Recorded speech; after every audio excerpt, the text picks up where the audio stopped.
Chapter 39. Maybe he should have gone to class. Mistress Deirdre Cosgrave was a 17-year-old child, and she knew it. She was always the smartest one in her class, but comparing herself to the people she admired, she knew she had a lot to learn. She respected her mother, the city lord, along with those who had experience and guile. One day she would be like them, and people would ask for her opinion. Until recently, she had considered her brother Derek an intelligent young man. He was 19 and seemed to radiate a quiet wisdom and nobility. However, over the last year, she started to notice things that called that opinion into question. She saw the cracks in his facade. Growing up, she wondered why her mother was always radiating her disappointment with Derek. Now she couldn't help but see what her mother saw. His flaw was that he always thought he knew better. Her brother's voice brought her out of her thoughts. "Deirdre, I found it," he said with pride. She shook her head. "This is a bad idea. The risk is not worth the reward." Sitting in the observation room, Derek was filtering through the castle feeds to find the dinner that their mother warned them to avoid. Derek had agreed to stay away, but thought watching the dinner was a brilliant countermove. Deirdre could feel the disapproval from Katerina, their center advisor. It was radiating from the corner of the room. Katerina had been in charge of their education and training since they were children. She was always there when they needed her, but still let Deirdre and Derek make mistakes. "Mistakes are the fertilizer for growth. If you don't learn from them, you're not using them right," she had told them. Katerina had not said a word as Derek outlined his plan. And now Deirdre looked at her, standing by the door, arms crossed in disapproval, watching Derek manipulate the security cameras. Reassuring his sister, Derek said, "We aren't doing anything wrong. Besides, this is a secondary observation room. No one will know we were here. I just want to see what's so special about this commoner that is being raised into nobility. Maybe we'll even find out something about the archmage that showed up." The holograms in front of them displayed Nero walking alongside a captain and two people that Deirdre recognized. One was the head of Gate 7 Research. She had seen Nicholas Salvatore give a lecture on essence infusion. The man was brilliant. At the end of the lecture, she had met his wife. She remembered the woman being very exacting. At the time, Deirdre noted how Mrs. Salvatore didn't radiate any emotion other than calm. She wondered what they had to do with the boy they were now escorting to meet the city lord, her mother. She and her brother watched them sit down to dinner, and Deirdre noticed that Derek was focused on the screen like it owed him money. His brow was furrowed, and his eyes never left Nero Walker. They all watched Nero deflect questions and push all of the responsibility off on the Salvatores. Perhaps the Salvatores would back his new house? Vera Salvatore was going to act as his house's proxy. Vera's husband was a branch head? No doubt that was a bold choice. Every word out of Nero's mouth was both idiotic and careful. He was a very difficult young man to read, just like he was when she and her brother had met him last night. Deirdre felt Katerina approach and look over her shoulder at the screens. Apparently, she was interested in the boy as well. Katerina's psychic field radiated her curiosity like a beacon. Derek zoomed in on Nero as the nobles made small talk and probed each other's personalities. It was obvious that the real conversation had yet to begin. Deirdre couldn't figure out what had her brother so interested. Nero didn't look like he was even paying attention. Then she noticed the glass on the table. The dinner party went silent as Nero was casting something. Soon, Archmage Jennings was nearly bouncing in his seat with approval. Deirdre looked at her brother and could see the resentment in his eyes. She thought back to her mother's prediction and warning. As usual, her brother kept his own counsel and was ignoring their mother's advice. They watched as Nero absolved himself of the responsibility of negotiating with the city lord, while convincing the Archmage and the director of Gate 7 Research into offering a personal lesson in magic. Did he plan this? Was he using the absurdity of casting at the dinner table as a lure? Was gaining the attention of the new court mage his goal all along? she wondered. Derek was using the hallway feeds to follow Nero and the mages, and they were soon met by Captain Angelton. "Bring up the dining room. That is the current front of the game. He has retreated from the front and is gaining allies, but he left his proxies surrounded. We need to see why," Deirdre said in a voice that brooked no argument. Katerina nodded and radiated pride in her student. Derek only sighed in annoyance and changed the cameras back to the dining room. They rolled back the recording to see what happened after Nero left. Witnessing their mother being artfully countered, all of them felt a pit in their gut. Vera Salvatore even turned their mother's allies' presence to her advantage. Deirdre let out a gasp of surprise as she recognized her mother's withdrawal from the game. Derek had a frown on his face and seemed to ask the monitor, "I don't understand. Did you just let that woman win? You left a fortune on the table. What's your game, mother?" Katerina spoke from behind the two Cosgrave heirs. "When you find yourself in a position with nothing to gain, you don't fight for advantage. The goal isn't to always win, it's to never lose.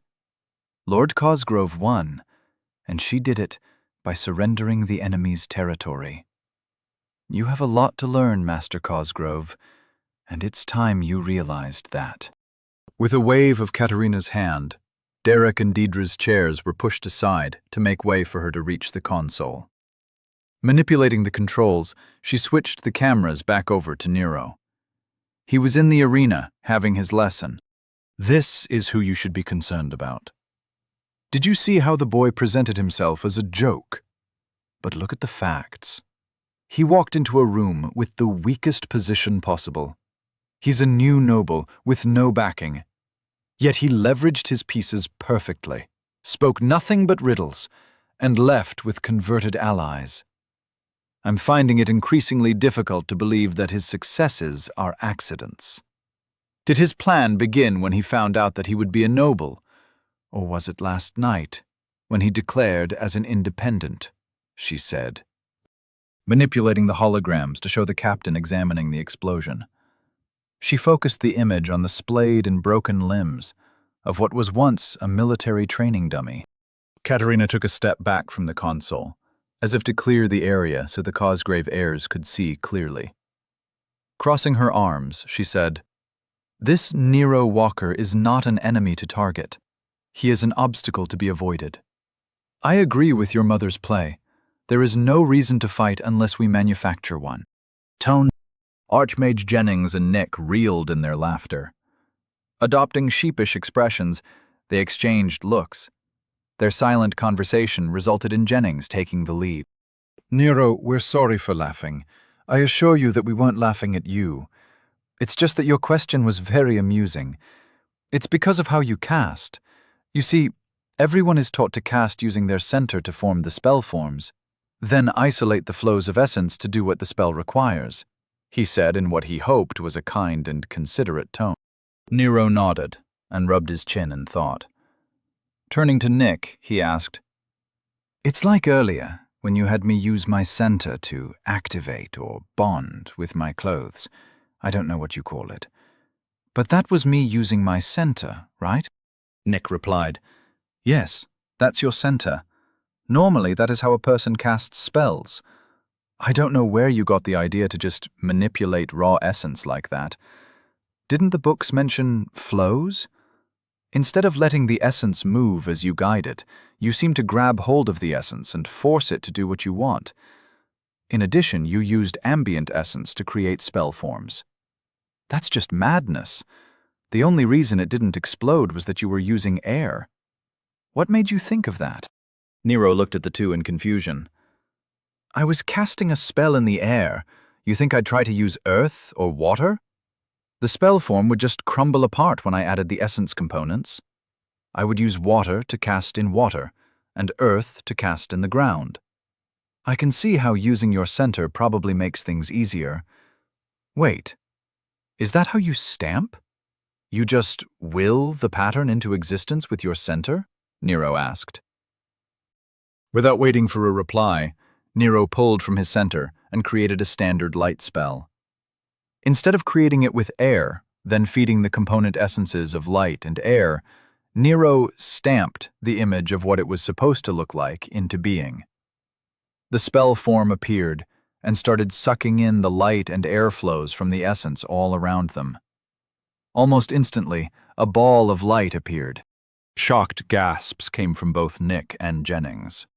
"Did you see that?" Jennings said in a loud voice, apparently talking to Nick. "I saw it. I saw it. He did a pattern stamp on his first try. In fact, he imparted it so strongly that the essence leapt to fill the inputs. I didn't see any flows being directed, did you?" Nick replied as he leaned forward and seemed to concentrate on the floating light. Nero was ignoring the two old men as they went back and forth. His focus was on the pattern.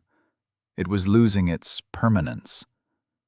When he first created it, he felt the world almost lurch. It was like he was demanding that the pattern exist, but with every second passing, his demand was turning into a suggestion. Nero watched as the essence stopped flowing toward the inputs. Taking control of the essence flows, he coaxed them into place, and he watched as the spell form kept up the conversion from the light and air into a ball of light. Yet the spell form was still weakening. He needed to add another flow, one which connected his center to the spell form in order to feed its identity. Its existence was predicated on his will. While the mage and researcher were arguing over the little ball of light, Captain Angelton had come over to observe Nero's spell. As they had their lively debate, Nero was focusing on his findings. As his smile grew, Nero watched with mad delight as the ball flickered and changed. He played with adding heat and using an intent filter to add hydrogen. He was feeling the world warp to include his wishes into reality. This is what being a mage is. Not forcing essence to do what I want or convincing it with a nudge. Magic is imparting my will on reality.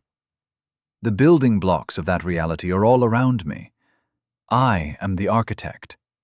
I create the shape with my very being, and the world places the blocks.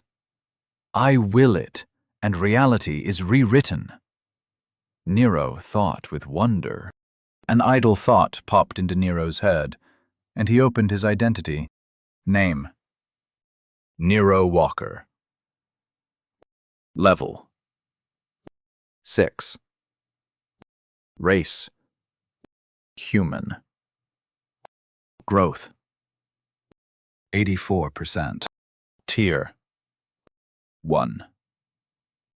Condition: 100%. Age: 14.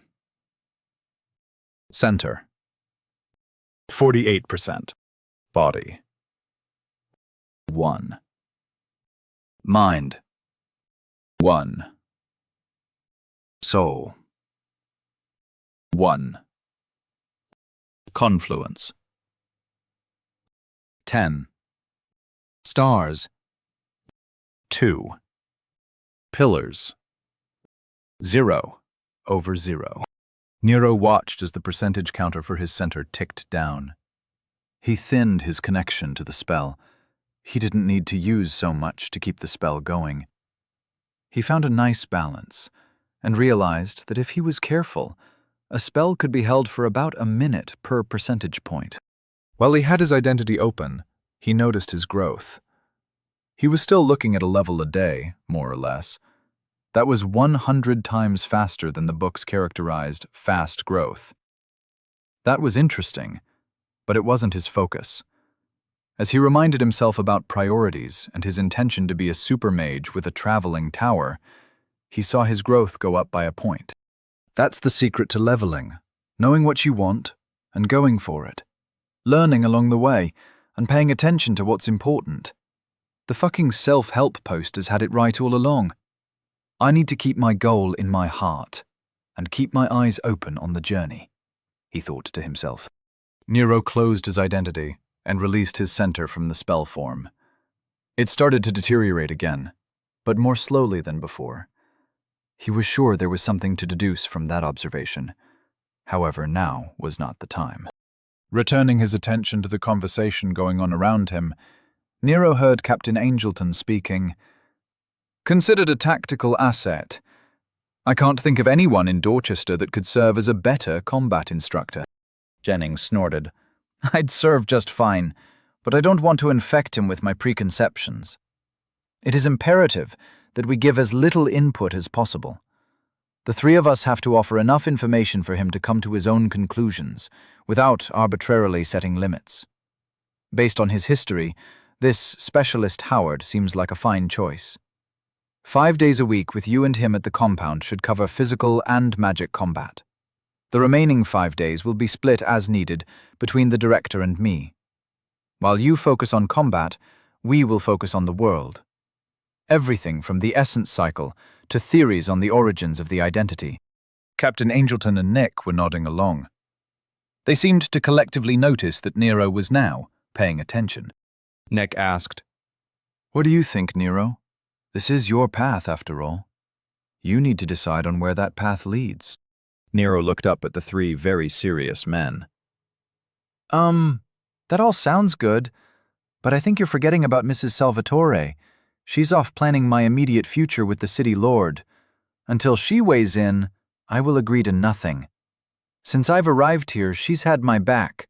I trust her, he said, quietly, but firmly.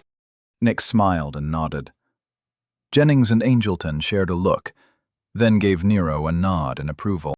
Jennings said, Following the advice of your house's chosen steward is a good policy. I've been watching her demolish the city lord in the game. She has served your house well. Nick chuckled and said, Vera always gets what she wants. Always. It's gotten to the point that I don't even bother to argue, unless it's for fun. Getting her riled up is, well, that's not important. But you can split your mind and observe at this distance from the dining hall. That's incredible. Archmages really are the peak of the kingdom. Nero piped in. Look, this was great and all, but it's been a long day. Nick, I need you to show me how to get back to the dorms. And tomorrow, I need to use my stars. I should have another 3 to go by the morning. I'm thinking confluence, soul, and mind for them. I still don't really understand the stress part, but they'll offer the most growth, I think. Jennings responded with a hungry look. Nero, would you mind if I observed? I know it's incredibly rude, but I promise not to interrupt or steal any of the director's work. I just want to be in the room and observe the essence flows. Captain Angleton was lost. He asked, What are you all talking about? Stars like in his identity? Nick just shook his head at Nero sharing his secrets without concern. Turning to the two men, he said, Nero is letting me measure his growth while he uses his stars. He doesn't seem to suffer soul bloat like most people. Because of that, he tends to save his stars. With his ridiculous leveling speed, the origin of which is still a mystery, they have accumulated. Nero spoke up. Yup, and I need to get to spending them. I think I got smarter last time, and I heal really fast now, too. Everything is better with just 1 star. I'm looking forward to the increases. I read that stat stress should be considered. Anyway, we'll talk about it tomorrow. I need to head to sleep. Patting his satchel and making sure he had everything, Nero continued. Nick, I'm sure you want to wait for Mrs. Salvatore, but I just need you to point me toward the teleporter thingy. I'm sure I can get directions on the way. Turning to Angleton and Jennings, he said, It was nice hanging out with you guys. Cap, you gotta show me how to do shields sometime. And you, Mr. Archmage, will be showing me a lot of stuff. I'll consider your continued instruction payment for attending my testing. Nick sets the rules, but I'll allow you to be there in exchange for showing me stuff. Deal? Jennings nodded and said, That sounds fair. Do you have everything you need on you right now, or do you have to return to the dining room? From the corner of his eye, Nero saw Nick and Angleton smile. Narrowing his eyes, he looked at Jennings and said, Yes, I have everything on me. Why? Nick patted Nero on the shoulder and said with a smile, Nero, he is an archmage. They live by different rules than the rest of us. Remember when you told me that you wanted to be an army-destroying, reality-warping whatever? Well, that would be an archmage. I'll see you tomorrow at 7 in my lab. Sleep well." Both Nick and Angelton then took a step back. Before Nero could say anything in response, he saw Archmage Jennings wave his hand. Nero's world turned white and gold. Then he blinked, and he was in his dorm room, stumbling as the disorientation hit. Looking around, Nero realized that Jennings had forcibly teleported him directly into his dorm room. Taking a second to let the stunned look fade from his face, Nero tossed his satchel on his desk and kicked off his boots. Figuring that the bastards were scrying him, he pointed both middle fingers in the air and said, "Thanks for the lift, but you guys are still dicks." Chapter 40. The End of a Long Day. Archmage Mathers was standing at the back of the council hall. He had been summoned to account for his colleagues' actions. He wasn't worried. The entire procedure was going to just be a theater production for the nobles. If there was one thing he and his colleague, Archmage Jennings, agreed on, it was that nobles were a necessary evil on par with cafeteria lines. The entire kingdom was organized in a way that could only function with the house system intact. By fostering the honor and reputation system, the first king had done a masterful job of leashing the economic powerhouses of his time. In ages past, those with power abused their positions, but by codifying the benefits of nobility and punishing transgressions harshly, the nobles now fight each other to be considered better than the others. The entire system was brilliant, while also being inherently sad. It was a depressing realization for all involved when they had to accept that politics and caste systems were an inevitability. However, the data didn't lie. No simulation ever came close to the stability that this system provided. With all that being taken into account, Mathers still hated coming to these council meetings. He looked around the room. Hundreds of attendants in the balconies were silently watching the proceedings. In the middle of the room was a circle under a soft but bright light. The nobles sat at their large, unnecessarily ornate tables surrounding the supplicants' podium. The gold motif on the royals' thrones set them apart from the dark mahogany wood that made up the rest of the room. This could all be done through pings. This is such a waste of a morning. I wonder what Jennings discovered during Nero's test, he thought as his mind wandered. The council speaker's voice interrupted his thoughts. "The council calls to the podium Archmage Mathers of the Hennings Tower of Magic. Voice of the Mage Tower, come forward and be heard," intoned the obnoxious man. Mathers was lazy and didn't care if he showed it. Instead of walking up the steps from the recessed floor, he floated up to the podium. This room is stupid. No room needs to be this big. Most people at the back aren't even a high enough level to see or hear what the hell is going on. Morons, all of them, he thought, as he tried to hide his annoyance. Landing lightly, he gave a bow. Looking at the king, he said, "Sire, you have called, and the tower has answered. What can we do for you?" The king sat on his throne, legs crossed and a smile on his face.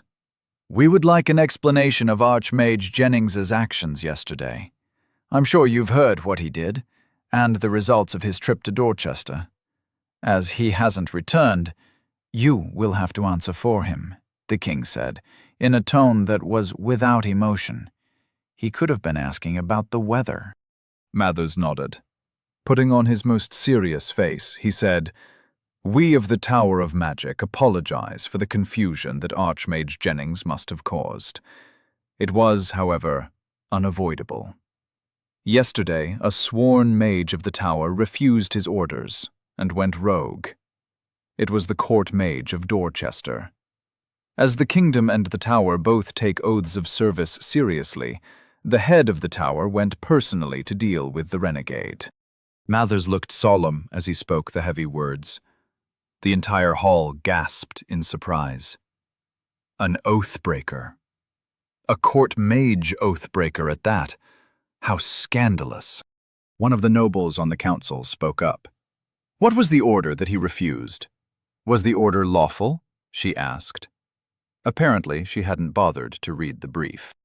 The king looked over at her with frown of disappointment. The council should be aware that it has no place in the running of the towers, only with setting policy. But I will allow this question. All will know what prompted the renegade's actions. Speak plainly, Archmage, and let all doubt be dispelled. Mathers knew what the king wanted, and he played his part accordingly. The Council of Mages had ordered the court mage to watch over a new noble. He was to protect him from nefarious schemes and foster his growth from a distance. The new noble was raised that day and had earned his title as an independent during a noble war. His heroics saved the lives of the heirs of the city lord and showed remarkable insight into new ways of manipulating essence. When ordered to protect the young man, the court mage thought that the task was below him. His words were that, if the boy dies, then that is his fate. As everyone here knows, new nobles have 100 years of protection under the crown. The tower's orders were in support of that edict. Mathers finished, with a voice of iron support for the crown. Nodding, the king said in loud voice, I allowed the Tower of Magic to act in accordance with their principles. The orders were just, and to ignore them out of pride was an insult to the oaths that the renegades swore. Archmage Jennings did his duty. Although the outcome was tragic, it was necessary. No one is above the law of Oglevark. Any other questions?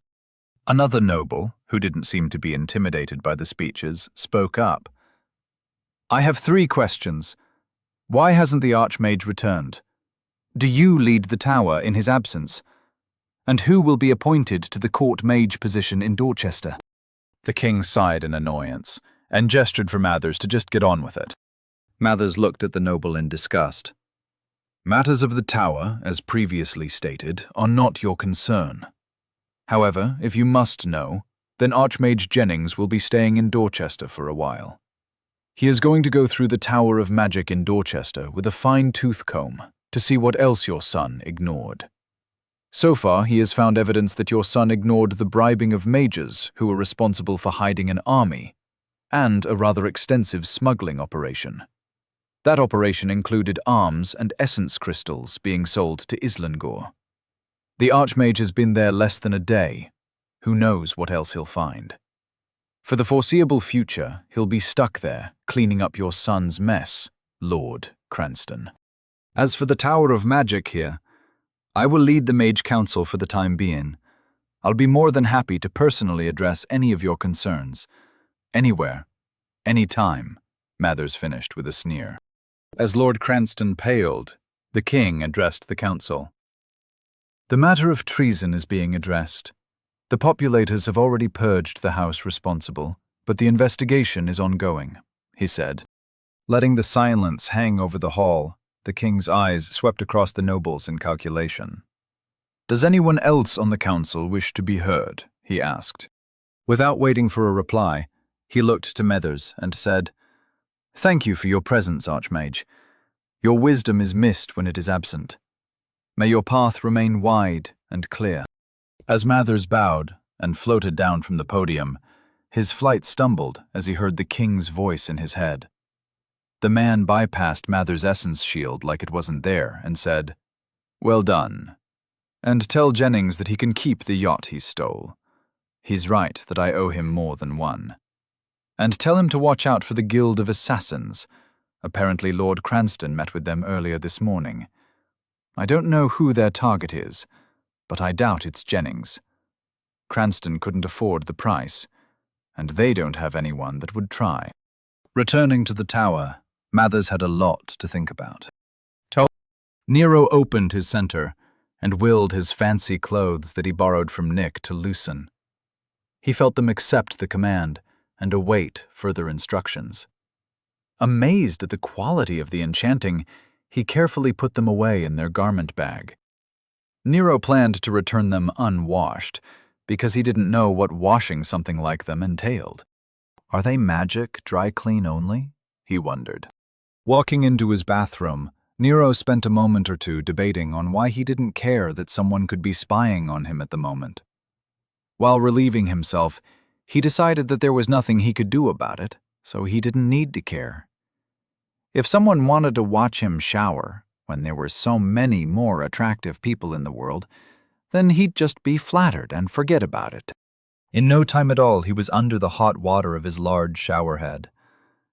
As the heat released the tension in his muscles, Nero's mind went over the day he had.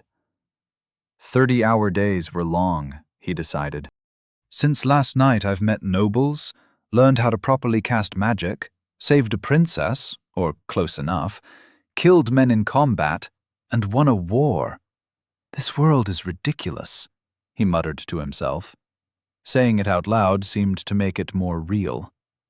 Turning off the shower, he grabbed his towel and headed into his room. Looking at his desk, he saw all his notes stacked up in neat piles. Thanks, Nick, he thought, with a smile. The books all recommended meditation for growth, but Nero thought it was unnecessary. He's never been a meditation guy. Besides, there weren't any candles or incense, no vapes or edibles for that matter. He'd have to level by just laying in bed with his thoughts. Ruffling his hair with his towel, he figured he was dry enough. Nero laid down in bed and double-checked the alarm for tomorrow. Even with everything that has happened, he still could manage 8 hours easy. It was mind-blowing how much could be done in a 30-hour day without TV, the internet, or some other distraction. Looking up at his plain white ceiling, he realized that this was his life now. Tomorrow, he would use his stars and solidify his growth. Opening his stat breakdown, he took a look at his progress. Body. 1. Base. Operative. Level. Stress. Presence. 9. 10.8. 6.3. Durability. 7. 8.4. 2. Recovery. 13. 15.6. 14.6. Speed. 11. 13.2. 4. Adaptability. 24. 28.8. 17.2. Power. 8. 9.6. 0.7. Mind. 1. Base.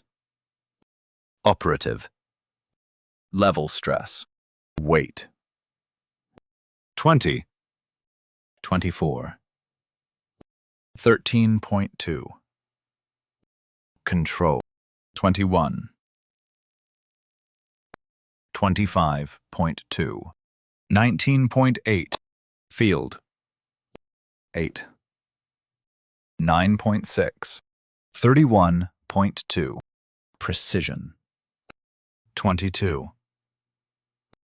26.4. 36.5. Endurance. 26. 31.2. 41.5. Focus. 6. 7.2. 86.6. Soul. 1. Base. Operative. Level stress. Size. 26. 31.2. 2.1. Density. 101.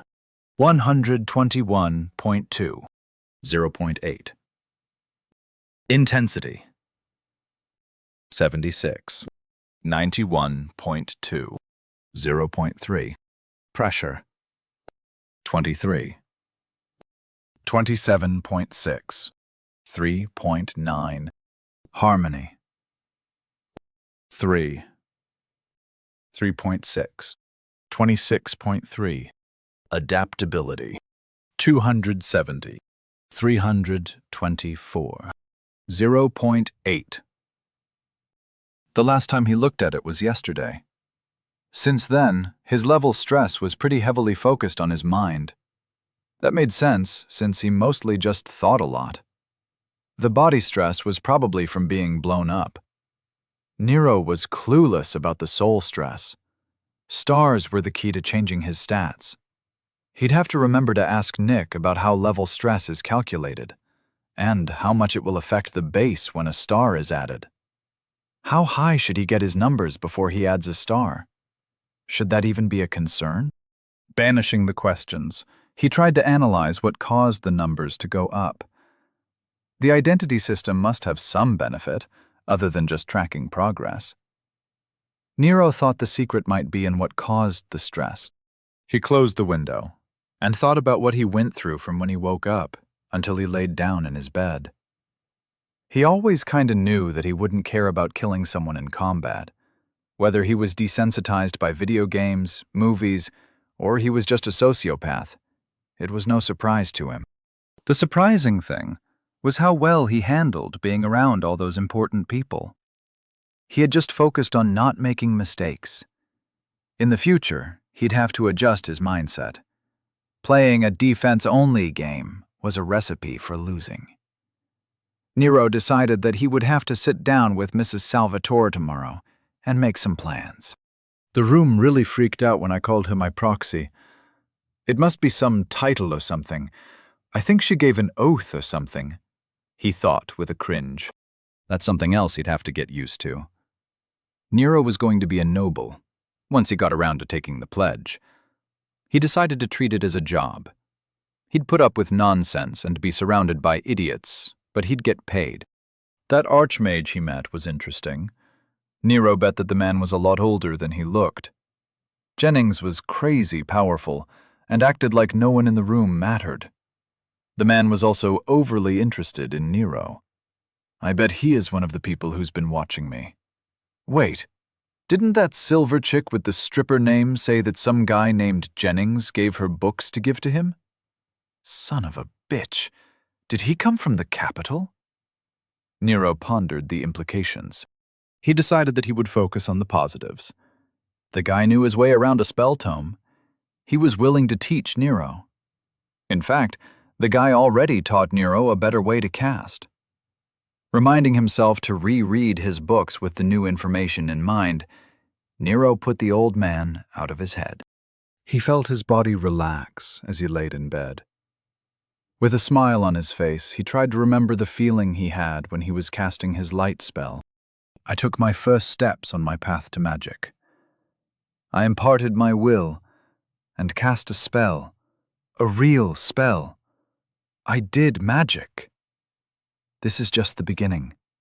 Tomorrow I will learn how to shield myself, and at least one true combat spell. From there, I'll build my mage tower brick by brick. It will be glorious. Someday, I'll be the guy in the room that doesn't seem to give a shit, he thought to himself, swelling with resolve. He felt the level coming, the essence flowing around him and through him. The soft chime announcing the level was lost in his humming. Nero felt like he was one with the universe. As the essence quieted, Nero released a breath and sank into his bed. He went to sleep thinking that the day turned out all right. Both Nick and Captain Angelton looked at the scrying screen Jennings was projecting. They watched as Nero realized where he was transported and promptly gave them a double helping of middle fingers. Chuckling, Jennings dismissed his scry. He turned to his compatriots and said, "Let's head back to the city lord and your wife. I'm sure they've made some decisions. I want to make sure that the boy's growth isn't impacted by all this noble nonsense." Without waiting for a response, Jennings started back toward the dining hall. Both Nick and Angelton followed. Neither was going to argue with an archmage. As they walked down the halls, They discussed the oddity that was Nero. Captain Angelton did his duty and reminded them that they needed to make sure the boy learned how to defend himself. Whether he was protected was irrelevant. There were many dangers that they couldn't intercept. Jennings walked them past the dining hall, where they had eaten dinner, and said, "The dinner guests have moved on to a sitting room." With a chuckle, he turned to Nick. "You should check on your brother. He's looking a little pale. I think he's terrified of your wife." Nick responded, "Most sane people are." Jennings pinged the large wooden doors as the trio walked up. After receiving a welcome, he waved them open. "So, what's been decided?" he asked without preamble. The city lord, Lord Cosgrove, was sitting in a large chair resembling a throne while sipping tea. Her response was equally to the point. "House Walker has been allotted the spoils, and we are now discussing the trials." Sitting in the comfortable after-dinner room was General Branson, Lord Bennings, Lord Salvatore, and Nick's wife, Vera Salvatore. After walking into the room, the trio took their seats among the couches. Nick relaxed next to Vera, while Captain Angelton joined the general and immediately reported what happened with Nero. Jennings, however, didn't seem to find a place that was up to his standards. Walking next to the city lord's chair, he hopped into the air and crossed his legs. He hovered in the air, evidently quite comfortable. His smirk was wide as he said, "That boy's intriguing. He skipped essence weaving and went straight to stamping. I didn't even show him how to do it. He just saw me cast using my center and copied me. It was remarkable." Waving his hand, he poured himself some tea with sugar. As the teacup floated over, he asked, "Now where are you with the trials? He is too young for them. Lord Bennings, isn't there some law or procedure that is applicable?" Lord Bennings nodded. "Yes, as I've explained to the City Lord and Housewalker's proxy, a schedule has to be made, but not enforced. This situation isn't common enough to have a procedure in place. The closest thing would be a disinherited noble heir. They could found a new house, but without royal protection. They must complete one trial within a year, but it doesn't matter which one. I have been recommending service. With some help, House Walker should be able to complete that trial with some effort," she said. Lord Cosgrove said, "I've offered the city's assistance, but Mrs. Salvatore said she wanted to speak with Mr. Salvatore first." Nick looked to his wife with a raised eyebrow. "Oh? How can I help?" he asked. Vera said, "Well, aren't you and he working on a paper or two? It's his identity which is the subject of the data. Wouldn't that constitute a service to the people? I know that the identity of the subject is usually not published, but it is never a secret. Is that a viable avenue to explore?" Jennings was the one to respond. "Technically, service requires the noble to do something. Being a test subject, even if it is immensely helpful, doesn't qualify as service. Make sure to check with the Tower of Law, but I believe I'm correct. I'd recommend the combat trial and service to be done in unison. Nobles up north do it that way all the time. Have the new Lord Walker go kill something that constitutes a danger to the public. That way he knocks out 2 trials at once," he said. Lord Bennings offered a nod and said, "The Archmage is correct. Subjecting oneself to testing doesn't qualify. However, a beast quest would be acceptable. Isn't the boy too young for that, though? I've never heard of someone under level 20 attempting one." The city lord snorted. "That's because it would be madness. A beast quest can only be issued for dangerous animals or monsters, class 3 or above. The hunting guild has its own laws that have to be followed and cannot be interfered with. It will take years before the boy is ready to fight at that level." The general looked over at Captain Angelton. The captain spoke up. "I doubt it will be that long. Based on his leveling speed, he'll be level 20 in 2 weeks. Jennings started laughing. "None of you have figured it out yet? Not even you, Mr. Salvatore?" he asked with a smirk. The city lord looked around the room and saw only confused faces. "Please let us know what we're missing, Archmage," she said without a hint of shame or embarrassment. Seeing that no one was rising to his provocation, The Archmage sighed. He missed being around people that he could irk. Everyone in this city was so afraid of him, he could insult them to their face and receive nothing but a smile. It was irritating. Jennings said, "Lord Walker is an old soul. His body is trying to catch up to the strength of his soul. His mind is acting as an intermediary. I bet his soul and mind stats are exceptional. As such, he'll start slowing down drastically around level 10. Some of the Mage Council believe that he'll assume a normal leveling speed at that time. A few, myself included, believe that he will still be a fast leveler. Regardless, he won't continue to gain a level a day. The only thing we agree on is that he'll stabilize in a few days." Everyone in the room nodded. Some sighed in regret, others in relief. Captain Angelton said, "Even if his leveling speed drops off drastically, he is still a formidable young man. I'm looking forward to training him. After a few days, I'll have a better idea of his potential.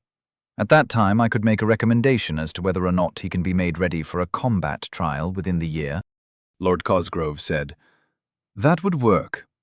We haven't discussed a legacy trial. We could just arrange a marriage. That would satisfy the requirements." Nick burst out laughing.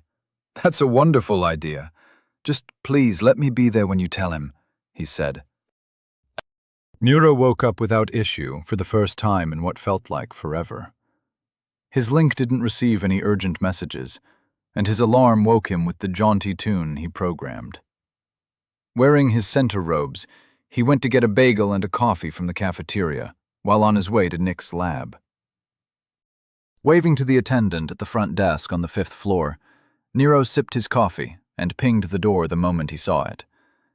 He tried waving his hand to open the door with his psychic field, but only managed to rattle the doors. Frowning, he continued his approach. As the doors slid into the walls, Nero remembered that they slid rather than opened. Cursing himself for ruining his epic entrance, he saw Jennings, Kendra, and Nick discussing some data on a holographic screen. They were ignoring him and didn't seem to have noticed his mistake. "Nice, no one saw. So it didn't happen. I'm still having a perfect morning," he thought with a smile. "Good morning, all. I have 3 stars to use, but first I have some questions," he said loudly, interrupting them as he walked up to the trio. Jennings said, "Welcome, Nero. Sleep well?" Nick and Kendra were still ignoring Nero and muttering to each other about the data on the screen. Nero replied, "Yup, slept fine. What's so interesting?" He gestured to the screen that was evidently important. Archmage Jennings pointed to the screen and said, "That's data that was recovered from the Mage Tower here in Dorchester. It seems the previous court mage was allowing the mages under his employ to ignore a great deal of things. At Dorchan's request, some mages had moved the testing nodes for a study the director and his aides were doing. It seemed that they were worried that their mercenaries could be discovered by accident, so they removed all the nodes from the mountain and placed them in a valley instead. Nick and Kendra are trying to see if anything can be salvaged. It may be that the 3 years of work they've done is now worthless." Miro looked at the data and had no idea what any of it meant. Perhaps he was being contrary, but Nero felt like pointing out the obvious. If the guy from the 5-minute video on the accidental discovery of penicillin was to be believed, screwed-up data still produces results. Looking at the data as if he understood it, Nero said, "You're presuming that the data is useless because it isn't what you were looking for. But you should be looking at what the data is telling you. There is always something to be learned from observation. Maybe not what you were looking for, but something." Nick's eyes narrowed as he looked at the screen. Kendra spoke up. "Oh no, that can't be right." She manipulated some little knobs as her link lit up on her temple. The display turned into a 3D model of the city and its surroundings. Mountains and valleys were beside lakes and rivers. Nero assumed the little dots on the map were the essence testing nodes. The city actually looked small in the map. Nero said, "Holy crap! How big an area did you monitor?" Nick responded without turning around. Just the area within Dorchester's influence. Kendra, overlay the essence flows with the new locations. With a bit of snark, Kendra replied, "What do you think I'm doing? Hold on." The 3D map gained, what to Nero looked like a meteorological overlay. It had some numbers scrolling above it. Suddenly, the little lines and clouds started moving in a 20-second loop. Nick said, "Taking this into account, the flow was not as even as we thought. I have no idea what this means, but Nero's right. It means something." Kendra responded, "You don't recognize it? Here, look at it without the flow overlay. Just look at the density distribution." She manipulated the controls to show little pillars over each dot, changing height throughout the 20-second loop. Jennings chimed in, "Can your on-site hub extrapolate a density threshold?" Nero was getting bored and was about to go refill his coffee. As he turned to leave, Nick shouted, "Gods be damned if that's accurate. Then we can correlate flow data to spawn patterns," he said in excitement. Nero said, "So, is something bad happening, or are you just being nerds?" Jennings was the one to answer Nero, as Kendra and Nick returned to their scientific babble. "If the data is to be believed, their collection net may be a much more accurate early warning detection system for monster waves and dungeon spawns. In about 6 months, Dorchester looks to be in some danger. It's too early to tell from what, though," he said. Nero nodded and gestured for Jennings to follow him to the kitchenette. "That's super interesting and everything, but I don't care. Let's grab a coffee. I said I had questions," he said. Jennings chuckled and followed Nero. As Nero poured some coffees and the nerds collated data off in the lab, he said, "Okay, 2 main things. What do stars actually do, and how is level stress related to their use?" Sitting down, Nero was focused on Jennings like a dog watching a treat.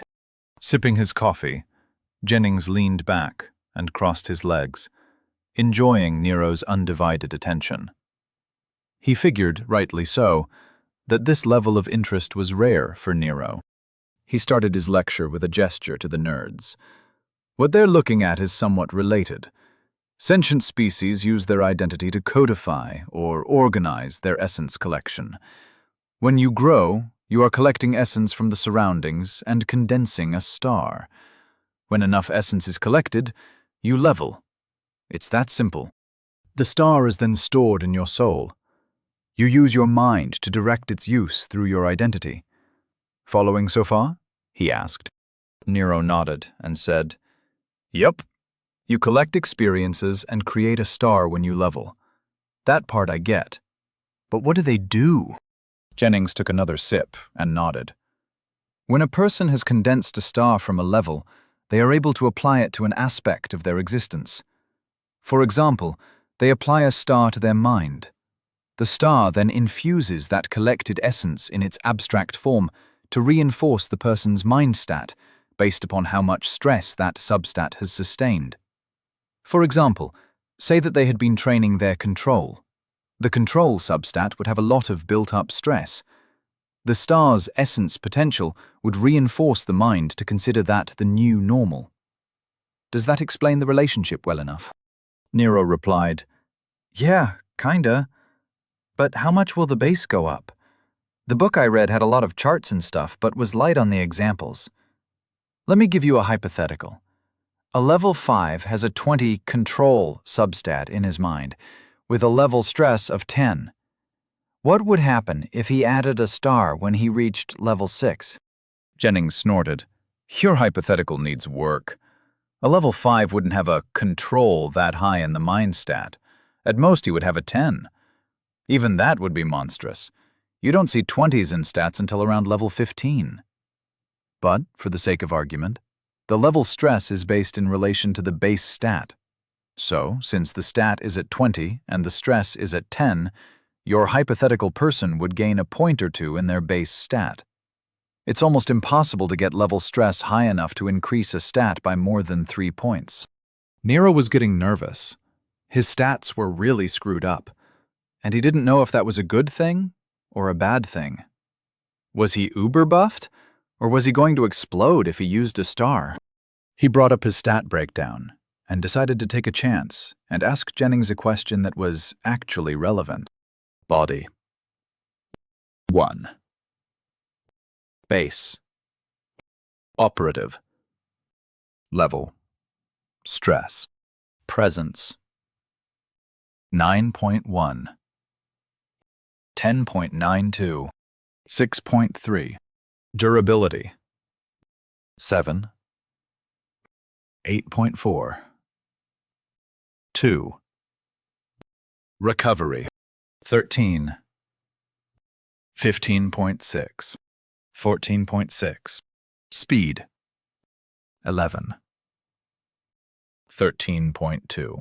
4. Adaptability. 24. 28.8. 17.2. Power. 8. 9.6. 0.7. Mind. 1. Base. Operative. Level stress. Weight. 20. 24. 13.2. Control. 21.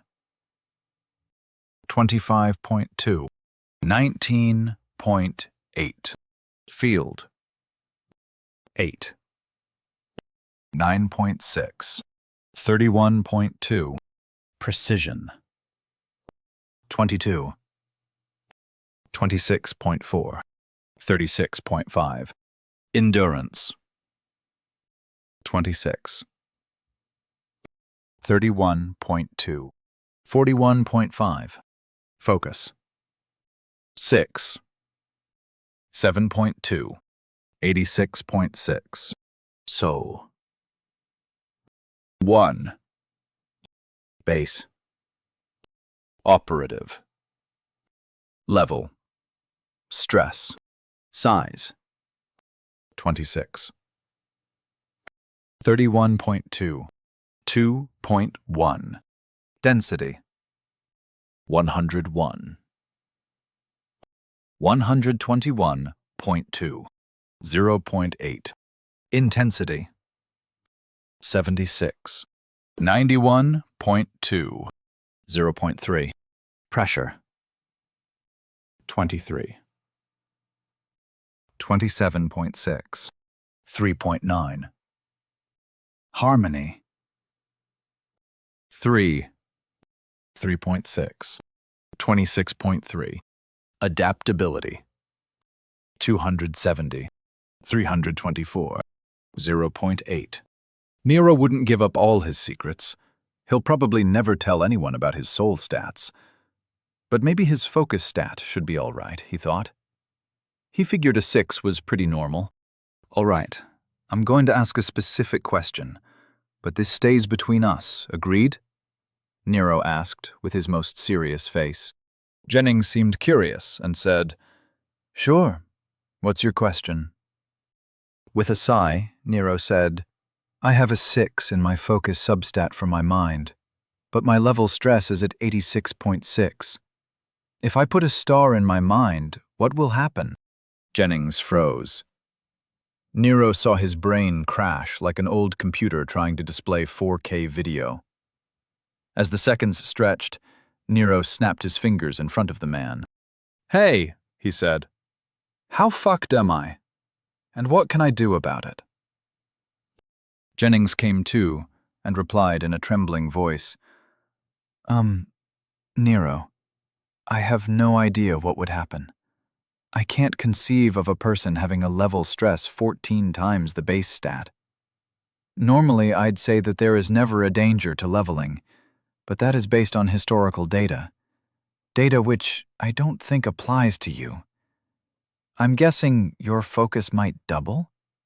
But whether or not you can handle the influx of essence into your mind is another matter entirely.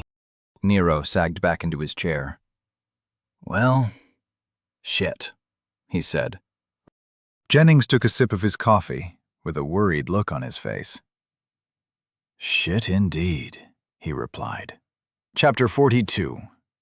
Hungry minds can usually be pacified with books. Nick and Vera had gotten home later than usual. The dinner with the city lord and the elite of the city was an unexpected and exciting end to their day. The course of their lives was altered, and they needed some time to decompress. Vera sat in a deck chair on the veranda. She looked up into the night sky and debated the choices and moves she had made.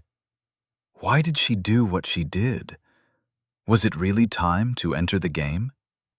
She had a plan. Why didn't she stick to it? Nick came through the doors with a bottle of wine and 2 glasses. Seeing Vera in quiet contemplation, he kept silent. After pouring the wine, he sat down and passed her a glass. Vera noticed the offered wine and gave him a smile as she took it. Well, the privacy screen is up. We can talk. Say what you have to say, she said with a rueful smile. Nick just leaned back and chuckled while taking a sip of his expensive wine. Vera huffed and said, "We were going to get into the game eventually. This just provided an opportunity." Nick raised an eyebrow and said, "That's what you're going with." Vera turned to look at him and said in a serious tone, "It's the truth." Nick nodded and replied, "Sure, part of it. I think a lot of it had to do with that little troublemaker. You like him, admit it." Vera looked back to the sky and took a minute to think before she said anything. "I don't deny it. The young man is interesting. He makes me laugh. I know we talked about children, but we had a plan. We decided to firm our position before you took the trials. With nobility, our children would have many paths open to them," she said. Nick said quietly, "He's not our son, Vera. We've known him less than a week. I admit I like him. He is a breath of fresh air. He's funny and always provides excitement. But you've tied our future house to his now. Why did you accept the position of his proxy? You, of all people, know what that means." Vera sighed and took a sip of wine. When she didn't say anything, Nick continued, "As his proxy, you will rise or fall with him.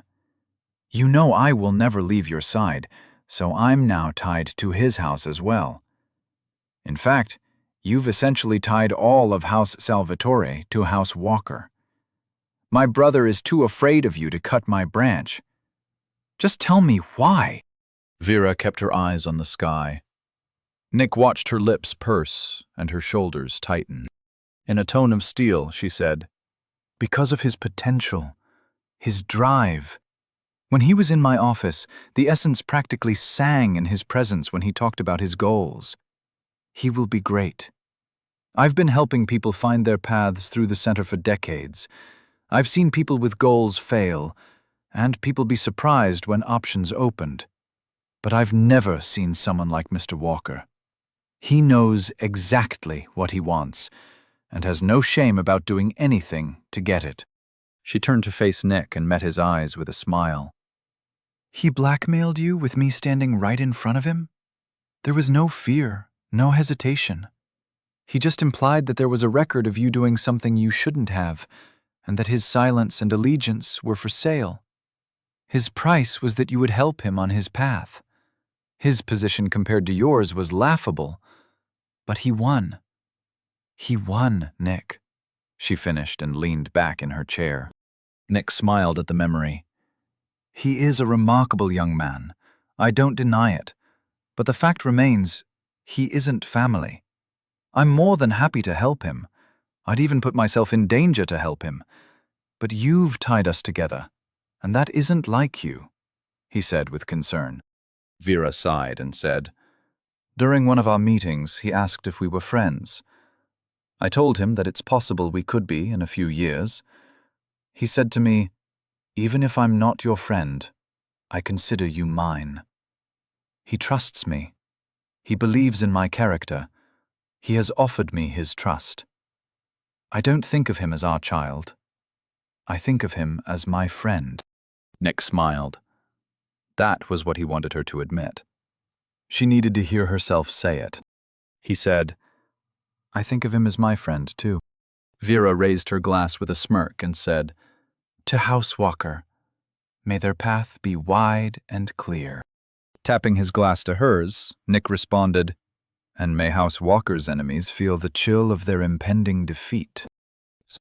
Nero stood on the testing platform with shaky legs. He saw Nick and Kendra working the controls on the Essence Forge, as Jennings watched the proceedings with a frown. Trying to take deep breaths to calm his nerves, Nero couldn't stop his eyes from darting around the room. He knew he didn't have a choice. He needed to use his stars. It should be fine. No one in recorded history had ever had a bad result from using a star. Their function was well studied, and their only danger was when they weren't used. Repeating those facts in his head, Nero wrung his hands.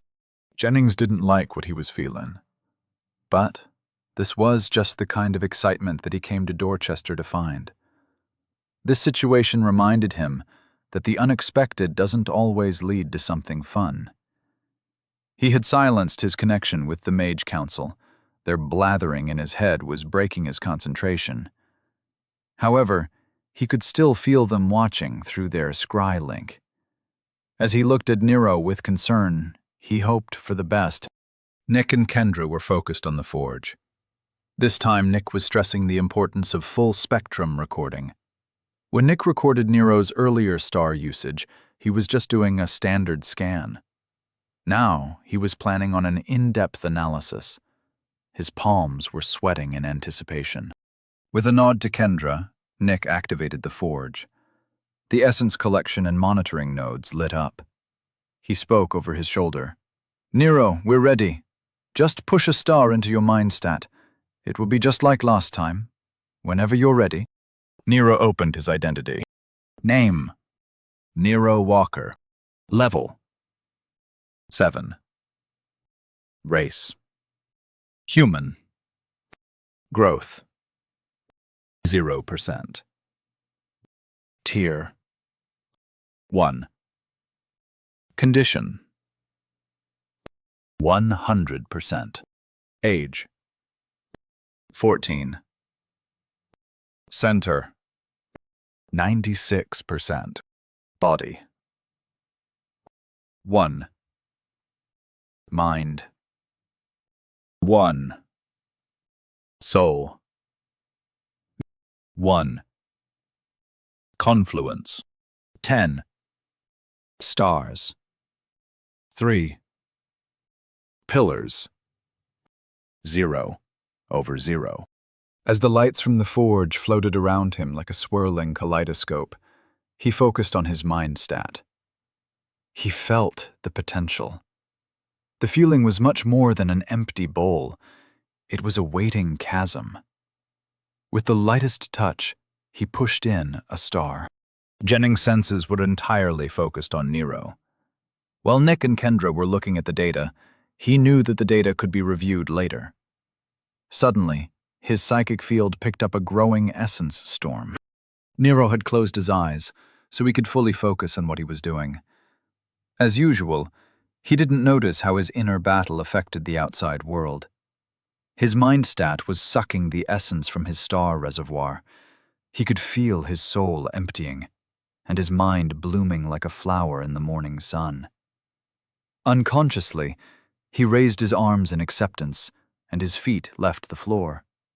He was hovering an inch or two off the ground, held in the air by the surrounding essence. Jennings' jaw dropped open as he saw the ambient essence aid a star infusion. He didn't know that was possible. The entire storm lasted less than 5 seconds. It looked like the essence just picked Nero up and gave him a quick hug. It was like an incredibly tiny tear transition. He remembered the essence storm that accompanied the one he had seen many years ago. The entire city of Hennings was affected. That gave him an idea as to what made Nero so unique. Nero felt his stored stars empty, like they were sucked out of him through a straw. He felt as though the choice wasn't his. He collapsed to his knees and huffed in air. The aftermath was an entirely unfamiliar pain. It was like having the air knocked out, but deeper, The feeling quickly faded, but Nero was panting and rubbing his chest at the memory.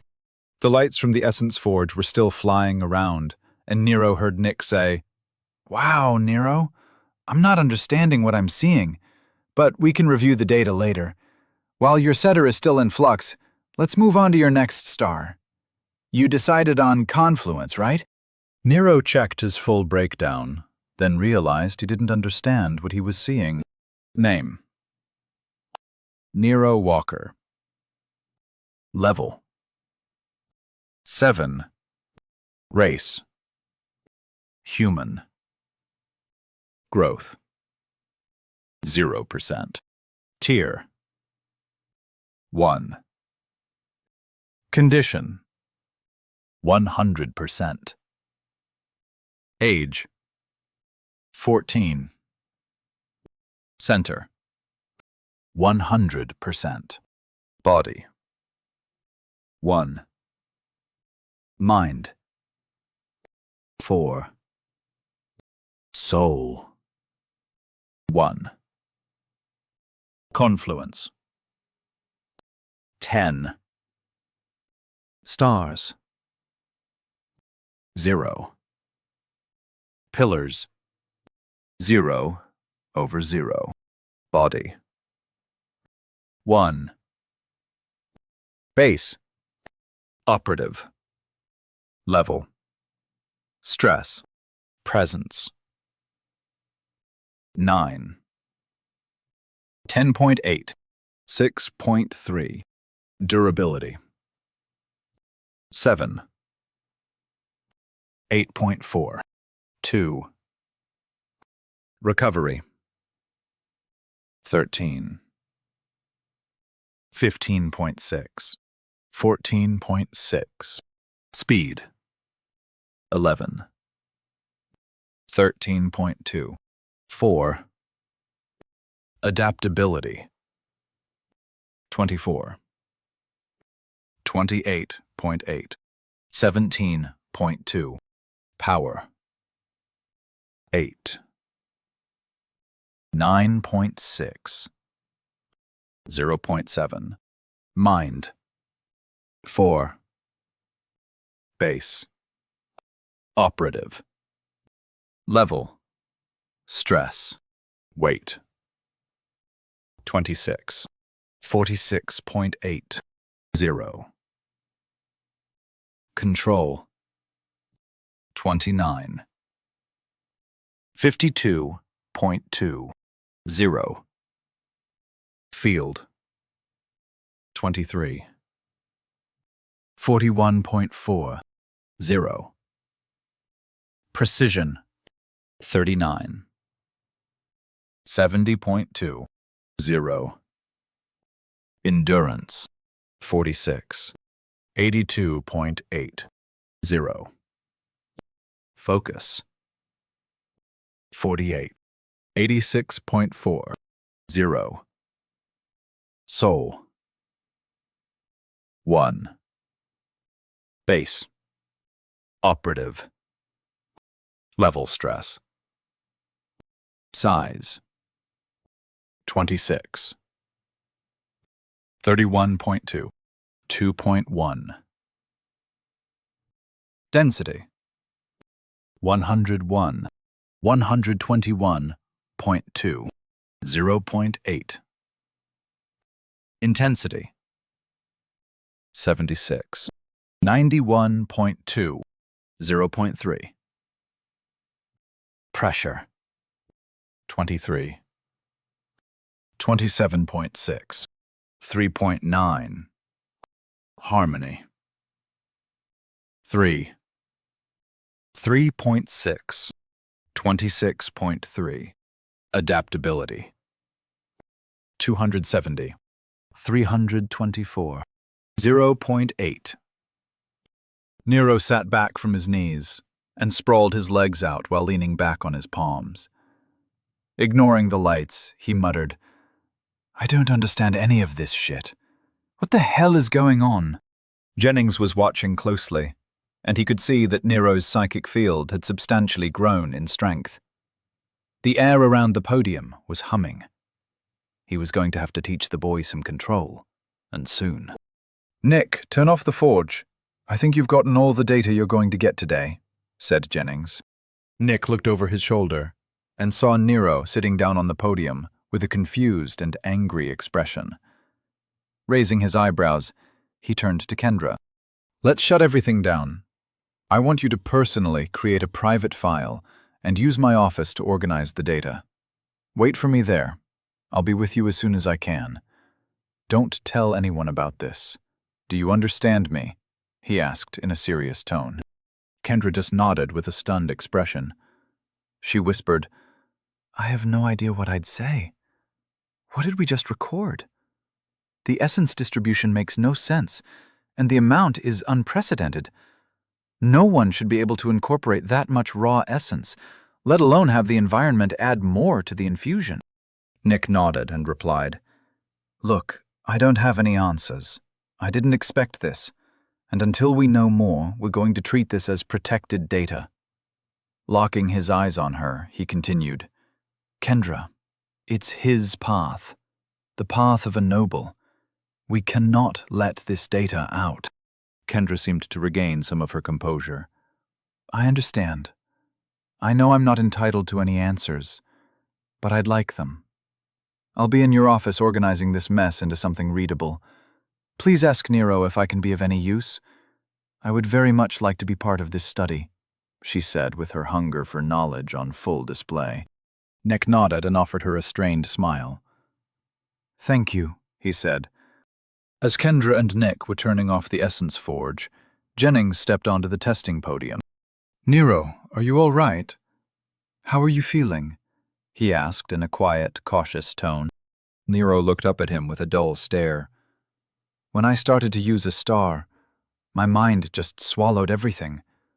It felt like my consciousness was opening like an umbrella, while my soul was emptied like a balloon," he said in a flat voice, devoid of emotion. Jennings watched as Nero pulled his feet in and stood up slowly. Rising to his full height, Nero looked different. Jennings's scrutiny isolated the differences. Nero's eyes had changed. His posture was different. The boy was gone.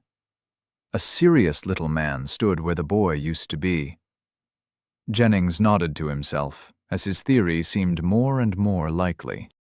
Nero looked at Jennings and said, "I need to speak with you and Nick. You two brilliant men are going to explain exactly what is going on with me. Right now." Kendra hurried for the door, and Nick walked up to the podium. Jennings sighed and said, "All right, Nero. I have a theory."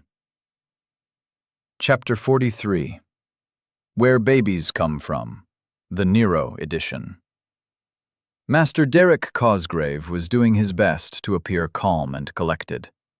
He walked through the streets of Dorchester, politely nodding to the bowing commoners. It wouldn't do to show his feelings to his subjects.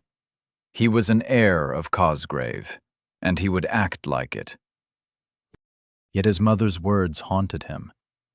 He had barely slept the night before. After watching her dinner with that Nero Walker, he couldn't forget her warnings.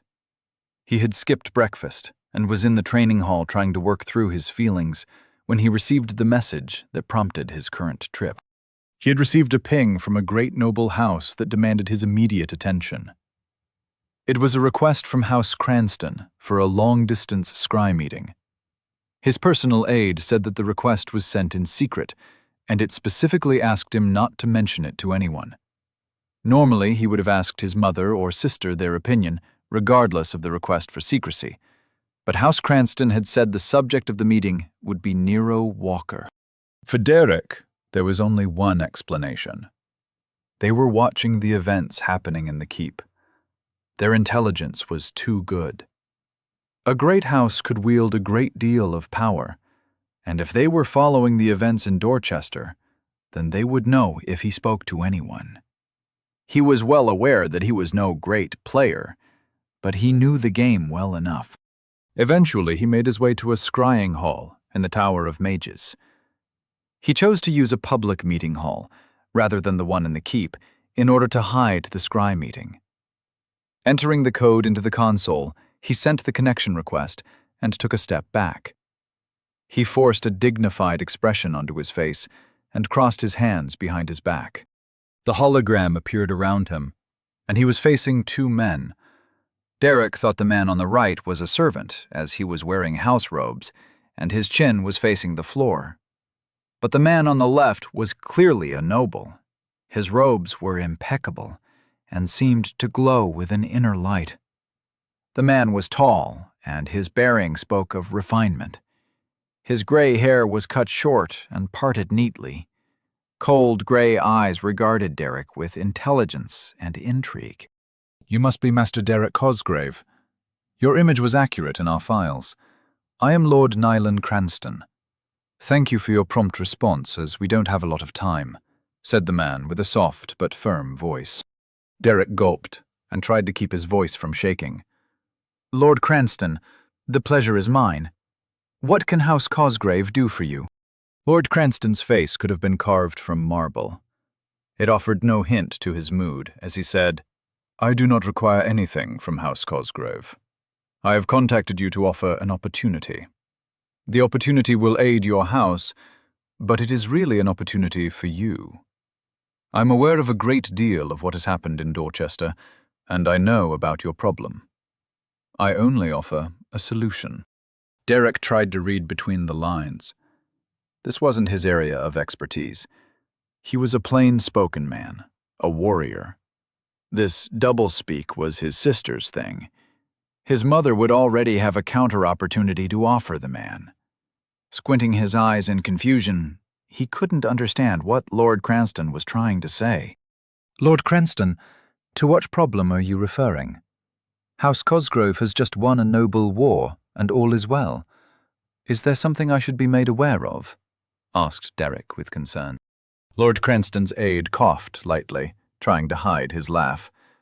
And for the first time, Lord Cranston's stoic face showed some movement. With one tiny corner of his mouth showing a hint of a smirk, he said, Nero Walker. I'm referring to the new noble. Even more confused, Derek said, How is he a threat to House Cosgrave? Lord Cranston realized that Derek was an idiot, and it was time to be more direct. Walker isn't a threat to your house, but to you. Didn't you listen to your mother? I'm offering you an opportunity to cut him down before he grows into a threat. I have a plan in place, but it requires someone from the city lord's house to implement.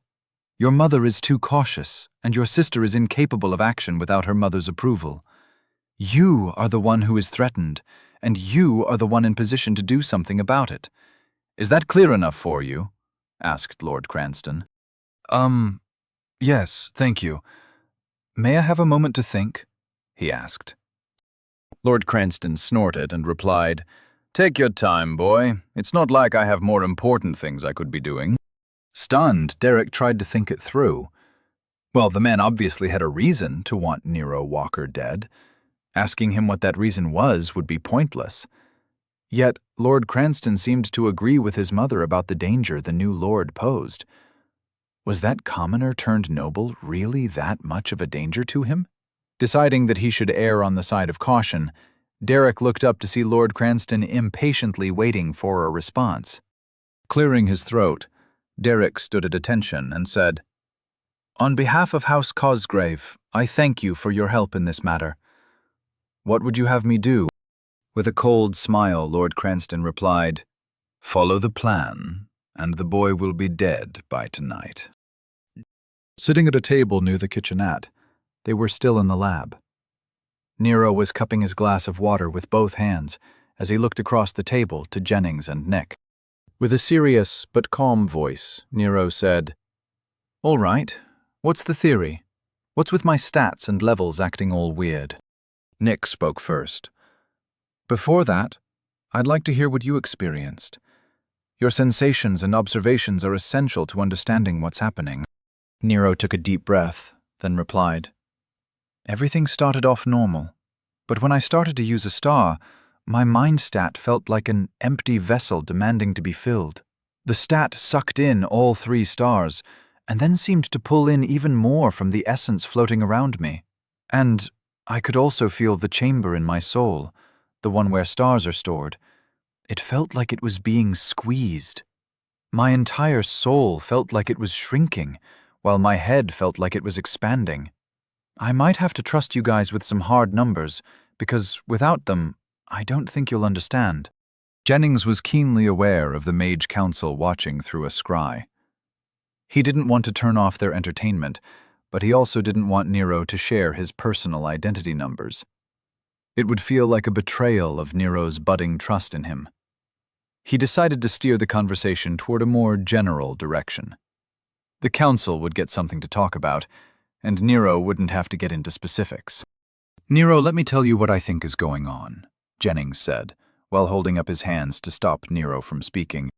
"I think this all goes back to how you came into this world. I think it was a mistake to think that your mind suffered any amnesia from your journey through the upper planes. I think you remember everything. Isn't that right?" Jennings asked. Nick and Jennings both watched as Nero paled. He seemed to hide his agitation better than before, but it was still obvious. Staring at Jennings, Nero seemed to come to a decision. His shoulders slumped, and he took a big drink of his water. "I remember everything. As Nick would say, I came into this world with a fully developed mind. I've already figured out that my previous experiences and personality have been speeding up my leveling. But I don't see the connection to the stats in my identity, or why my leveling isn't slowing down. I was hoping you two had some ideas," he said with a wry smile. Nick was vibrating in his chair. "You remember everything? Where did you come from? What was your past life like? Do you remember the journey through the plains? What did you see?" Jennings didn't seem surprised. He just nodded as if his theory was confirmed. He looked to Nick and said, "There will be time for that later. Buy him a drink or something. The planes of reincarnation are not unknown to the Mage Tower. I'll send you some books to read. It's one of my hobbies to explore the upper dimensions. Right now, Nero needs some answers." Nick nodded and forced himself to calm down. "Quite right. So what does this mean in a more practical sense?" he asked. Jennings didn't answer. He just pointed to Nero. Nick looked over to see Nero frozen in stunned shock. Nick and Jennings shared a look and decided to give Nero some time.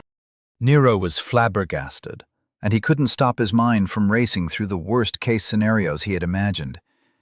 Many times he had played out the reveal of his previous life, and it never went like this. Instead of the shock and accusations he expected, he received curiosity. Not even overwhelming curiosity. It was like they found out that he used to be in the Merchant Marines, and now they just wondered what that was like. They sat in silence while Nero stared off into space, trying to come to terms with what he had just heard. It took almost 5 minutes before Jennings saw that Nero was paying attention again, and then he proposed his theory. "Here's what I think happened. You lived a life somewhere else, and when you died, your soul was released into the upper planes. Something happened that pulled you out of the cycle of reincarnation. You don't have to tell us anything. It's not our business. But whatever happened, you ended up crossing over to our outer realms. Rather than being purified of the remnant mind that was ingrained on your soul, you carried it with you through reincarnation. As your soul wasn't clean, it couldn't latch on to a new body upon reaching the upper planes. You see, a baby requires a fresh soul, one it can grow with. However, your soul couldn't find a suitable vessel, so it just floated around the upper planes. I doubt you could even sense time there, so you could have been floating for a very long time. Eventually, circumstances aligned by chance. A body that was near death released a soul. I'm guessing it was a very weak soul, and it couldn't hold on to its material body. But the body was capable of holding a strong soul, and your soul was pulled like a kite on a string. The recently dead body acted like a magnet and drew your soul through the planar walls. When a soul is pulled into a body, it is usually small enough to slip through the planes without issue. but your soul was so large that it ripped a path open. That tear was what I observed from my tower in Hennings. When the body received the new, more powerful soul, it was reinvigorated. Your birth used the essence the soul brought with it to heal the body, and you were born anew. As your soul already had an identity, it immediately created a mind, and now here you are. Sound right so far? Nero was amazed. He'd met smart people, but Jennings was like Sherlock Holmes had a baby with Stephen Hawking while using Gandalf as a surrogate. All Nero could do was nod and mutter, "I remember looking for a world of magic and wonder. I saw a gate that called to me. I threw myself toward the light. I just remember burning, then waking up at the merchant caravan." Jennings leaned forward. Slapping his hand on the table in excitement, he said, "That's the missing piece. I assumed your mind was already attuned to the magic of a different realm. We would have had to study the differences. But you're implying that your previous world didn't have magic at all. When you say wonder, I hear adventure and excitement. You chose this world with that in mind, don't you see?" He was waving his arms around frantically with a wide smile. Nick and Nero were both surprised and confused at Jennings's outburst. Nero said, "I see you freaking the fuck out. I'm assuming that we're missing something significant." Jennings nodded and said, "The choice, Nero. You were an insubstantial soul. Souls are essence infused with an identity, or, in other words, realized potential." Nick started nodding as he interrupted with an excited shout. "Oh, I see. His memories were there, but his soul was the motive force. It's still shaping the container. He came to this world with the promise of magic and adventure in his very soul. His unconscious formed before his conscious mind took control. Using the framework of his memories, a mind was created. That explains his obsession with magic, his utter disregard for doing anything productive." Nero was feeling his pride rise and fall along with Nick's words. He grimaced and said, "Hey, I'm not being influenced by anything. In a world of magic and dragons, I'm not going to focus on boring crap." Jennings chuckled. "Nick's not saying you don't have a choice or anything. He is simply pointing out that your body, mind, and soul are being influenced by your inner desires. That typically starts to occur at higher tiers. What you're experiencing is a very weak case of unity." Nick's eyes lit up with wonder. "That's possible?" he asked. Jennings nodded proudly. "That's my theory. It explains his absurd casting ability, level-breaking psychic field, and ridiculous leveling speed. His entire existence is quite literally built for the pursuit of magic and adventure. The first tier is about finding your purpose. Nero here came into this world knowing what he wanted. It's been less than a week, and he has grown toward that goal like it was the only light in the room. Unity can be achieved during Tier 2 by embodying a goal or an ideal.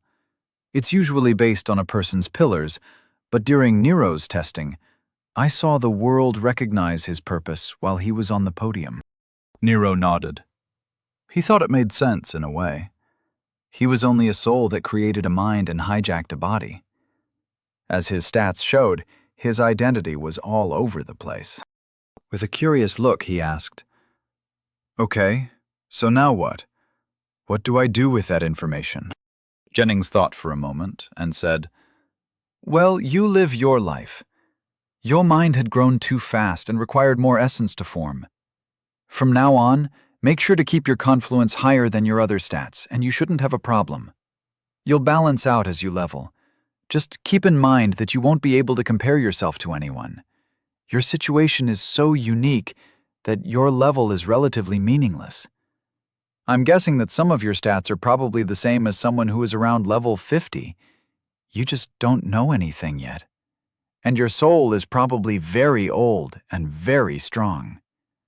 Good news is that you're probably able to ignore most illusion magic. Your sense of self and connection to the world around you is too strong. Nick nodded and added, "You should just follow the plan you had before. Learn what you want and live your life. Your stars should be in balance now. Don't let your level stress rise too high, and you shouldn't have any problems." Nero said, "I think my book showed level stresses really low, though, like under 20. Jennings spoke up. 20 would usually be considered a monstrous level stress. Typically, you shouldn't get higher than a 6. Yet, there are always outliers. You should be safe as long as you stay under 50, maybe 60 at the highest. Also remember, you're still adapting to this realm. It will take time and levels for your body, mind, and soul to reach equilibrium. I'd be surprised if you still had problems after level 10. Just focus on your training. Now that you're going to be a noble, you'll have plenty of options." Nero stared at Jennings and said, "That's the most useless explanation I've ever heard. I'm just as confused as I was before you started talking. And what options are available now that I'm a noble? Can I go to magic school?" Ignoring Nero's question, Nick chimed in. "Speaking of your upcoming nobility, Vera has some things to speak with you about. She wanted to have lunch with you. Thank you for honoring her by appointing her as your proxy. She won't admit it, but she loves getting into it with nobles." Jennings chuckled. "That woman is really fun to watch. She is a superb player. I wasn't surprised to see that she was raised in a noble house. I've met her mother, another formidable player. Nero made a wise decision choosing her as his proxy," he said. Nick stood up from the table and said, "You've got a few hours before lunch, so just stay here and read. I have to go calm down Kendra. What would you like me to tell her?" Nick watched as Nero rubbed his chin in consideration, seemingly lost as to how he should handle more people knowing about his past. Nick tried to help by adding, "All of your data is useless, by the way, so you don't have to worry about it being published. However, I would recommend keeping your history quiet. Much like your uniqueness, it would be a bother to continually answer questions. Maybe you could write a book on your past life or something. Or just keep it secret. Your choice." Nero fidgeted in his chair. He wasn't very proud of his past life selling cell phones and trolling people on the internet with provocative memes. "Well, if you trust her, you can tell her everything. Just let her know not to spread it around. And my data isn't useless. It's like the data that was screwed up by Dawkin or whatever his name was. The data just shows something different. What you learn from it is up to you," said Nero.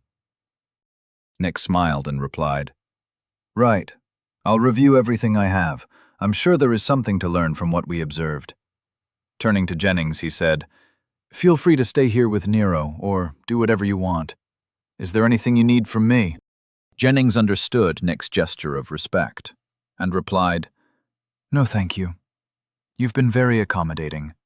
Go about your day. I'll stay with Nero for a bit. With Nero's permission, I'd like to look at the data you collected." He turned to Nero to see his reply. Nero shrugged.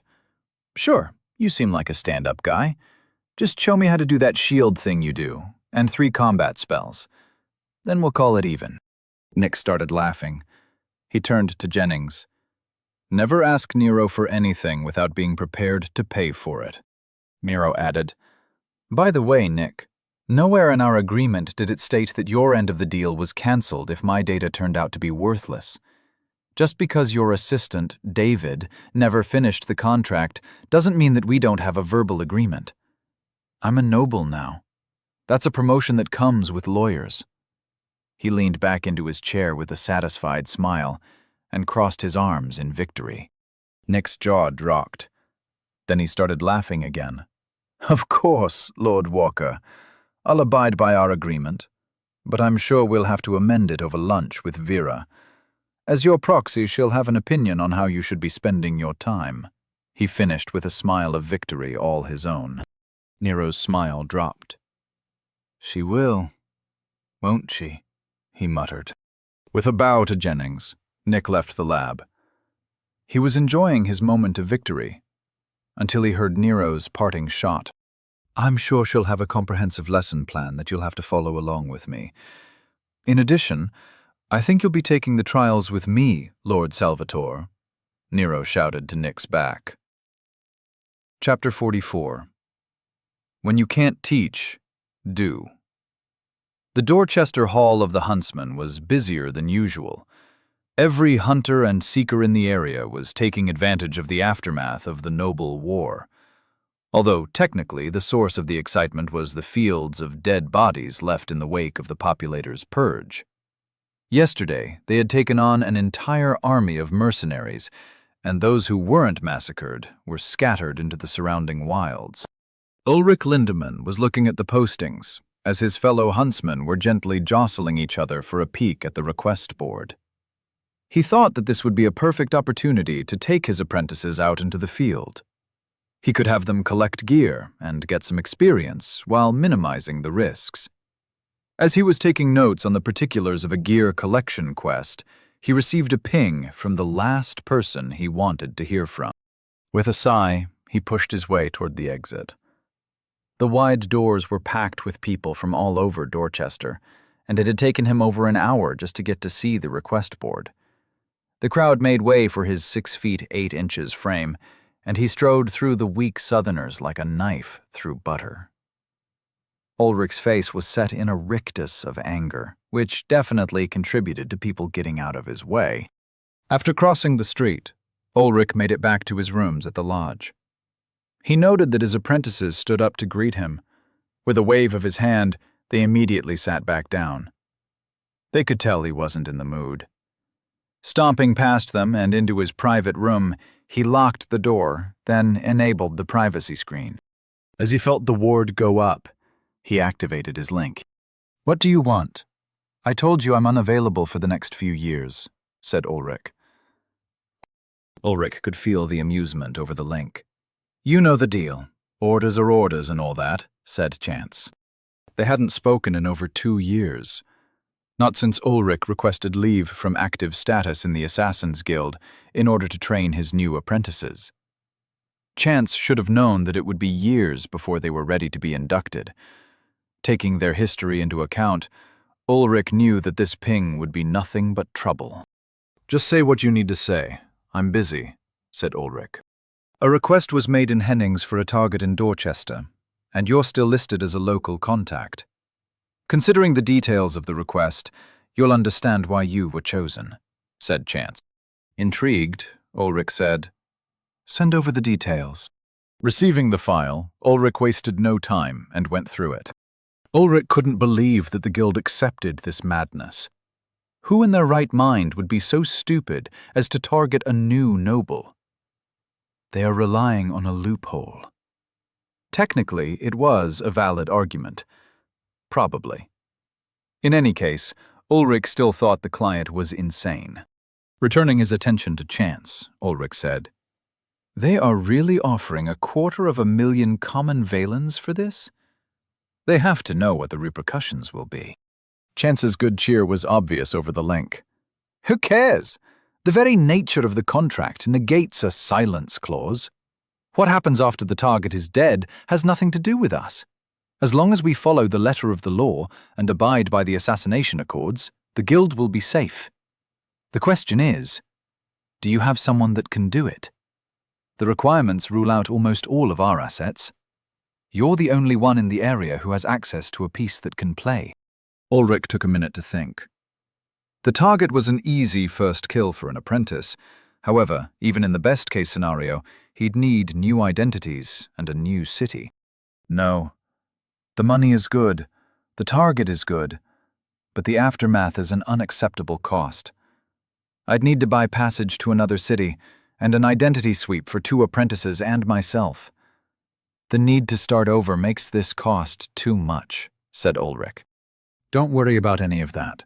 Full identity sweeps and travel in a protected convoy will be provided upon successful completion of the assignment. That's in addition to the 250,000 valens. This needs to happen today. The window is closing," replied Chance. Ulrich was surprised. How much was the guild getting paid for this? Shaking his head, He banished that line of thought. He didn't need or want to know. Rubbing his chin, Ulrich tried to think it through. It was a lot of money and a solid plan. Chance interrupted Ulrich's pondering by upping the payout. Fine. We'll go up to 300,000. No more. And it has to be today, he said. Ulrich straightened to his full height. His hesitation was gone. The deal was too good to pass up. All right, consider the contract accepted. You'll be hearing the good news in a few hours, said Ulrich. Cutting the connection, Ulrich dropped the privacy screen. Taking a breath, he read the file again to make sure he didn't miss anything. Nodding to himself, he walked back into the common room. His apprentices looked up as he walked in. Caleb was oiling his sword, and Rose was tightening her arrowheads. Seeing Ulrich stop and cross his arms, they put down their gear and stood up at attention. Both looked ready. They obviously knew something was up. Well, they were expecting a couple nights in the woods, not a contract, he thought. Ulrich took some time to evaluate them. The contract could only go to one of them. They were both around 18, both level 8, both had been with him for years. Both were dedicated to the path of the hunter. It would be their differences that would determine his choice. Caleb returned Ulrich's gaze with a smirk. His wiry 5 feet 6 inches frame made him an ideal assassin candidate. His black hair and tan complexion blended well with his black leather combat harness. As he preferred to fight with blades, he would be well suited for an arena match. Rose was 5 feet 7 inches and thicker. She was fit and wore her brown leathers and cloak like she was meant to be in the wild. Her light brown hair was cut short, and her blue eyes sparkled in expectation. Although she could win in the arena, she preferred to kill from a distance. Having made a decision, Ulrich smiled and said, "Well, it looks like we have a job. Caleb, how do you feel about killing a new noble in a completely legal arena challenge?" Rose looked to Caleb in surprise. Caleb's smile took on a dangerous glint as he replied, "Legal? That means people will get to see how good I am. You think they'll broadcast it under the arena banner?" Archmage Jennings chuckled as he went to get a cup of coffee. He really enjoyed the banter between Nick and Nero. His trip to Dorchester was turning out to be quite amusing. Nero saw what Jennings was doing and said, "Hey, can you grab me a cup while you're up? Just black is fine." Smiling, Jennings poured Nero a cup of coffee. He was also enjoying the way Nero treated him. He hadn't been treated as an equal in a long time. Even Archmage Mathers held a certain respect for him, though they argued plenty. Nero, though, he just respected him as a mage. There was no awe. Jennings hoped that wouldn't change when Nero found out more about him. "Here you go," he said, handing Nero the coffee. Jennings returned to his seat. Watching Nero take a sip, he said, "So you want to know how to cast an essence shield? Why? You won't need one for years." Nero gave Jennings a look like he was an idiot. "I've been here like 7 days and already was in a fight. A magic fight. I was lucky that I didn't get myself killed. I'm not going to be one of those morons who doesn't accept the world around him. I'm in danger, so I need to learn how to fight," he said with conviction. Jennings raised his eyebrows at Nero's resolve. "As a new noble, you're under the protection of the royals for the next 100 years. You're not in danger." Nero just shook his head. "Let's agree to disagree. Now, tell me how to cast a shield. Then we'll move on to some combat spells." Chuckling, Jennings said, "Fine, but I doubt it will help you. Follow me. We'll need some space." Standing up, Jennings didn't forget his coffee. He led Nero to a corner of the lab with some training dummies and isolated areas for spell testing. Turning to Nero, he narrowed his eyes as he saw that Nero had taken his cup of coffee as well. Deciding not to make an issue of Nero's disregard for decorum, he said, "An essence shield is not a spell. It is using your psychic field to collect and cycle the ambient essence into a film to cover yourself. Everyone does it naturally as their psyche grows. However, mages have perfected it, While warriors rely on their essence-infused bodies and their essence fields, we mages solidify our fields into a shield. A well-done essence shield is like a coat of armor. You can anchor spells to it, use it to fly, make teleportations instantaneous, and much more. It is a very advanced technique that requires years of practice. Condensing your psychic field is a matter of will and focus. Nero, are you listening? Nero was already playing with the ambient essence. Rather than looking Jennings in the eye, he was using his psychic field to examine the thin field of essence that always surrounded Jennings. With his increased stats, he got a much clearer picture of what it actually was. While Jennings was talking, Nero sipped his coffee by reflex as his mind worked on copying the Archmage. Realizing that Jennings had stopped talking, Nero looked up and said, "Yep, mage armor, got it. Here, hold this a second." Nero handed his coffee cup to the stunned Archmage. Jennings was so surprised at Nero's behavior that he took the cup by reflex. As Nero stepped back, Jennings was about to start up one of his legendary rants. He could feel the amusement of the Mage Council in his head, and it was infuriating. Before Jennings could say anything, he felt the essence around Nero begin to swirl. Snapping his mouth closed, he focused on what was happening. Nero had his eyes closed and was using his psychic field to grab all the essence within a few feet. Rather than pick a flow or type, he just mentally clasped a big fist. Around his body was already an area that interacted with essence. He assumed that was the beginnings of his essence field. Collapsing his mental fist, he held the essence in a clinch over the field. The two fields didn't seem to want to interact. They were fighting each other. With a frown, he opened his eyes and released his hold. Taking 2 steps forward, he walked right up to Jennings. The man just cocked his head with a smile. "It's not so simple. It's amazing that you could even condense a field. You should be proud," he said. Nero gave him a deadpan look and replied, "Just give me a sec." Nero turned the entirety of his psychic field to the study of Jennings's shield. It was flowing over him at insane speeds. It was like looking at an essence waterfall, one that was flowing over the field Jennings' body emitted. Though it looked like a film, it actually extended a couple inches off his body. It just stayed near him. Nero poked it with a psychic finger. Jennings jumped a little and said in an annoyed tone, "What are you doing?" Nero nodded to himself. He looked up at Jennings and said in a matter-of-fact tone, "Your explanation sucks. It's not a film at all. You're creating an area of your essence. You're taking ownership of the area around your body. It gets weaker the farther away from your skin it is. It's not a film, and calling it one is just wrong. Now be quiet for a second." Jennings couldn't remember the last time someone had so thoroughly told him that he was wrong. He'd been corrected, his conclusions questioned, his thought process challenged. But he was stupefied to the point of silence by being told so directly that he was wrong. Nero stepped back to give himself some space. Once again, he reached out with his psychic field. Nero could sense the entire area was blanketed by Jennings' consciousness, but it wasn't actually under his control. The Archmage was just lightly laying his presence over everything and using it to monitor his surroundings. Nero briefly considered how much Jennings was currently paying attention to, but he quickly banished the useless thought. Nero reached out much further this time and collected all the essence he could comfortably grab without straining his mind. Rather than squeezing, he just encircled the essence with his field and pushed it toward his body.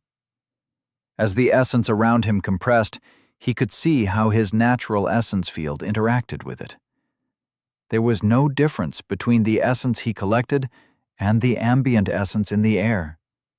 He couldn't feel a difference, aside from the fact that it was now his. With a smile, Nero let the essence he'd collected move however it wanted. Slowly, He kept collapsing the field tighter and tighter. Soon he started to feel some tension in his head, as if there was a weight on his mind. It was the mental equivalent of holding your abs tight. It was uncomfortable, but he could deal with it. The collected essence was under pressure, and, as a result, it was cycling around his body like river rapids. Examining it, he compared it to Jennings. Although he was several feet away, he thought they looked the same. Opening his eyes, he saw a stunned Jennings. Nero ignored his expression and said, "So how is this like armor? It's just like wrapping yourself in essence. I don't see how that will stop a knife." Jennings had watched as Nero created a very respectable essence shield. His attention snapped to Nero, standing there with a frown on his face and his hands on his hips. Jennings muttered, "What was that?" Nero rolled his eyes. "I just don't see how doing this with essence will do anything. It's just me claiming the essence around me and compressing it." Jennings' eyes narrowed, and he waved his hand. A spear of light several inches thick shot at Nero and struck him in the chest. Nero's eyes widened as he was lifted off his feet and flew backward into the wall. Bouncing off, he landed on his hands and knees. In order to demonstrate the new distance from each other, Jennings said loudly, "Without an essence shield, that would have gone right through you." Walking up to Nero, Jennings watched the boy patting his chest. With barely any effort, Nero rebuilt his shield like it was a reflex.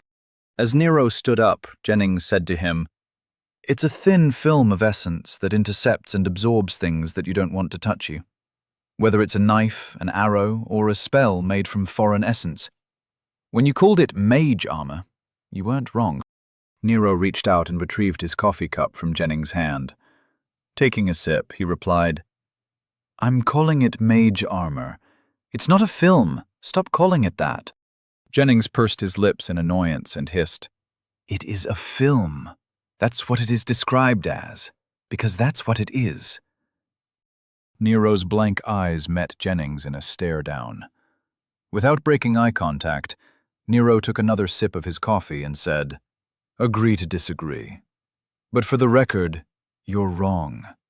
Stand there in your wrongness and be wrong." Jennings' eyes widened, and he could feel cheering from the Mage Council. With a huff, he turned around and walked back to the center of the testing area. Perhaps giving those bastards away to monitor us was a mistake. That little shit is going to give them ideas, he thought. Chapter 45. Popularity has its downsides. City Lord Cosgrove was in a meeting with several department heads from various city services. They were discussing the recent influx of hunters and adventurers clogging Gate 15. The short but methodical actions of the populators had left bodies with loot spread all over the woods, along with localized essence storms assaulting the entire area. The woods had always been dangerous, but now they were a death trap. Looking up from the paper in her hands, she looked at the scry record of what's left of one of Dorchin's estates. The buildings were in ruins, and creatures stalked the grounds. Their black skin looked wet, and their snouts made them look like severely mutated hounds. Apparently, they were spawning from somewhere among the rubble. Lord Cosgrove groaned in annoyance.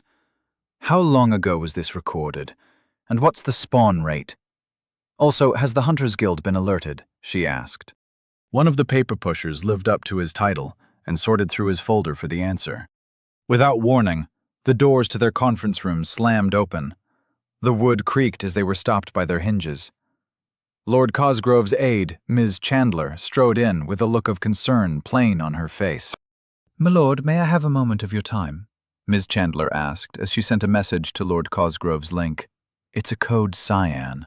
Standing quickly, but with grace, Lord Cosgrove addressed the room. "You all know what to do. Make sure the Hunters Guild is alerted and send them all the information we have. Ask the army for support if you have to. The numbers must be culled quickly. We don't want to give the essence time to condense into permanent spawn zones." It's much easier to prevent them now than to clear them out later. With a nod, she followed a nervous Miss Chandler into the hallway. The pace was uncomfortably quick as they walked to the City Lord's office. Lord Cosgrove leaned over and asked, "What's this about?" Miss Chandler whispered, "Master Derek seems to be aiding the Assassin's Guild. He escorted an assassination team to the Tower of Law, where they offered a formal assassination challenge to the commoner Nero Walker. As the contract was requested by House Cranston, who no longer has a presence in Dorchester, it required someone from the City Lord's house to sign off on it. Master Derek was there to act as House Cosgrove's heir and representative." Stopping in the hall, Lord Cosgrove's jaw had dropped. She was staring at Miss Chandler as though the woman was spouting gibberish. "When did this happen?" she asked. Miss Chandler folded her hands in front of her waist and pursed her lips. "Less than 10 minutes ago. One of the associates there realized that something didn't seem right.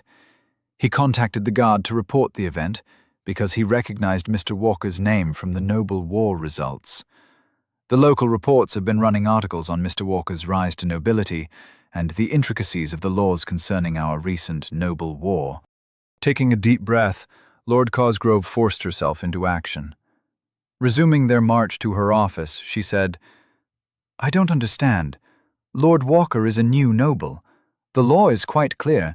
He cannot be challenged for 100 years. Why is the Tower of Law allowing it?" With a wave of her hand, the ceiling-high doors to her office opened while she and her aide talked. Closing the doors behind them, Lord Cosgrove went straight to the wet bar and poured herself some wine. Miss Chandler replied, "The associate at the Tower of Law was very helpful with his report. It seems that House Cranston took advantage of the fact that Mr. Walker hasn't taken the pledge yet. It's a technicality that only applies because he met with you personally, but didn't take the pledge. In the strictest sense of the law, that means that he refused to pledge. Until he does so, he will remain a commoner. Had that meeting not taken place, Mr. Walker would have remained a new noble under protection of the Crown. For the brief time that a new noble stands before a city lord, they are under the city lord's protection, not the Crown's. Therefore, Master Derek could allow a challenge." Lord Cosgrove paled. "It would appear to all those who witnessed it that we were playing the game to remove Mr. Walker before he could become a noble. It would be legal, as our house didn't initiate the challenge, only allowed it. The Crown will be angry, but will be without recourse. They'll change the law immediately, but that won't help Mr. Walker. Wait, what was the reason stated for the challenge? If I recall, a noble house can only initiate an assassination challenge to a commoner under specific rules." Miss Chandler nodded. "The challenge listed a blood grievance. It seems that the Mage Council executed our previous court mage, Lord Cranston's son, because he wouldn't agree to protect Mr. Walker. Archmage Mathers stated so in open court for all the nobles to hear. It's another technicality. Lord Cranston's son was executed for refusing orders, but he is stating that a blood grievance still applies. Technically, his noble son fell so that a commoner could rise. That allows for the noble house to test his blood to see if the sacrifice is worthy. Hence the assassination challenge." Lord Cosgrove took a gulp of wine and said, "So, to sum up, my idiot son dragged my house into an assassination attempt on a new noble who has the eyes of the Mage Council following him, in addition to the protection of the Crown. All right, we'll just have to deal with it. The assassination attempt is completely legal, so we can't stop it. Therefore, we need to prepare for repercussions from our new court mage and the Crown itself." Miss Chandler helpfully added, "Don't forget Vera Salvatore." Lord Cosgrove's shoulders slumped. "If Nero doesn't kill Derek, I'm going to. Collect my daughter from wherever she is. We better be at the arena to mitigate whatever damage we can." Nero was walking through the halls of the research center, mentally going over the 3 combat spells he learned. He found the principles of combat casting extremely interesting. Absently, he used his psychic field to flex and release a little of the pressure from his essence shield, or mage armor, as he called it. Archmage Jennings said that Nero shouldn't keep the shield up, as having it active drained his center. Nero didn't notice any particular drain, though. His center was hovering around 70%, even after some serious magic practice. His guess was that everyone else was just doing it wrong. With his link still in his pocket, Nero mentally reached out to it. Connecting through his field was easy, and he didn't understand why everyone didn't do it. Sending a ping to Nick's office door, he kept playing with his mage armor. Receiving the signal, he walked in with a smile. "Hey Nick, ready for lunch?" he said. Nick was leaning against his desk, as his two lab assistants were seated in comfy chairs taking notes. He looked up to Nero and said, "We can leave in a minute." Nero nodded and went to grab some cookies from the tray that Nick always seemed to have by the coffee. Kendra sent Nero a ping without looking at him. Raising his eyebrows, Nero accepted the connection. "What's up?" he said. While she was listening to Nick go over some duties and assignments, she looked like she wasn't paying attention to Nero at all. Over the link, she said, "I wanted to thank you for your trust. Nick told me what you said, and I appreciate that trust. I won't abuse it. If possible, I'd like to join the research team. I think I'd be able to help you on your path. It will be exciting, and I think I could learn a lot." Nero was munching on a cookie and staring at her while he poured himself some coffee. He thought it was kind of creepy how she could be talking to him while looking like she wasn't.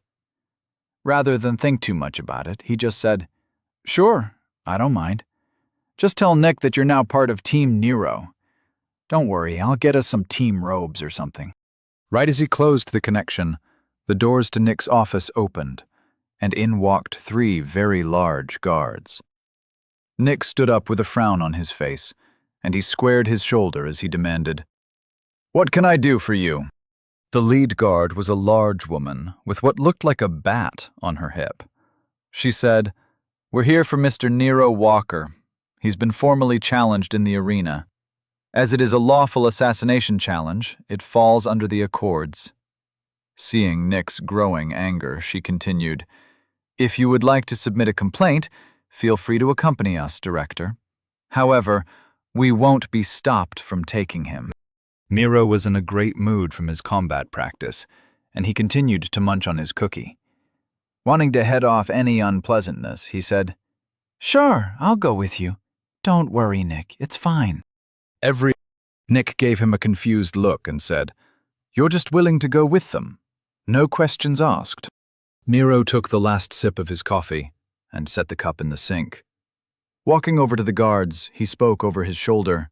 "You thought the nobles would let a nobody like me join them without doing anything. You're adorable, you know that?" Waving goodbye to Kendra and David, Nick's lab assistants, Nero maneuvered around the shoulders of the giant guards. "Are we going or what? I'm missing lunch for this," he said. Exchanging confused glances with each other, the guards followed Nero out. Nick just stood there and watched the group leave with a stunned expression. "Vera's going to go on a gods-be-damned warpath," he thought in horror. Nick caught up with Nero and the guards as they were getting into a carriage.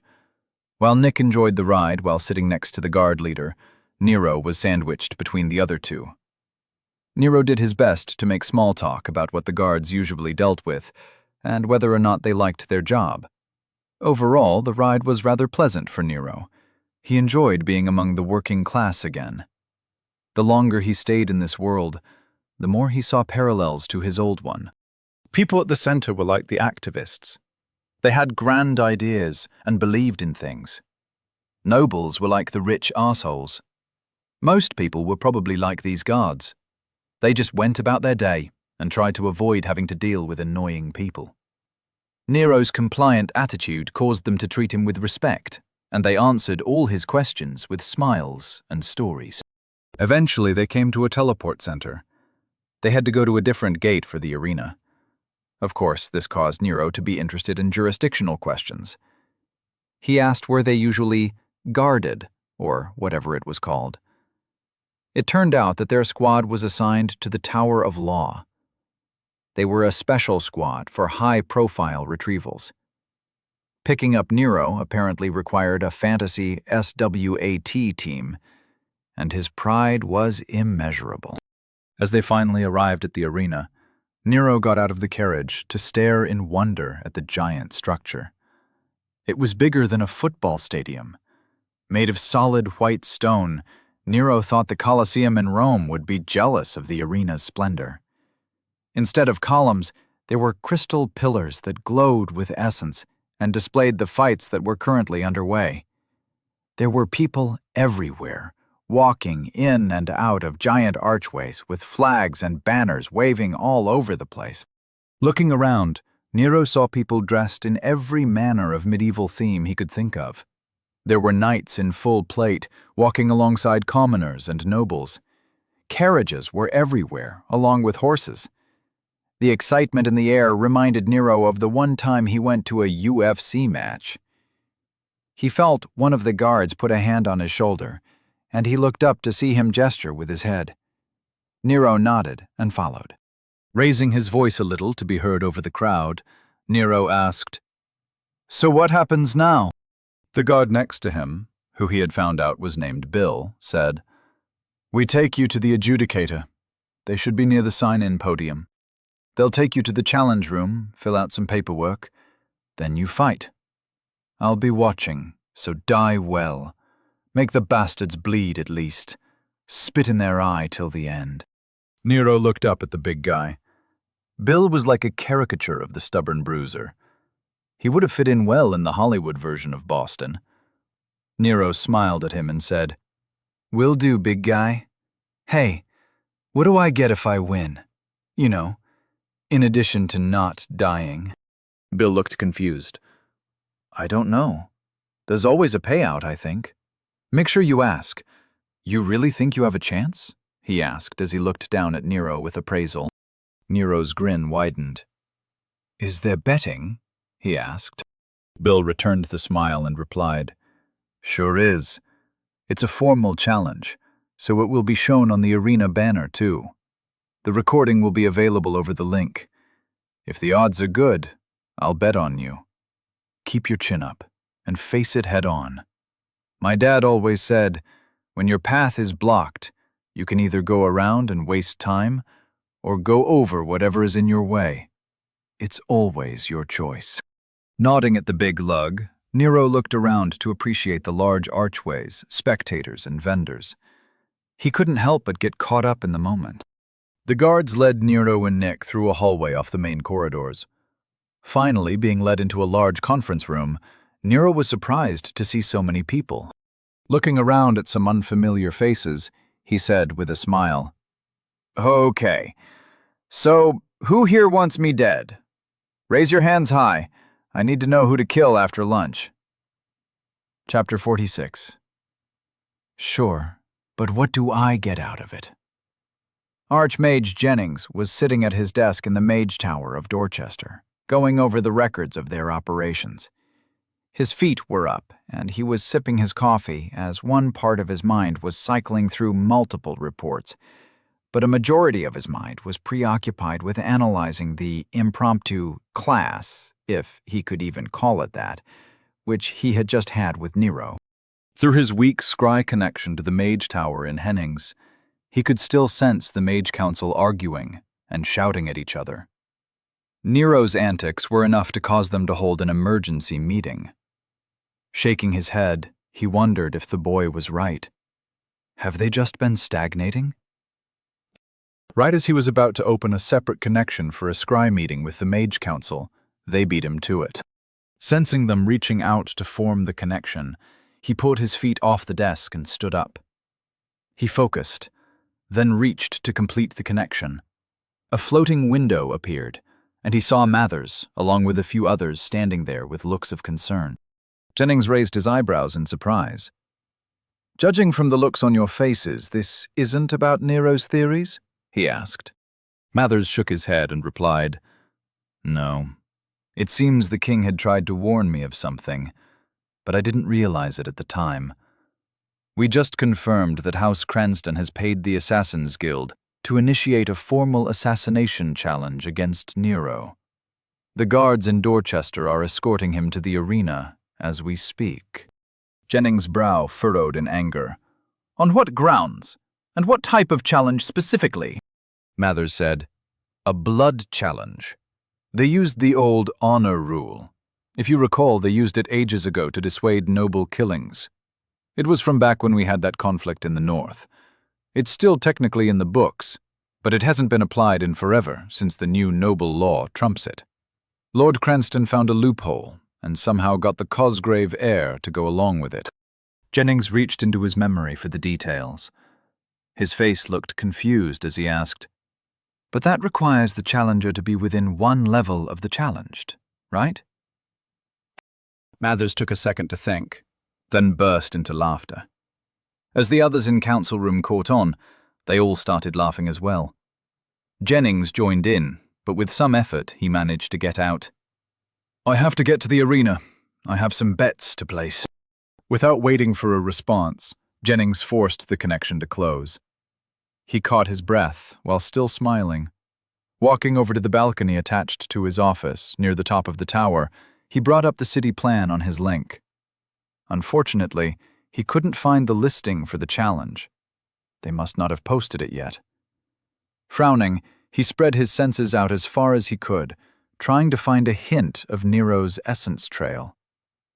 Lifting off into the air, he wrapped himself in a complicated shield of essence to appear invisible, and then flew off to follow Nero to the arena. "This is going to be great. I wonder what the odds will be," he thought to himself. As the room stood in silence, with everyone staring at him, Nero heard Nick's whisper, "Vera's in the building. She'll be here soon." Nero looked over his shoulder and nodded. Showing no fear, he sauntered into the room. Looking around, he recognized the Cosgraves, the city lord with her two heirs.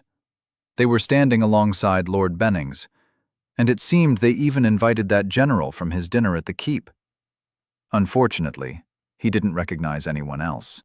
Nero said, "In all seriousness, you guys wanted me here, so let's talk." Expressions varied, but Nero's favorite was the city lord's. She looked so mad that Nero wanted to take a picture, although her son's was a close second. Lord Bennings coughed lightly, then spoke in a professional tone. "You have been called to answer a formal assassination challenge issued by House Cranston and executed by the Assassin's Guild.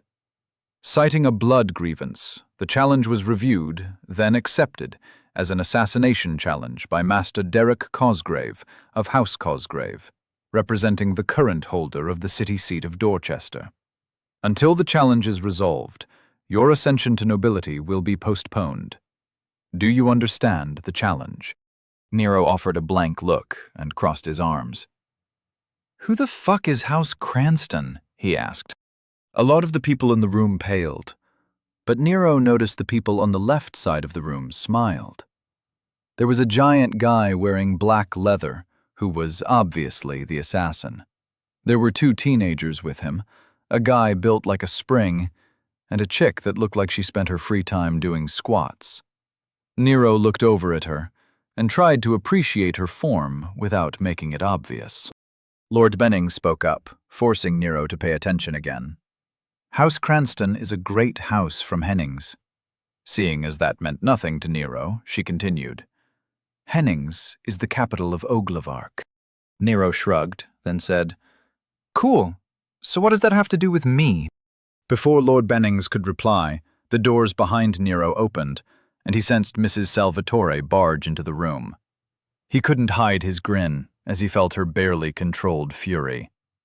"I should have stopped at a vendor for some popcorn or something," he thought.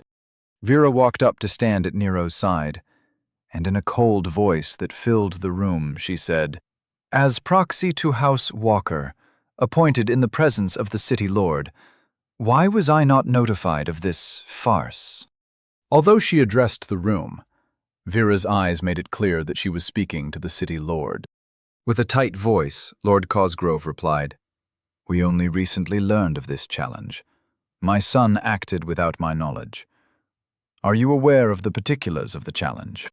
Vera's eyes took on an edge of violence as she said, I obtained the details of the challenge on my own. Your office must have forgotten to forward them to me. As this is obviously an abuse of loopholes within our laws, you, as the city lord, have the power to stop this. Yet it seems that you are allowing it to proceed unimpeded. Lord Cosgrove held Vera's stare and replied, To step in now would be an insult to House Cranston. My son made a mistake. I will not compound that mistake by making one of my own. House Cosgrove will abide by the law, and Lord Bennings has assured me that the challenge is legal. Vera nodded, then replied with venom. House Walker has heard your words. We will remember them when our lord makes his pledge to Dorchester. With a cruel smile, Derek Cosgrave retorted. If he has the chance, that is. Nero realized that the anger in the room was getting to the point that someone might start throwing chairs, so he decided to step in. Okay, so I'm going to have a death match with an assassin. Since all the very noble nobles are on board with it, I don't have much choice. Now let's get to the important part. What do I get if I win? Nero asked, while crossing his arms and smirking. The room was staring at him, and Lord Benning spoke as if she was reciting from a list in her link. The rules state that a blood grievance can be called after the death of a noble with a direct lineage to the head of their house.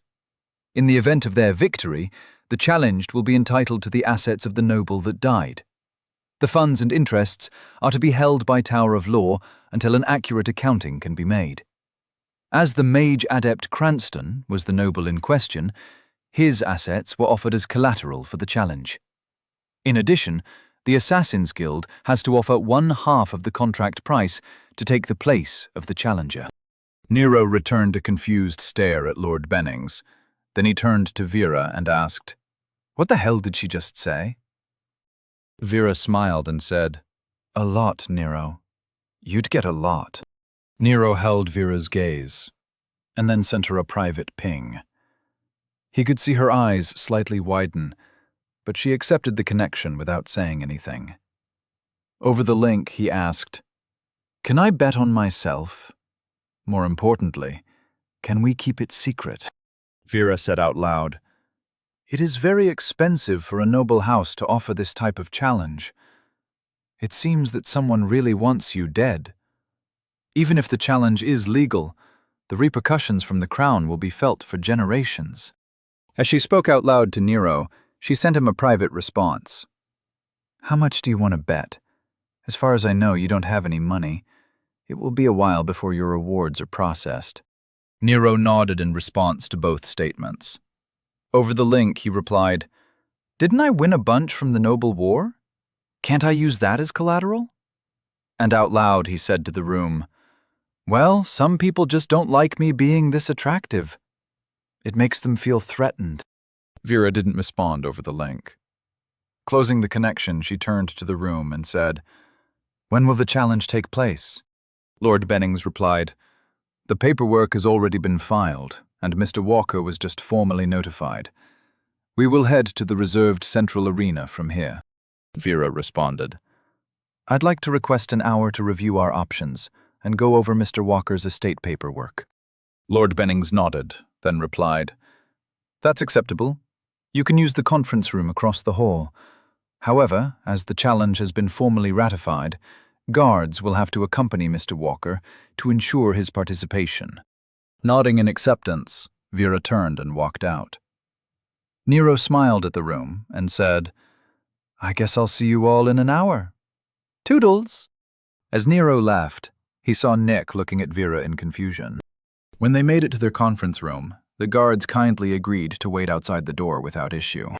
Nero rubbed his hands with greed while asking, Okay, what's the plan?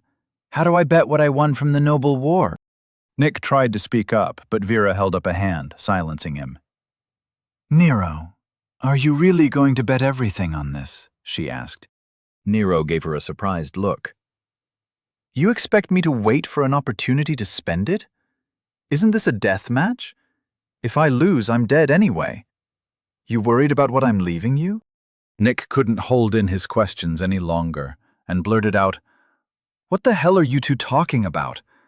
Are we not going to try and put a stop to this insanity?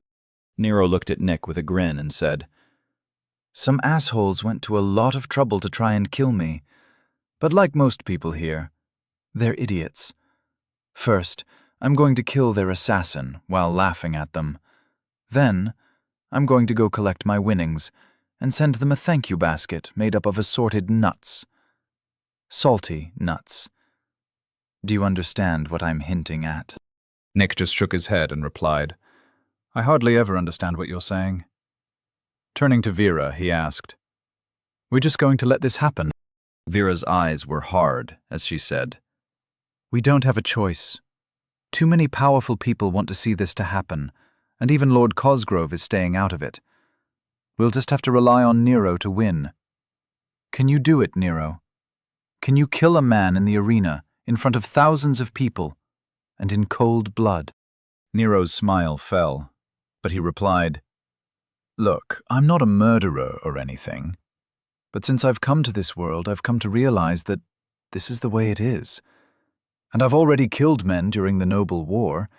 Yes, it was unpleasant, but they started it. I'll meet aggression with aggression. Don't worry about me. I'll win. Vera held his stare for a moment, then nodded.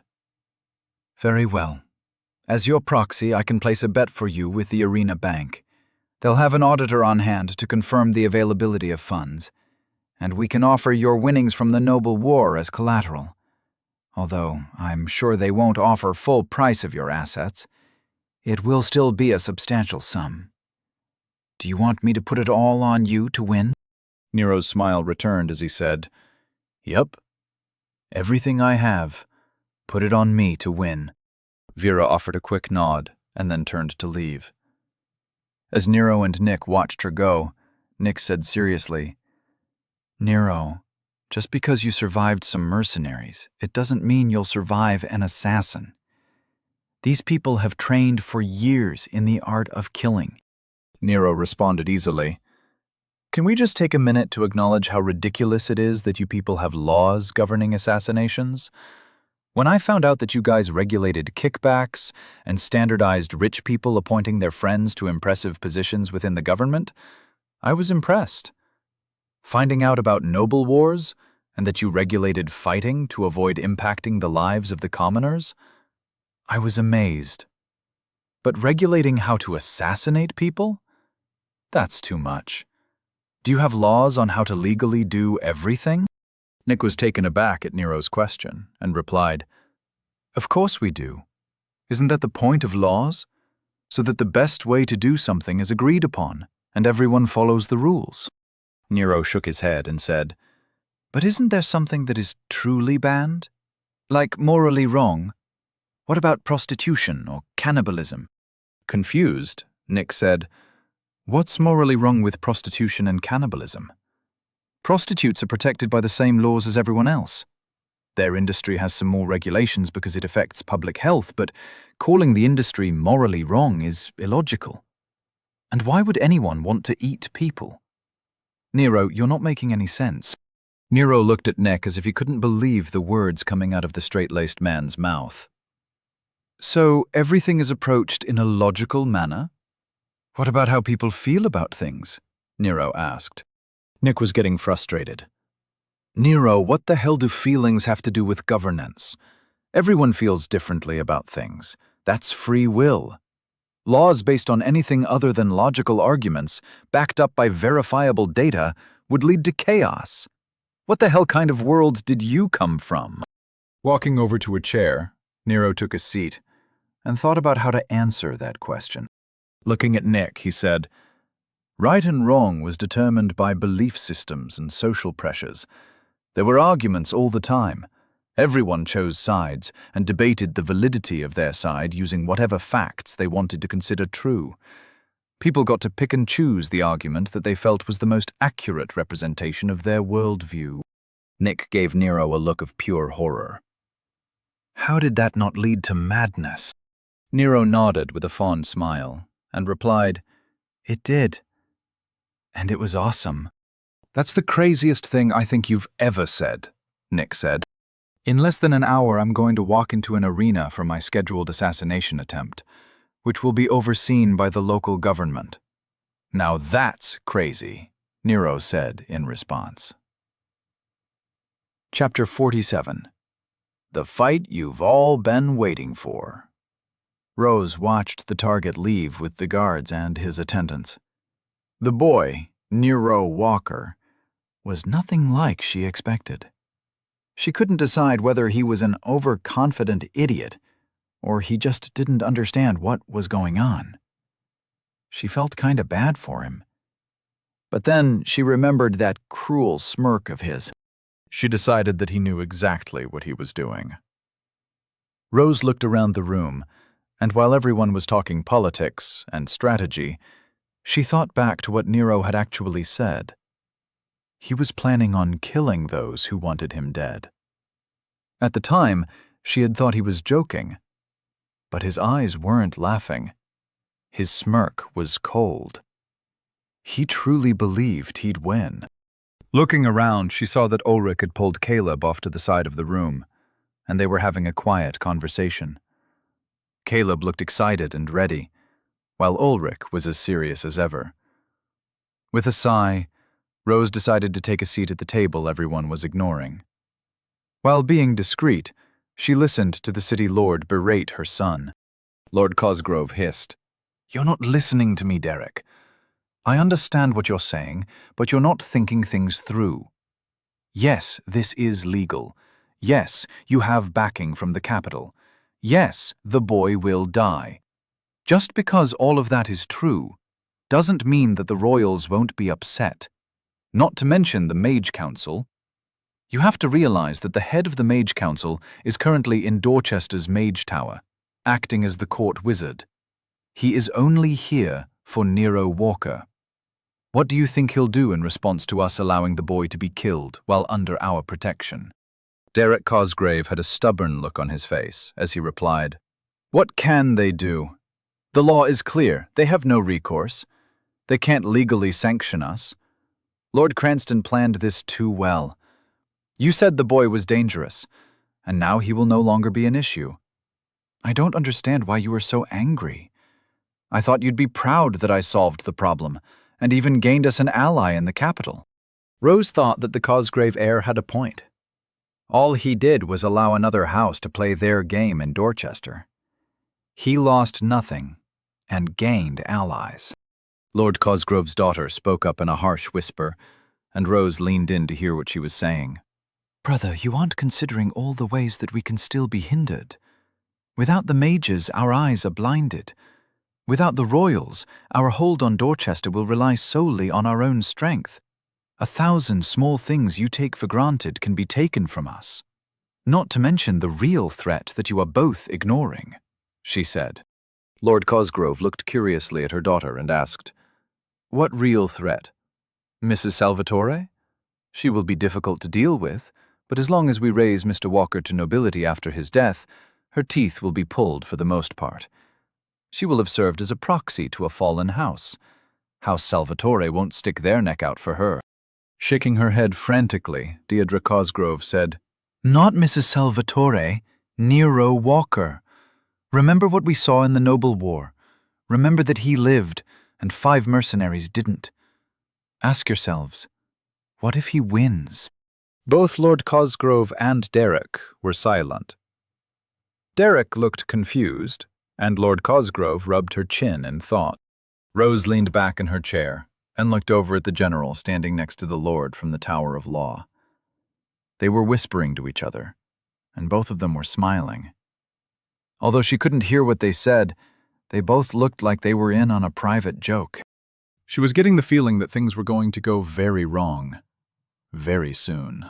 When she had taken the apprenticeship with Ulrich, it was for hunting. She had known that he was a member of the Assassin's Guild, but he said that it would be years before she would have to choose her path. She was a hunter. She liked facing worthy prey in combat. But this political crap was not what she signed up for. If she did nothing, her path would be chosen for her. Standing up, she walked up to the Lord from the Tower of Law. "Excuse me, Lord Bennings," she said. The General and Lord Bennings both turned to Rose, and Lord Bennings answered, "Yes, is there a clarification of the law that you require?" Shaking her head, she replied in a quiet tone, "I was just curious if my name is on the paperwork for this challenge." With a curious tilt to her head, Lord Bennings replied, "Why do you ask?" Sighing, Rose replied, "I'm a hunter. I was just training to be a hunter. I'm not liking the fact that I'm being pulled into these political games. I looked into that boy's eyes, and I'm pretty sure I don't want him knowing my name. In fact, I'd like to know if I sever my relationship with my teacher, will I still be associated with his actions?" The General chuckled. Lord Bennings smiled and replied, "If you remove yourself from your current employment situation, then I will ensure that you will no longer be listed as a member of the assassination party. Does that answer your question?" Rose sighed in relief. "Yes, it does. Thank you, my lord." With a slight bow, she turned to walk away, but was stopped by the General. "After you end your apprenticeship, come back. I'd like a word if you don't mind. I'd like to offer you an opportunity that could help us both," he said. Rose's eyes widened in surprise. Dorchester's General wanted to speak with her. Well, it's true what they say. Paths are winding, obstructions temporary, so keep moving forward. Nodding to the General, she walked over to Ulrich to let him know her decision. Nero was walking down the hallway to the arena with an easy smile on his face. The guards were flanking him, and Nick was blathering about strategy and how to seize the essence. Bill, the guard, was walking next to him with a smile. All in all, Nero felt like he was walking to the cage with his posse. Nick was waving his hands, trying to force Nero to listen. "Nero, this is important. You have to take control of the essence quickly. Your opponent won't have a pillar, but just because he doesn't have abilities doesn't mean you aren't in danger. Cho—" Nero stumbled and interrupted Nick. "Hold up. How can a guy that old not have a pillar? I thought people got their first pillar at level 10. Nick looked at Nero in confusion. "He can't be more than 20. You think that is old? And people don't level at your speed. By law, your challenger can only be within a level of you. So he must be no higher than level 8. Wait, who do you think you're fighting?" he asked. Nero kept walking while trying to figure out what Nick was talking about. "The big assassin guy. I'm not fighting him?" he asked. Bill the guard started laughing. "Sorry, don't mind me. I'm not here. Continue," he said, and gestured for them to ignore him. Nick sighed and said, "Nero, you'll be facing the young man who is standing next to him. Now listen closely. He will be using blades. Are you sure you don't want a sword and some armor?" Nero was elated. He was fighting the little guy. Now that he thought about it, that seemed wrong. Ignoring Nick's question, Nero asked, "Isn't that a little unfair?" Not understanding what Nero meant, Nick said, "You're allowed armor and weapons. The man is a trained killer. You don't think they'd force you to fight him with your bare hands, do you?" Nero decided that it wasn't worth arguing about it. After all, if the young man wanted to kill Nero, he had it coming. As they were nearing the end of the hallway, the doors were open, and Nero could see a large stadium. It looked like they were walking into the Roman Colosseum, but broken up into little fighting platforms.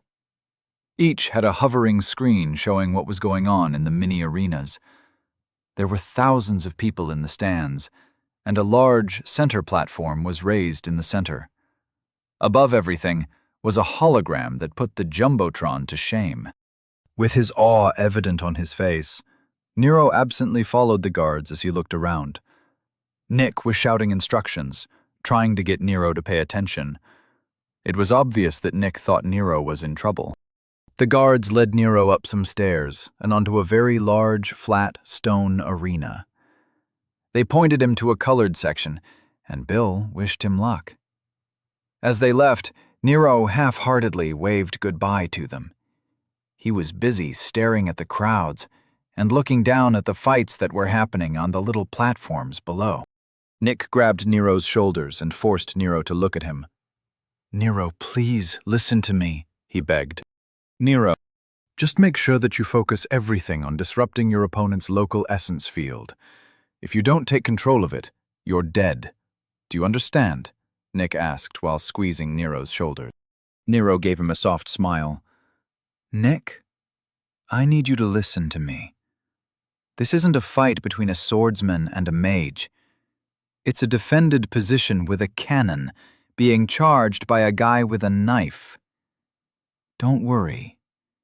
But I need to know if there will be a shield around the arena. I don't want to hurt anyone in the crowd," he said, while gently prying Nick's hands off his shoulders. Nick seemed to deflate. "Yes, Nero, there is a shield. Good luck. I may not have known you for long, but every moment with you has invigorated my life. Your passion and enthusiasm have left their mark on my path. Vera and I will remember you for the rest of our lives. Rest assured, Vera won't stop until you are avenged," he finished with iron in his voice. Nero gave him a confused look.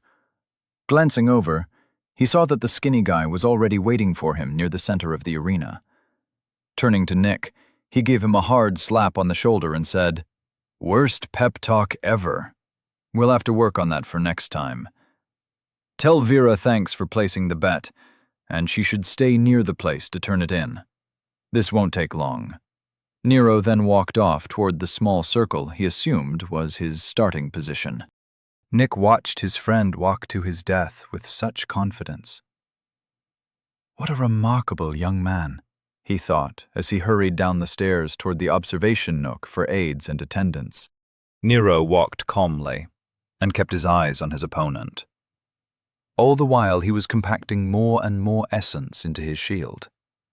He made sure not to stress himself, but he hovered near his limit.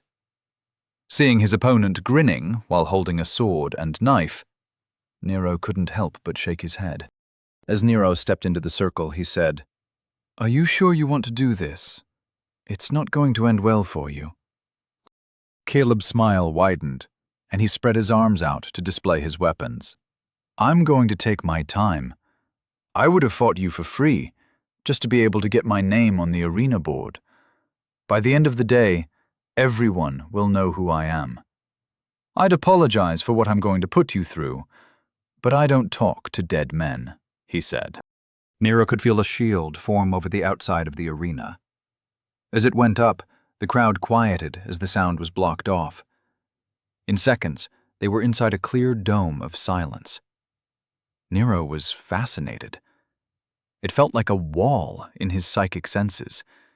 He could no longer extend his psyche past the edge of the arena. Nero looked over at his opponent and replied, "That's some solid trash talk. But just to be really sure, I'll ask you one more time. Do you really want to die today?" Above them, hovering in the air, a timer appeared. It was displaying large gold numbers, while a strong yet feminine voice counted down from 10. The numbers were turning more red as they reached 0.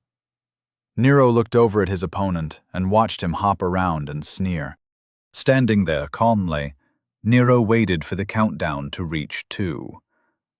Just as he was about to start his spell form, he decided to wait. There might be some rule or something. It was better to wait for the fight to actually start. When the countdown hit 0, the woman said, "Fight!" Like a dog being let off the leash, Caleb shot forward while spinning in the air like a top. As his sword slashed, the tip hit Nero's neck. As he landed, Caleb spun in order to hamstring Nero. Completing his maneuver, Caleb continued past Nero and rolled to a stop while turning to face Nero's back. Nero hadn't moved. He was using his psychic field to keep himself in place, so the strength of the strikes wouldn't send him flying like Jennings had. Caleb's blades had slid across his shield without causing any damage. In fact, Nero barely registered the impacts. He had expected more from the cocky assassin. Not in a hurry. Nero focused on the spell form he was carving into existence above his right hand. Turning slowly, he faced the crouching assassin, while the variation on the plasma spell Archmage Jennings taught Nero a couple of hours ago completed. Where Jennings had used a spell form to collect heat, hydrogen, and lightning, Nero had adjusted it to only pull in light essence. While Jennings had imparted his center on the essence and forced the plasma to become an extension of his will, Nero just collected and compacted light and then aimed it at his opponent. There was so much light essence around that it was easy to grab more than enough for his needs. Caleb was shocked that he had missed. He was sure he had felt his blades connect. Crouching, Caleb watched as Nero turned to face him.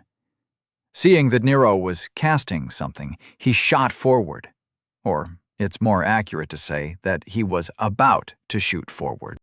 Nero had carved, charged, and fired his spell in less than 3 seconds. As it was light essence, the moment it transitioned into coherent light, it was already boring a fist-sized hole through Caleb's chest. Nero wasn't using his will to fire it. He just directed it. He didn't have to force his will through Caleb's psychic field. He just shot a laser at him. The fact that mages didn't create environmental effects like this to bypass psychic fields was just another reason why Nero thought they were all idiots. Even if a person had some natural essence protecting them, it was much easier to bore through it with a laser than trying to engage in a battle of wills. Or at least that's what he took away from his one magic lesson. Jennings said that mages summoned and threw rocks, caused area of effect fireballs, hurled lightning from the heavens, created pillars of fire and webs of razor-sharp steel. But no one had made a laser pointer. Watching a confused Caleb reach up to touch the large hole in his chest, Nero looked at him with sadness in his eyes. The young man's essence field wasn't remotely strong enough to stop his laser. Nero had never been a physical bully, and he didn't like feeling like one. Caleb's eyes met Nero's, and Nero saw the instant the man realized that he was dead. Moments later, the lights went out, and Caleb collapsed. Nero felt awful. This wasn't combat. This wasn't a victory. Nero was going to have a long talk with the assholes that sent this poor guy to die for their pride. As Nero stared at Caleb's corpse, the arena shield went down. The stadium was much quieter than it was when the shield had gone up. Nero wasn't close enough to see faces amongst the crowd, but he felt like the place was holding its breath. A hologram appeared in the same place where the timer hovered earlier. It said, "Winner, Nero Walker." The lady's voice narrated, but this time she sounded a little confused. Nero gave one last glance at Caleb's body, then started looking around. He didn't see a referee, or anyone else for that matter. He coughed into his hand to clear his throat, then loudly said, He's dead. Challenge completed, or whatever. Anyone want to point me toward the exit? Maybe bring me a sandwich? I skipped lunch for this." Chapter 48. People fight for money, not trophies. The king had expected this meeting, but that didn't mean he would enjoy it. He leaned back in his chair, sipping his wine, listening to the events unfold as expected. His leadership council was using their private meeting hall. Although the general shape was the same, it was much smaller than the public hall of nobles. The king sat at the head of a semicircle, with his council surrounding him. They only met here when they needed to address conflicts and events that shouldn't be discussed in view of the public, which was a fancy way of saying this was the room they used when someone screwed up. In the petitioners' circle, both Archmage Mathers and Lord Hobbs were currently shouting at each other. Mathers was representing the Tower of Magic, and Lord Hobbs was the current director of the Hennings Tower of Law. Swirling the wine in his glass, King Oliver Oglevark let the argument play out. Everything was proceeding as expected, and it wasn't his turn yet.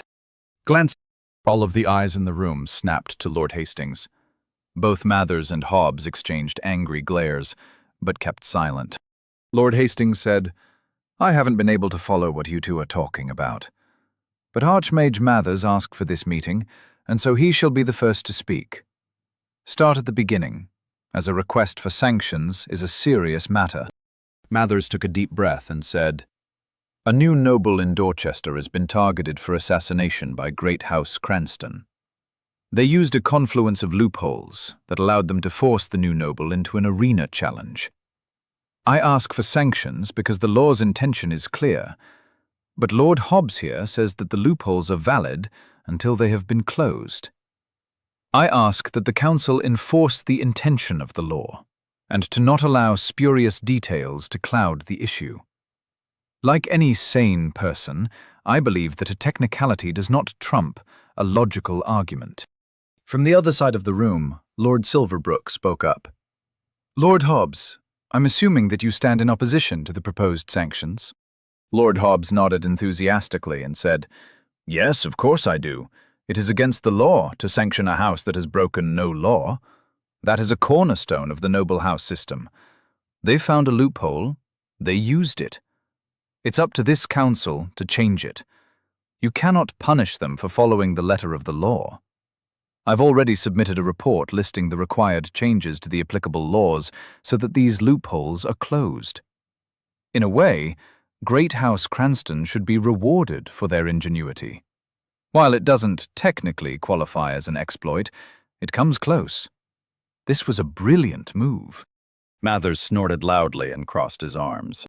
Lord Hastings said, "Archmage Mathers, if the law has been followed, sanctions aren't the answer. Find another way to vent your frustration. Follow the law, but you are not without recourse. Every member of this council recognizes the slight to the royal house.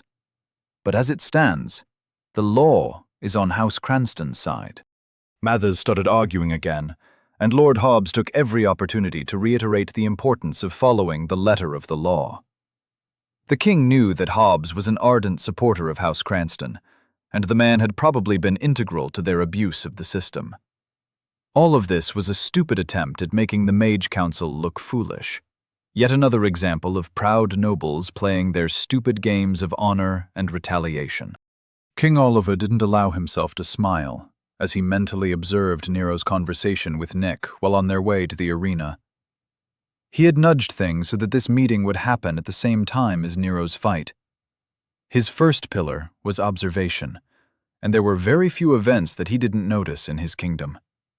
For him, scrying was as easy as breathing. He just hoped he had timed it correctly. Mathers finally had enough of this farce and turned to face the king. "Sire, what's your opinion on the subject? Do you plan to let this insult stand?" he asked with venom. The king finally allowed himself his smile. With a wave of his hand, a scrying portal appeared behind the petitioner's circle.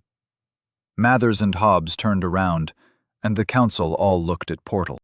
Lord Hastings said, "Sire, what are we looking at?" The king spoke in a quiet voice. "That is the arena in Dorchester. The young man with white hair is the new noble in question. His opponent is an apprentice loosely associated with the Assassin's Guild. As we speak, the new noble of House Walker meets the blood challenge in the arena." The council chambers was silent as they watched the fight begin. Mathers started chuckling when Nero cast his spell, then burst out in laughter when Nero asked for a sandwich. The king waited a moment, then closed the scrying portal. Both Mathers and Hobbs turned back around to face the king. Lord Hobbs was pale, and his hands were shaking. The council was in stunned shock. Several of them were using their links to look up more information on the new noble. A level 7 shouldn't have been able to do that. Into the silence, the king spoke with a voice of steel.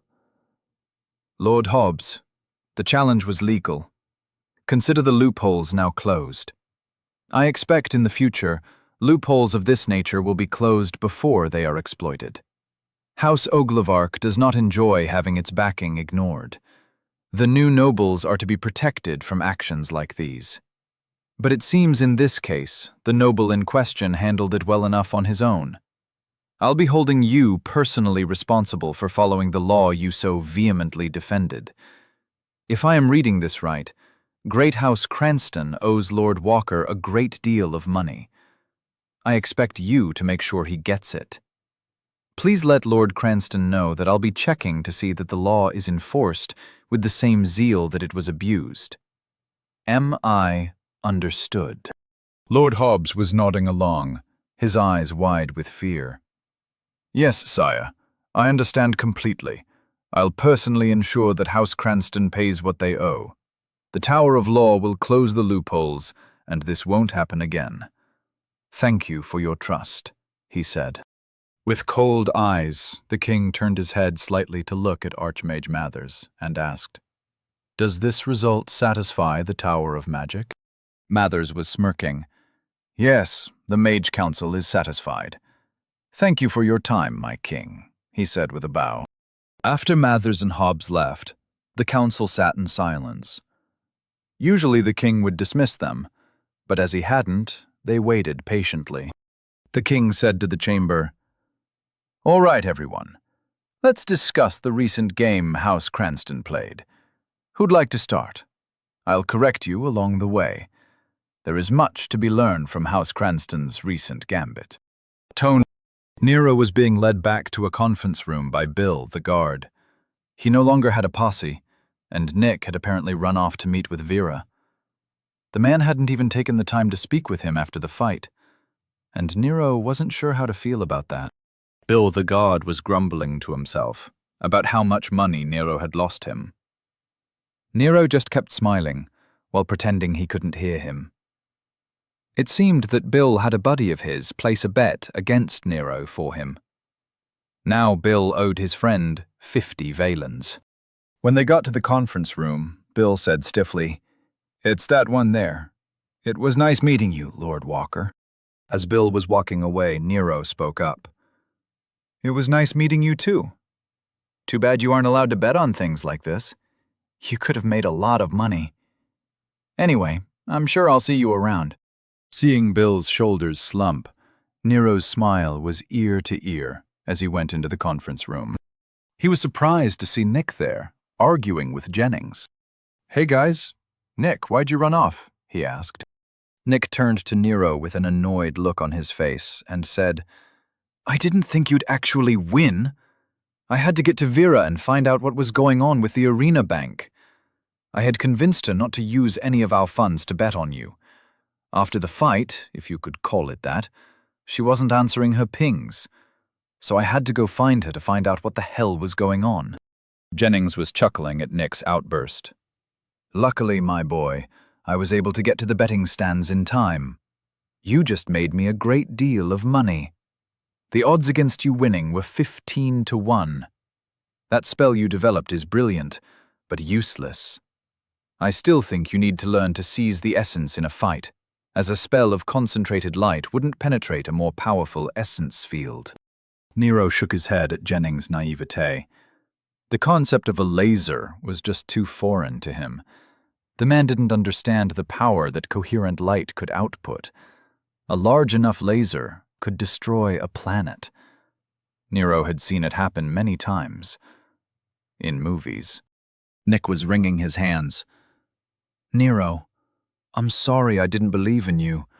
It's just... How the hell did you win? You shouldn't have been able to win. It's not that I didn't want you to win. It's just that it doesn't make any sense," he said while looking completely defeated and confused. Nero felt bad for the guy. Nick had given a great goodbye speech, and he had been so worried for Nero. He had really expected Nero to die. "I don't know what to tell you, Nick. I'm really hard to kill, I guess. Try not to feel too bad. Some people just lack imagination." "We'll work on it," Nero said, while patting Nick's shoulder reassuringly. All three of them turned as the door to the conference room opened, and then watched as Vera entered with a mischievous grin on her face. Instead of greeting the trio, she completely ignored them, walking right past them to take a seat at the conference room table. She pulled out a bottle and some glasses from her personal space and started pouring drinks. As Nick, Jennings, and Nero joined her at the table, Nick said, "That much, huh?" Vera replied as she poured. "As you didn't want me to place a bet for us, I used my family money. Nicholas, my love, your wife was a rich woman. Now she is a very rich woman." Nero took the wine glass he was offered and leaned back in his chair to get comfortable. "That's great that my death match worked out for you, but let's have my proxy tell me about my life savings," he said with a wry smile. Vera snorted and said, "Life savings? You're not even a week old. The Arena Bank agreed to accept your assets and projected awards as collateral for a loan. As instructed, I placed it all on you to win. After your victory, the loan was dissolved. However, not everything went according to plan. The problem is that the Arena Bank doesn't currently have the funds to cover your winnings, as having that amount of liquid capital would be ridiculous. They'll have to pay you in installments, or find another way to cover the debt. I have a meeting scheduled with them." Nero nodded. "What kind of interest rate are you hitting them with? If they can't cover the bet, then they're essentially borrowing what they haven't paid me." Vera's eyebrows shot up. "That is a very good point. I'll have to see how that has been handled in the past, and if there is any precedent for you to receive interest. Perhaps you can acquire partial ownership of the arena. I'll look into it. Either way, you are now a very rich young man. I was planning to go over your finances and upcoming trials over lunch. Of course, that was before all of this happened." Jennings spoke up. "He'll need to get the pledge out of the way. I'm sure the Cosgraves ran back to the keep the moment Nero won. I was watching the assassin team leader trying to hide his trail. It was hilarious. I'm guessing that without a win, he had no way out of the city. Do you want me to take care of him along with his other former apprentice?" Nero looked at Jennings, who was casually offering to murder people for him. Weren't they just doing their jobs? I'm more interested in the assholes that started all of this. That Castle House or whatever. I understand they had some issue with me, but I didn't understand what Lord Bennings was talking about. I don't remember killing any nobles, he said. Jennings coughed into his hand. That's actually my fault. I killed one of Lord Cranston's sons. He refused an order from the Mage Council and I executed him for it. Lord Cranston knew that I had wanted to kill his son for years, and I just used the refusal as a legal screen. In order to get back at me, and the Mage Council, he used that subject of that refused order as a legal screen to validate his blood grievance. Since he had a grievance against a commoner, he took advantage of the brief window that you were not a new noble to outsource the challenge. It only worked because Derek Cosgrave allowed it. He painted his mother into a corner. Since he sided with House Cranston, if she had overruled him, then she would be insulting House Cranston. Are you following any of this? He asked Nero, who was now picking at his nails. Nero looked up and replied, Kind of. It's weird. I seem to be able to pay attention to a lot more. It's almost like my normal half-listening is what my full listening used to be. I got the gist of it. You pissed someone off, and they struck at you through me. The Cosgrave kid is afraid of me, so he ignored his mother, and she was stuck going along with it. The two people I have to retaliate against are Derek Cosgrave and that Lord Cranston guy, right? Vera, Nick, and Jennings were all looking at Nero in shock. Vera said, Well, they are the primary candidates for your revenge, but you aren't in a position to do anything to them for the moment. You'll have to bide your time. Jennings nodded. You already got your revenge on House Cranston. I've heard from the Mage Tower in Hennings. They've heard that the loophole House Cranston used annoyed the king enough that he charged the director of the Tower of Law to personally make Lord Cranston pay what you're owed from winning the challenge.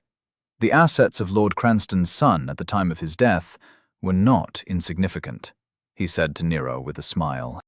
Nero just shrugged and said, Great.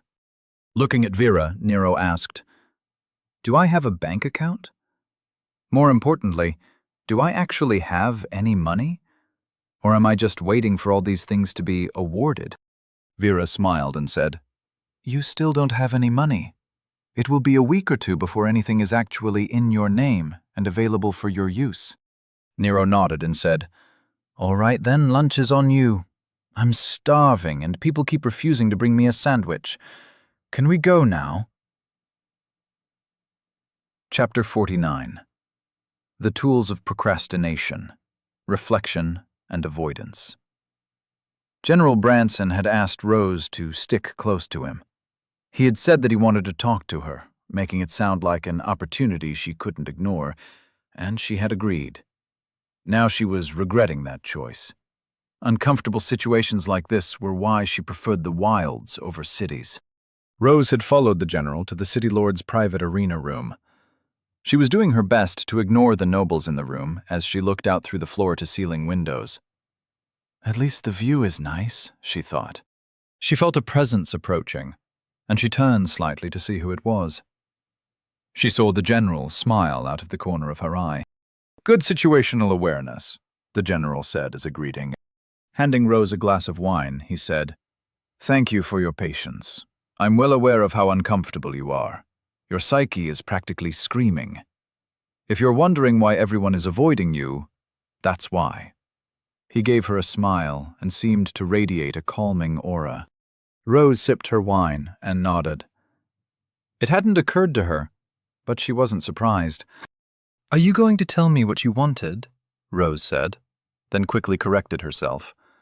I mean, what can I do for you, sir? The general looked out over the arena. Rose watched him pick his words with care. I try to look out for people who choose to see what others ignore, he said in a quiet voice. Rose looked around the room and realized that there was no one nearby. She matched the general's quiet tone and turned to follow his gaze into the arena. You think the kid is going to win too, don't you? She said. Nodding, the general said, I've been following the reports concerning him since he predicted the noble war. It's been 3 days, and he's already being raised to nobility, trained by the head of the Mage Council, and nearly adopted by a couple of departmental heads with ties to some very powerful houses. That boy killed 5 mercenaries on his own during the war, one of whom had an estimated level in the 30s. Yes, the young man will win, but most people refuse to see that. Yet, when you met him, you saw what others did not. Rose felt a very unfamiliar feeling rise in her chest. She knew it was pride, but she felt it so rarely that it felt weird. Unto such positive reinforcement, she blurted out, It wasn't that hard. I mean, I just thought that he didn't look scared. He looked hungry for battle. I've seen animals and monsters like that in the wilds, and it's always a good idea to avoid them. I was just avoiding a predator. Chuckling, the general replied, A predator? That's one way to describe Nero Walker. He is brash and self-centered. He knows what he wants, and he does whatever it takes to go after it. His arrival in Dorchester has caused a lot of changes in a short amount of time. Rose said, Okay, but none of that has anything to do with me. Turning his head to look at Rose, the general said, I'd like to offer you the option of entering a training camp for elite monster hunters. It will be located in Gate 15 and will help you on your path as a hunter. Squads of elites will be sent out on excursions into the wilds. Sometimes they will stay out there for up to a month. It's dangerous, and the training will be intense. I think you'll do well there. Caught off guard by the general's subject change, she stuttered, Don't elite hunters have to spend time on monster elimination squads before they can be an elite hunter? Do we even have elite hunters in Dorchester? Aren't they only in the bigger cities? And how does me recognizing the obvious danger I was heading toward merit an invite? The general replied, Hold that thought, it's starting. The nobles in the room all gathered at the windows overlooking the arena, and Rose cautiously looked around at the curious faces. In the middle of the stadium, she could see the giant projection of the center arena. Seeing Caleb's face, smiling in anticipation of the fight, she felt a pang in her chest. He wasn't a bad guy. It was a shame that he was going to die. She'd known him for years, and they had gotten along well enough. The fight was so short that the nobles were all paralyzed in shock. Rose looked up to see the general chuckling. He turned and said over his shoulder, "Come along, Rose. We're done here." Rose hurried to follow, cold sweat beading on her back. "What the hell was that? How did he do that?" she hissed. General Branson said, "I don't know. That's why I want you in the training program." Rose's steps faltered, her mind trying to see the connection. "I don't get it," she said. As the general led her down the halls, away from the nobles' private boxes, he said, "I want someone there who is capable of seeing through Lord Walker's facade. Too many people see him and think he is an idiot. I want someone to report facts, not interpretations." "He's going to be in the program too?" she asked in disbelief. The general smiled and said, "He will. He just doesn't know it yet." Nero was finally heading back to the dorms. It had been a long day already. He was looking forward to a nap. Unfortunately, he still had a meeting with Mrs. Salvatore at the end of the day. She had told Nero that there were a lot of things she needed to talk with him about, but she was too busy during the day. After they had left the arena, Nick and Jennings had taken Nero to a fancy late lunch, while Mrs. Salvatore had taken off to go deal with paperwork or something. Nero knew he should have paid more attention, considering that she was currently acting as his proxy, but he just couldn't bring himself to care. The restaurant Nick chose was a white stone building that had a rooftop dining area overlooking the city. The portions were too small, and the atmosphere was too stuffy. Rather than complain about it, Nero had spent the entire time trying to get Jennings to give him the secrets of magic. It was difficult because Jennings said he didn't want to color Nero's preconceptions of what magic was capable of. As Nero walked up the steps of the center, he reaffirmed how different people were in this part of the city. The polite atmosphere and considerate populace was exclusive to the center. Maybe it's like church. Everyone is polite at church, he thought. Making his way through the crowds, he entered the dorms and immediately felt Ms. Averett staring at him. Proud that he recognized her psychic signature, Nero returned her glare with a smile. She walked out from behind the desk and made a beeline straight for Nero. He kept walking toward the hallway for the dorms. He figured she'd catch up to him if she really wanted. Soon enough, she did. Even knowing that she was coming, the woman still managed to make Nero jump when she appeared in front of him. Damn, she's fast, he thought sourly. So it appears that you are now nobility, she said as she crossed her arm. Nero smiled at how little she seemed to care about his supposed nobility. I guess so. I'm just coming back from the arena. I know I haven't had the chance to attend any combat classes, but rest assured, I'm taking my self-defense seriously, he said. From what Nero knew of her, that was all she cared about. Nodding, she said, Yes, I saw your fight. You just stood there and let him hit you. Are you an idiot? If he had essence infused his blades, you'd be dead. Where would your smirk be then? Nero's eyes widened. He didn't know what essence-infused blades were, but that sounded bad. I was using my mage armor. I was perfectly safe. You know I won, right? He said. Eyes hard, she huffed. Yes, I know you won. But how you win is just as important as winning.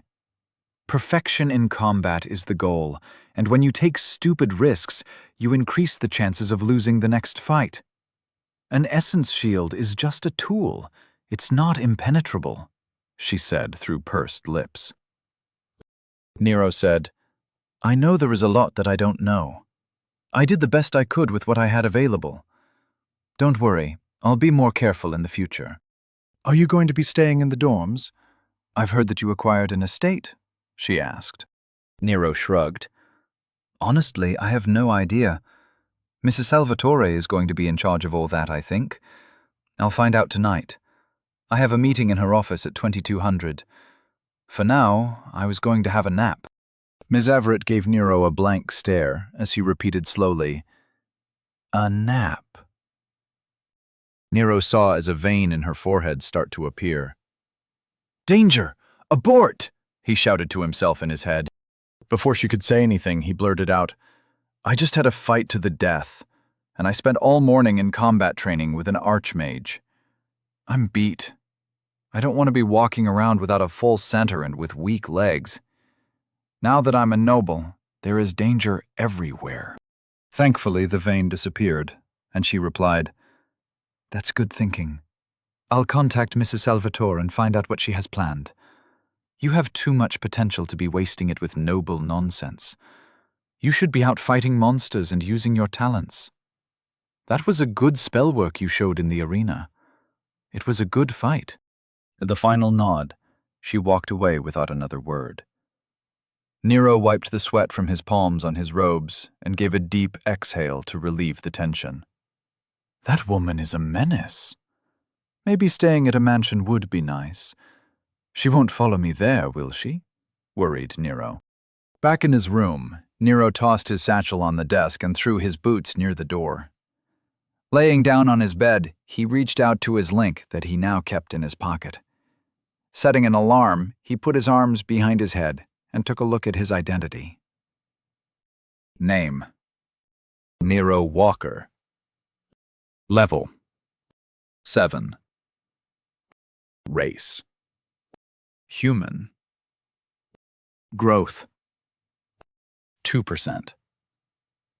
Tier: 1. Condition: 100%. Age: 14. Center: 37%. Body: 1.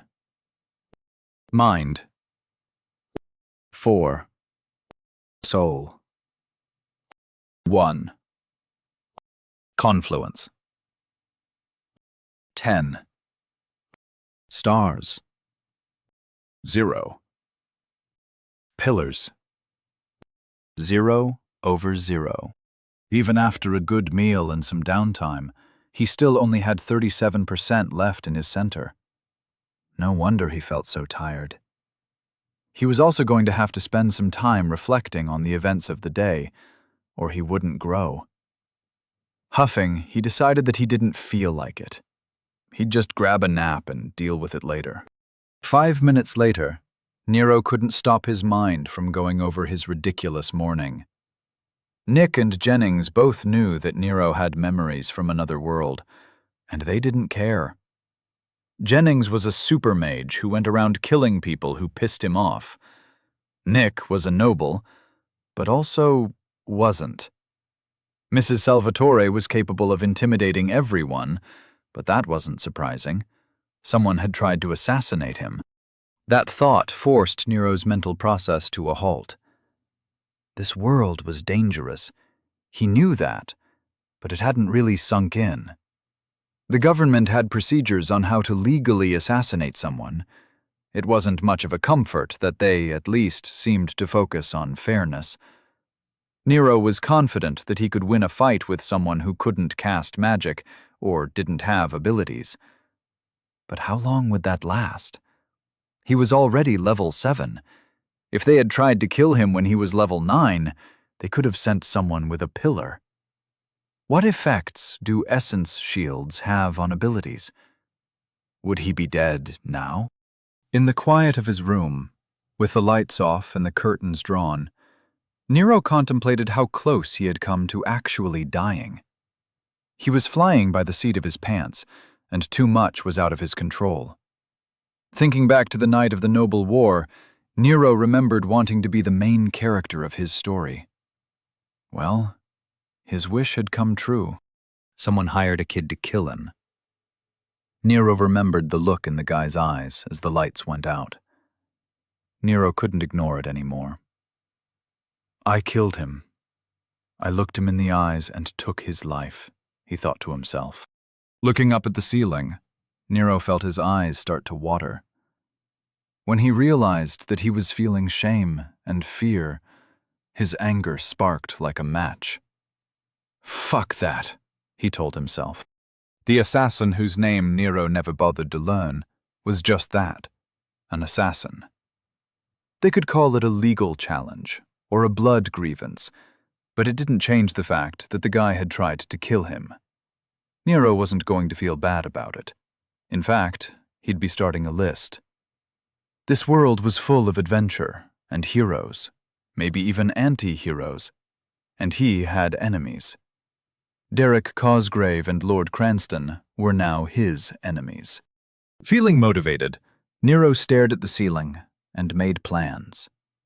He would start by participating in the creation of his training schedule. He had a lot to learn, and choosing what he learned was not something he would leave up to others. Also, in any world, finances were important. He needed to get hold of his account statements or whatever. Mrs. Salvatore was right. We have a lot to talk about, he told himself. With a grunt, Nero got up from his bed and threw open the curtains. This world had a 30-hour day, and he wouldn't get anywhere if he wasted the extra hours sleeping. Nero went to the bathroom to splash some water on his face and wake himself up. Sitting at his desk, Nero started making a list of questions he needed answered. As he listed his questions, he noticed that more and more of them were questions about magic.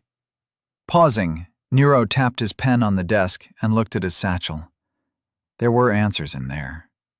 He had time to do this list later. His meeting wasn't for a while. Studying was productive. He should do that instead. Putting aside his real-world concerns, Nero smiled as he pulled out real books of magic. Just because he had to rest his center didn't mean that he couldn't read about casting. Deciding that controlling the world around you was the book of the day, Nero leaned back in his chair and started reading. Time passed, and Nero was engrossed in his book. It was a very abstract book about how essence made up the world. Matter was nothing but solidified essence. The flows of essence were potential.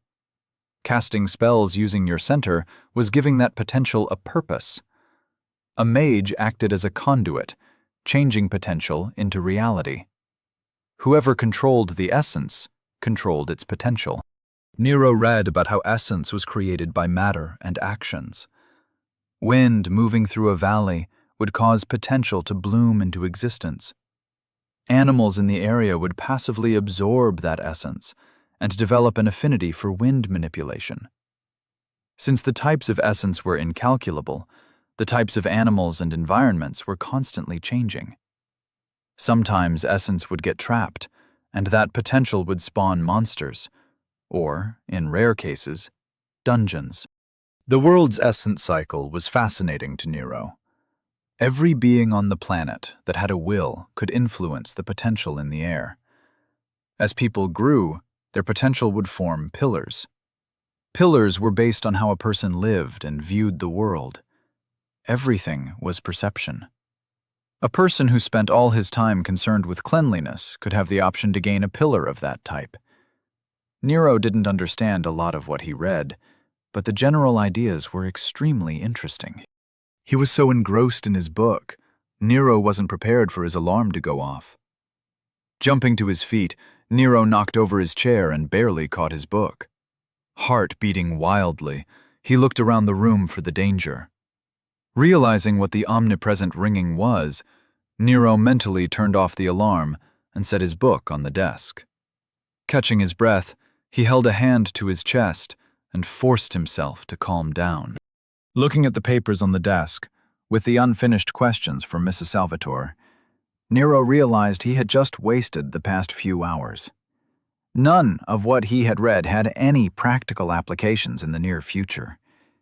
His immediate concerns were supposed to be about how to get through this noble crap without dying, how to pay for food, and what the hell he was going to do with his life. Standing up, Nero put his hands on his hips and gave a rueful chuckle. Opening his identity, name: Nero Walker. Level: 7. Race: human. Growth. 18%. Tier. 1. Condition. 100%. Age. 14. Center. 96%. Body. 1. Mind. 4. Soul. 1. Confluence. 10. Stars. 0. Pillars. 0/0. Well, at least my center is nearly full. And I grew a little, he thought. Then he headed to the bathroom to freshen up. In no time at all, Nero was ready to go. Although he tried to convince himself that he didn't need his books, he took them anyway. Heading out of his dorm room, Nero tried to focus on the upcoming meeting. Going over the possible topics of conversation and what he needed to know, a stray thought popped into his head. Wasn't there something about noble trials that seemed important? And do I still have to pledge to the Cosgraves after they just stood by and let someone try and kill me? Nero rubbed his chin as he passed the few people that were up and about. There really was a lot he had to talk to Mrs. Salvatore about. Chapter 50. Cash poor millionaire needs bus fare. Please help. Lord Cosgrove was standing at the window in her office. The view overlooked the courtyard, and the afternoon light caused shadows to dance in the gardens. She watched one of the keep's gardeners run his hands over some flowers. The soft green glow from his ability spread out like a fog. Taking a sip of her wine, she thought about what trials the man had faced in his life. How long had it taken him to master his craft? How many disappointments had he overcome? Her daughter's voice brought her out of her reverie. Was there really no other choice? Deidre asked quietly. Lord Cosgrove turned to look at her daughter. She was sitting in her usual chair in front of the desk. The other chair, the one Derek usually used, was empty. No, Derek could not stay in Dorchester. Not after what he did, Lord Cosgrove said, with ice in her voice. He didn't really do anything, though. All he did was not stand in the way of another house's game. Could he really be blamed for that? Deirdre asked. With a snort, Lord Cosgrove sat down in her high-backed chair. He waived our house's protection of a new noble. Whether it was legal or not, he took a side. He left me with no options.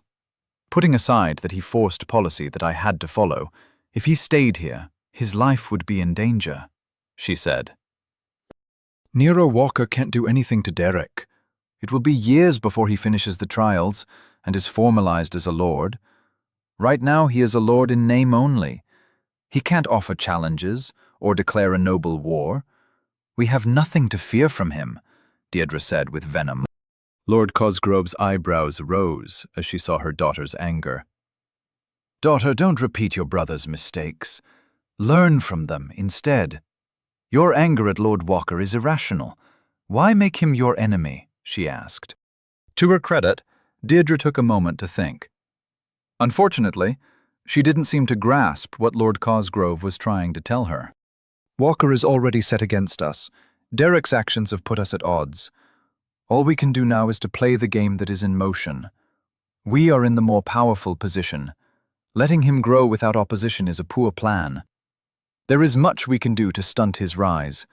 Economic warfare against his new interests, limiting his training options, assigning busy work to his house in order to eat into his time. All of these options are legal and can be subtly used to limit him, Deirdre said. Shaking her head in exasperation, Lord Cosgrove leaned forward and folded her hands on the desk, as if she were praying for strength. Listen closely. Nero Walker isn't my concern right now. The people around him are. The head of the Mage Council is currently in Dorchester, playing at being our court mage. The man is only here because he finds Walker interesting. The last thing I want to do is give that man a reason to stand against us. We're going to have enough trouble with Vera Salvatore. That woman is smart, and worse yet, capable. I've looked into her since finding out that she had ties to the Pendletons. She will be a thorn in our foot if we stand against House Walker. Derek had to be sent away because he was a lightning rod. With him here, conflict would be inevitable. Conflict we won't win. Every time that boy speaks, he invites disaster. Instead of a powerful ally, we now have a house with an uncertain future growing right next to us. A house that has the backing of the Royals, the Mage Council, and even has local backing from House Salvatore. Do you understand what I'm telling you? She asked. Deirdre frowned in thought. Finally breaking, she hissed, "But we have to do something. We have to respond in kind." Lord Cosgrove had enough. Essence swirled as she stood up to loom over her desk. The room rattled as she roared, "You are not listening! House Walker didn't do anything but survive an idiotic assassination attempt made by your idiotic brother.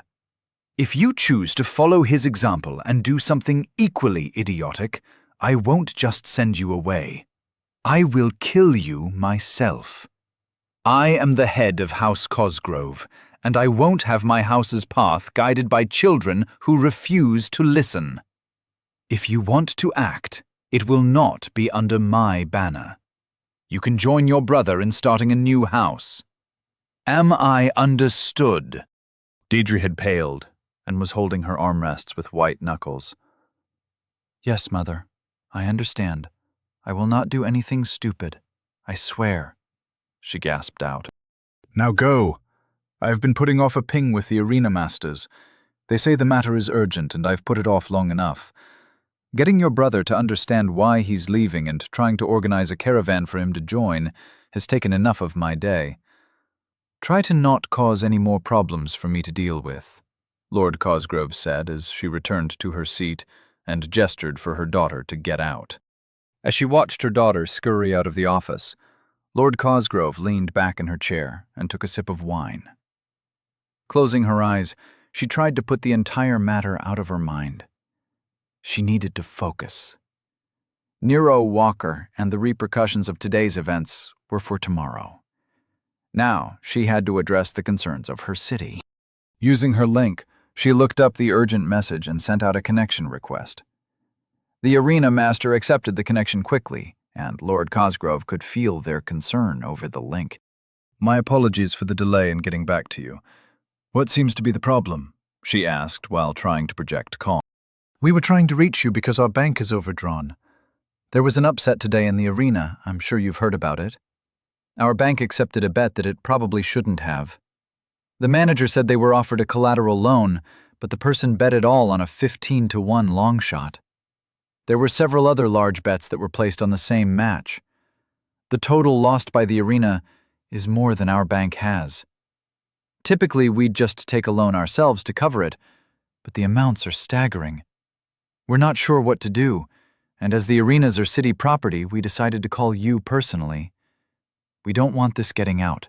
We're hoping you have some ideas," the arena master said nervously. Sighing in annoyance, she said, "How much do you owe, and to whom do you owe it?" The arena master promptly replied, "We covered all the bets but the major one. We owe House Walker approximately 560 million common valens." Lord Cosgrove felt like she had just been hit in the gut with a hammer. "What the hell did he use as collateral to place the bet?" she shouted. His proxy used the statement of award from Lord Walker's victory in the Noble War. It was notarized by the Tower of Law. His proxy accepted 50% of its value as the loan. They used the loan to make the bet. The manager thought it was easy money, but it paid out at 15-1, so they are owed 558,434,867 common valens, the arena master said with fear palpable in his psyche. With a scowl on her face, Lord Cosgrove growled, "Vera fucking Salvatore." Nero walked into Vera Salvatore's office and took a seat in front of her desk. He assumed that she was on a ping because her temple was lit up. Not wanting to interrupt her, he looked around. Seeing the wet bar, he went to get a coffee. Not seeing any, he settled on a glass of water. Returning to his seat, Nero couldn't help but feel a little uncomfortable. Normally, when someone is on the phone, you could at least hear their half of the conversation. But since pings were all mental, Nero had to just sit there and watch Mrs. Salvatore look through some papers, then occasionally stare off in the distance. The silence was just freaky. Tapping his fingers on his chair, Nero debated whether or not to pull out a book. "Thank you for being on time, Nero," she said out of nowhere. Nero was a little startled, but recovered quickly. "No problem. I'm ready to talk about all the stuff I've been avoiding. I'm sure you have a list, so let's go," he said as he rubbed his hands together. With a smile, Vera shuffled some papers and got her desk in order. "All right, Nero. Let's start with matters pertaining to your nobility. I've scheduled your pledge for tomorrow morning at 8. Do you remember how to get to the keep?" she asked. Nero nodded. "Yep, and the link can give directions. But I can't pay for the teleport. I don't have a bank account, at least not one I know about." Vera nodded and shuffled some papers. "I opened several accounts for House Walker. I was going to get to those later, but we can address that now. As you might remember, you acquired a shipping concern from your victory in the Noble War. I have already incorporated that interest into my company, Precision Shipping. You told me to take care of it, and this is how I'm doing it. House Walker essentially bought into my company. House Walker now has a 40% ownership stake. Dividends will be awarded monthly. As they are calculated based on our monthly profits, you won't see a payout until the end of the month. You have an account with Dorchester's City Bank for when that happens," she said. Flipping a page on her desk, she continued, "The monetary winnings from your noble war should be calculated and deposited within 2 weeks. You have a separate account for that." Another page was flipped. "I set up a household account to pay your servants and people who will work for you at your estate. That account will be filled temporarily with money you borrowed from Nicholas and me. Don't touch that account. When your payouts come in, I'll repay the loan and set up automatic deposits from your income," she said with a stern tone. Flipping another page, she said, "Finally, I set up a personal account for your daily expenditures. I'll send you the information through the link. You can sign in using your sole signature. Now, do you have any questions?" Nero was focused and made sure to follow everything she was saying. "How much interest are you charging me? What's my projected income, and will it cover my household costs? How much am I expected to receive from the Tower of Law for my noble war victory? And finally, you didn't mention my arena winnings. Exactly how many Valens do I have coming to me?" he asked with an intense stare. Vera's smile was glowing with pride. "All good questions. Well done. I'm not charging interest for the loan. The money will only be borrowed for a couple of weeks. Your projected income will be roughly 85,000 Valens monthly from Precision Shipping. The company is managed well and has many contracts constantly being handled both inside Dorchester and between cities. The management doesn't foresee any issues with absorbing Dorchen's concerns. Dorchen's management team understood their position and didn't hinder the acquisition. They were visited by the populators several days ago, as they had an illegal division participating in smuggling. That division was eliminated, and the remaining employees are very keen on not making waves," she said. Nero interrupted and said, 85 grand a month? I don't know the buying power of a Valen, but that seems like a lot." Vera nodded. "It is a lot. Over the past 30 years, I've built a large network across all of Dorchester. With the acquisition of Dorchen Shipping, we'll control around 65% of all Dorchester's domestic and foreign trade," she said with pride. Nero couldn't help but ask, "I thought you ran center intake?" Vera looked confused. "I do. I don't really run the company, I just own it and set policy. Occasionally, I participate in deals, and I check to see if my management team is doing well. Intake is my passion, but I knew I wasn't going to stay there forever. I just liked having a place near Nicholas's work. Research is his passion, and intake lets me help people in my own way." Nero nodded. Rich people with hobby jobs and community service. He shouldn't have been surprised. He asked, "And you're okay with me owning part of your company?" She replied, "Of course. You have no say, so you can't screw anything up. You allowed me to almost double my control of Dorchester's shipping. It's a win for both of us. Plus, once your nobility is confirmed, profits will soar with our tax breaks. But enough of that. Let's get back to it." Nero refocused and said, "Right. So I'm guessing that will cover the household. I can't imagine it costing that much to pay a few gardeners and a maid. What about the arena winnings?" Vera gave Nero an amused smile and said, "I'm afraid the estate you won is a bit larger than you're imagining.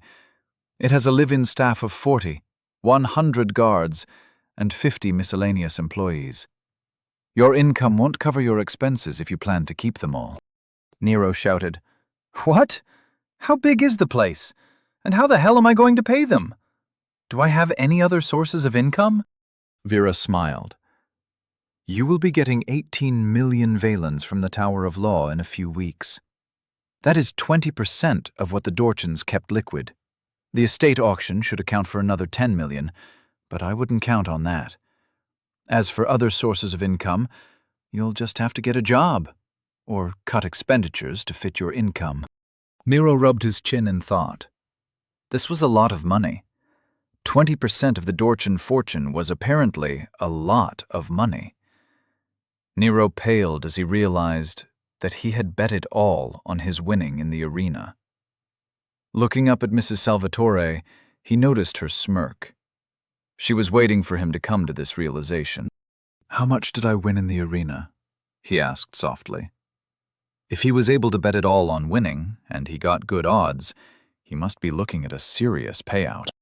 "Almost 560 million. After paying out Archmage Jennings and myself, they can't cover the bet. I'm having a meeting with them tomorrow. Don't worry, I'll get you every valen, and charge them through the nose with interest if they decide to take their time," she said with an evil smile. Nero was shocked, but quickly got himself under control. "That's amazing. But I still can't afford to get to the keep tomorrow," he said with a grin. Chapter 51.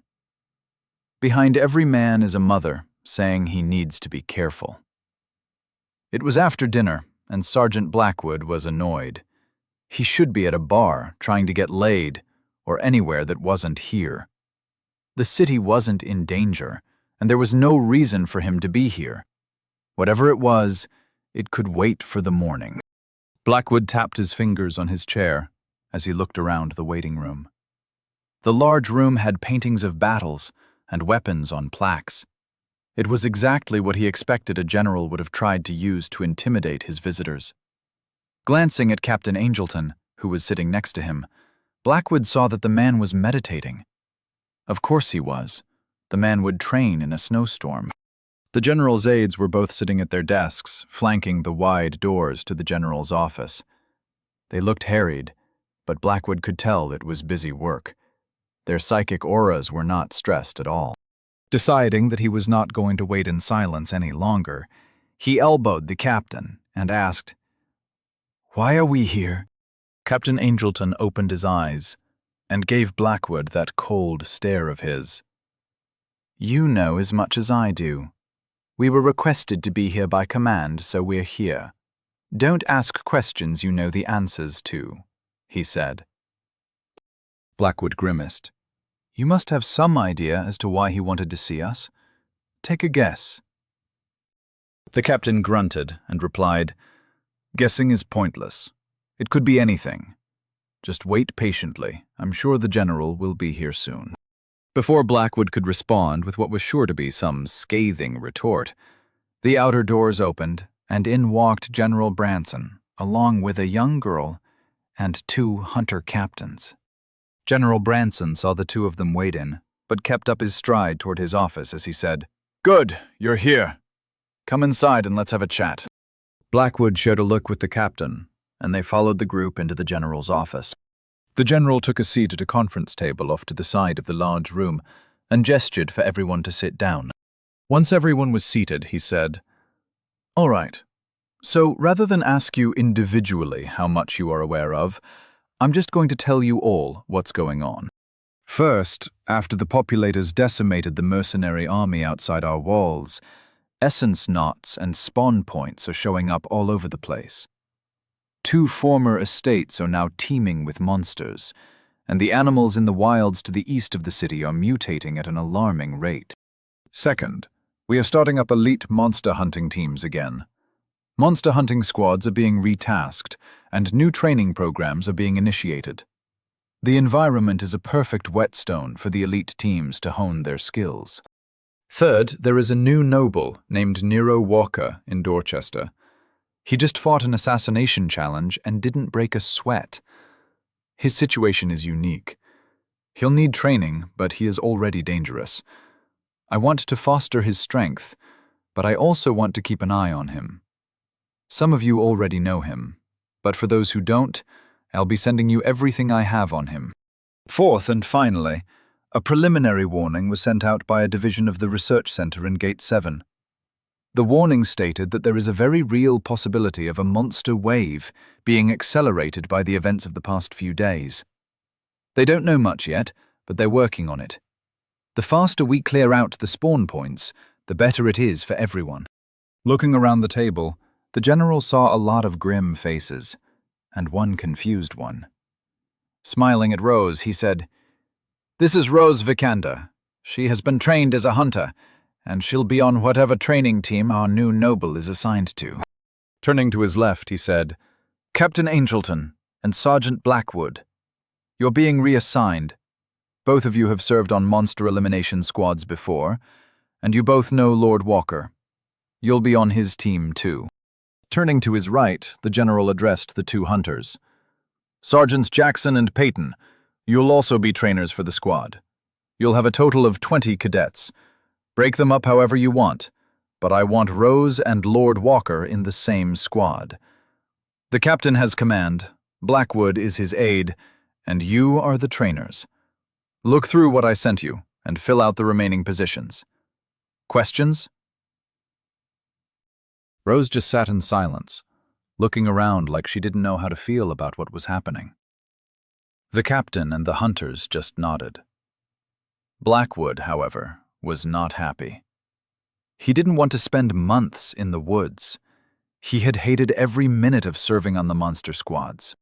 Tentatively raising his hand, Blackwood said, "Sir, I have some questions." Leaning back in his chair, the general folded his hands on his stomach. "Go ahead, ask them."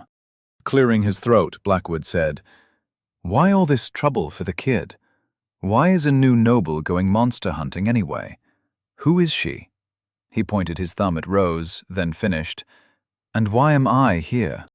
With a smirk, the general said, "Read your information packet. You're all dismissed.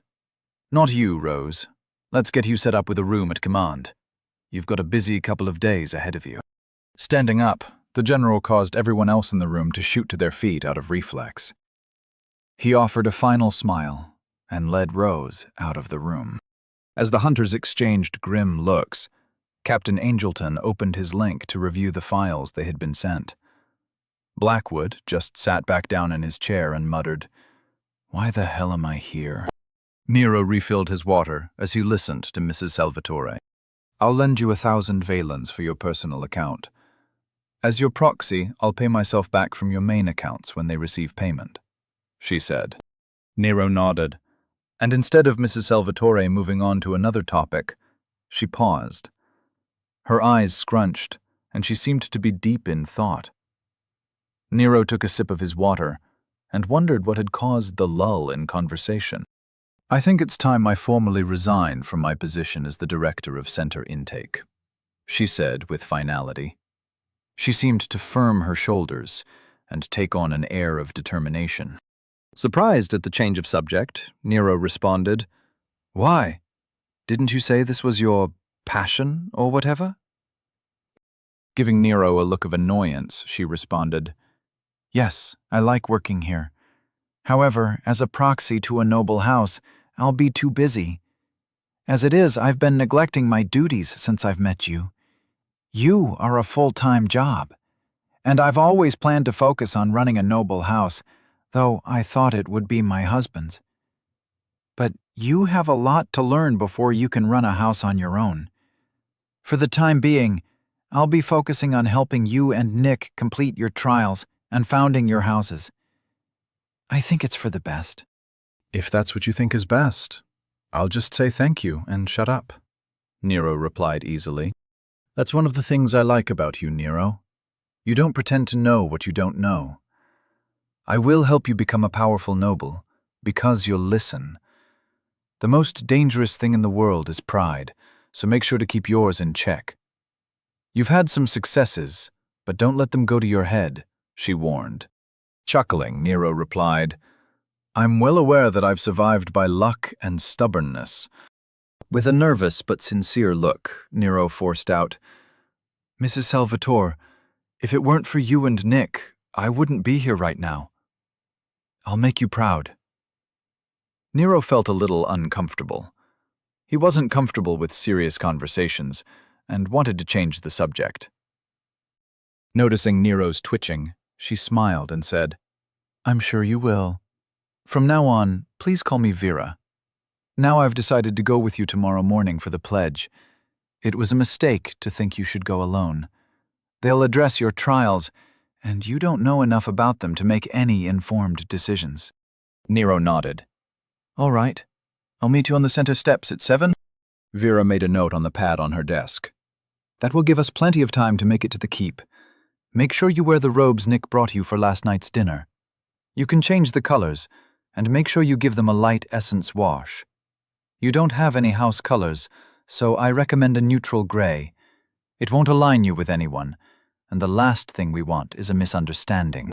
Nero was confused. What do you mean, change the colors? And can I just use one of the household spells to clean them? Aren't they, like, enchanted or something?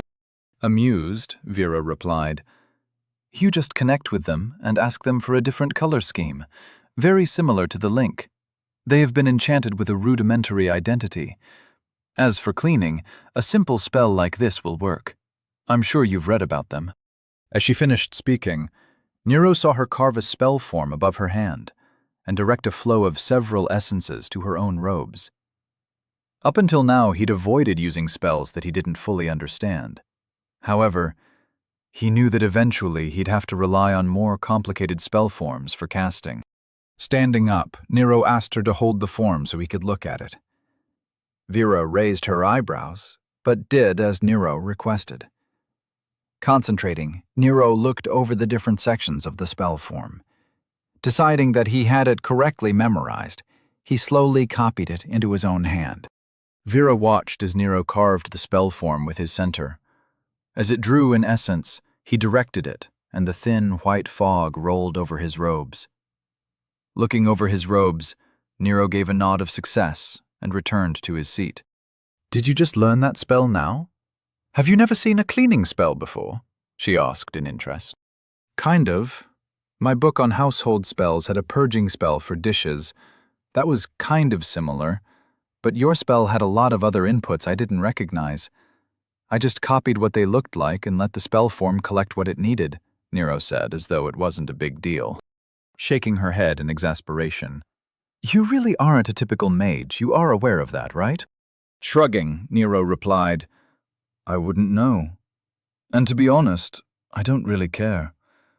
Anyway, let's get some sleep. We have a lot to get done tomorrow. Vera agreed with the sentiment and collected her things. Nero stood up and started playing with his new spell. Vera just let out a huff of annoyance and soon forced him out of her office. They walked back to the courtyard together. The entire time, Vera was trying to pack in as much information as she could about what Nero should expect in the morning. All too soon, they were at the courtyard where their paths would diverge. Nero offered her a polite wave and wished her good night. With a nod and smile at his awkwardness while ending conversations, she walked off. Nero still wasn't used to their only offering a nod in lieu of a goodbye, and walked back to his dorm room, annoyed with the situation. He was soon showered and ready for bed. After making sure to set his alarm and lay out his clothes for the morning, Nero found himself staring at the ceiling again. As he laid in bed, he connected to his link, which was sitting on his desk. He went over the paperwork that Vera had sent for his accounts and connected easily to each of them. Nero marveled at how the kingdom had set up their banking system. It only took a thought to bring up his account information. Since they used his unique soul signature as a login, the entire procedure was effortless. Laying in bed, with his arms above his head, Nero felt like he was finally getting a handle on his new life. He could cast magic. Now he had money. And tomorrow he'd finalize what he had to look forward to. Not to mention, the trials seemed like they could be considered a job, so he could consider himself employed. Making plans, he made a mental note that he had to visit his estate and deal with the employees he didn't know anything about. The amount of money involved with his future decisions was a little daunting, but he thought he could handle it. If I can fight off assassins and mercenaries, I can fire some people if I have to, Nero thought to himself. Deciding that he was just avoiding sleep, he checked his identity. Name: Nero Walker. Level: 7. Race: human. Growth: 27%. Tier: 1. Condition: 100%. Age: 14. Center: 92%. Body: 1. Mind: 4. Soul: 1. Confluence: 10. Stars: 0. Pillars: 0/0. Nero noticed that today was the first day he hadn't leveled. It seemed he finally started to slow down a little. Maybe he just didn't reflect enough on the recent events. Either way, he was too tired to think about it. Realizing that he still was holding his mage armor active, Nero was surprised that his center was so high. Why did Jennings think this was difficult? Am I missing something? He wondered. It didn't matter. Nero wasn't going to ever let his shield drop. In fact, Nero tried to calm his mind and go to sleep while keeping the shield active. Less than 10 minutes later, while Nero was asleep, the essence in the room started to vibrate. For the rest of the night, small winds were caused by Nero's mage armor expanding and contracting. As he slept, his psychic field gently pulsed, affecting the world around him. He didn't know it, but his actions caused havoc for his fan club at the Tower of Magic in Hennings. Chapter 52. Oaths are just peer pressure on steroids. Lord Halima Cosgrave was drinking her third cup of coffee while listening to her aide organize the throne room for the pledge ceremony. Almost every noble in the city was going to be in attendance. Normally, an event like this wasn't such a grand spectacle, but Lord Walker's impact on the city was well known to the nobles, and nobody wanted to miss their chance to see the source of so many rumors in person. She had only managed to get 3 hours of sleep the night before, and the previous few days with limited sleep were starting to wear on her. Her morning had started early with a request for a private meeting from General Branson. The last time he had asked for a meeting, it was prelude to a noble war, so she had made sure to be awake and attend. Archmage Jennings had surprised them both when he teleported into the office they had been using. As neither she nor General Branson had invited him, they greeted him with scolding looks. Jennings had teleported through a privacy screen, a feat that Lord Cosgrove hadn't known was possible. He had ignored their stares and told them to go on with their meeting. He was just curious about the subject they were discussing. With some reluctance, General Branson had outlined his plan for Lord Walker to complete his service and combat trials while training with the army. While she had agreed that it was a good idea, she didn't think Vera Salvatore would allow it. Surprisingly, Jennings had said that it wouldn't be an issue. Without saying anything more, Jennings offered a sly smile and teleported away before they could have responded. Grimacing at the memory, Lord Helima Cosgrove forced herself to let it go. Getting angry at an archmage was an exercise in futility. The man would do what he wanted. She just had to limit his impact on her rule. The players change, but the game stays the same. "Do we know if Lord Walker will be offering a city pledge or a house pledge?" Ms. Chandler asked. Her aide's question forced Lord Cosgrove from her thoughts. Looking up, she saw Ms. Chandler, along with several nobles, waiting for her response. Adopting a mask of calm, she responded, "We do not. However, considering the actions of my son, I'd be very surprised if he offered a pledge to House Cosgrave rather than Dorchester. We'll just have to see what happens. Rest assured, I'm confident Vera Salvatore has prepared Lord Walker adequately." Nodding, Miss Chandler turned away and returned to her discussions with the nobles and staff in the throne room. Moving off to the side of the room, Lord Cosgrove waved for Headguard Dalton to attend her. The man said something to the men he was standing with, and then made his way over to her. "Yes, my lord," he said in greeting. Lord Cosgrove whispered, "Any word from my son's caravan?" Dalton replied quietly, "Yes, this morning found them well away from the city. Nothing went wrong with the departure, and they are on schedule. Their next scheduled check-in is tomorrow. I'm sorry to report that the young master is still angry. In fact, he was heard saying that his house will bear the colors orange and white." Lord Cosgrove's eyes narrowed in anger. "Orange and white? You're sure?"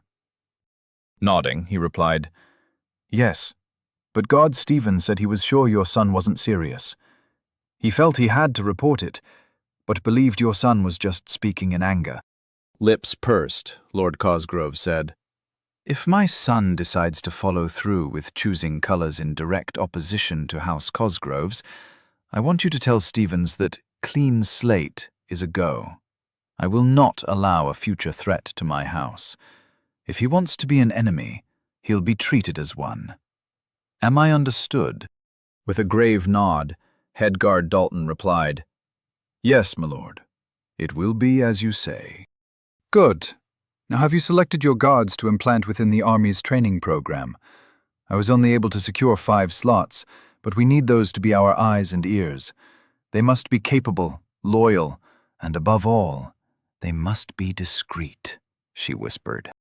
Dalton nodded once. "I chose 5 solid recruits with houses aligned with ours. They will do what we ask without question. Are you sure you don't want them to try and arrange an accident? I'm sure they could find an opportunity out in the wilds." Shaking her head quickly, she snapped, "No, absolutely not. If he survives the attempt, it would be a disaster.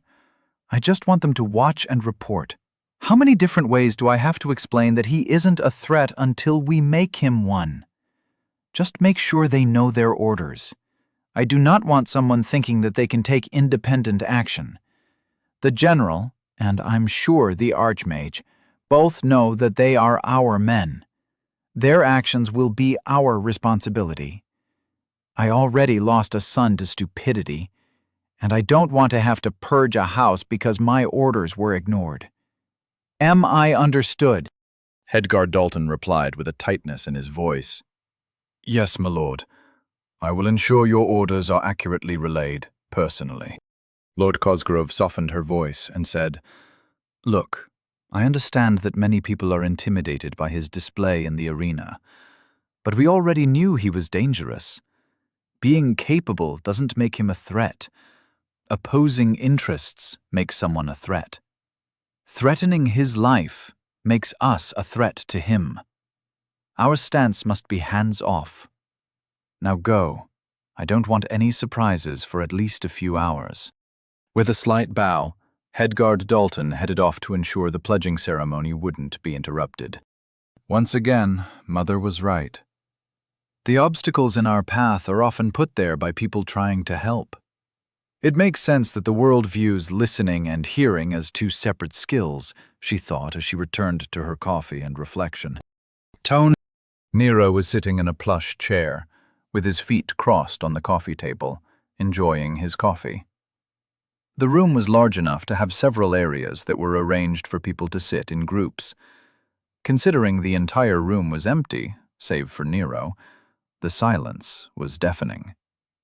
The tall ceiling had several chandeliers with glowing balls of essence, providing the whole room with a warm glow. Heavy curtains were tied open with golden ropes, allowing the morning light to add to the room's beauty. None of the grandeur made an impression on Nero, except for the coffee. The artisanal blend was robust and had a hint of chocolate. If there was one thing that made Nero aware of the nobility of his surroundings, it was the coffee. Everything else seemed wasteful and tacky. He even thought the fancy pastries provided were a little too sweet. While waiting for someone to collect him, Nero used the link in his pocket to review the information packets Vera had sent him. She had created files for the trials of nobility, brief explanations of how they came to be and what they entailed. Nero was thoroughly enjoying his copy of Nobility for Dummies when he heard the doors open. Disconnecting from his link, he stood up to see the city lord's aide, Ms. Chandler, enter the room. Behind her were two people Nero didn't recognize. With a polite smile, she said, "Lord Walker, the city lord will see you now." Finishing his coffee, Nero returned the smile and replied, "Cool beans. I'm ready when you are." He followed her out into the expansive hallway, and her attendants took their places behind him. As Ms. Chandler led him to the throne room, she asked, "Do you have any questions concerning your part of the ceremony?" "Nope, I read the instructions you guys sent.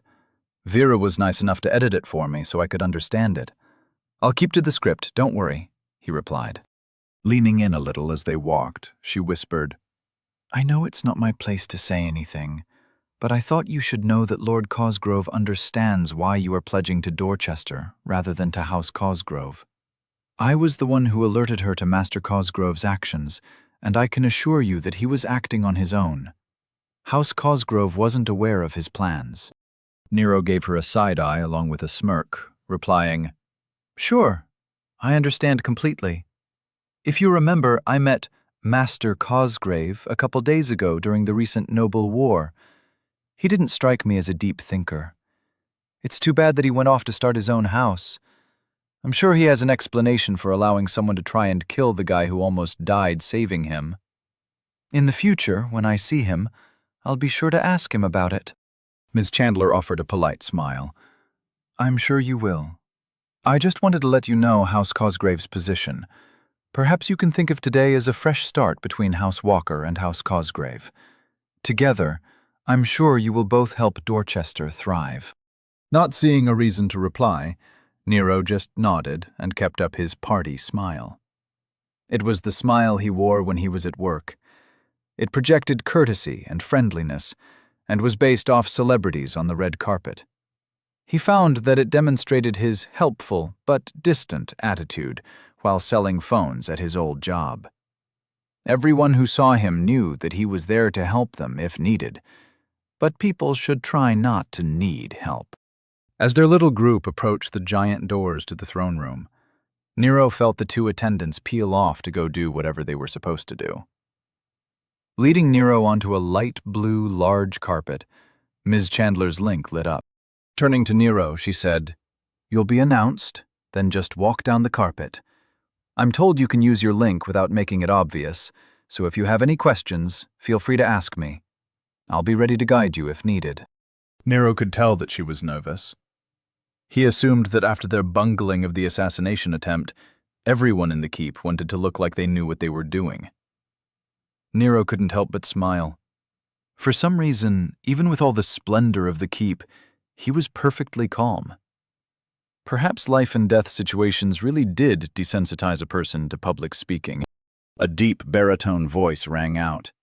"Offering a pledge to Dorchester, our newest noble, Lord Walker of House Walker, approaches the court of Dorchester." Nero used his link to bring up the step-by-step instructions Vera was kind enough to provide. He walked in calmly and without showing any stress. His party smile was on full display.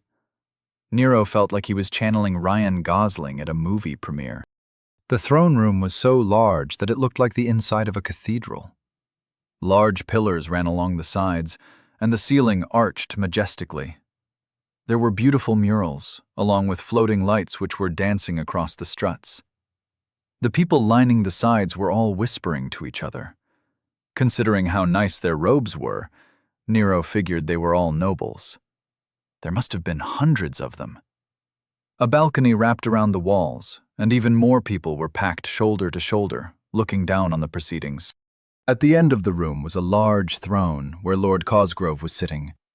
Along her sides were her attendants and guards, all of which were standing at attention.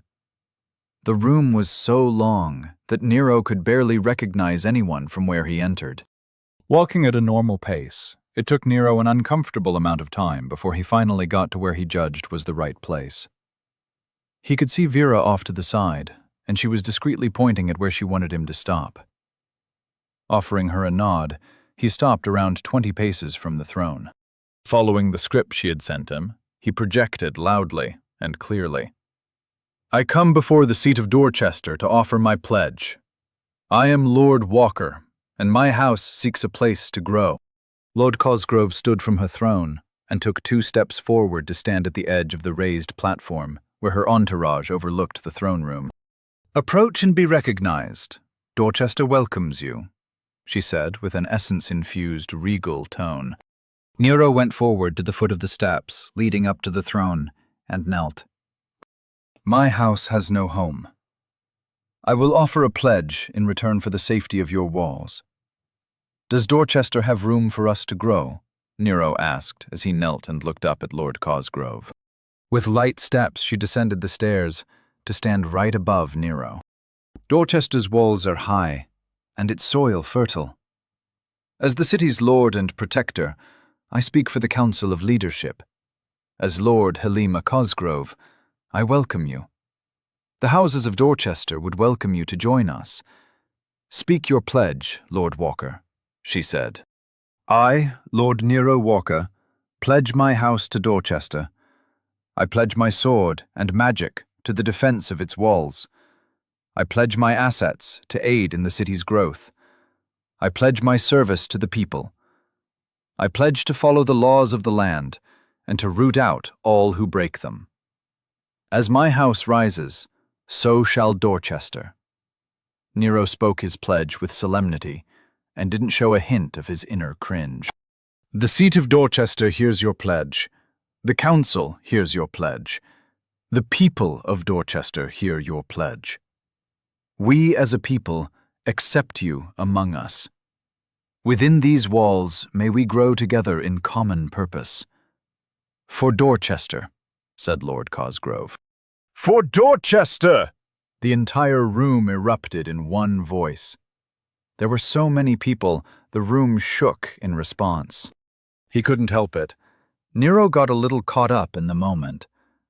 Feeling his heart rate rise in response to the room's unified purpose, Nero's spine seemed to firm up a little. He rose to his full height and gave a deep bow to Lord Cosgrove. Following the script, he turned to address the crowd. He spoke loudly and projected his voice as best as he could. "My house now has a home. May House Walker grow well in Dorchester's soil. May House Walker be one of the pillars that allows our walls to hold back the wilds." Nero raised his fist and shouted with all his heart, "For Dorchester!" The crowd's response, "For Dorchester!" was deafening. It was quickly followed by cheers and cries of, "House Walker!" and "For Oglivarch!"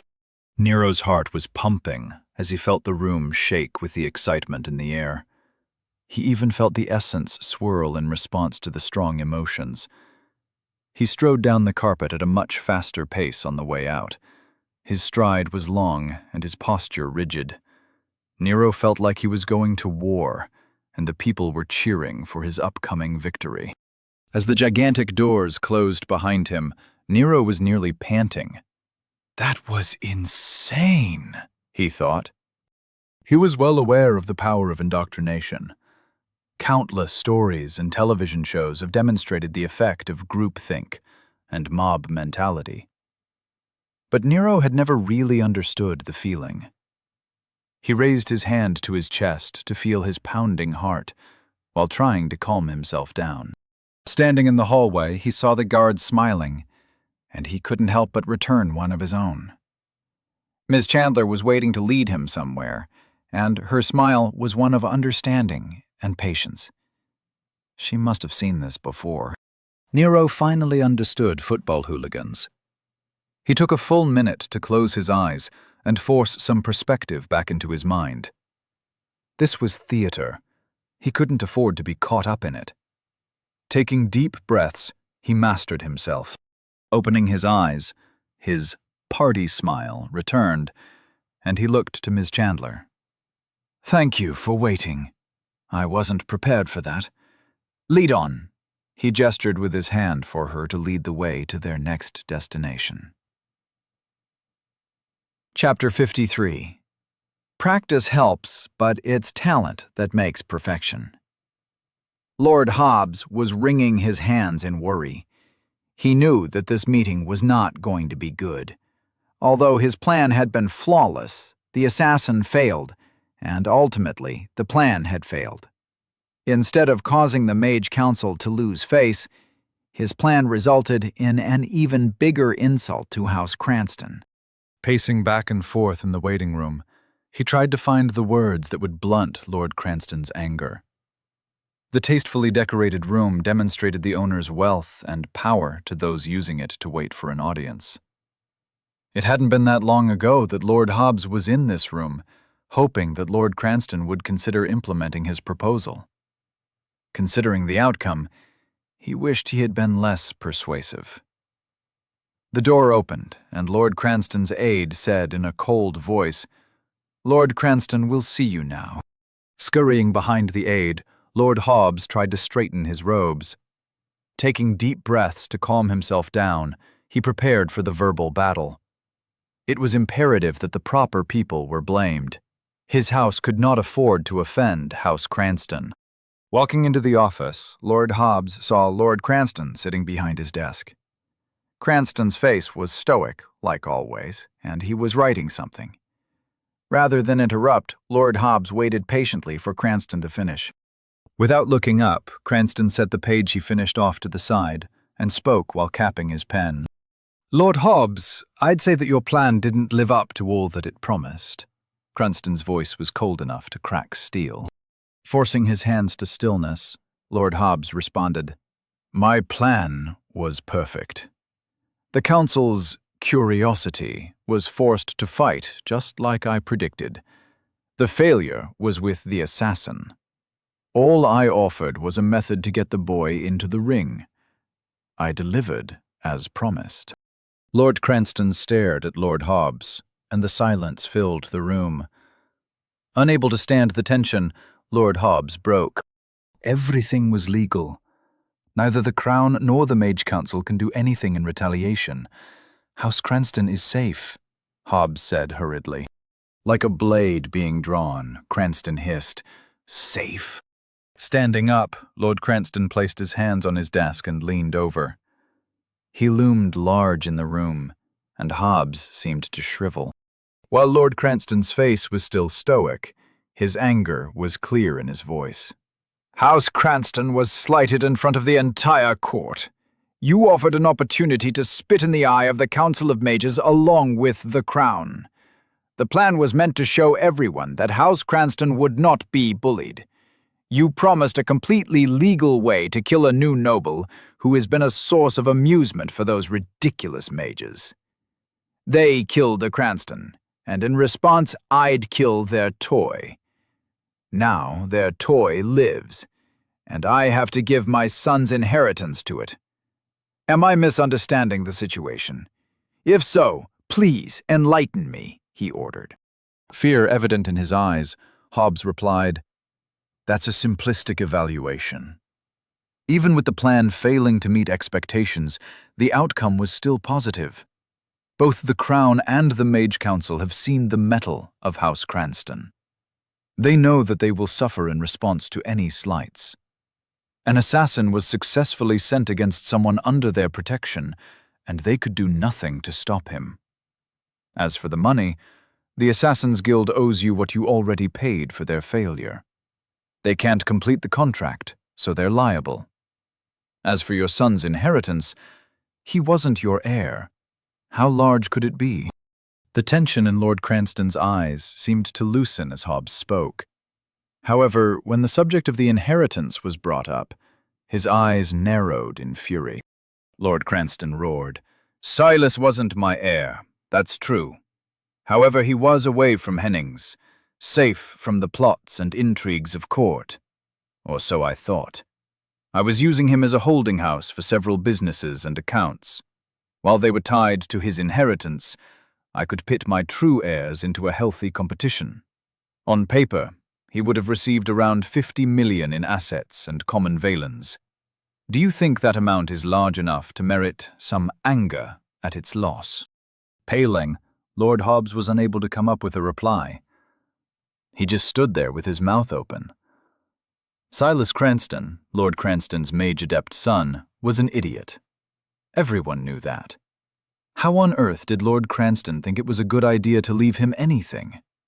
Even if it was some plot for inner house politics, that was insanity. Lord Cranston said, "You are going to do whatever you have to do in order to hide the true value of the inheritance. I'm not handing over that kind of money to some no-name child in the middle of nowhere. Do you hear me?" Stuttering in response, Hobbs said, "But I'm sure the king already knows. He made a special point to say that the Tower of Law would be observed while they handle the audit. There is nothing I can do." "You can't do anything? I recommend you think hard and offer a solution," Cranston said quietly. Lord Hobbs started wringing his hands together, thinking furiously. "Maybe we could kill the boy to buy some more time. Petition the Assassin's Guild to try again. If he's dead before the audit finishes, perhaps the ruling could be contested," he said in panic. Slamming his palm on the table, Lord Cranston's stoic mask cracked, and the fury it contained was unleashed. "That boy was the only one in this whole game who played to win. Do you know what he did at the arena? He bet his entire winnings from the Noble War that earned him his title. He fought for his life and broke the arena's bank. The City Lord of Dorchester banished her son so she could distance herself from the plot. This Lord Walker was a piece who stole the board. The insult I suffered wasn't from the boy, but from the Crown and the Mage Council who killed a son of Cranston under false pretenses. I'd rather find a daughter of Cranston to tie that boy to my house than kill him. He was brilliant, vindictive, and ruthless. How would you describe your playing during this game?" Lord Hobbs was at a loss. But luckily, a thought came to him like dawn breaking over a mountain to burn off the fog. "My playing was perfection. I provided the strategy that delivered my promise. The assassin piece failed. Forgive me for asking, but if you were aware of the plan, how could you leave that much money tied to your son's inheritance? Had you altered the books before you registered the assassination paperwork, this wouldn't be an issue. Yet you offered a piece on the board that the strategy didn't take into consideration. The loss of funds for the plan was given at the start. I estimated that a dishonored son of Cranston would only merit an inheritance of 500,000, and that's what I budgeted for the assassination. You would have lost that money either way, and the goal of returning the slight would have been achieved. Regardless of whether or not the assassin succeeded," Hobbs said with all the conviction he could muster. Lord Cranston leaned back and crossed his arms. After a moment he walked to the wet bar and poured himself a drink as he thought over what Lord Hobbs had just said. This time the silence in the room was contemplative, and Lord Hobbs inwardly smiled at the ray of hope. Sighing, Lord Cranston said, "You're right. You're absolutely right. You played well. The plan's outcome was not your fault. The Assassin's Guild and I are to blame for the plan's failure to achieve the desired outcome. They didn't study their target well enough, and I didn't plan a retreat. Now, go and do you as were bid. Be sure to audit the accounts accurately. This game was my loss. It's time to retire it and start a new game. There are many fronts, and pouring resources into a loss is just compounding failure. Thank you for your service. Lord Hobbs offered a deep bow and practically ran from the room. Sipping his drink, Lord Cranston looked out his office windows. The city loomed large in the distance from his mountain estate. So many plots and plans were being played out among the towers. He would have to be more mindful. Mistakes like these could doom his house. This entire plan had been a lark. The loss was great, but the lesson was a powerful conciliation prize. And now he could see why the mages were entranced with the boy. Lord Walker was someone to watch. Perhaps the idea of tying House Walker to House Cranston through marriage actually had some merit. Nero was in a training room under the keep, playing with some spells. The cleaning spell Vera had shown him last night had opened up a lot of possibilities. If he could cast spells that pulled their own essence without him having to manipulate it, then memorizing spell forms was a viable method to growing his repertoire. While sitting in the middle of the training area, Nero was holding a book in one hand and using his other to focus his center into a spell form. Although casting with his hands wasn't really necessary, it was much easier to manipulate his psychic field with a tactile medium. Rather than stamping the spell form, Nero was etching or carving it into the air. He could feel his connection to the floating symbol. The separate sections of the spell were obvious to him, even though he didn't know what they did exactly. Completed, the spell form solidified and started pulling on the essence in the room. Nero watched, while attempting to slow the pull down in order to make sure he saw exactly what was happening. In the center of the spell form, a thin needle took shape. The stone seemed to grow over several seconds until it resembled a spike. Feeling it was ready, he activated the firing mechanism. The spike shot out like a paintball. It wasn't as fast as a gun, but it still flew straight and true. It slammed into the chest of the target dummy and broke into chips of rock and dust. Nero watched as the coalesced essence returned to the ether like smoke. With a smile on his face, he closed his book and stood up. Magic is too freaking cool, he thought in wonder. Focusing, he repeated the spell form over and over again. Rather than fire another spike, he just recycled his essence and kept copying the spell form until he could recognize it on sight. Time didn't seem to pass as he was focused too intently on his training. "Are you about finished?" he heard from behind him. Flubbing his cast, he saw the spell form shudder and crack. The essence he had been using from his center floated away, now out of his control. The feeling reminded him of breaking his phone or losing his keys. It was surprising. He had read that essence loss from a poor cast was distracting, but the feeling of regret was more profound than he had imagined it would be. With a grimace, he got himself under control and turned around. Vera was standing there with a concerned look on her face. "Are you all right?" she asked. Nero nodded. "Yeah, I just had my first experience with essence loss from a miscast. That really sucks. I didn't understand when I read about it, but I get it now." Vera smiled and replied, "Yes, it is unpleasant, but you'll get used to it. In fact, training to not let it distract you is important. Do it before you go to sleep. You recover center faster when you sleep. But remember, never drop below 50%. Even if you don't feel the effects of center depletion, it's still not a good idea to be unprepared." Nodding at the good advice, Nero said, "Will do. But why are you here?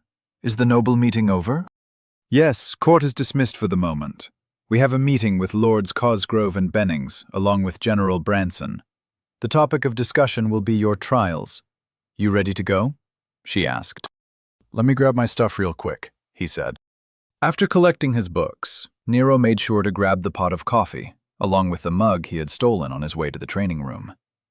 Vera gave him an annoyed look that he just returned with a shrug and a grin.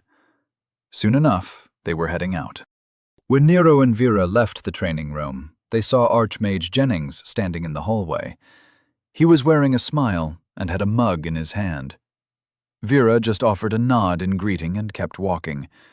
Nero followed and offered Jennings a shrug.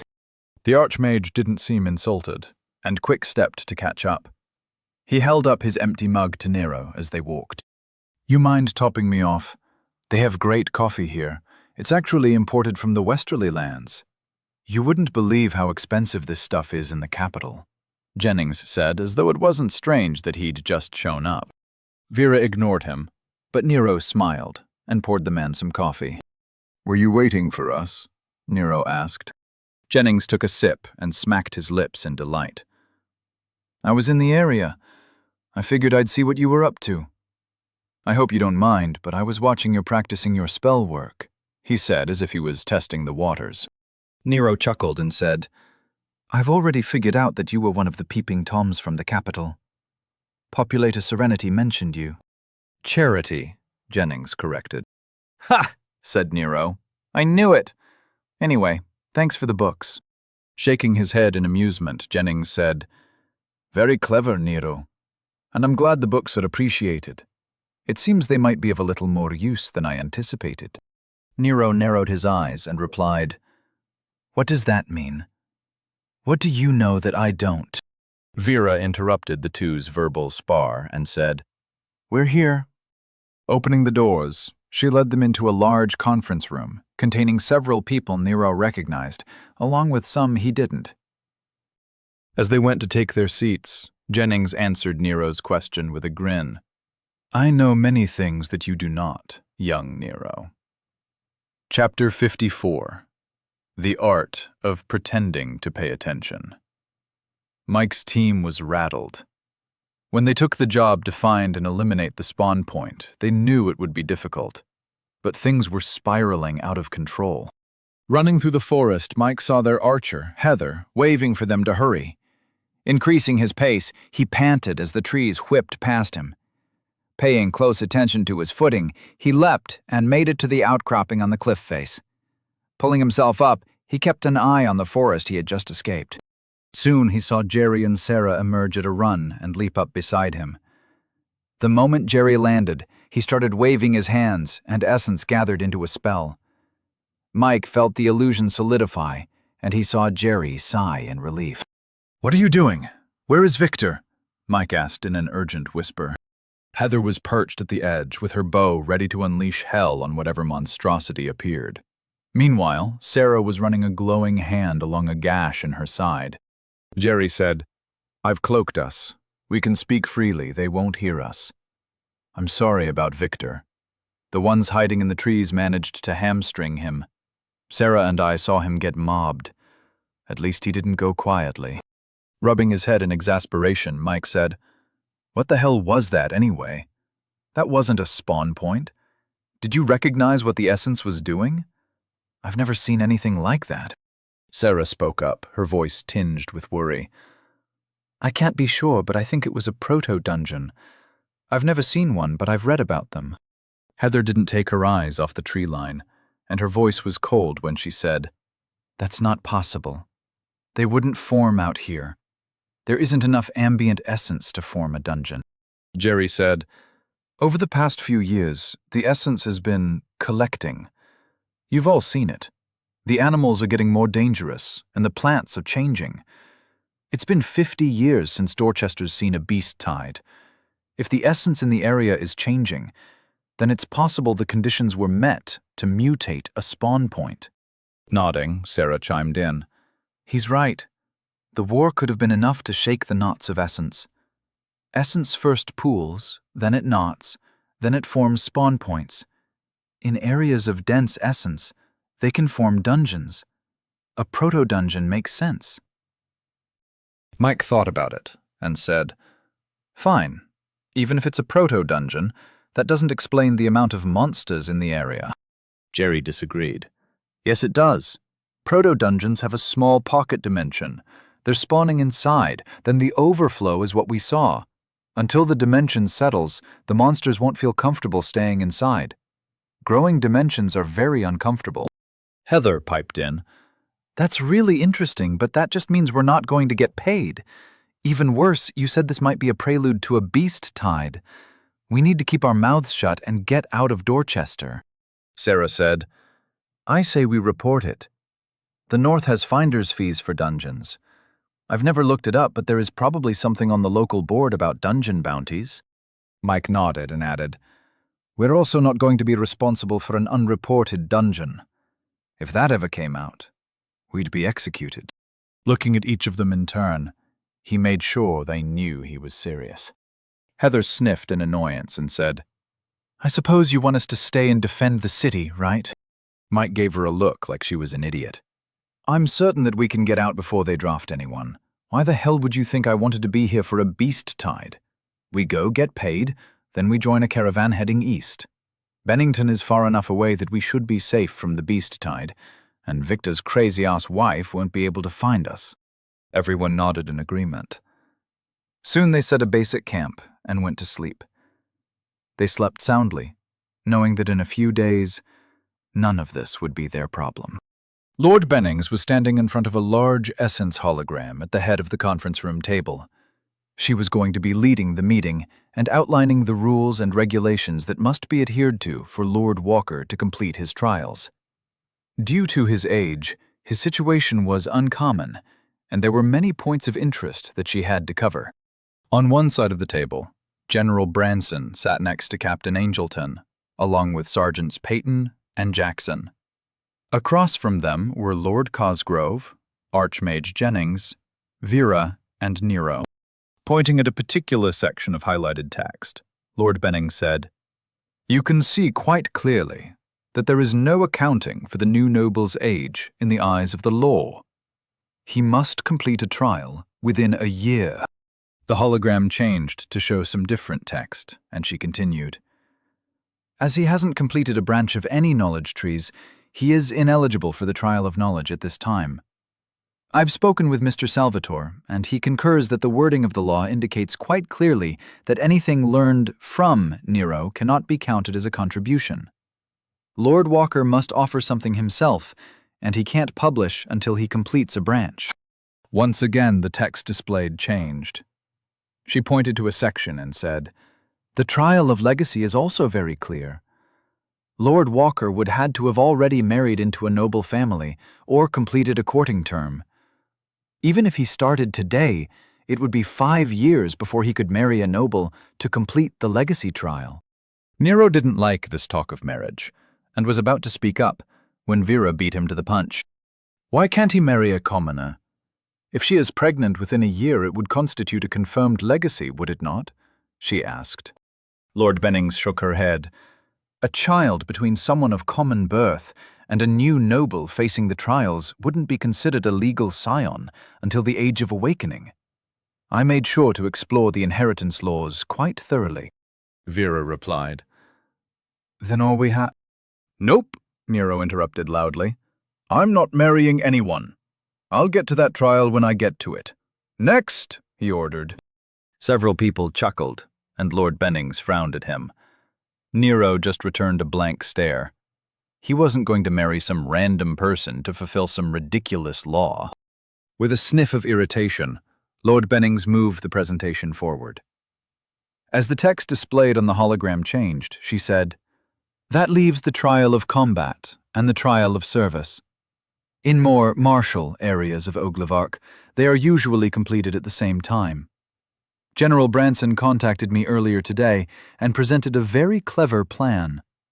I'll turn the meeting over to him at this time. Taking the empty seat next to Lord Cosgrove, she joined the audience as General Branson took the spot at the head of the table. We all know what is currently happening in the wilds to the east, he said. Waving his hand, the hologram changed to display aerial views with highlighted areas and spots. Nero had no idea what any of it meant, but it looked very detailed and impressive. Listening to the general drone on about the aftermath of the populators' war with the Dorchin mercenaries, Nero tried to force himself to pay attention. Unfortunately, there was too much he didn't understand. Essence pockets and knots, along with condensation points, sounded familiar, but Nero was lost. When the general started bringing up graphs and data sets, Nero stifled a groan. The last straw was when the general started referencing Nick's essence collection data. Nero's mind wandered, and he started mentally going over spell forms. While he kept staring at the hologram like everyone else, he wasn't even remotely paying attention. His mind was separating the spell forms into their individual parts in order to find similarities and determine each section's purpose. In the future, he was planning to start making his own spell forms. Nero had already had some success, but throwing together simple spells wasn't the goal. Understanding how spells were formed was his ultimate aim. Rather than watching a presentation on what he'd already figured out, Archmage Jennings was watching Nero. The last time the young man's mind wandered like this, Jennings saw him develop a crude temperature alteration spell. Now he was waiting patiently for Nero to do something absurd while sipping his coffee. Eventually, General Branson started outlining his plan to combat the upcoming changes in the wilds. He based his proposal on how other cities in high essence areas dealt with their dungeons and spawning areas. Lord Cosgrove was smiling as she imagined all of the incoming essence crystals and what it would mean for Dorchester's prosperity. Around 600 years ago, the kingdom had fought a war with Dorchester's ruler, City Lord Linus Dorchester. The fighting was intense, and the populators had fought the local forces in the streets. The results were months of essence storms and a city in ruins. The essence in the area was never the same, and Dorchester had suffered because of it. It was a testament to the balance of the world that when Linus Dorchin's line was finally ended, the essence seemed to return to Dorchester. Maybe it's time to change the city's name, Lord Cosgrove thought to herself. It had only been a few days, and the economy was already booming with the influx of essence from the monster hunters taking advantage of the surrounding spawns. General Branson made a point of how these next few months would be critical in establishing a local structure of city-sponsored monster hunters. Outlining the expansion of the army, he finally got to why he was bringing this up now. He wanted Nero to join one of the elite monster hunting training programs. Listing all of the benefits that this cooperation could have for Lord Walker, he made note that 6 months of service would fulfill the trial of service. There was precedent that hostile territory training was graded differently than regular service. Furthermore, if he managed to personally kill a dangerous beast or monster of Class 3 or higher, it would fulfill his trial of combat. As the general was detailing his plan for Nero's squad training, he focused on speaking to Vera. She seemed nervous, but she was listening to the proposal. He highlighted the command structure and even added that Captain Angelton would personally be teaching Nero the sword. Furthermore, Nero would have a chance to focus on his magic while living in an environment filled with essence and potential for growth. It would be dangerous, but Nero could survive the wilds with some training. While the general did his best to convince House Walker's proxy, Lord Walker was subtly creating spell forms behind his chair. Using his psychic field, Nero wasn't paying attention to what his eyes were seeing. His focus was on what his field was showing him. With a light touch, he was trying to not draw any attention to what he was doing. As no one was yelling at him to pay attention, he figured he was getting pretty good at being sneaky. It was much easier to hide his spell forms if he used his own essence.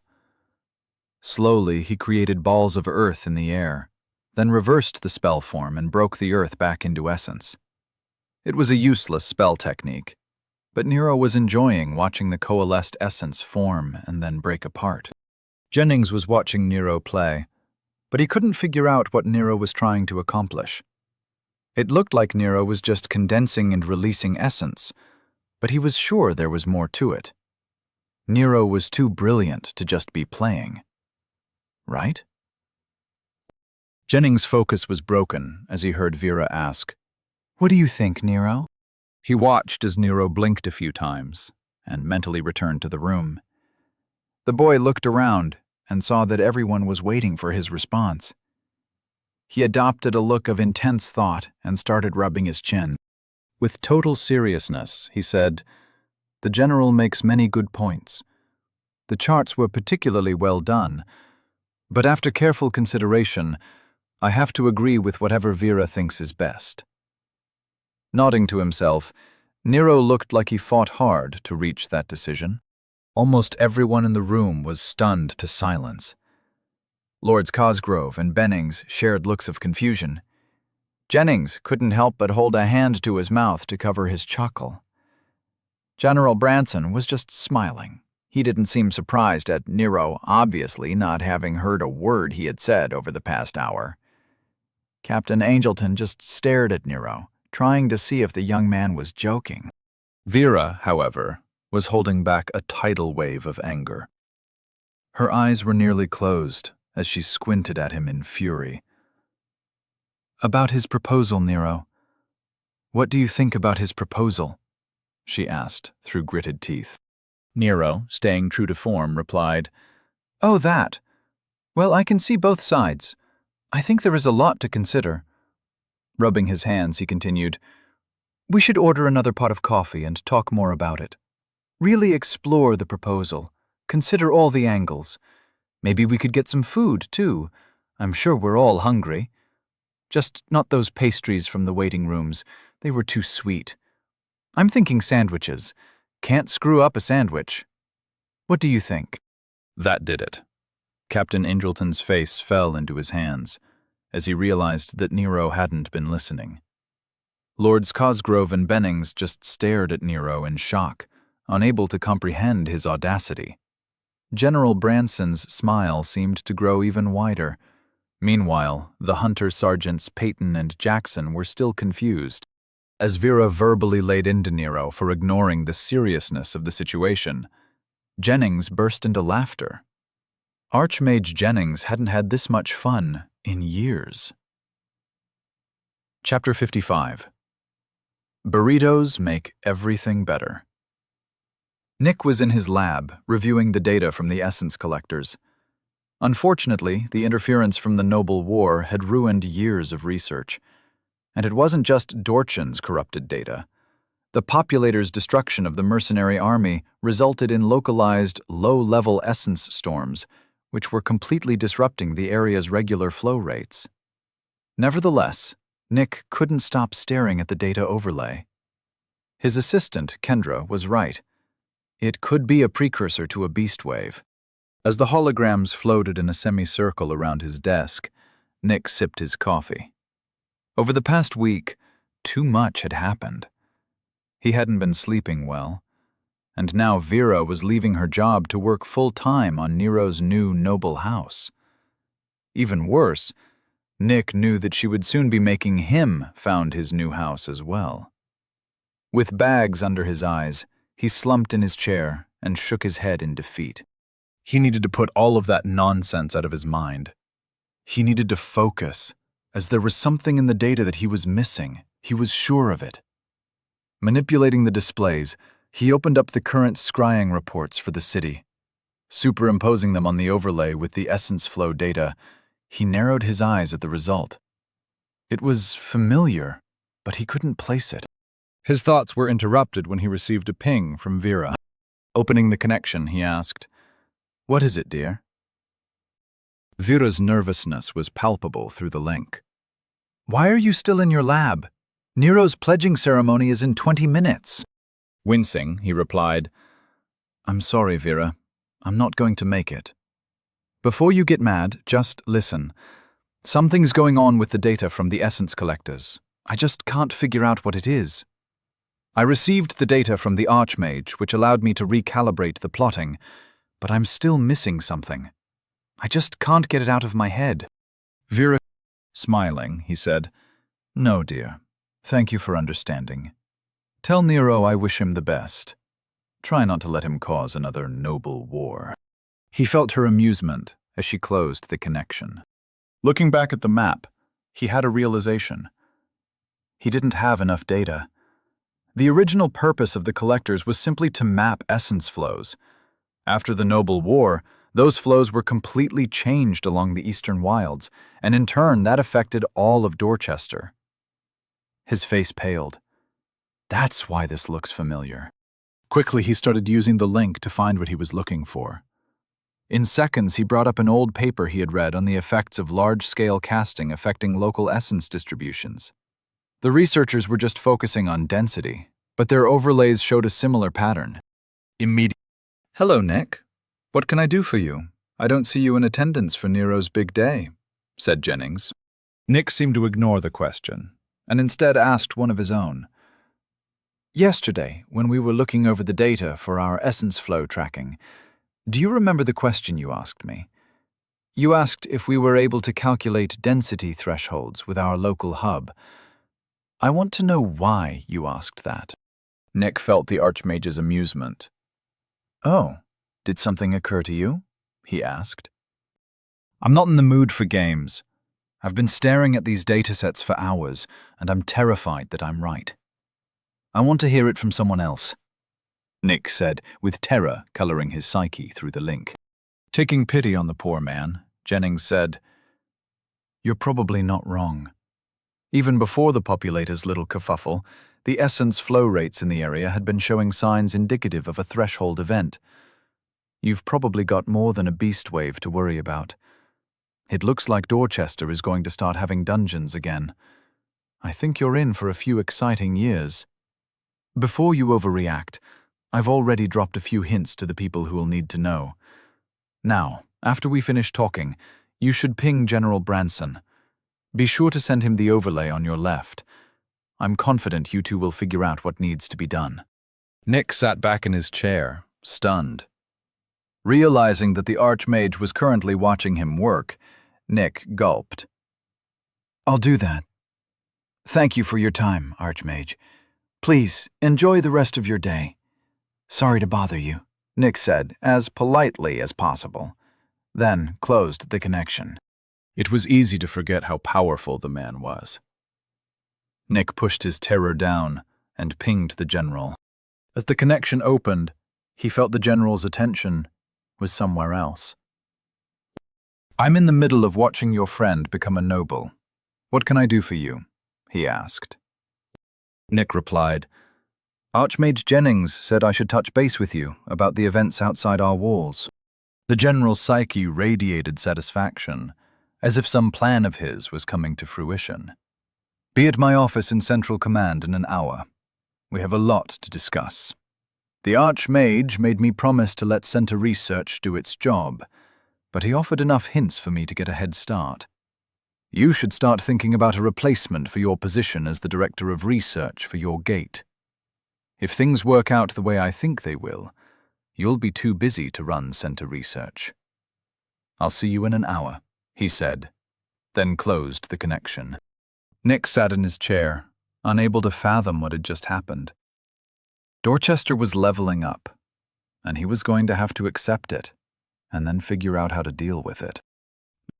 Nero was slumped in his chair as he listened to Vera lambasting him for his behavior.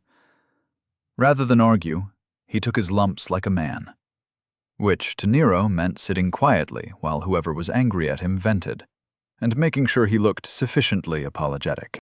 To his credit, he managed to endure for almost 2 full minutes before he got fed up and snapped. Vera had been sitting next to Nero in the conference room, so she had turned to face him in order to shake her finger at him while speaking louder than necessary. All of these people have taken time out of their day to work on finding a way to help you with your trials. The least you could do is pay attention to them. General Branson obviously put a great deal of effort into this plan for the defense of the city you just pledged to defend, she said. Nero's eyes shot to hers, and he replied quickly, Hold up. You don't really believe all of this crap is actually about me, do you? Brought up short by Nero's question, Vera paused in her tirade. She gave Nero a confused look. Nero pressed on. The general is in charge of the entire city's defenses. He had to make a plan to defend it, one which has nothing to do with me. I'm a new noble, a 14-year-old kid who is only a noble because Lord Cosgrove is scared of the royals and Lord Bennings is a stickler for the law. This meeting isn't about them helping me. It's about them asking me to do something for them. Vera looked stunned. Everyone else in the room seemed to anxiously squirm in their seats. That is, except for the general, who looked extremely pleased with Nero's deduction.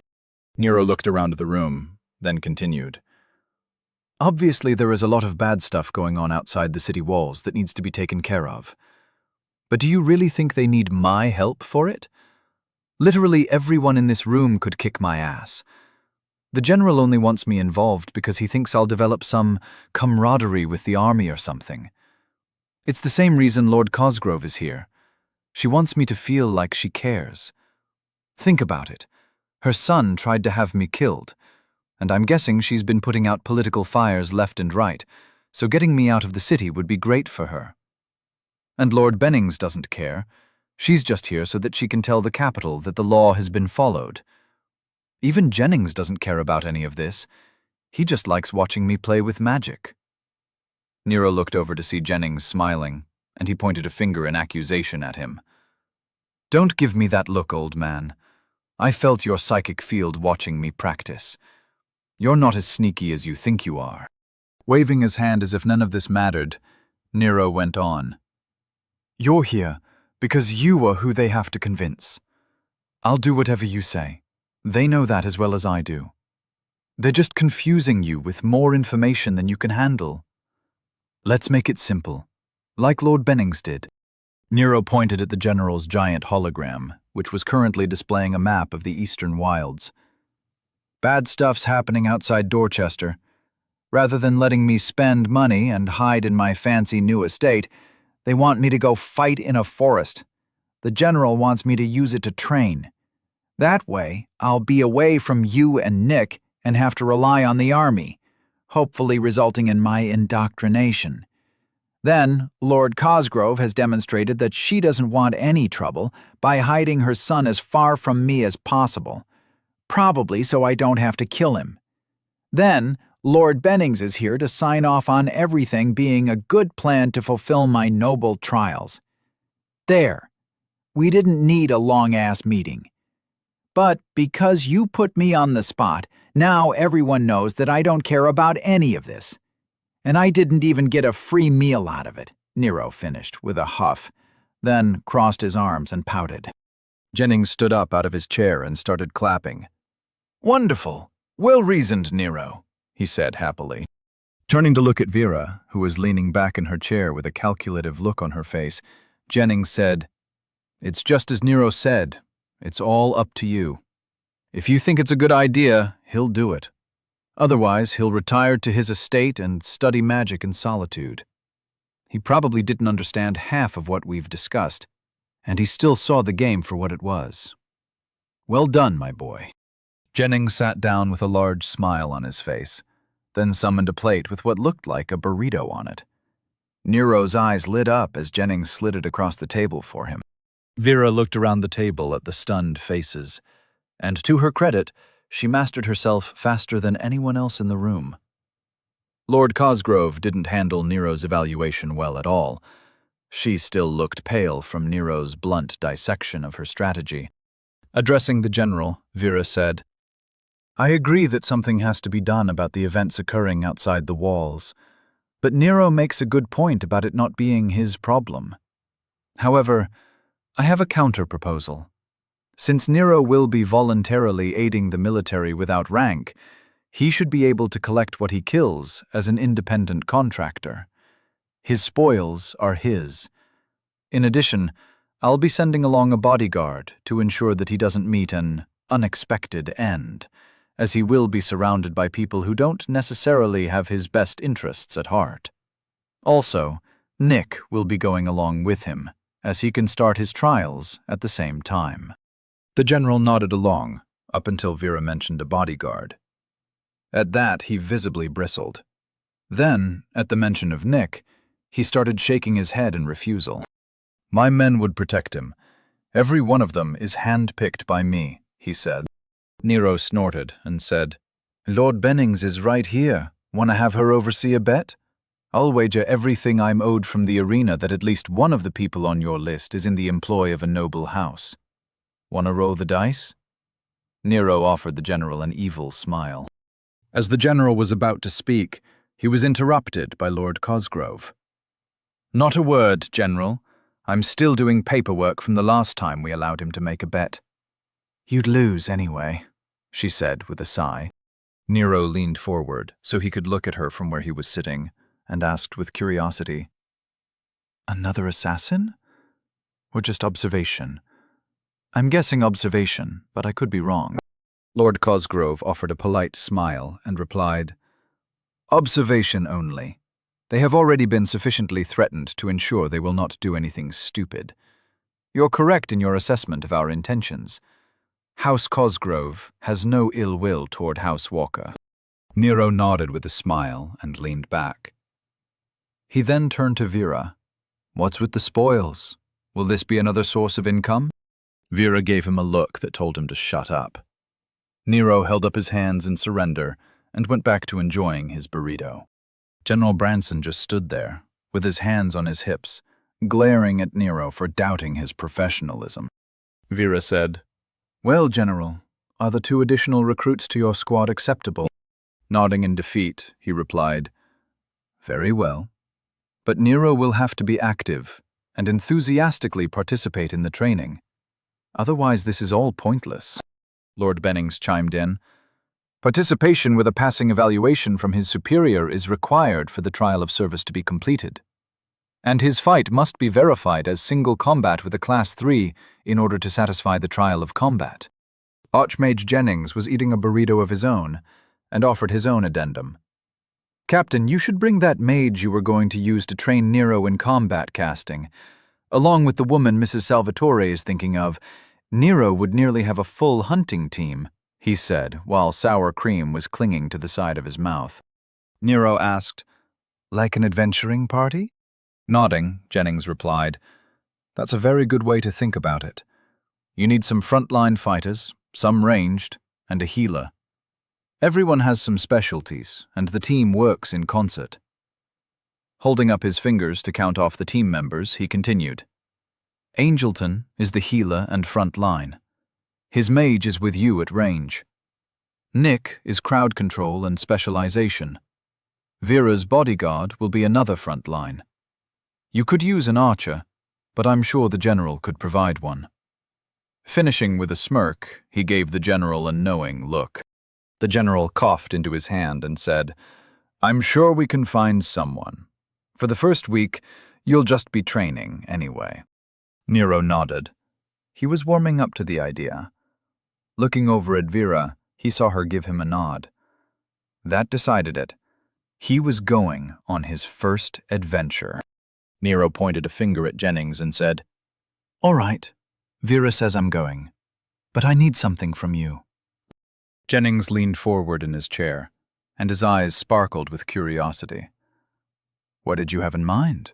He asked. Nero smirked and said, I need books. Specifically books on hunting, a monster manual of some sort, how to harvest valuables, healing, and, last but most importantly, a book on personal space magic. I need storage. And if you have a magic tent or something, I'll take that too. Turning to Vera with a toothy grin, he said, If you weren't in charge of House Walker before, you are now. I'm going camping in a magic forest. Chapter 56. The After the Meeting meeting. Archmage Mathers was in his office, attempting to address the sea of paperwork in front of him. It had only been a few days since Jennings went on his adventure, and Mathers was already annoyed. With Jennings gone, everyone was reporting to him. Considering he was a great deal more pleasant than Jennings, everyone seemed to be taking advantage of the situation. Walking in without warning, one of his aides held up a stack of papers and said, Sir, none of these are filled out. The interruption caused Mathers' concentration to break. Sighing, he looked up at what the aide was pointing at, and Mathers fought to keep his temper in check. "That's because that's from the inbox. When I asked you to upload and send out the papers on my desk, I assumed I didn't have to specify which pile to take," he said through gritted teeth. Not even remotely intimidated, the aide nodded and placed the pile he was holding on Mathers' desk, not even close to the inbox. Walking over to the other side of the desk, he collected the stack of papers from the outbox and held them up with a smile. "I'll get these sent out right away," he said, and started to walk away. Mathers leaned over to his desk to move the papers his aide just dropped off into the inbox clearly marked on his desk. Trying not to shout, he addressed his aides back. "Remember to read the top of each page to make sure they're sent to the right department and/or person." Not hearing a response, he started to stand up. "Of course. I know how to send mail. I'm not an idiot," the aide shouted from his desk outside Mathers' office. Sitting back down, Mathers rubbed his temples and tried to convince himself that killing aides was not a solution to his problem. Receiving a long-range connection request, he isolated the point of origin and viewed who was trying to reach him. Seeing Jennings waving at him, Mathers reached out and helped open the psi connection. A floating portal started form above his desk, and the image of Jennings started to appear. The moment the connection was picked up by Jennings, Mathers said, "When are you coming back?" Jennings' amusement was obvious as he replied, "I might be out here a while. It looks like Dorchester is ascending back to a level 2 city a little earlier than expected. It seems the recent kerfuffle they had was enough to put it over the edge.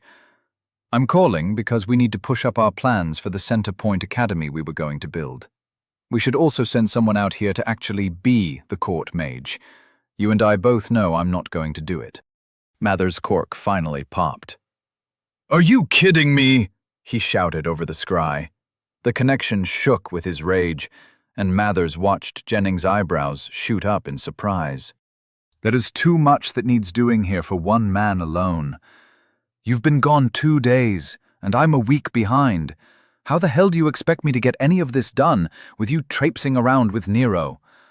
Get your ass back here and do your job. You jackass," he said, trying to find a sufficiently scathing insult. Jennings just chuckled. "The council is sending everything to you, aren't they?" he asked. Mathers paused for a full 5 seconds, then asked, "What do you mean?" "Well, I've felt most of them watching me since I got here. I was wondering how they found the time, but I guess now I know. You don't really think I was doing all that paperwork, did you? Just try to imagine what I'd put up with, then cut it in half. That's about all I do. The council was created for this purpose. In fact, as my right hand, you already do most of my paperwork," Jennings said as if it were obvious. Mathers' knuckles turned white as he squeezed his desk in fury. "Those sons of bitches, time-sucking vampires, opportunists!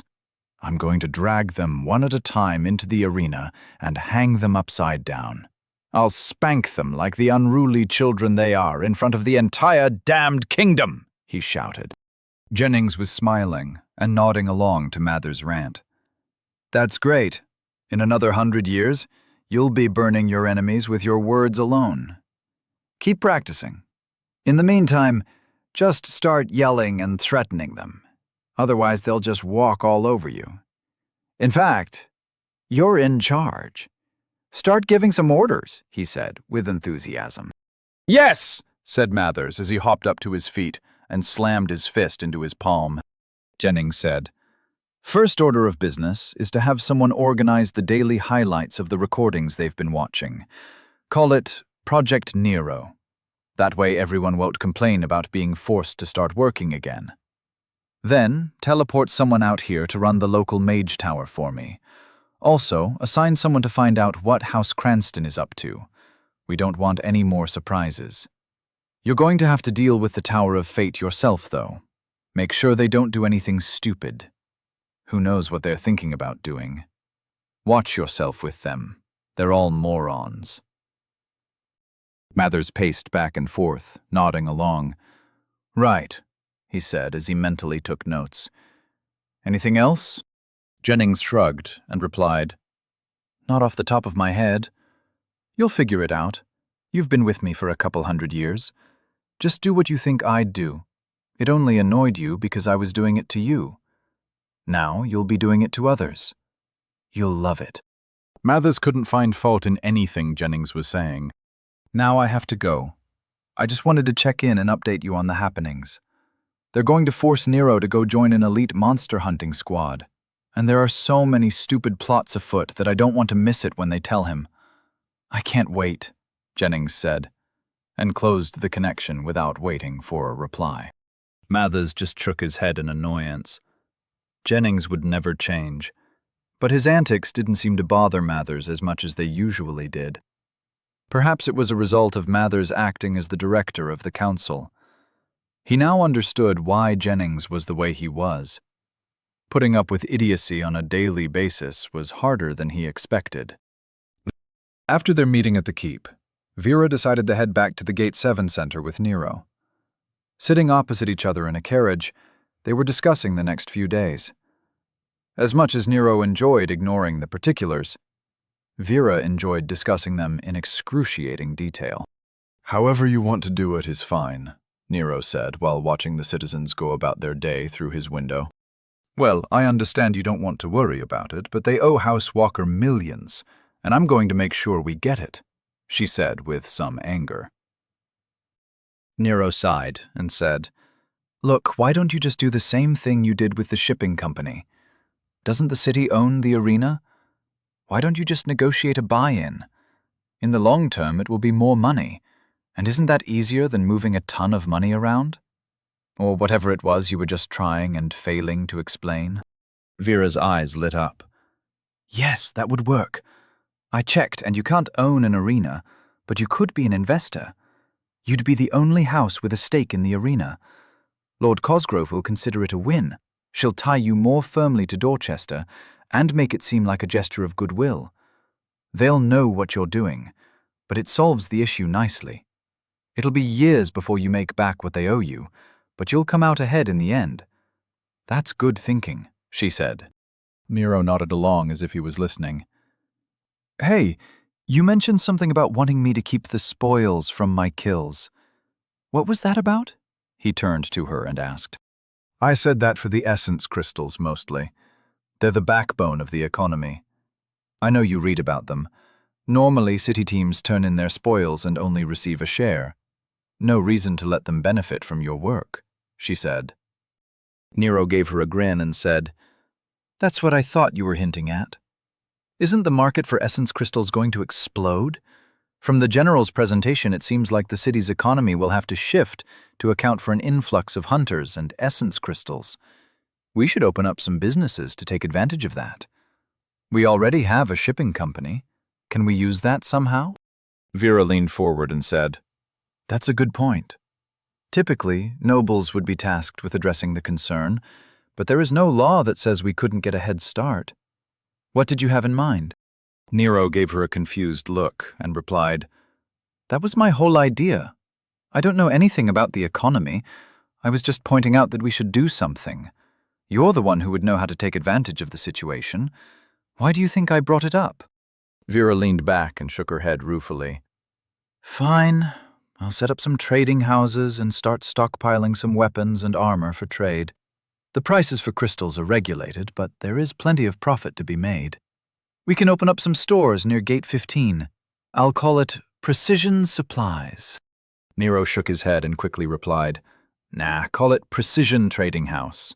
That way people can say they're hitting the trading house, and word of mouth will spread that when you have essence crystals, that's where you go. Trade is where it's at. Also, make sure it's a separate company.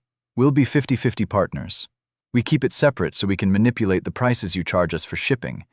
It'll help with the tax breaks. Vera's eyes widened in shock. Nicholas said that you had memories of a past life. Were you involved in finance?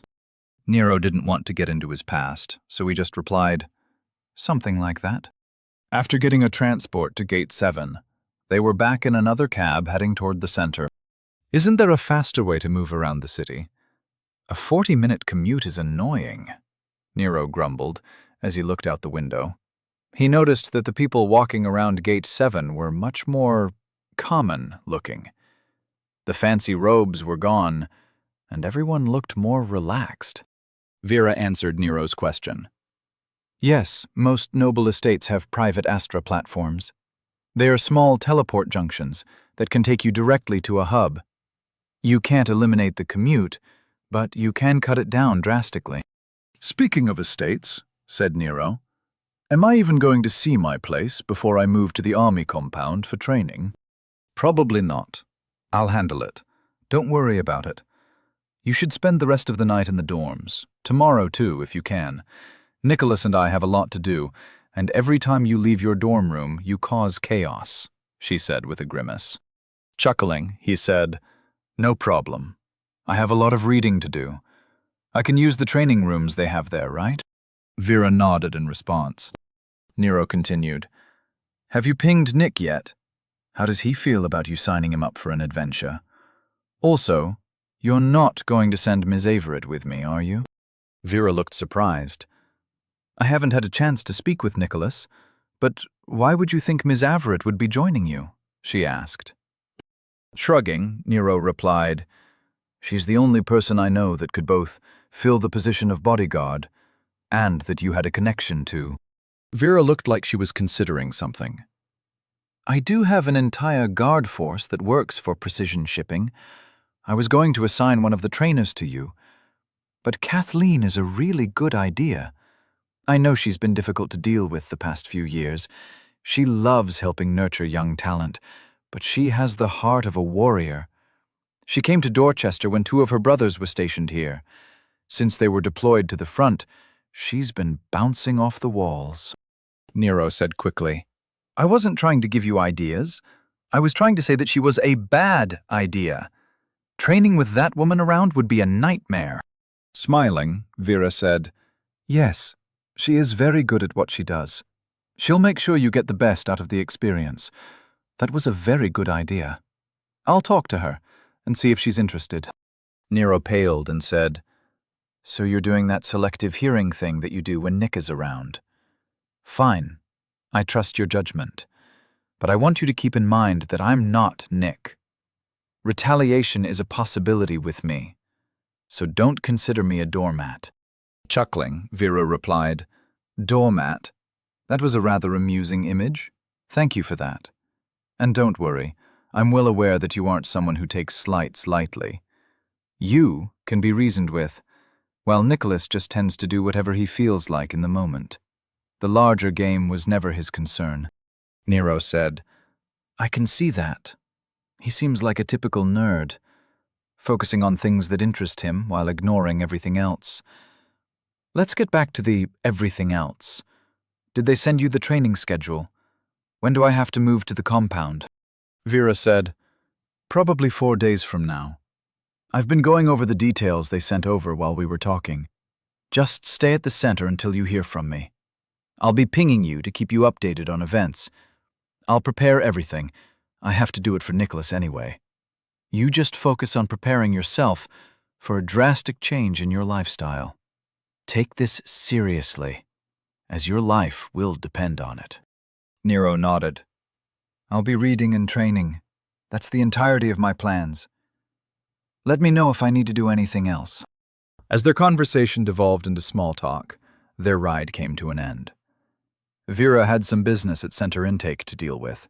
She had to organize her replacement and have a ton of meetings. Vera was dealing with a lot of stuff that Nero didn't pay attention to. While she went to her office, Nero went to the cafeteria. The burrito he got from Jennings wasn't enough, and he felt like pie was a good idea. Chapter 57. Nero. The man, the myth, the legend. General Branson had just returned from the keep, and things were going according to plan. His conversation with Lord Cosgrove, following the meeting with Lord Walker, went well enough. She seemed to understand the daunting task ahead of them. He didn't think that she would interfere with what had to be done. Hopefully, she would be able to keep the other nobles from causing issues. Captain Angelton and the sergeants had returned immediately after the meeting to organize the training facility at the Army compound in Gate 15. The proximity to the East Wilds would provide the best environment for what they were planning. There was a lot to do, and not a lot of time in which to do it. As the general approached his office, he used his link to go over the reports of the day. The mountain expedition out of Gate 3 reported success in their mission to clear out a kobold infestation. Gate 9 was asking for reinforcements. They needed more men to deal with the sewer slimes. There must be a queen slime somewhere, and they couldn't find it. The general sent orders to Gate 2 to assist them, as the mountain-facing side of the city was quiet as of late. Seeing his aides, Privates Kneeling and Mason, standing at their desks awaiting orders, General Branson asked, "Anything to report?" Private Nealon's eyes went to the right of the room, and he replied, "Sir, Specialist Howard insists on a meeting." The general turned to see Specialist Howard standing by the waiting room chairs. He projected his anger well, both with his frown and his crossed arms. "We need to talk, sir," he said. There was little to no respect in his voice. General Branson just smiled and said, "In my office. I'll be right with you." Giving the general a curt nod, Specialist Howard strode to the office while waving his hand to open the doors. After passing through the doors, they slammed shut of their own accord. Both the aides gave a sneer at the disrespect, but General Branson didn't seem to care. Instead of addressing Howard's conduct, the general started giving out orders. As the aides took notes, the general spoke in quick sentences, detailing how he wanted things done. He addressed all the issues that were currently affecting his army, and the minutes passed quickly. Spending the day at the keep had put him behind schedule, and the three of them worked efficiently to catch up. The general's office doors slammed open, and Howard walked out. With an angry tone, Specialist Howard started, "General, we need to The essence in the air froze. The aides felt like the temperature dropped 20 degrees, and Howard felt his control over the ambient essence vanish. It was at that moment he knew that he had gone too far. The general's voice was so cold that it caused everyone in the room to wince. "Boy, you will go back into that room and sit your ass in a chair. I am busy. You are not a priority. I will deal with you in a minute. Now don't speak. Just close the doors," he said. The doors closed softly, and the aides felt the essence normalize. The anger in the general's voice seemed like a bad memory as he returned to his normal tone and resumed giving orders. Not saying anything about what just happened, the aides went back to furiously taking notes. Several minutes later, the general finished. "If you have any questions, I'll be in my office.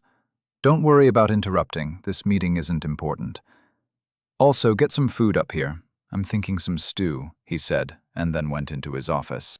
Entering his office, the general barked, "Now why are you here?" Specialist Howard shot to his feet at attention. His foul mood had returned, but it was held in check. "Sir, I would like to protest the orders that I received. There are much more useful things for me to be doing than babysitting a noble brat," he said, clearly fighting the urge to shout. General Branson poured himself a glass of water and took his chair behind the intimidating office desk. "Like what?" he said in interest. Specialist Howard was expecting the general to argue, and the question threw him. "Well, there are many threats to the city that I could be addressing. I heard that the East Wilds are teeming with monster spawns, and the beasts are mutating like crazy. I could do a lot of good there." The general took a sip of his water and leaned back in his chair with a comfortable sigh. "Yes, they are. Did you read your orders? I believe this is a recurring problem with you. You are impulsive and don't adequately prepare for battle," he said. Confused, Specialist Howard split his mind so he could bring up his orders over the link while they were talking. Reading the orders again, he saw his mistake. Trying to pivot, he said, "Sir, I just meant that I could do more for Dorchester by clearing the wilds themselves." Giving the young man a smirk, the general said, "No, you didn't. You read the part about being assigned to a training unit with a focus on a noble and jumped to conclusions. I'm going to be blunt, because you need to hear it. You're an idiot." Specialist Howard bristled, but held in his response. Seeing that he wasn't going to be interrupted, the general continued. "You act without considering the larger picture. This assignment will be good for you. You probably didn't even bother to notice the name of the noble you'll be training. The boy is a thinker. He is a self-trained mage. He's killed men in combat and won an assassination challenge in the arena. Unlike you, he acts with intelligence and forethought. In addition to helping him with his magic, I want you to watch him. Learn from observing him. Do not ask him for training or explanations, because the moment you show weakness, he'll exploit it. He sees a great deal, and I don't want to give him another level. I wouldn't have sent you if the Archmage himself didn't subtly ask for you to be given the assignment." Shocked, Specialist Howard tried to parse through what the general had just said. "It's the kid that's been on the news? Why is he training with an elite monster hunting squad?" Shaking his head, the general replied, "That's what you took away from what I just said? Dear gods, man. You need to stop spending all your time on spell manuals. If you don't start paying attention to what is going on around you, then you're going to die. Not everything attacks you from the front." Placing his wad to the side of his desk, the general started moving papers on his desk. His patience with the young specialist had ended. He had more important things to deal with. Without looking up, he said in a clear and firm voice, "Just go and pack. I'm not discussing this with you anymore. Since you clearly can't think for yourself, just follow your orders." Specialist Howard could see that the general wasn't going to say anything else.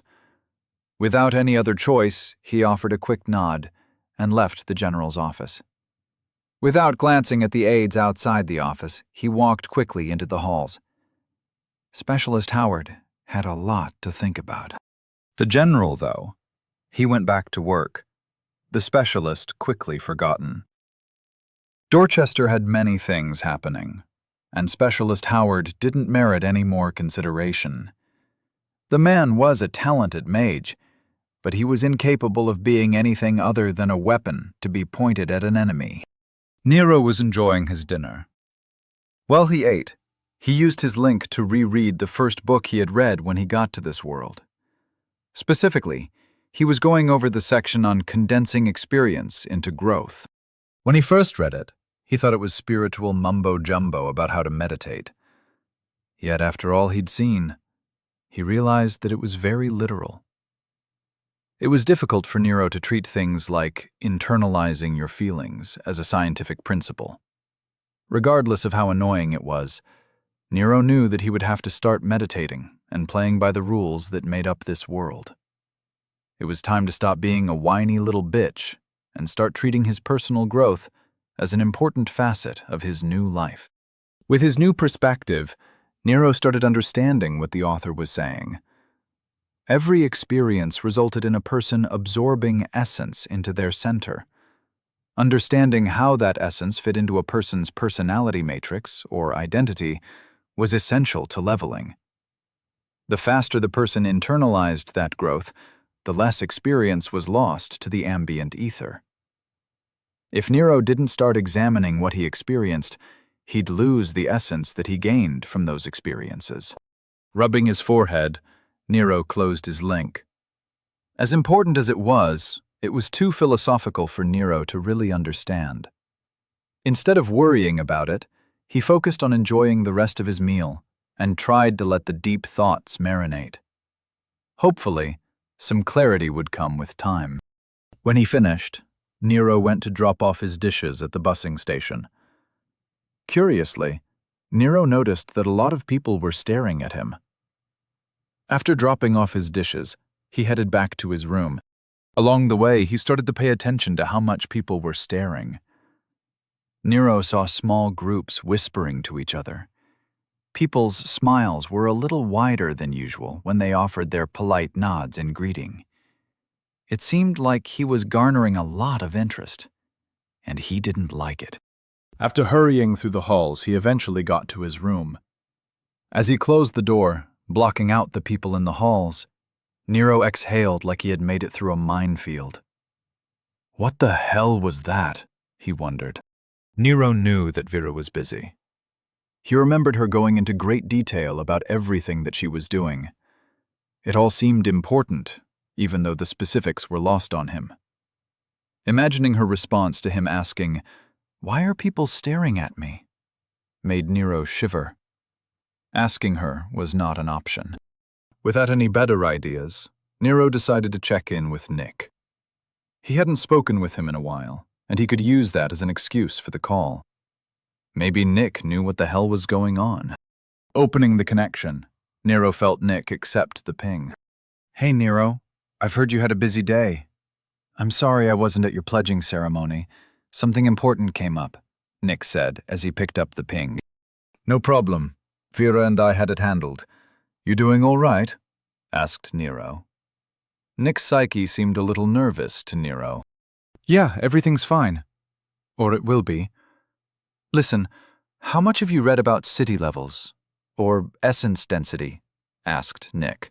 Nero could sense that this was going to be a full-on conversation, and wanted his question answered before they got into it. Hold on, Nick. I got a question first. This may sound weird, but just bear with me. Do you happen to have any idea why people at the center are staring at me? I'm wearing the noble clothes you gave me. I changed the theme to gray. Does that mean something that I don't know? He asked. Surprised, Nick responded, No, gray just means that you're a neutral. Houses and people wear that color to show that they haven't picked a side. You'll have to choose your house colors at some point, and those will mean something, but that's not what you're asking. Have you checked the news? Nero asked. What news? Is there a paper on the link or something? Nick chuckled over the link. Nero, are you capable of opening a separate connection while using the link to hold a ping? I don't know. I've never tried. What do you want me to connect to? Nero asked. Just open a connection to the city directly. Not the center hub. Focus on connecting to the city hub, Nick said patiently. Nero took a seat at his desk and closed his eyes. Focusing on his mental gymnastics, he made sure to keep a tight hold on his connection to Nick. It took some effort, but he was able to split his attention and open a connection to the city. Directing his thoughts to Nick, he said, Okay, I got a city connection open. Now what? Nick replied, Focus on opening the section for current events. Dutifully, Nero opened the pathway to current events. There were headlines for different news stories and sections highlighting the different gates. It was the equivalent to city news alongside local news.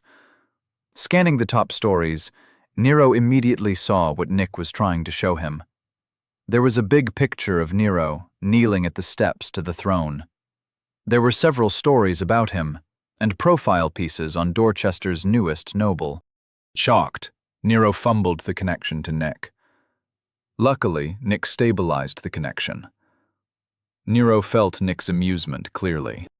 I'm guessing you found out about your newfound celebrity, said Nick. What the hell, Nick? There's videos of my pledging ceremony. I don't remember seeing any cameras, Nero said as he tried not to panic. Cameras? Most of those are memory engrams from people who attended the meeting.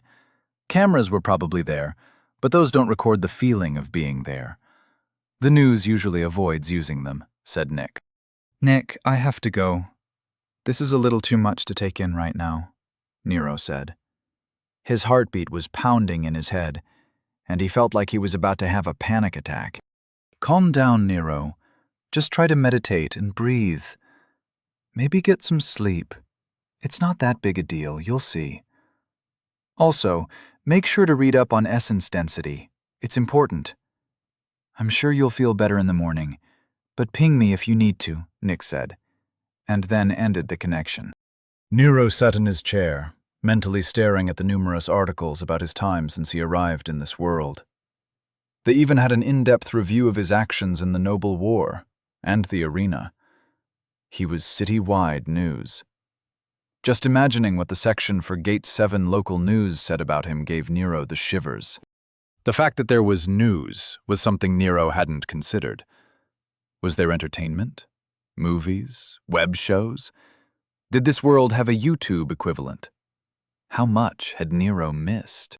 Putting his head between his legs, Nero cut the connection to the city hub. Taking deep breaths, he focused on calming down. Clearing his mind, he concentrated on his breathing. After several minutes, he got up to go to his bathroom for some water. Standing at the sink, Nero threw some water on his face and looked at his reflection in the mirror. The panic in his eyes was gone, and only shock remained. Staring at himself in the mirror, Nero calmed down. I guess I'm a celebrity now. It might be time to revisit that t-shirt idea. Clothing lines are big money, he thought to himself. Chapter 58. Everyone has their own concerns. Mistress Deirdre Cosgrave was carefully manipulating her spell form while sweat dripped from her chin. Her private training room was empty, as she preferred to train without distractions. Her spell form finally snapped into shape, then started to draw on the essence in the air. She watched as the small fireball started to form. Paying careful attention to the input streams, she let it grow. After several seconds, she triggered the spell's targeting function. Like a fast-pitched softball, her spell shot toward the dummy. As the spell form dissipated, the fireball exploded in a glorious conflagration of fire and destruction.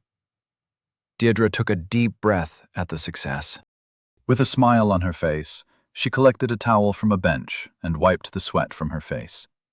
Grabbing her water bottle, she was mid-sip when she received a ping at the door. Walking over, she threw her towel over her shoulder and kept drinking. Katarina Nielsen, her advisor and teacher, entered with a proud smile on her face. I felt that last one from the hall. You're getting better, she said. Deirdre smiled and said, The spell form is still tricky. The weave is still too slow. I'll get there eventually. Regardless, the sentiment is appreciated. What can I do for you? Katarina's smile dimmed as she said, I wanted to speak with you about your plans. Deirdre gave her a defiant look and replied, You're actually going to try and talk me out of it. Shaking her head, she replied, No. However, I'm not going to stand by and let you doom your house. If you persist in this foolishness, I'll have to inform your mother. Shocked, Deirdre said, You've never threatened to tell my mother anything in the past. What's different now? You know what's different. I'm sure you've heard the rumors. Your brother plans to declare his house in opposition to House Cosgrove, said Katarina. Waving a dismissive hand, Deirdre said, That's nonsense. He's just angry. As he has every right to be. After Lord Walker's dead, Mother will send for him. He'll come home, and everything will sort itself out. This will all be nothing but a memory in a few years. Katarina stepped forward and gripped Deirdre by the shoulders. Staring at the girl with firm eyes, she said, You're not listening. Banish your emotions and analyze the situation. If you were the scion of another house, and you were analyzing House Cosgrave, how do you think the next few moves will play out? Deirdre was paralyzed in confusion. Katarina had never, in all the time she'd known her, acted like this. She was always there to help, to comfort, to offer support. Deirdre had never known her to be so forceful. Trying to imagine the scenario Katarina asked her to, Deirdre took a minute and thought it through. She realized what Katarina was trying to tell her, and she felt herself start to panic. You're right. We don't have a lot of time. If Lord Walker doesn't die before Derek declares, Mother will have no choice but to have him killed. This isn't about a slight to House Cosgrove anymore. My brother's life hangs in the balance, she said firmly. Deirdre watched as Katarina's eyes fell. Without another word, Katarina turned and walked away. Although Deirdre didn't know how old the woman was exactly, Katarina looked like she had just aged a decade as her shoulders slumped and her steps seemed forced. At the door, Deirdre heard Katarina mutter, Stupid, foolish children. never learning, always repeating the same mistakes. Nearly 2 decades wasted. Realizing the danger, Deidre opened her link. She had plans to alter and trails to eliminate. Everything had to happen without Katerina finding out. It had to appear that Deidre had decided to cancel her plans to have Lord Walker killed. Success would be difficult, but it was possible. Lord Walker had to die before her brother reached a city. Opening a map with the link, she saw the closest city he could reach was Locksgrave. With some quick math in her head, she estimated a month. 30 days should be more than enough time to organize an accident. Taking into account travel times, she should have her brother back in no more than 2 months at the latest. Smiling, she sat down on the bench and started sending out pings. After she eliminated every plan Katerina knew about, she'd have to find some hunters. Specifically, some hunters who were looking for money and weren't interested in staying in Dorchester. Deirdre went through her contact list. She needed a fixer, and she knew just who to ping. While mentally working on his essence density report for General Branson, Nick had received a ping from Nero. Although the conversation was short, it did a lot to relieve Nick's stress. Hearing Nero find out that he was now a celebrity was priceless. Nero's psyche was in shambles, and Nick tried his best not to laugh at the poor boy's misery. Walking into the dining room, Nick saw Vera and Lord Bennings having tea. Vera had invited the Lord over to talk about Nick's acceptance of the trials. While their purpose for meeting was to discuss Nick, he wasn't surprised that they were instead talking about the events of the past few days. Seeing Nick come in, the conversation turned toward his ascension to nobility. Taking a seat, Nick listened to them decide his fate. "You're going to have a lot of work to do with House Walker.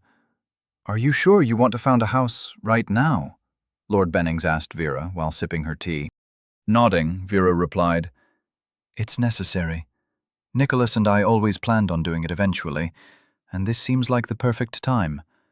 This way, he can watch over Nero while completing his own trials.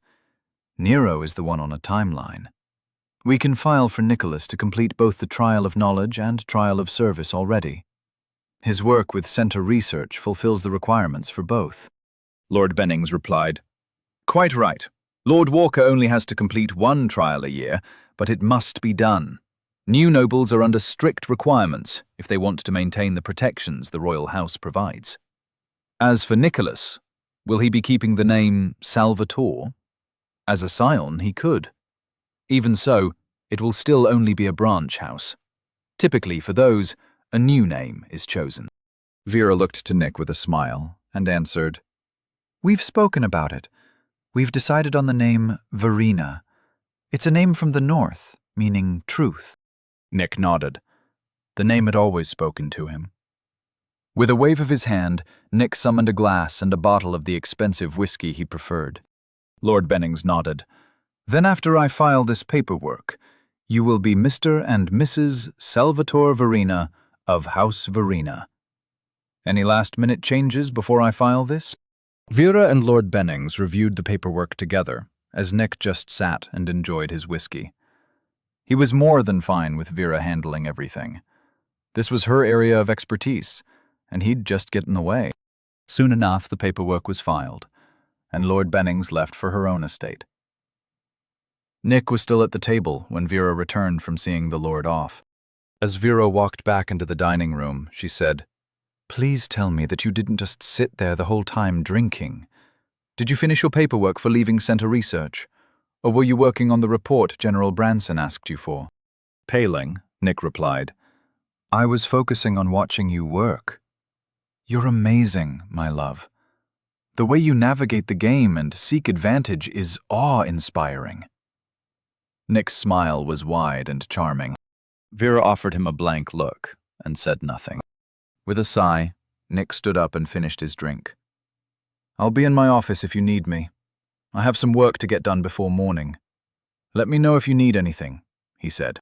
Smiling as if she hadn't gotten exactly what she wanted, Vera replied, "Of course, dear.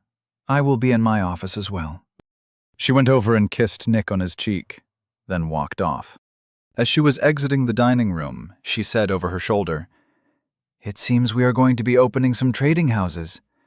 Make sure to let your brother know that you'll be taking some blacksmiths and enchanters along with you when you officially leave House Salvatore tomorrow.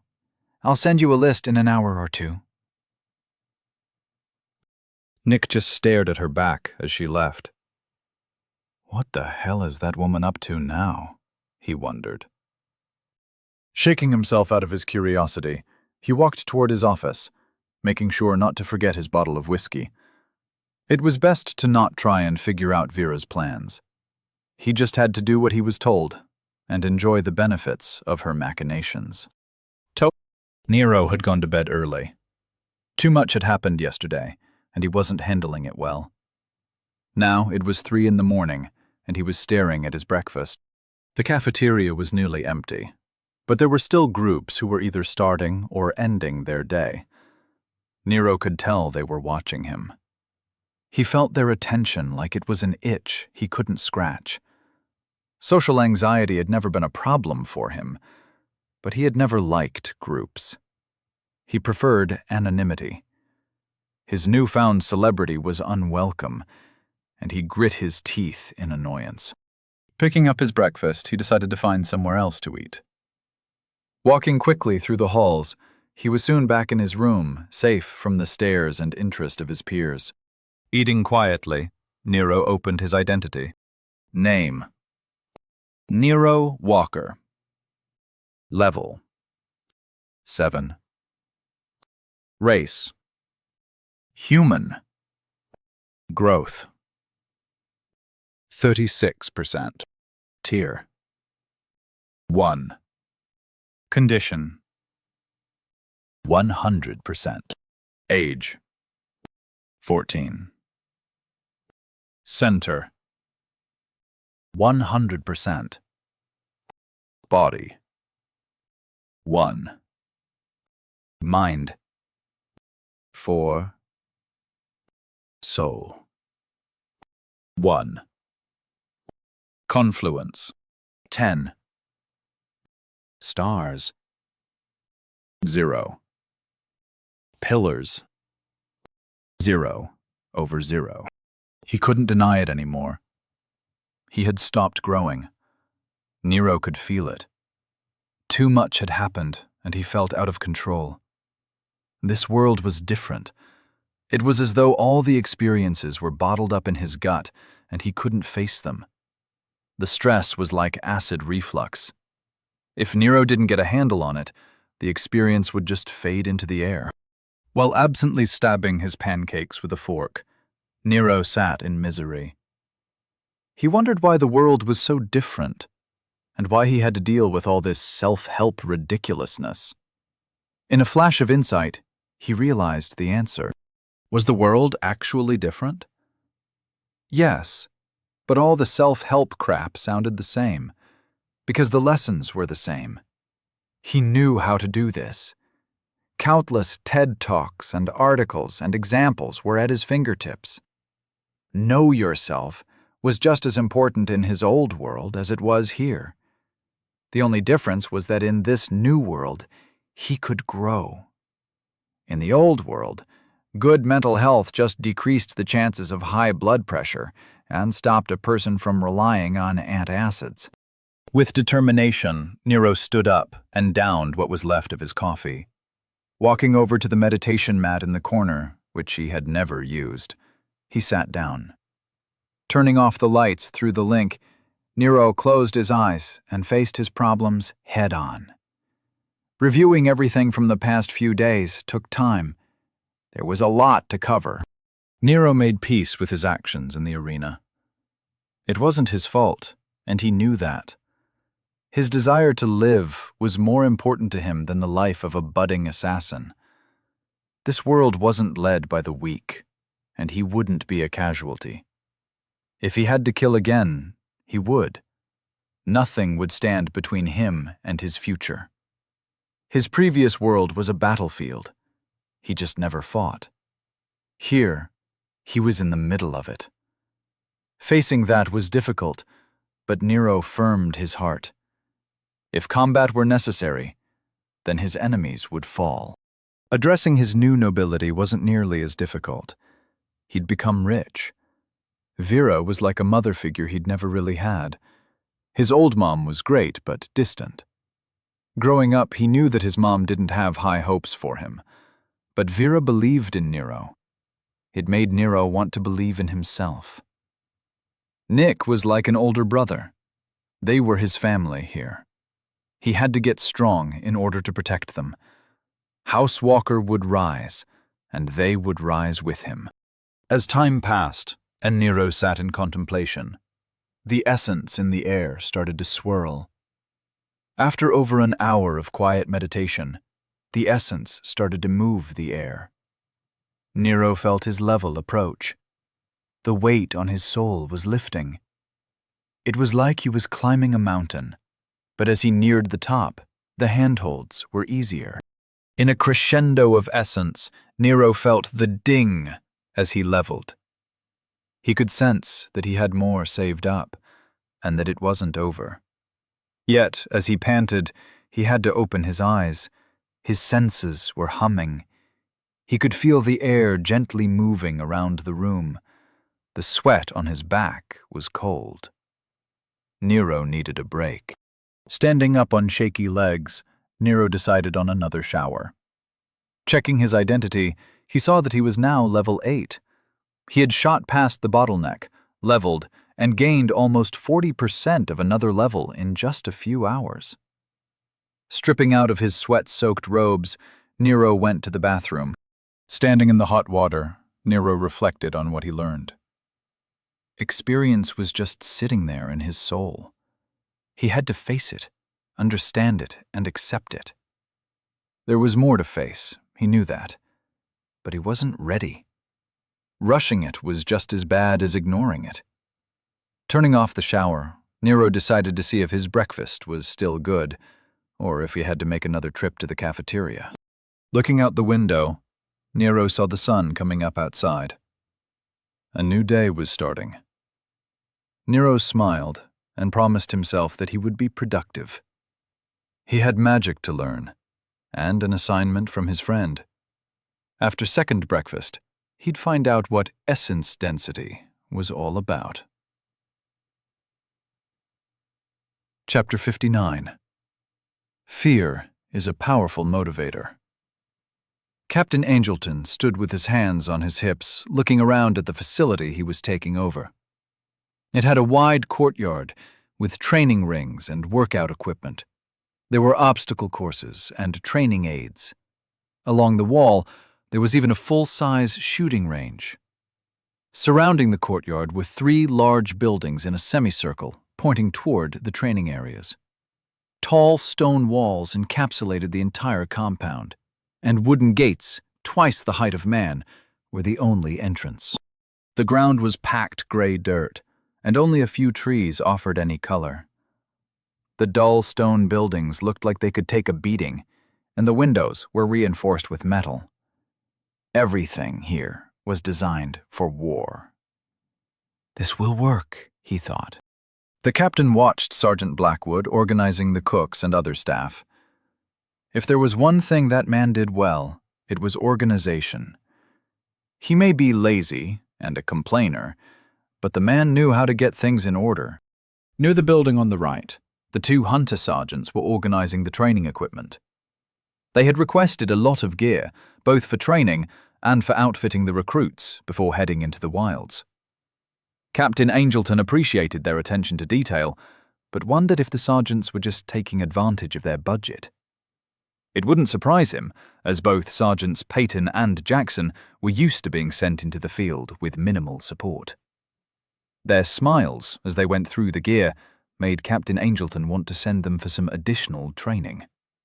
He didn't think anyone should enjoy their time at a training facility. Squashing his urge to eliminate joy on sight, the captain returned to his assessment of the compound. One building was for housing the recruits. One was for housing the staff and the trainers. The center building was the largest and was for command housing along with lecture halls, magic training, and the armory. Kneeling down, Captain Angelton ran his hand over the hard ground. He could feel the memory of all the people who had trained here. There was sweat and blood bonded to the earth. Skills would be easier to learn here. He opened his link and reviewed the dates when this compound was last in use. It had been resting for 2 years. Now it was ready again.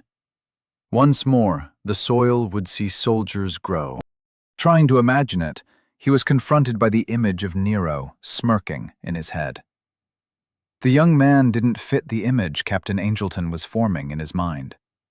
Imagining Nero training to exhaustion, developing bonds with recruits, Captain Angelton couldn't see that happening. Standing up, he dusted off his hands and put away his concerns. He had a job to do. In 2 days, the recruits would be here. Everything had to be ready. Nero closed the book and leaned back in his chair. Rubbing his eyes with his palms, he took a minute to focus on reality again. Getting lost in what he was reading was great for comprehension, but not pleasant when he stopped. He forced himself to stand up and do some stretches to get the blood moving again. As he twisted his core back and forth, Nero thought about the general's presentation he had been forced to sit through. There was only one conclusion. Dorchester was in for a rough few years. The city would be surrounded by essence storms, a common occurrence during density shifts, not to mention the numerous essence events and other such nonsense that will result in the wilds being swarmed with all manner of monsters and mutated beasts. Beast tides were complicated. Like everything here, essence influenced so many factors that predicting anything was useless. Nero was having trouble with the concept that animal populations could be influenced by an area's history. Nero finished his stretching and hopped up and down a few times to finish waking up his body. Checking the time, 13:15, he decided to get some lunch. A walk would do him some good. Rather than carry his satchel, he decided to just focus on digesting what he had read while he ate. The moment he left his room, he remembered why he had been hiding in his room. People in the hallway noticed him emerge. Immediately, all eyes were on Nero. Looking around, he just offered them a nod and walked off to the cafeteria. 2 steps later, he realized that he forgot to bring his dishes from breakfast. Stumbling, he felt a flash of indecision. Should he look like a fool and return to collect them? Or should he just continue on, preserving what was left of his dignity? Nero paused in the hallway, paralyzed by indecision. Recognizing the panic he felt, reminding him of his old life, he got angry. Turning around, he stomped back to his room and grabbed the breakfast dishes. He kept the frown on his face as he marched toward the cafeteria. Not here. I'm not that guy anymore. I'm Nero Walker now. I'm a mage and a noble. They can stare and talk, but I am in charge of my actions. I've always said that the opinions of others never bothered me, but here, I'll make that true. I have more important concerns, he told himself. Walking the hallways, Nero found it easier than he expected to ignore the looks and whispers. Embracing his new outlook, Nero returned to thinking about how essence and the environment influenced each other. Essence was everywhere. It was created, changed, and destroyed by meaning. Sapient beings created their own meaning with their center, their sense of self. Materials, like rocks, could form in areas of concentrated earth essence. Environments were built by conflicting essences interacting. Physical reality on this plane was really just coalesced essence. And that coalesced essence in turn reinforced the environment's identity. Animals and plants in an area worked similarly. Unintelligent beings could be spawned by the environment. Nero wasn't sure what a squirrel spawning would look like. He found it difficult to imagine. The concept of everything being connected sounded so New Age that Nero had to reread a chapter several times. The book had given a great hypothetical example of a tribe of wolves interacting with their environment. Imagine a forest that has had wolves for a long time. Hunters pass through, killing all the wolves. The forest spends essence refilling the wolves' population. Now the imprint of a forest full of wolves isn't as strong as it was before. Hunters kill all the wolves again. The cycle repeats until the forest forgets that it's supposed to have wolves. As Nero contemplated the hypothetical, he collected his lunch and found a seat in the busy cafeteria. He ignored the attention he was drawing and quickly found a seat with some space around it. His face was a mask of concentration, and it was apparent to everyone that he was deep in thought. While he ate, he tried to make the hypothetical more complicated. The book had mentioned evolution and how the meaning of what a wolf was could change over time. Once wolves were spawned, they were not attached to the environment, so they could migrate. Over generations, they could imprint themselves into an environment. Ice wolves would exist in the tundra, fire wolves near volcanoes. The environmental essence would shape them as they shaped it. It was difficult, but Nero kept trying to add more scenarios to his hypothetical. Invasive plant species would take time to migrate, but they could. The book talked about this taking hundreds of years, and since people lived so long, they had the data to back it up. The timeframes were mind-blowing. Understanding the essence cycle was essential for understanding the things that disrupted it. Beast tides, dungeons, monster spawns, planar gates, and tons of other things all affected, and in turn were affected, by local essence conditions. Of particular interest to Nero was a throwaway passage that differentiated between monsters and beasts. Monsters were animals from other planes. Their identity pattern was lodged in essence knots that converted local identity into monster spawns. Over time, those monsters could start to imprint their identity into an area. Eventually, the knot would unravel on its own. The aftermath would be a population of beasts, but fully adapted to this plane. Again, this happened over hundreds of years. In the meantime, hordes of monsters could build up in an area, devastating the local environment. Beasts started off as animal spawns from this plane. Time was the main factor that altered them. They could be monsterized by getting their identity warped. It could happen in places with weak barriers between the planes. However, usually, beasts were similar in pattern. The world considered any type of wolf a wolf, regardless of the type of wolf it was. But over time, they could absorb essence and mutate from animals into beasts. There were so many factors that it amounted to a chance of it happening. Nero realized that he was staring at an empty plate. Bussing his dishes, he headed back to his room. During his lunch, his frown had gone from angry to concerned. Memories of the general's presentation were difficult to ignore after what Nero had read. The essence flows were creating beasts and monsters at alarming rates. A beast tide was imminent. Hordes of mutated predators would spawn, and even with the environment churning out animals for them to eat, there wouldn't be enough food. Groups of 10 would grow to hundreds. Within weeks, those groups would join together to form thousand-strong herds. Their mutations would be working to prevent infighting, and they would strip the environment bare. It was this reality's reset. The descriptions of a beast tide only amounted to a page in a book. But Nero had looked through the link for more information. He had seen bears the size of houses, panthers large enough to jump hundreds of feet, mutated hawks the size of 747s. Thinking of the walls of Dorchester, Nero wondered if it would be enough.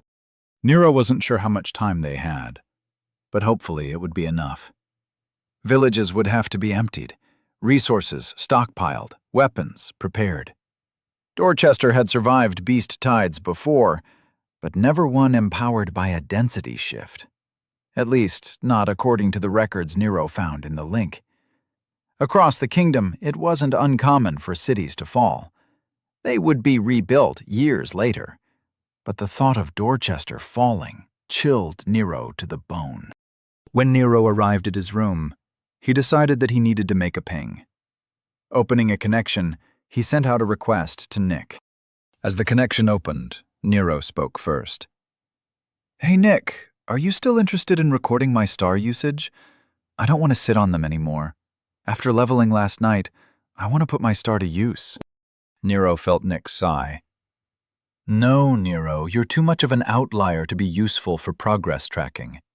I think what we already have will be plenty. Just focus on your leveling. I'm guessing you read up on density shifts. We have some time, but it's going to be bad," he said quietly. Nero nodded and replied, "I didn't understand everything I read, but that much I figured out. I'm assuming plans are in motion to prepare the city." Yes, everyone is aware.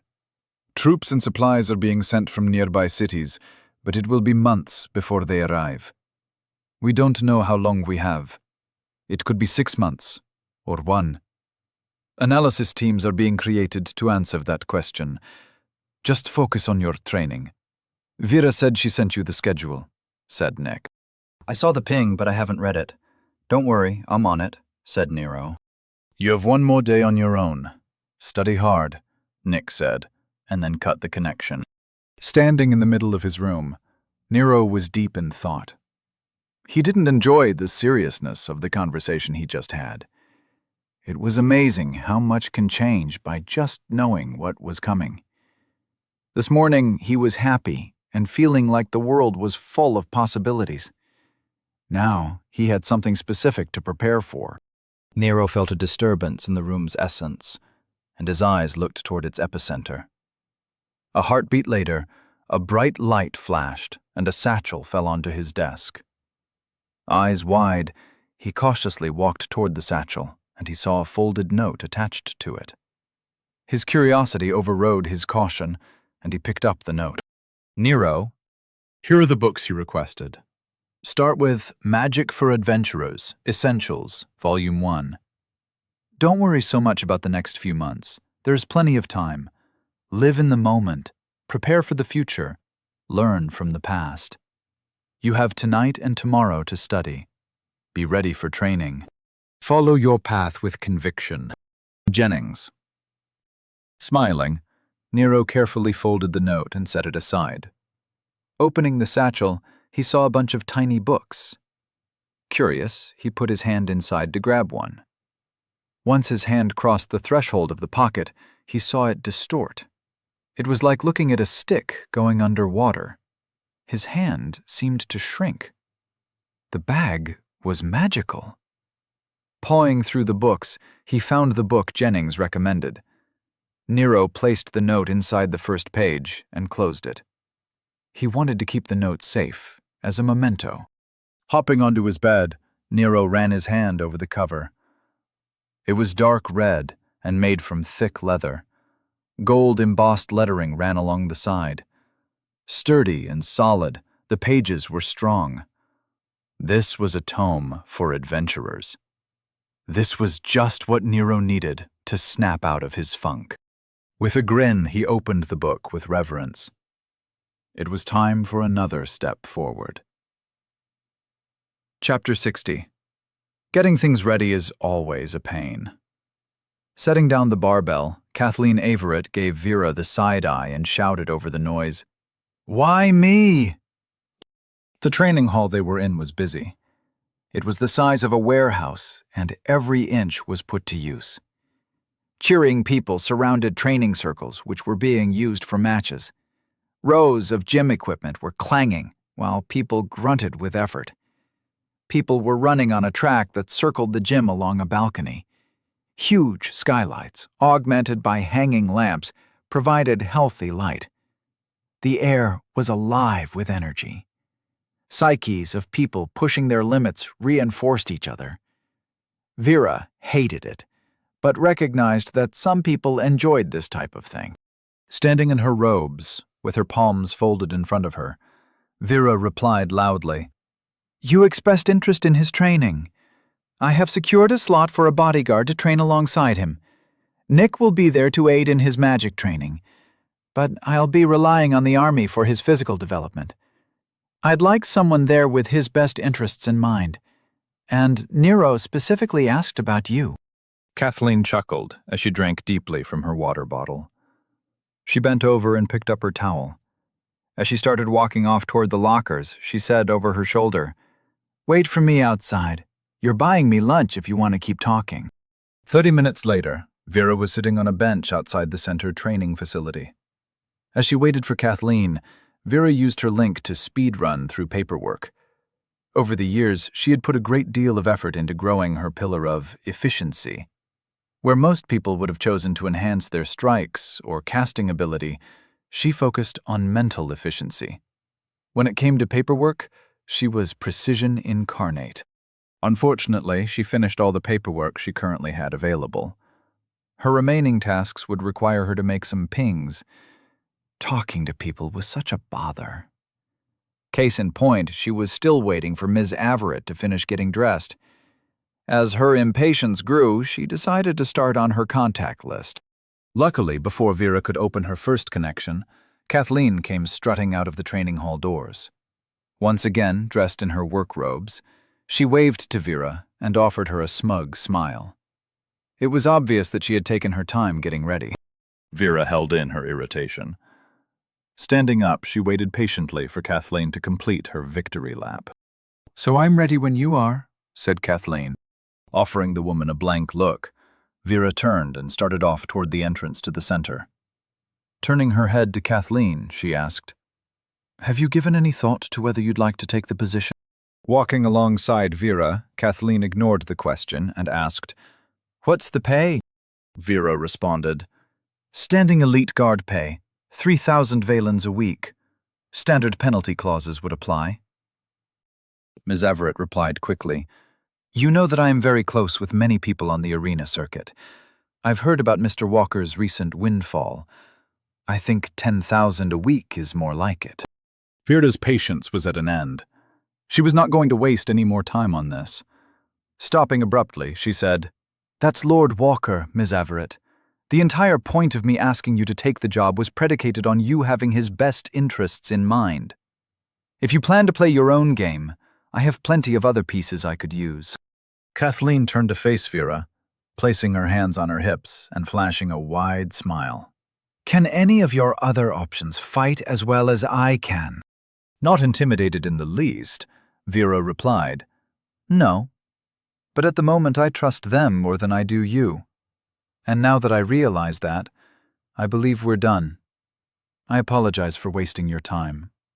Offering Kathleen a nod, she started to walk away. A few paces away, Vera heard Kathleen ask, "Is he as promising as I think he is?" Turning back to face Kathleen, Vera said, "He learns faster than anyone I've ever met. Whether you're referring to magic, tactical analysis, or politics, his talent is monstrous. His only failing is that he looks for plots everywhere. If he doesn't trust you, he won't listen to you. He'll first look for corroboration before he believes anything you say.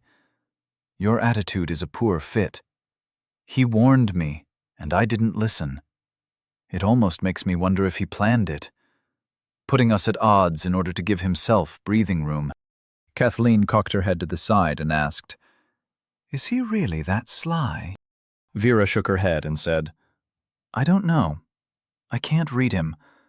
But based on his winning streak, I'd say yes." Kathleen closed the distance so they didn't have to speak so loudly. "It's his eyes. I noticed them when you first introduced him. He sees the entire world as a threat," she said, and then crossed her arms and her face turned serious. "Several days ago, I told him that I work at the center to help bring out the potential of Oglevark's youth. When we spoke, I warned him that he could be a demon or a god, and I would help him find his path. I always keep my word, and training him to meet his potential might be very interesting." "I'll take the job," she said, while staring unblinking into Vera's eyes. Vera responded quietly, "Will you put his interests before your own? Will you serve Lord Walker as he walks through the wilds? Can I entrust his safety to you?" Without breaking her stare, Kathleen said, I will serve House Walker in duty and faith while the training you mentioned is going on. I will train him as I was trained. After that, we will renegotiate. That's the best I can do. Vera nodded. That's enough. I'll send you the details. Training starts tomorrow. I'd tell you to be prepared, but I've known you for over 40 years and I've never seen you unprepared, she said. Kathleen's mask broke, and she smiled. All right, enough of this serious talk. Let's have that lunch you owe me. You can resume plotting the downfall of your enemies in an hour. Vera chuckled, and they started walking off together. Leaning over, Kathleen asked, "So how much did he actually make off that pathetic excuse for an assassination challenge? No one would tell me. They just grimaced and said, 'A lot.'" Vera couldn't help it. She started laughing. Nero was sitting on his meditation mat, trying to go over all the information he had learned since he woke up. It was a lot. He was always a fast reader, but he usually only focused on getting the gist of what he read. Maybe it was his increased stats or his newfound desire to learn. Either way, his retention was nothing short of amazing. It made him wonder if this was what being smart felt like. Feeling like he was close to leveling, Nero refocused and cleared his mind of anything but his goals. His celebrity status wasn't important. His gains weren't important. His wealth wasn't important. It was all just a means to an end. That end being his mastery of magic. Nero focused on the spell forms he had learned. They felt etched into his mind. He visualized casting them. He imagined the scenarios where he would use them. He prepared himself for the future. He felt ready. As the essence in the room swirled, Nero felt his new star coalesce in his soul. His nerves were tingling, and he felt high. This feeling is never going to get old, he thought, as he opened his identity along with his stats. Name: Nero Walker. Level: 9. Race: Human. Growth: 0%. Tier: 1. Condition: 100%. Age: 14. Center: 64%. Body: 1. Mind: 4. Soul: 1. Confluence: 10. Stars: 2. Pillars: 0/0. Body: 1. Base: Operative. Level: Stress. Presence: 9. 10.8. 8.4. Durability: 7. 8.4. 2.1. Recovery: 13. 15.6. 14.9. Speed: 11. 13.2. 4.1. Adaptability: 24. 28.8. 17.6. Power: 8. 9.6. 0.8. Mind: 4. Base: Operative. Level stress: Weight: 26. 46.8. 1.2.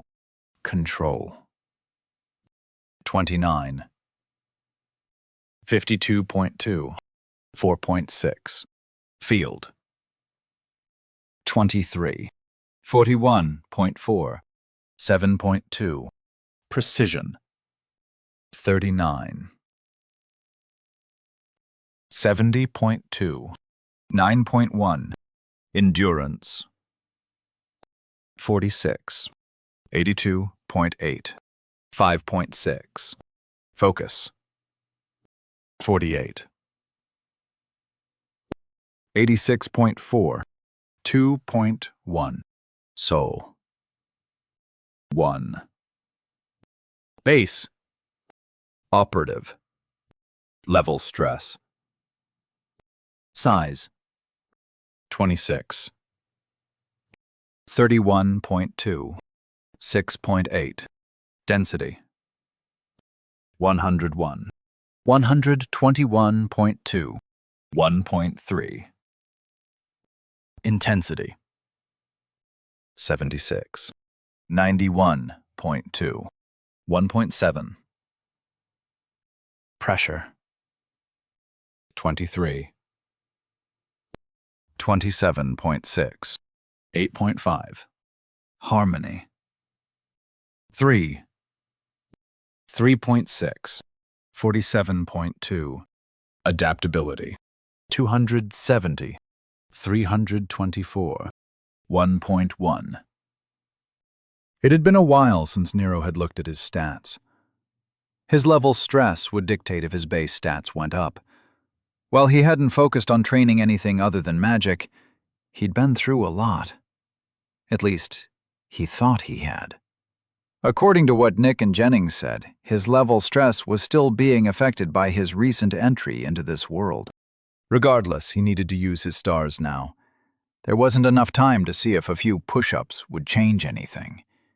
In fact, Nero could feel the soul bloat that Nick had warned him about. It wasn't debilitating, but it seemed much more difficult to ignore than when he had 3 stars saved up. If this trend continued, he'd have to spend his stars the moment he got them. Feeling like he had to make a decision, he focused on sending a star into his soul stat. As he felt the stat open, it was like he was pouring from one container into another. His awareness blossomed like a flower. His soul stretched out to feel the world around him. The essence danced across his metaphysical body as he floated. If it weren't for his body, he might be able to slip free from this plane of existence and rejoin to the souls in the upper planes. All too soon, the feeling ended, and Nero was returned to his body. His senses were dulled once more. For a moment, reality was a weight he wanted to reject. But cooler heads prevailed, and he looked at his gains. While his body and mind hadn't changed, his soul stat had grown. Soul.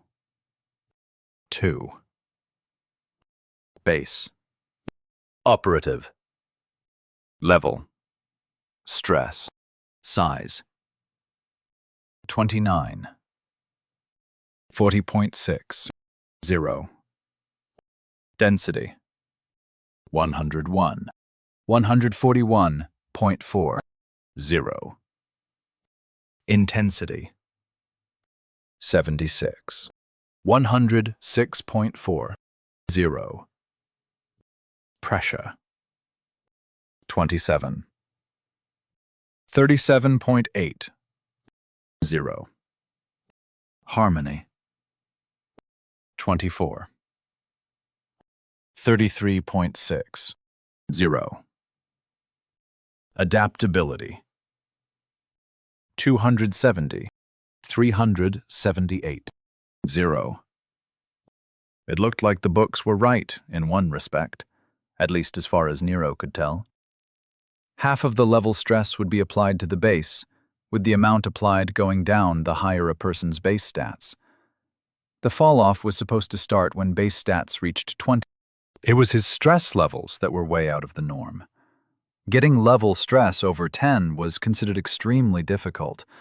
People could train for years and only gain a few points in level stress. Yet Nero didn't seem to have any problems doing it. Nero's mind was still growing fast, and he was growing his body without effort.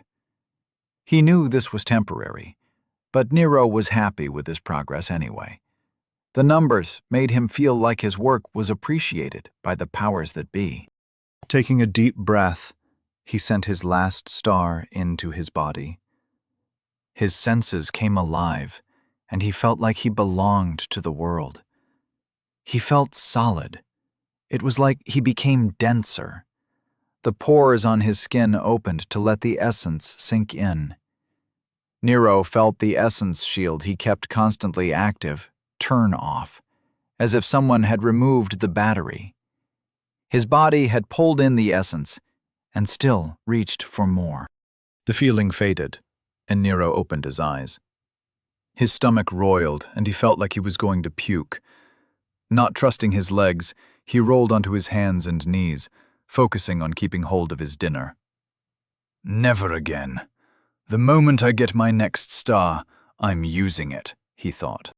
It took a few minutes for his stomach to settle, but eventually Nero returned to his seat on the meditation mat. Looking at his body stats, he could see some real growth.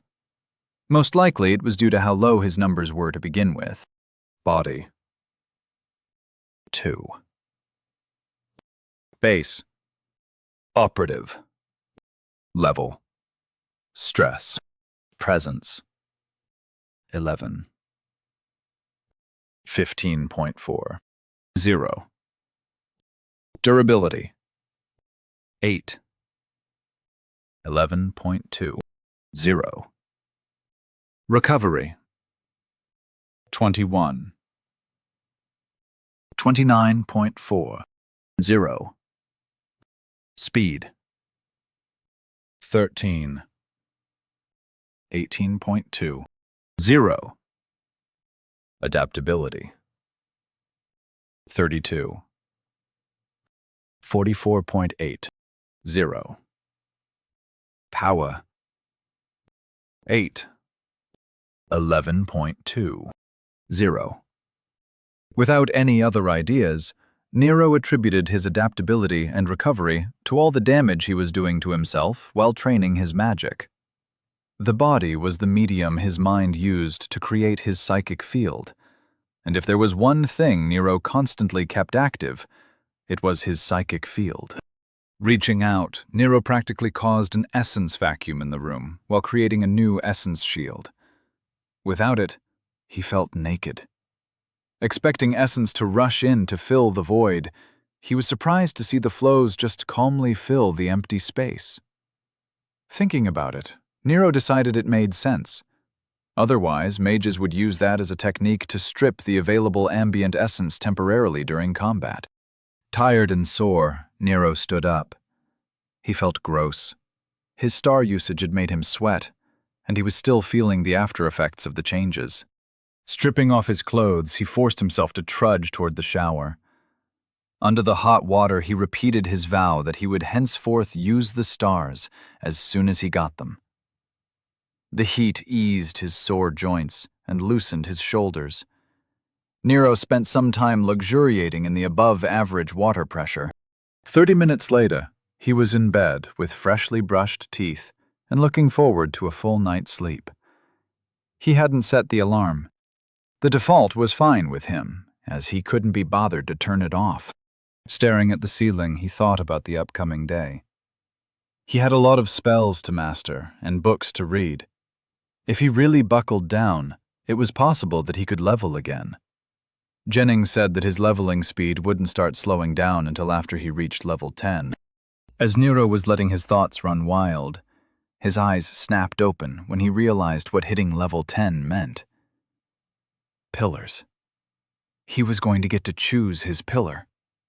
How the hell do pillars work again? It had something to do with choosing from options you've cultivated or something, he thought with a scowl. Pushing it out of his mind, Nero went to sleep, leaving tomorrow's problems for tomorrow. Chapter 61. The View from the Top. Lord Cosgrove was enjoying her dinner. It had been some time since she had been able to spend some time with any of her consorts.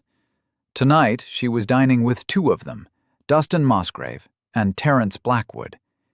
She'd been with them both for years, and everyone was relatively sure that Dustin was the father of her current children. Graciously, City Lord Hilima Cosgrove didn't hold that against him. Her children's failures were their own, and she didn't blame him in the least. The dining room they were currently using was cozy, and the table was not overly large. Dim lights gave the room a romantic ambiance, and the wine was flowing freely. Rank had been disregarded, and the conversation was easy for all of them. Leaning back in his chair, Terence said, "I agree that Derek is a lost cause. The boy has always been an idiot. Remember when he wanted to have that kennel master executed because he couldn't figure out how to get the hounds to listen to him? He was maybe 7 or 8? Chuckling, Dustin replied, "He's not an idiot. He just refuses to think. Those are two different things. An idiot would learn poorly, but Derek learns the wrong lessons well. He chooses the conclusions that he wants, then picks the facts that support his position. It's our fault for not stomping on that trait early." Halima smiled at the two men. They both cared greatly for the children. Hopefully, that trend will continue with the new brood she planned on having. They were both accomplished men, and she appreciated them for more than their duties in the bedroom. Currently, Dustin was doing a wonderful job running the keep. She had put him in charge of staff appointments and scheduling. The man was a wizard with a clipboard. He wasn't very powerful, but he was reliable. She would miss him when he was gone. She could already see that age creep was starting to affect him. Terence, on the other hand, was still as attractive as ever. Technically, he was her liaison with the military. However, mostly, he was her eyes and ears among the guards and soldiers in the city. If someone held a weapon while at work, Terry knew about them. He was a registered problem solver, and it was comforting to have his unwavering support. Because of his duties, he spent a lot of time training. He was leveling well, and Halima expected him to be around for a long time. Terence interrupted her thoughts. He said, "It's Deirdre I'm worried about. Normally she's very smart, but she lets herself be dragged into Derek's plans too often. Even if she seems to have let her grudge with Lord Walker go, I think she's still planning something. I heard some whispers today." He finished quietly, and then sipped his wine with a frown. Halima shook her head in disappointment. "I've said my piece, but I think she's ignoring my counsel. I don't know if it's due to the shame of having to be saved during the Noble War, or vengeance on behalf of Derek, but she's still angry," she said. Dustin spoke up. "Are you going to send her to start her own branch too?" Halima looked at Dustin, trying to see what he felt about the option. The man's face was blank, and she couldn't tell if he approved of how she handled Derek. Rather than play word games, she just asked him, "Are you angry about how I handled Derek?" Dustin shook his head. "I've known the children since they were born. Several of us have treated them as our own. I love both Derek and Deirdre a great deal, but I'm not blind to their faults. You did what you had to do for House Cosgrove. He nearly pitted us against the royals, all for the sake of his pride. You did the right thing. Don't doubt yourself," he said, his voice filled with compassion. Terence chimed in. "I agree, and if Deirdre follows his example, she'll have to be cut off as well. You need an heir that isn't impulsive, one that thinks things through. You know they were only your first children. You have many chances to try again. Don't worry so much. It will work itself out." Frowning in thought, Halima asked, "Terry, what whispers did you hear?" Sitting comfortably in his chair, Terence sipped his wine and replied, "Nothing's confirmed, but I think someone is looking for a hunter team that would be willing to cause an accident for Lord Walker out in the wilds. It may not even be Deirdre, but I can't think of anyone else that would put their foot into that trap." Dustin exhaled deeply and said, "I had such high hopes for the girl. Is there any way you can stall the search? Maybe give whoever is behind it a chance to calm down and think things through?" Shaking his head, Terence replied, "Right now it's just people talking. I could look into it, but then I'd know about it. I don't know if that would be any better." Halima was tired of the subject. Her daughter wasn't her concern anymore. "Terry, Tomorrow morning, contact General Branson and tell him what you heard. Make sure he relays to Lord Walker that House Cosgrove issued the warning. Let's put some distance between us and the plot. Even if Deirdre is behind it, she'll have covered her tracks well enough." Terence nodded, and his link lit up to indicate that he was leaving himself a note. Halima stood up from the table. Picking up her glass of wine, she leaned forward to grab the bottle. "Now let us put this matter aside for the moment and concentrate on something more important. We have some new heirs to make," she said with a smirk. Grinning, the two men stood up to follow her out of the dining room. They had a lot of very enjoyable work to do. Nero had known that Vera and Nick were rich, but he didn't know that they were noble rich. Looking around their mansion, he marveled at how different the architecture was from the center and the keep.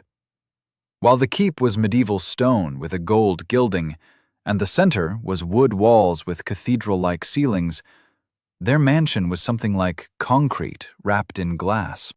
Tall windows were everywhere, and Nero could see their massive estate stretching into the distance. Although he knew that the estate was near the city, he didn't know if it was inside the walls. There was a tree line in the distance, with gardens and fountains in between. Large grass sections were cut with patterns, while stone walkways crisscrossed from one end to the other. The sun was beautiful as it set behind the mountains in the distance. Sipping his water, Nero looked around the room he was in. The tall ceilings had strips of essence lights providing the room with a warm glow. The white and black tiles on the floor would not look out of place in any of the fancy cribs from Nero's old world. Artwork was on the walls, but it was not excessive. Instead of scenes of battle or victory, they were landscapes of magic forests and fantasy environments. Nero supposed that here they were actually places he could visit. What use was fantasy when your world was already full of wonder? Nick walked into the room and said, "Sorry about that. Dinner will be ready soon. Do you need anything?" Shaking his head, Nero replied, "No, I'm good. I have to ask, though, where are we? Are we still inside the city walls? And if not, are we safe?" Pouring himself a whiskey from a wet bar along the wall, Nick chuckled and said, "Yes, we're safe. Don't worry. I showed you a map of the city once, didn't I?" Nero thought about it and said, "Yeah, kind of. You showed me an overhead view, but I think it was only a part of the city. It definitely demonstrated how big the city was, but I don't remember there being any place with this much open space." Nick smiled and walked over to Nero. Moving to stand next to him, Nick waved his hand, and a hologram of the city appeared on the floor in front of them.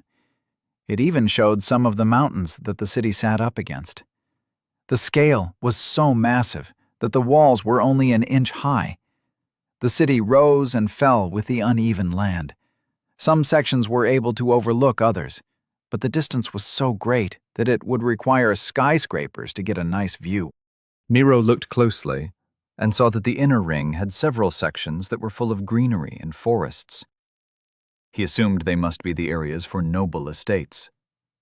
Looking closely, Nero found the keep. Although it was so small he couldn't see the features, he recognized the walls and the fact that the city was organized in a pinwheel around it. As he stepped through the hologram to get a closer look, Nero was amazed at the planning that must have gone into creating something like this.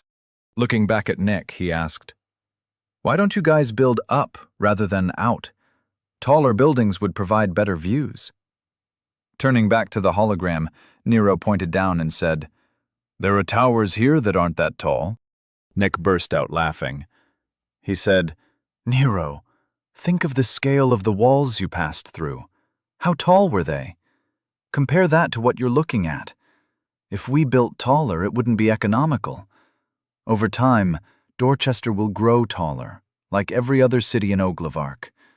I don't have an accurate representation of Hennings, the capital, in my link, but if I did, you'd see buildings tall enough to reach the clouds." Dorchester is less than 2,000 years old. It's still growing. Taking a deep drink of his water, Nero felt a little sick. This was just too large to comprehend. He knew that a couple million people called Dorchester home, but seeing it was different. Nero walked over to the area near the mountains and knelt down. It looked like there were some industrial sectors, and the gates in the area went right into the mountain. The wall bent along mountain, creating a lip that protected the city. He'd never seen anything like it. Quietly, Nero asked, "Are all cities in Oglavak this size?" Nick seemed happy with Nero's discomfort. "Yup, Dorchester is nothing special. I wish I could show you Hennings. Now that is a city. It's a Tier 4 city with planar pockets and soaring spires. If it were displayed in the same scale as this," he gestured to his hologram of Dorchester, "it would be larger than this room." Nero stood up and nodded, as if he just realized something. This is why there is so much money in shipping. Goods have to travel from the gates to everywhere in the city. It would take too much effort to transport everything, so it has to move along these highways, Nero said, as he pointed out little lines that went through the city. The pattern looked like a web that spanned the city. Nick walked up and said, "They are trains, Nero. Shipping concerns have storage houses that collect the stock and ship it along the train lines throughout the city. Transportation costs are one of the biggest drains on essence crystals in the city." Just then, Vera walked in and saw what Nick and Nero were doing. Smiling at the two men looking over Dorchester, she enjoyed the visual metaphor for a moment before speaking. "All right, gentlemen, let's have dinner and go over the plan for tomorrow," she said. Nick looked up at her and smiled. After he waved away the illusion of the city, he started toward her. "Thank you, dear. I'm sure dinner will not disappoint," he said. Nero hurried to follow them out of the room and toward the dining room. On the way, Nero made sure to appreciate the tastefully decorated hallways and sheer size of the mansion. "Do you guys have a staff? This place seems a little large for just the two of you," asked Nero with obvious curiosity. Snorting as if the question was too stupid to answer, Vera said nothing. Nick, however, took pity on Nero and said, "Of course we have a staff, but it's after hours, and we value our privacy. Once dinner is made, the cooks are the last to leave. If you were here during the day, you'd see maids and butlers aplenty. Outside we have a large staff of gardeners and landscape architects. Many of them live here, but they're in a different wing. Every house has a different preference, but we tend to like to do things ourselves." Nero nodded, as if that cleared things up. However, in his head, Nero was still confused. Did they really make enough at their jobs to pay for all this? That seemed unlikely. Soon enough, they were at a small dining room table. The room itself wasn't exceptionally large, but it was very well appointed. The furniture was sparse, but of high quality. Floor-to-ceiling windows looked out onto a courtyard, and pale green drapes added to the comfortable atmosphere. Nero imagined it would be beautiful in the morning. As they ate, Vera did most of the talking. She told Nero about what she'd been up to over the past few days. Vera had successfully parlayed Nero's arena winnings into a 15% share of the arena. Technically, he shouldn't have received such a high percentage, but she had argued their inability to pay out immediately deserved compensation. Nero was happy to learn that he had caused them to change their betting policies to cover eventualities like his in the future. Now that he had a stake in the arena, he was glad they wouldn't be repeating their mistake. Checking his link, Nero saw the new accounts that were linked to him. "How much do you think I'll be making from the arena?" he asked.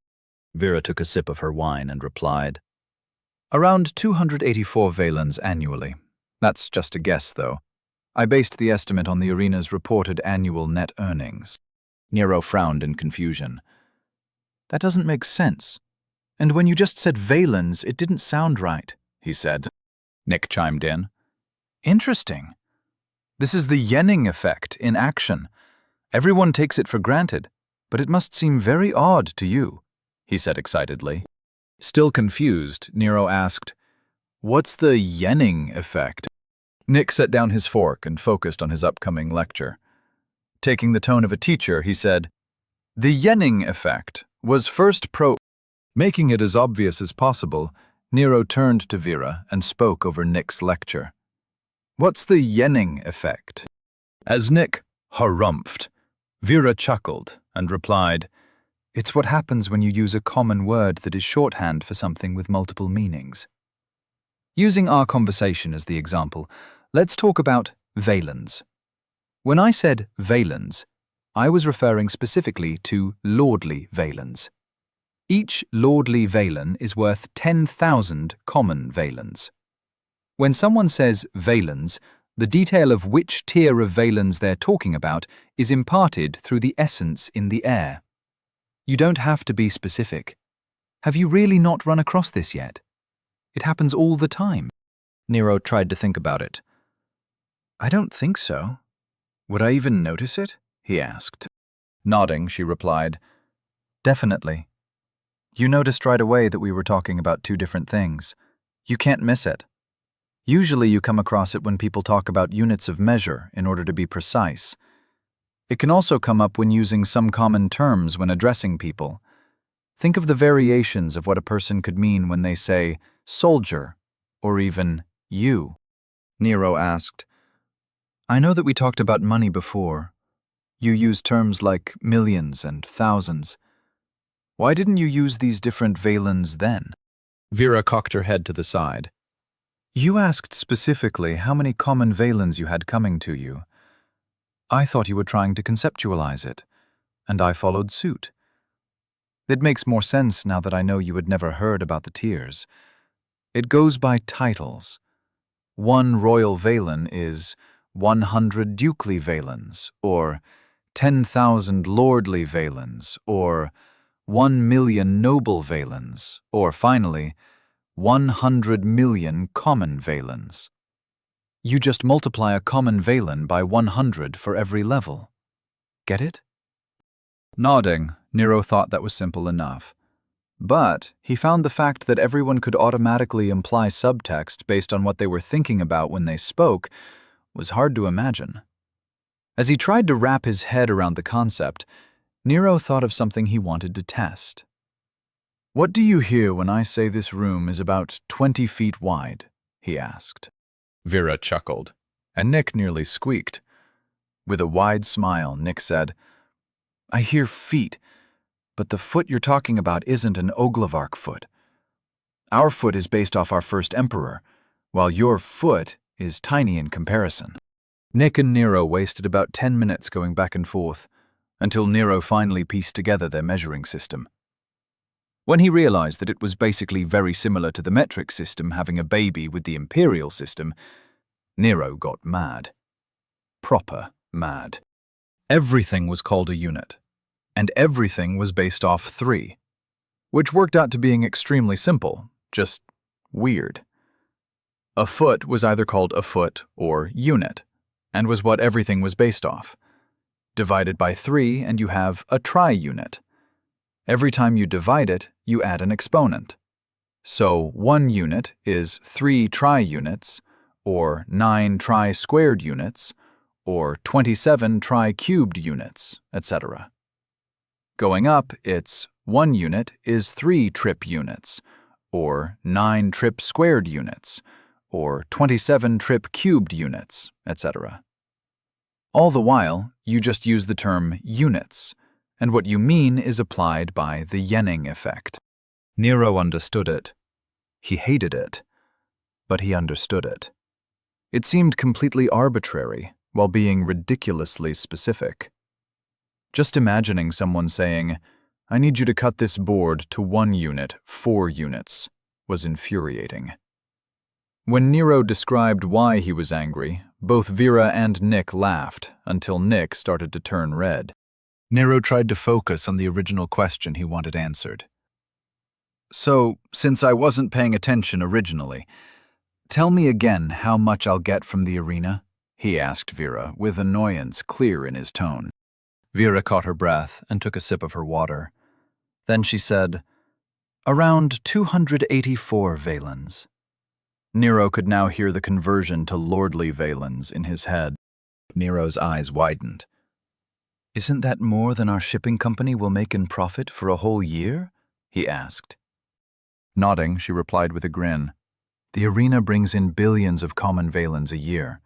Keep in mind, it will still take over 200 years before they pay back what they owe you. Nero gulped. Taking a large drink of water, Nero felt a pit in his stomach. All these numbers and details were starting to make him queasy. He needed to simplify it.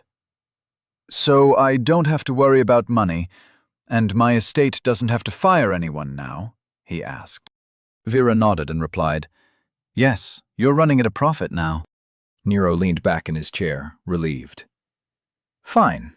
Let me know if that changes, and let me know if you know of a trustworthy accountant. I don't want to think about the taxes and crap I'll have to deal with.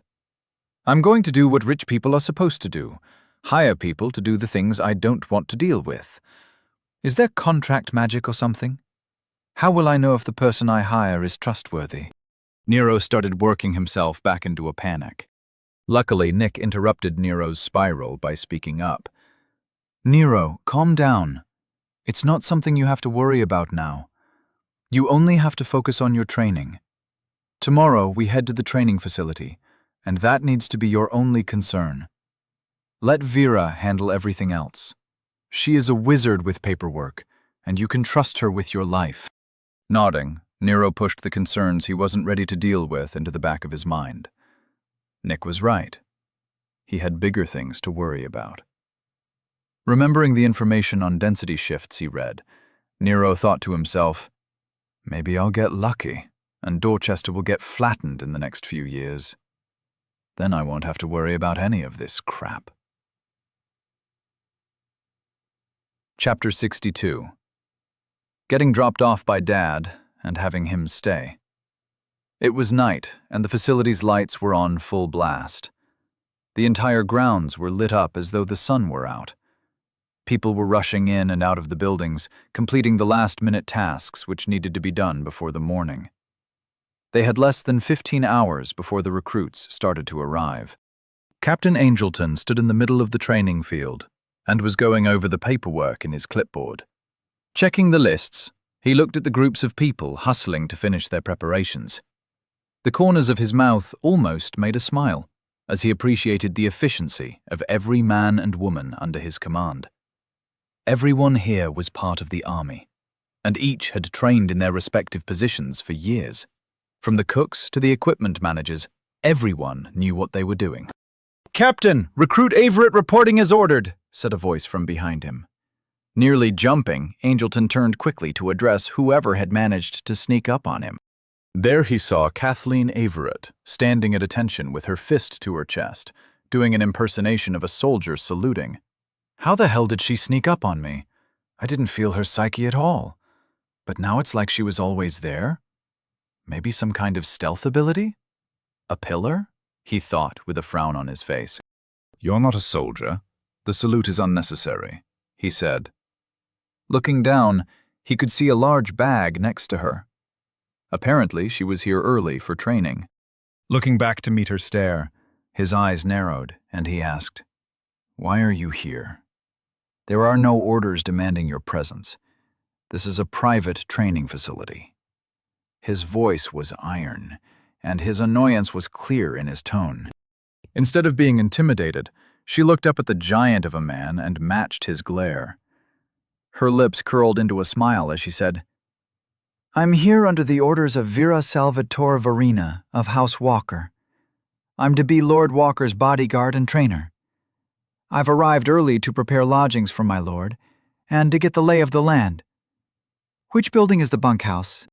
Captain Angelton's eyes widened, and he felt his confusion turn to panic. He knew of the Averetts. They were a northern family of nobles, yet they didn't focus on politics. Their focus was war. There were many branches of their house, and thousands of Averetts were spread across the kingdom. He hadn't known this Averett was capable of being a bodyguard. "Don't you work as a den mother in the center dorms?" he asked in confusion. Her smile was all teeth. and she replied in a cheery voice, "I quit. Mrs. Salvatore offered me a chance to help a young warrior on his path. I aim to make him reach his potential. We can't leave his training up to an army in the south, can we?" Rather than being insulted, Angelton was reassured. If she really was one of those combat-obsessed avarites, then she might work out just fine. Gesturing off to the building serving as the bunkhouse, he said, "There's where the recruits are staying. Follow your nose for chow. Lights out at 2800 and reveille is at 0400. Your fellow recruits arrive tomorrow. Any questions, soldier?" Snapping to attention, the smile vanished from her face, and she shouted, "Sir, no sir!" Angelton couldn't help but smile at the tiny woman. He never judged a book by its cover, but seeing someone who he was previously introduced to as a dorm mother acting like a soldier was hilarious. He had a feeling that she was going to be fun to watch. People from the north could fight, and if she was half as dangerous as he thought she might be, he'll be glad to have her with him in the wilds. "Dismissed," he said. She grabbed her bag and walked off without another word. Captain Angelton watched her leave for a while, then shook his head to put her out of his mind. Returning to his clipboard, he went back to reviewing the preparations for their training. They had 10 days before their first excursion, and he needed to have the recruits ready by then. Most of them were already trained for combat, but he didn't have high hopes for Lords Walker and Salvatore Verena. 10 days just wasn't enough time. It will be months before they were able to stand on their own. Then again, they were mages. "I'll just stick them in the middle of the formation and let them hide behind the real soldiers. As long as I give their squad easy missions, they should be fine. Mages have their place, but it's not the wilds," he thought to himself in worry. Nero was looking out the window of the carriage, cataloguing the differences between Gate 7 and his temporary new home. Where Gate 7 looked like a fantasy village, Gate 15 looked like it was built for the frontier. It was an appropriate setting for a training camp, intended to forge monster hunters. Nero's eyes tried to take everything in. It wasn't easy, as he had to ignore Nick, who was explicating how much time this entire venture was going to waste. The people walking the streets were all armed, and most of them wore some kind of armor. There was a lot of leather, along with unstrung bows on their backs. Glints of knives and other weapons were everywhere, along with fur linings and cloaks. The wood buildings had fewer flower boxes, and everything looked much more martial than what he had gotten used to. There were fewer smiles, and the general feel of the area was more dangerous. It wasn't so much a feeling of danger, but more like he was entering a gym. People here were dangerous, and it was best not to start anything. Nero felt a kick on his shin and looked over to see Nick peering out the opposite window. "That should be the training compound," Nick said with disdain. Nero slid over and looked out the window. All he saw were some tall walls surrounding a block that was separated from the rest of the buildings. Giving Nick a glare, Nero said sarcastically, "Oh yes, obviously that's the training facility. Thank you for drawing my attention to it." Nick just nodded with a grim face. "This is going to be hell, Nero. I know you haven't been listening, but I want you to be prepared. Pay attention to your training and don't mess around. These are serious people, and what they do is serious business," he said, without taking his eyes off the wall. Nero just snorted and went back to looking around. Eventually, they stopped in front of a large gate, and then stepped down from their carriage. Nero connected to the cab through his link and confirmed the charges. It was nice to be able to pay for things again. The familiarity and the sense of empowerment was pleasant enough to cause Nero to start smiling. Nero collected his large duffel bag, along with the magic satchel Jennings had given him. Although Nero had read up on personal space magic, he didn't feel comfortable trying to create his personal pocket space yet. For now, he'd have to rely on his bags. Looking around, Nero saw people going in and out of the gate. They were being checked in by some soldiers in chainmail and blue tabards. It was weird seeing them using clipboards like they were bouncers. As their carriage drove off, Nero turned to Nick and asked, Why are they using clipboards? Why don't they just use their links? In fact, why do people even use paper at all here? Nick picked up his bag and started walking toward the gate. While walking, he said, Nero, people can't be on their links all day. It would tire them out too quickly. We've talked about this before. Now stop asking questions. You need to bottle up that incessant curiosity of yours and focus. People here aren't going to put up with your asinine observations. Nero followed along quietly, but internally, he was planning all sorts of unpleasantness to visit upon Nick in the future. Reaching the gate, Nick announced them like he was addressing the court. Lords Nicholas Salvatore Verena and Nero Walker. We were bidden to arrive here and begin our training. Our names should be on your list. The guards shared a look with each other. Clearly, they were not impressed. Nero couldn't help it and started laughing. Nick looked over his shoulder and gave Nero a firm stare down. That only served to make Nero laugh harder. Stop it! I can't stand it! Look at these guys, they don't care about your fanciness. They're here to get paid and check people in.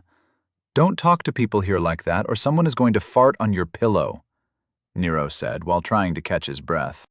The two soldiers chuckled, and the one on the left said, He's right, my lord. After you pass through this gate, your titles mean nothing. Just focus on your training, and you'll be fine. Nick was so obviously out of his element that the soldiers felt the need to reassure him. Nero fought to control another bout of laughter from delaying them any longer. Eventually, they were checked in and sent off to the bunkhouse. Looking around, Nero was surprised at how big an area the facility covered.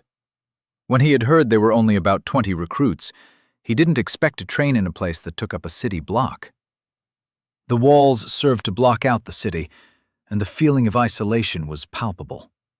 It was like the entire world outside was cut off, and the only thing left was the packed dirt under his feet and the 3 intimidating buildings in the distance. Walking along the central path, Nero saw the training areas. There were training circles with weapon racks. He saw the massive firing range along the wall. A dirt track for running created a large ring. There were a few trees and shrubs, but as the only greens, they didn't really offset the feeling of purpose. The essence in the air felt directed. Nero felt like this place only existed to train soldiers. The feeling was intimidating, and Nero's playful attitude felt stifled. There weren't many people around, mostly moving in 2s and 3s. Everyone was wearing linen shirts and thick trousers designed for training.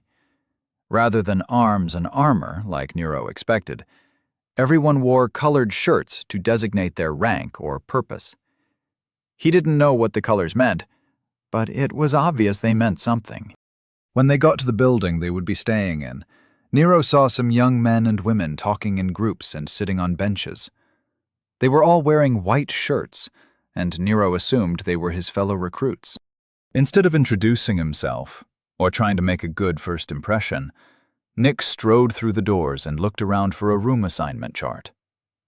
Finding it quickly, he turned to Nero and shouted, "Come along, Nero, I've found our rooms," he yelled from inside the door.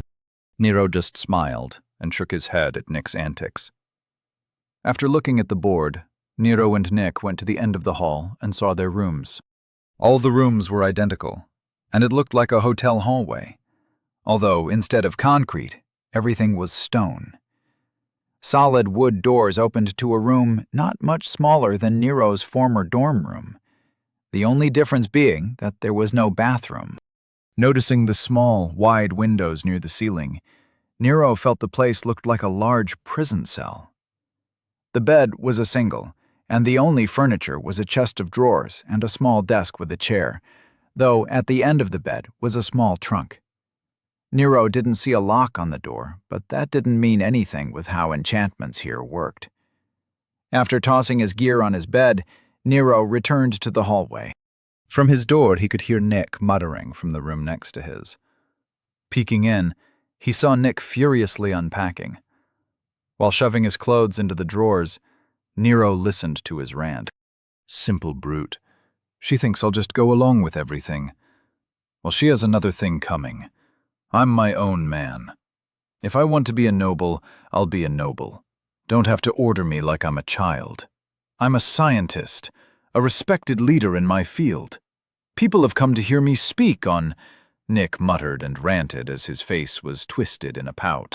Not wanting to interrupt, Nero held his hand over his mouth to stifle his chuckle. Stepping back into the hallway, Nero looked around for the bathroom. He assumed it was like his college dorms back home. It turned out to be just 2 doors down and at the very end of the hall. Opening the doors, Nero saw a dozen sinks, along with some lockers. There were some toilets along the walls, and opposite them were some pillars with shower heads. Nero looked blankly for a moment. His mind didn't seem to want to comprehend the obvious conclusions. All he could think of was, where is the toilet paper? Chapter 63. Have you no shame? It had taken them 2 days of hard travel to get back to Dorchester. Mike and his team of hunters were looking forward to a hot meal and some sleep. But first, they had to report their sighting of a proto-dungeon. Getting paid was more important than their comfort. After they finally got through the gates, they made their way through the crowds easily. People parted to let the group past. It probably had a lot to do with their smell. Each of them was covered in grime and blood. It was clear that the group of 4 had been through the wilds and were deserving of some respect. Taking it as their due, they didn't think much of it. Jerry, the illusion mage, spoke up. So, first we report in, see what we can get for the coordinates. Then a meal? Mike, their leader and resident rogue, just nodded. Heather, their archer, ignored him. Sarah, the healer, was nice enough to at least reply, "Yep, that's the plan." "Is it just me, or is this place busier than it was a week ago?" Mike had been looking around, and he had noticed the same thing. There is definitely something going on. Come on, let's get to the lodge and get paid. Increasing their pace, they soon found the crowd in front of the Hunter Association. Pushing their way through, they entered the Hall of the Hunt and found a free teller. "We've just come from Wilds and have to report on a possible proto-dungeon," Mike said without preamble. The teller didn't respond like they had assumed he would. Instead of being surprised, he just asked, "What are the coordinates?" Pressing some buttons on his desk, a map of the East Wilds was projected on top of his desk. While Mike, Heather, and Jerry were confused, Sarah caught on quickly. "We're not the first to report a sighting, are we? How bad is it?" she asked.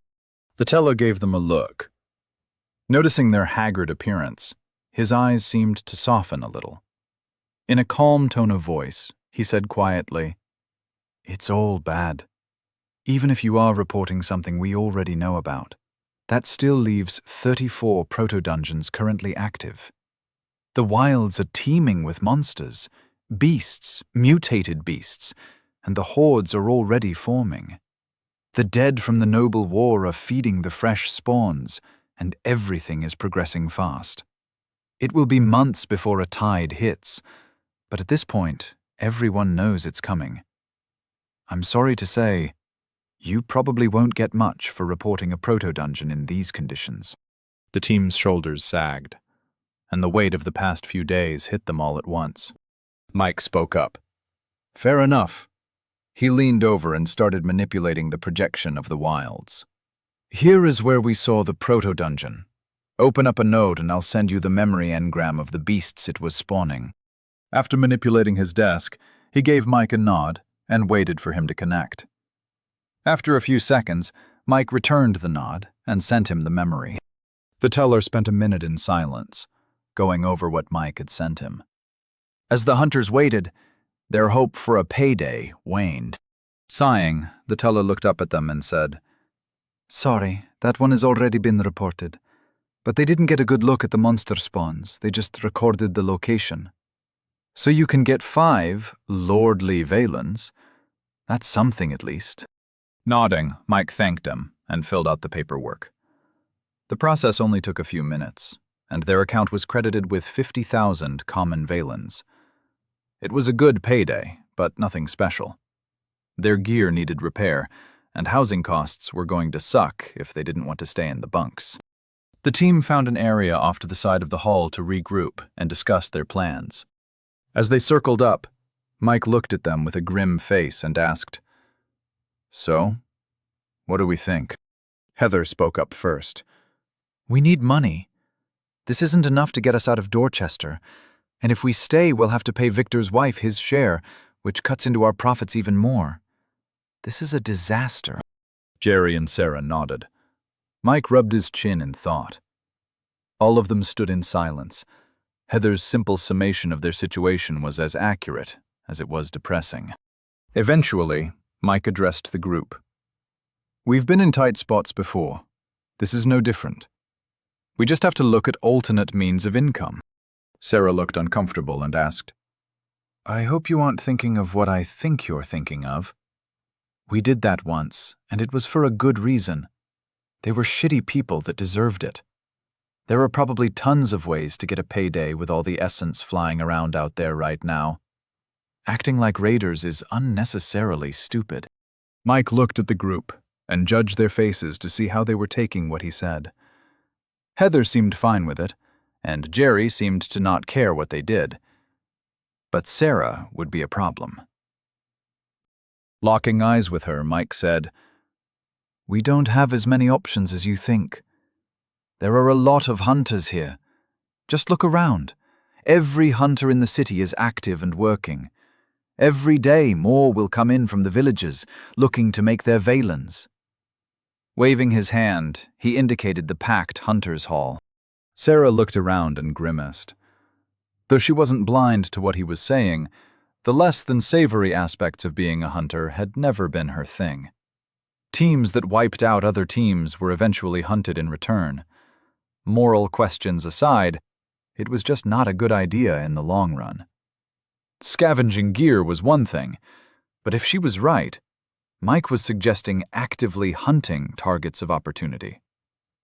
They only did that once, and it was a team of assholes a few years ago. Sarah didn't object at the time because, to be honest, their leader was a scumbag. Jennifer Hitchens was the woman's name, and her team made stealing bounties into an art form. Making a decision, Sarah hardened her eyes and said, "All right. If there is another situation like we had before, I'm in. Otherwise, I think it's time we part ways. With all the hunters here, I won't have trouble finding a new team." As she looked to the faces of her team, she saw Mike's smile and Heather and Jerry's indifference. Come to think of it, why would she stay with these people? Even if they found a target, could she trust a team that thought like this? Maybe it was better to cut ties now. Sarah met each of their eyes, and before Mike could say anything, she interrupted him. "On second thought, I think I'll take my leave now. I'll take my valens and go. I don't want any part of what you're going to do. I'm not judging, but I just don't want to walk that path. It's been nice knowing you all, but I think it's time we part ways," she said.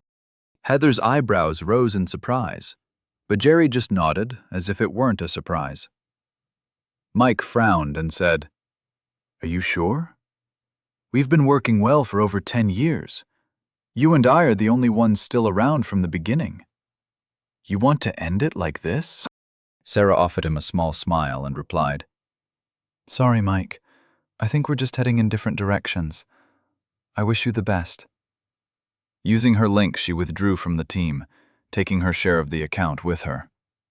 "May your paths be wide and clear," she said, then gave them a curt nod and turned away to go find a shower. As the remaining members of the team watched Sarah leave, Heather spoke up. "While you were having your heart-wrenching goodbye with the incorruptible healer, I've been speaking with some old acquaintances. Our old noble friend needs a favor, and I think we have an opportunity for a real payday." Heather's smile was cold, and her eyes glinted with mischief. Mike looked over at her and returned the smile. "Well, don't keep us in suspense," he ordered. Nero rushed into Nick's room, eyes wide with panic. Without giving Nick a chance to say anything, Nero blurted out, "Tell me you brought toilet paper!" Nick was staring at Nero in confusion. His hands were frozen, holding a pillowcase, half applied to a pillow. Seeing Nero's state, he tried to figure out what Nero was talking about. "You need to use the bathroom?" asked Nick, his voice tinged with worry and confusion. Nero started shaking his head while gripping his hair with his hands. He started pacing back and forth. "Communal bathrooms, Nick. There are no doors. Everyone showers together. But that's not the worst part. The toilets, Nick. They are just out there, exposed. And the cherry on top of the dump cake is that I didn't see any toilet paper," Nero finished with a shout. Nick was trying to piece together what Nero was trying to say. He didn't see a problem with anything Nero just described. Maybe it was a cultural thing? He needed more information. Stuffing the remainder of his pillow into its covering, he placed it on the bed.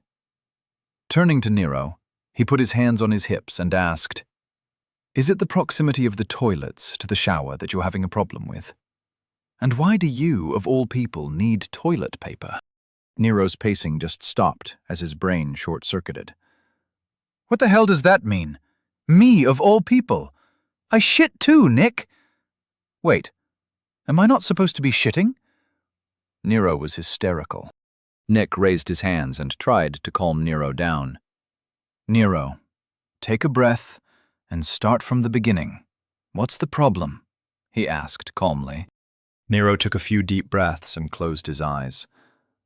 After 30 seconds, he opened them and stared at Nick with an intensity that was unnerving. In a tight voice, he said, "Nick, I know the translation magic of the world is working, so I need you to listen. There is no toilet paper. There isn't even a place for them to put the roll. The design is for people to shit and then go to the showers and wash themselves.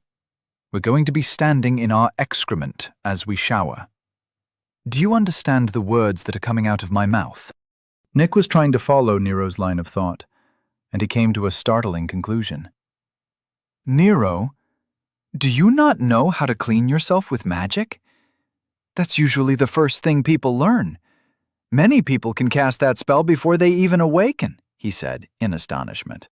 Nero's eyes narrowed to slits, and he said, "Show me the damn spell form." Chuckling, Nick didn't even raise his hands. A spell form appeared instantly, and Nero could feel Nick forcing it to not activate. It was the simplest spell form Nero had ever seen. It simply channeled purification essence at the caster. There was one input, and the output was directed onto the caster. Nero had no trouble copying the spell form. Seconds later, Nero felt the grime on his body disappear, and he felt as fresh as a daisy. His eyebrows rose as the pleasant feeling lingered. "So then why do the other bathrooms I've seen have toilet paper?" Nero asked. Smiling, Nick said, "Even if you can cast the spell, lots of people don't waste their center on something so trivial. This is the army, though. Stress is required for growth. Everyone is expected to be able to clean themselves." Nero thought about it. "Stress is required for growth? Is that why there are no doors in the bathroom?" Cocking his head in confusion, Nick replied, "Nero, just because I understand what the words you're using mean, doesn't mean I understand how your brain works." Breaking into a chuckle, Nick continued, "One thing has nothing to do with the other. You're going to be heading into the wilds with these people. You'll be together, facing life and death struggles with them for weeks at a time. At some point, you'll guard each of them as they crap in a hole that you helped dig. Why would showering together cause you stress?" Seemingly missing the point, Nero replied, "There are girls in the unit. Aren't they going to be uncomfortable showering next to the men? Do we shower with swim trunks on or something? Or is there a privacy spell that I don't know about?" Nick didn't seem to understand Nero's problem and asked, "There are many privacy spells, but why would you use them in the shower? Are you ashamed of something? Is there a physical deformity that I missed during your testing? I don't remember seeing anything during your scan." "Nick, are you saying that no one cares about being naked around other people?" Nero replied, trying to get Nick to see reason. Nero, no. Why would anyone care? He asked right back. Because men could get excited seeing naked women. The women would feel objectified and stuff, Nero said, almost whimpering as he imagined the shame. Nick just stood there, staring at Nero like a puzzle that didn't have all the pieces. Nero, are you worried you can't control yourself around a woman you find attractive? If so, we have bigger concerns than you being uncomfortable naked, he said seriously. What? No, of course not. I'm just saying, aren't separate bathrooms for men and women a thing here? Nero asked, begging for the answer to be yes. No, they're not. People are expected to have a modicum of self-control and a basic awareness of their surroundings. You don't have to worry about people objectifying you in the shower, Nick said mockingly. Apparently the word objectifying didn't translate well. He seemed to think the word itself was stupid. Nero didn't know what to say, so he just stood there, like an idiot. From behind him, he heard a chuckle. This is going to be great. I have a feeling you're going to be fun to watch. I don't know why I ever thought about turning this job down, said Ms. Everett. Nero spun around to see the hawk leaning against the door jamb with a cruel smile on her face. Well, that's that. I'm fucked, Nero thought, as he resigned himself to a week of pain and shame. Chapter 64. The moment you realize it was you all along. The king was once again meditating in his tower, his psychic field spread over his capital city. He was relaxed as he luxuriated in the feeling of an unrestrained psyche. His presence was spread so thin that it would be invisible to most of the citizenry. Only those with a mind-focus stat over 1,000 would have a chance of noticing his feather-light touch. Feeling his aide Walter leading a group of 3 up the stairs below, the king reigned in his psychic field. In less than a moment, his senses were pulled in tight. It was like he removed his hands from the surroundings, but could still see them clearly. He took his time mentally adjusting to the perspective change, while watching the group approach through the tower. He had plenty of time before they arrived. Minutes passed before they finally arrived. Stilling the wind around him, the king put on his robe and watched as the floor opened to reveal his guests. Before the king could say anything, Walter spoke up. Sire, Director Weatherby said it was urgent. He insisted that you would want to hear what he has to say in person, and without delay. Walter was obviously annoyed, and his voice was heavy with disdain. As the king had a good idea what this was about, he merely responded with a smile. Locking eyes with Director Weatherby, he waited for the man to speak his mind. Weatherby expertly ignored Walter's tone. Sire, the matrix of fate has successfully recalibrated after the anomaly in Dorchester. It's updating our projection models for everything. I'm sure you remember Weaver Duncan, he said as he gestured to the man on his right. He has been leading the team concerned with the war against Islangur. While interacting with the matrix, he saw something you need to hear. Weaver Duncan stepped forward and bowed. His face was grave as he introduced himself. Sire, you may remember me from the briefing held at Army Central Command a few months ago. Nodding, the king responded, Of course. What do you have for me? While I was double-checking some of the prophecies concerning the war in the south, I was shown several different visions of the future. I saw a leader rise among the people of Islangur. I saw them win the war. Our cities were burning, and our people were slaughtered in droves. Then, I saw our armies victorious. The front was shattered, and we pushed through Islangur with ease. Our victory was absolute. More and more visions assaulted me. I saw revolts happening across their kingdom. Their country split into warrior states. I saw us winning the war, and our kingdoms merged. A crown was placed on a head of white hair. Hordes of undead walked the land, and the living hid in fear. I saw wyvern riders massacring cities. Nothing made sense. The images were unclear and fleeting. The official prophecy was given, and it read, "When the child of the heavens picks his path, his destination will be clear." When the prophecy was penned, none of the visions of the future were found.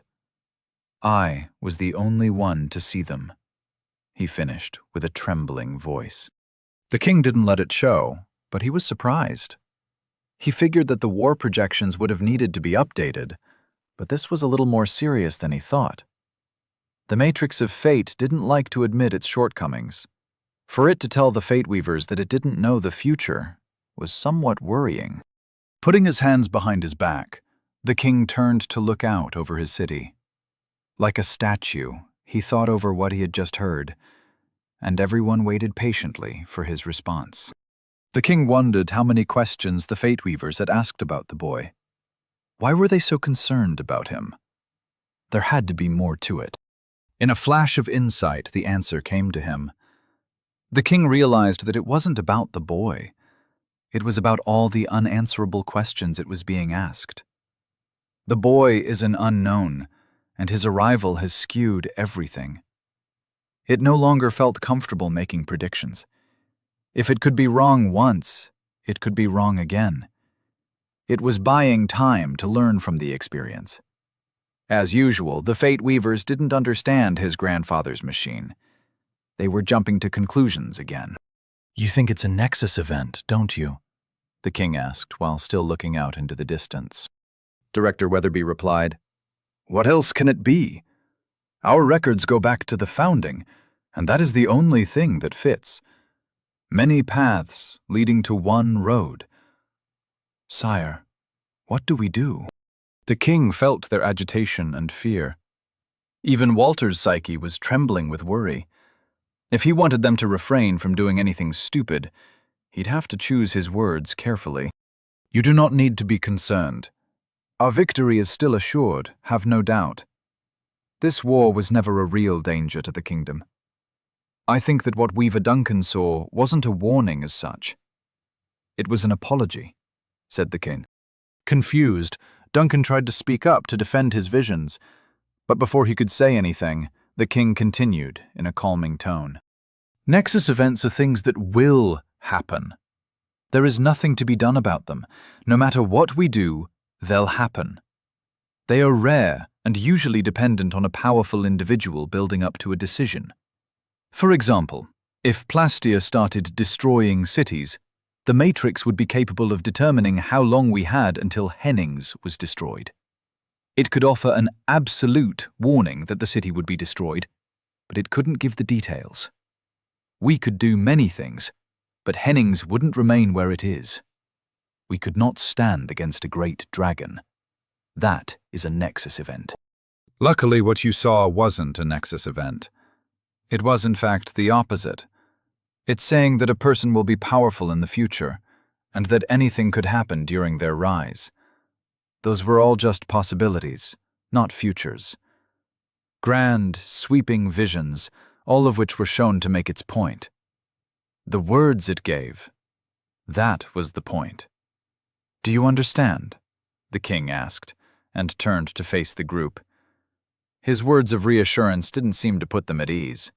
Director Weatherby asked, "Is it the boy in Dorchester?" With worry and a hint of anger, he pressed on. "Should we have him eliminated?" The king couldn't help it and burst into laughter. The four men were shocked, as the king was not prone to showing such strong emotions. They'd seen him chuckle, but he'd never laughed in their presence. The king was usually very composed. With a smile on his face, the king said, "No, Director Weatherby, we won't have the boy eliminated. I told you the Matrix wasn't offering a warning. It was saying that anything can happen, and it doesn't like not having the answers. Without having a better way to say it, it showed you what it could. Let me clarify what it was trying to get you to see. The boy will be powerful. Don't exile him. Don't kill him. Don't interfere. His path is out of our control." In short, the Matrix was saying, Until he makes a decision, stop asking about him. It doesn't have any insights to share. Hopefully you can understand that. I'm not sure I can be any clearer." The 3 Fate Weavers all bowed and thanked the king for seeing them on short notice. In no time at all, they were scurrying back to their tower. The king watched them through his psychic field with a smile on his face. "They really are too attached to that silly little toy. I better do something soon before a stupid weed ruins my garden," he thought. Nero had returned to his room to sulk. Laying in bed, he was trying to look on the bright side. Miss Averett wasn't all bad, and she would probably be a great trainer. The bathroom situation wasn't ideal, but he was sure he could adapt. Different cultural values were the least of his worries. In the grand scheme of things, did it really matter if he shared a shower room with women? As he tried to move past his upbringing, his room speakers broke him out of his thoughts. "All recruits report to the yard. All recruits report to the yard," spoke a firm voice from the walls. Nero couldn't see any speakers, but quickly dismissed that as a priority. Opening his door, he saw everyone moving quickly to the front of the building. Following along, Nero felt very short. Everyone around him was taller than him. Luckily, no one seemed to be shoving or posturing. The ambiance was extremely professional. The recruits filtered out in front of the building and were soon in 2 rows of 10. Nero made sure to avoid the front row. The last thing he wanted was to be in the spotlight. He'd seen movies with basic training. There was always one guy that was used as an example, and Nero didn't plan on being the sacrificial lamb whose arse-whooping demonstrated how serious their training was going to be. Captain Angelton stood in front of the recruits, holding a clipboard. Various trainers, along with Sergeant Blackwood, were spread out to his sides. They were all wearing blue linen shirts and thick canvas pants. Their boots were shined, and Nero couldn't help but think of them as gym teachers. The image was so powerful he had to stifle a chuckle while he looked for their whistles. The captain finished checking something on his clipboard and handed it to Blackwood. Striding forward, he addressed the recruits in the firm tone Nero had gotten used to. "Where you come from doesn't matter. Whether you are from the monster hunting teams, the clearing teams, or are a hunter, or even a noble, from now on you are all elites. Dorchester hasn't had elites in over 400 years. There was no need. Now the threat has returned, and we will rise to face it," he said. The captain started pacing, his words trying to convey a communal purpose. "We will train you to be the most dangerous thing in the wilds. As the danger out there grows, so will you. Among you are various skills. Those skills will be shared and grown in concert. Together you will face the horrors of the wilds, and together you will return victorious," he said. Gesturing to the training circles behind him, the captain continued, "These grounds have seen thousands of recruits. While training, you will feel them supporting you. Dorchester itself will be watching. The city needs you, and you will not let it down. Tonight, enjoy your last meal as individuals. Afterwards, stop by the equipment hall to receive your kit. Bed down early. Tomorrow, reveille is at 0400. I expect everyone here in the yard and ready to train by 0430. Dorchester needs you to be elites, and you only have a week before you have to face the wilds. You're dismissed." Like a bomb going off, everyone left to go about their business. Nero just looked around confused. "That's it?" he thought. As speeches go, that wasn't all that inspiring. He was expecting something more. All in all, it was pretty weak on the indoctrination. No one got their ass kicked, and there were no insults. If anything, Nero thought it was more of a pep talk. Shaking his head, Nero walked off toward the cafeteria. He saw Nick and Ms. Averett walking side by side, probably talking about him. Rather than join them, Nero walked on his own and tried to listen in on all the conversations going on around him. He thought it was more important to get a feel for the recruits than it was to listen to Nick making fun of him. Nero tried to figure out who the City Lord's spies were, but everyone just looked too normal. Men and women both. There wasn't a consistent hairstyle or anything that made them seem like a unit. They were really just 20 people who looked like they were in pretty good shape and wearing the same outfits. No one really stood out. Nero wasn't liking the normalcy. Where were the typical characters? Why wasn't there a joker, a bully, a misunderstood rebel? There were women here, so where was the super attractive girl with a complicated backstory? Nero hadn't admitted it to himself, but he kind of expected the City Lord's daughter to be here. It would have been thematically perfect. She would hate him for what happened to her brother, and Nero would eventually win her over. Their love story would have been epic. With a frown on his face, Nero waited in the chow line. He listened as people introduced themselves to one another. Everyone was polite, and there didn't seem to be any ego clashes. What was going on? No one seemed interested in bothering him. Nero knew that he was keeping to himself, but he expected someone to walk up to him and start a conversation. Why was everyone respecting his personal space? Where was his character-defining confrontation? Soon enough, Nero had collected his plate. He stood looking over at the tables, which were being shared by the recruits, and he saw Nick waving him over with some impatience. As Nero set down his plate and took his seat, Nick said, "Why are you scowling at everyone? Are you already causing problems?" Nero didn't look up, and just started eating his meal while replying, "No, Nick, no problems. I just didn't expect this. This whole thing is weird."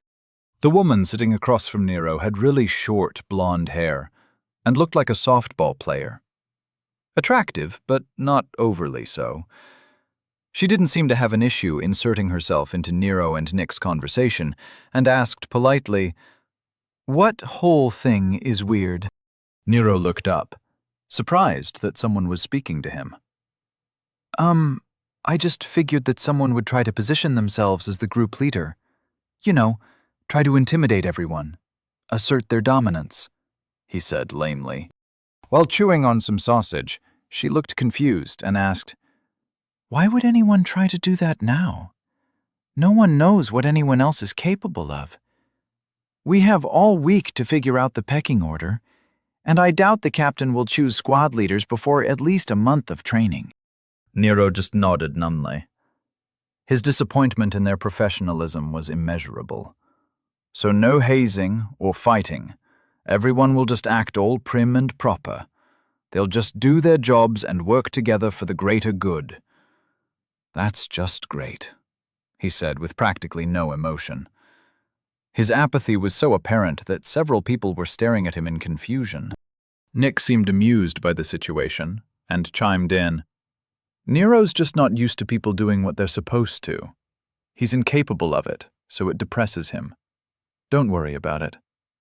Everyone chuckled and returned to their conversations. Nero took a big scoop of mashed potatoes and created a catapult with his spoon. If no one else was going to have a personality, it was up to him. Subtly, he aimed it toward Nick on his right and let loose, instead of the satisfaction of a food fight.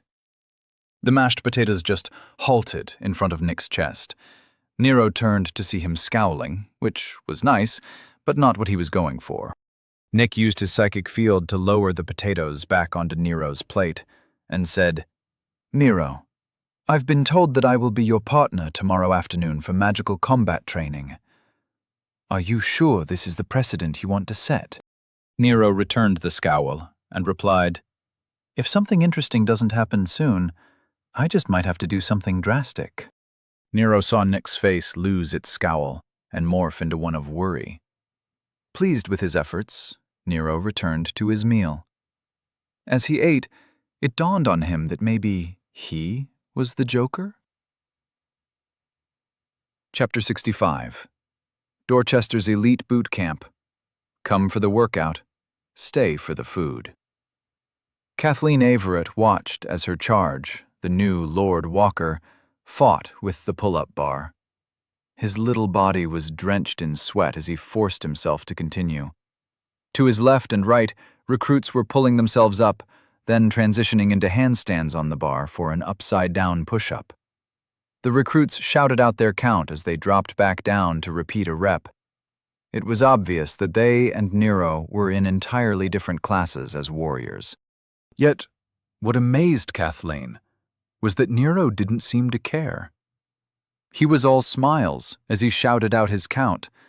His just kept going. He wasn't quick, and he wasn't powerful, but he didn't seem to be getting tired. She couldn't take her eyes off him as he just wouldn't stop. Rep after rep, he just kept going. She had seen countless children grow into warriors, but she'd never seen someone like Nero. Just yesterday, during orientation, Nero actually looked disappointed when he heard training wasn't starting right away. Even more, she had been watching closely, and Nero had seemed extremely unimpressed with the training regimen. As she watched him train, she wondered how could she have been so wrong. When Vera first introduced her to the boy, Kathleen had thought she had a good read on him. He was just another soft southerner who wouldn't last 30 seconds in a real fight. The kind of young man who dodged training and focused on empty words and politics. Yet she couldn't argue with the facts in front of her. The boy obviously had the soul of a warrior. Even in the north, a freshly awakened boy couldn't have survived the trials Nero had faced. He had killed 5 men in single combat. She had personally watched as he dominated a trained assassin in the arena and then asked for a sandwich. At the time, she had thought it was possible that he was just crazy and lucky. But she couldn't ignore what she was seeing. The recruits on Nero's left and right switched out again, and a new pair joined him on the bars. Yet Nero didn't stop. It was obvious that every rep was a struggle, but he kept smiling as he forced himself to complete each rep. His voice was clear as she heard him yell, 217! She thought about what she had seen in Nero's eyes during last night's dinner. Filled with apathy, he tried to hide his disappointment. He had asked why there was no fighting for status and no battles to be had for leadership. The boy, only 14 years old, was unhappy with the fact that no one would be trying to haze him or attempting to beat him into submission. His eyes were full of unmet expectations. It was clear that he had been looking forward to a fight. Finally, his arms gave out, and Nero fell to the ground while panting in exhaustion. Yet she saw that he was still smiling. Kathleen couldn't help but grin as she thought, "This boy is a monster." Struggling to his feet, Nero started laughing. "Hey, Cap," he shouted. "Since each set is supposed to be 25, does that mean I did all 9? Or do they not count because I couldn't do them all fancy like everyone else? Never mind, don't answer that. I'll just go run laps," he said while still chuckling. Giving his arms and legs a little shake, he took off into a run toward the track. Kathleen turned to see Captain Angelton shaking his head in exasperation while writing on his clipboard. She could see that he didn't understand what he was witnessing. This was the birth of a war god. Songs would be sung about this boy. How could he not look past the weak body and see the signs? Nero was having a great time. He felt like a superhuman. As he ran around the track, he opened his stat panel. Body. 2. Base. Operative. Level stress. Presence. 11. 15.4. 0.1. Durability. 8. 11.2. 2.1. Recovery. 21. 29.4. 7.8. Speed. 13. 18.2. 2.3. Adaptability. 32. 44.8. 1.6. Power. 8. 11.2. 4.3. Mind. 4. Base. Operative. Level. Stress. Weight. 26. 46.8. 1.2. Control. 29. 52.2. 4.6. Field. 23. 41.4. 7.2. Precision. 39. 70.2. 9.1. Endurance. 46. 82.8. 5.6. Focus. 48. 86.4. 2.1. Soul. 2. Base. Operative. Level stress. Size. 29. 40.6. 0.1. Density. 101. 141.4. 0.2. Intensity. 76. 106.4. 0.2. Pressure. 27. 37.8. 0.1. Harmony. 24. 33.6. 0.6. Adaptability. 270. 378. 0. Nero's panting didn't hinder his smile. It was amazing to see his level stress shoot up during his training. His day may not have started that well, but once training began, everything was coming up Nero. Last night, Nero sulked while retrieving his gear from the equipment hall. His frown remained while he listened to Nick coach him about containing his psychic field to avoid bad dreams. Nero couldn't focus, and his only concern was how different reality was from his favorite movies. The constant courtesy and kindness of his fellow recruits was more than he could take. He even managed to take a quick shower before bed, so he would be able to have the bathroom all to himself. Nero knew he'd have to face the community shower eventually, but last night, he just wasn't up to it. Just like Nick had warned him, Nero had bad dreams. Dreams of brutal training. Broken bones suffered and healed, spirits broken, and recruits washing out. Waking up, Nero couldn't shake the feeling that today was going to be the worst day of his life, followed quickly by every day being worse than the day before. As Nero ran, he started to laugh at how different his day had actually turned out. Looking at his stats, Nero figured it was his body's adaptability and recovery attributes that were to blame.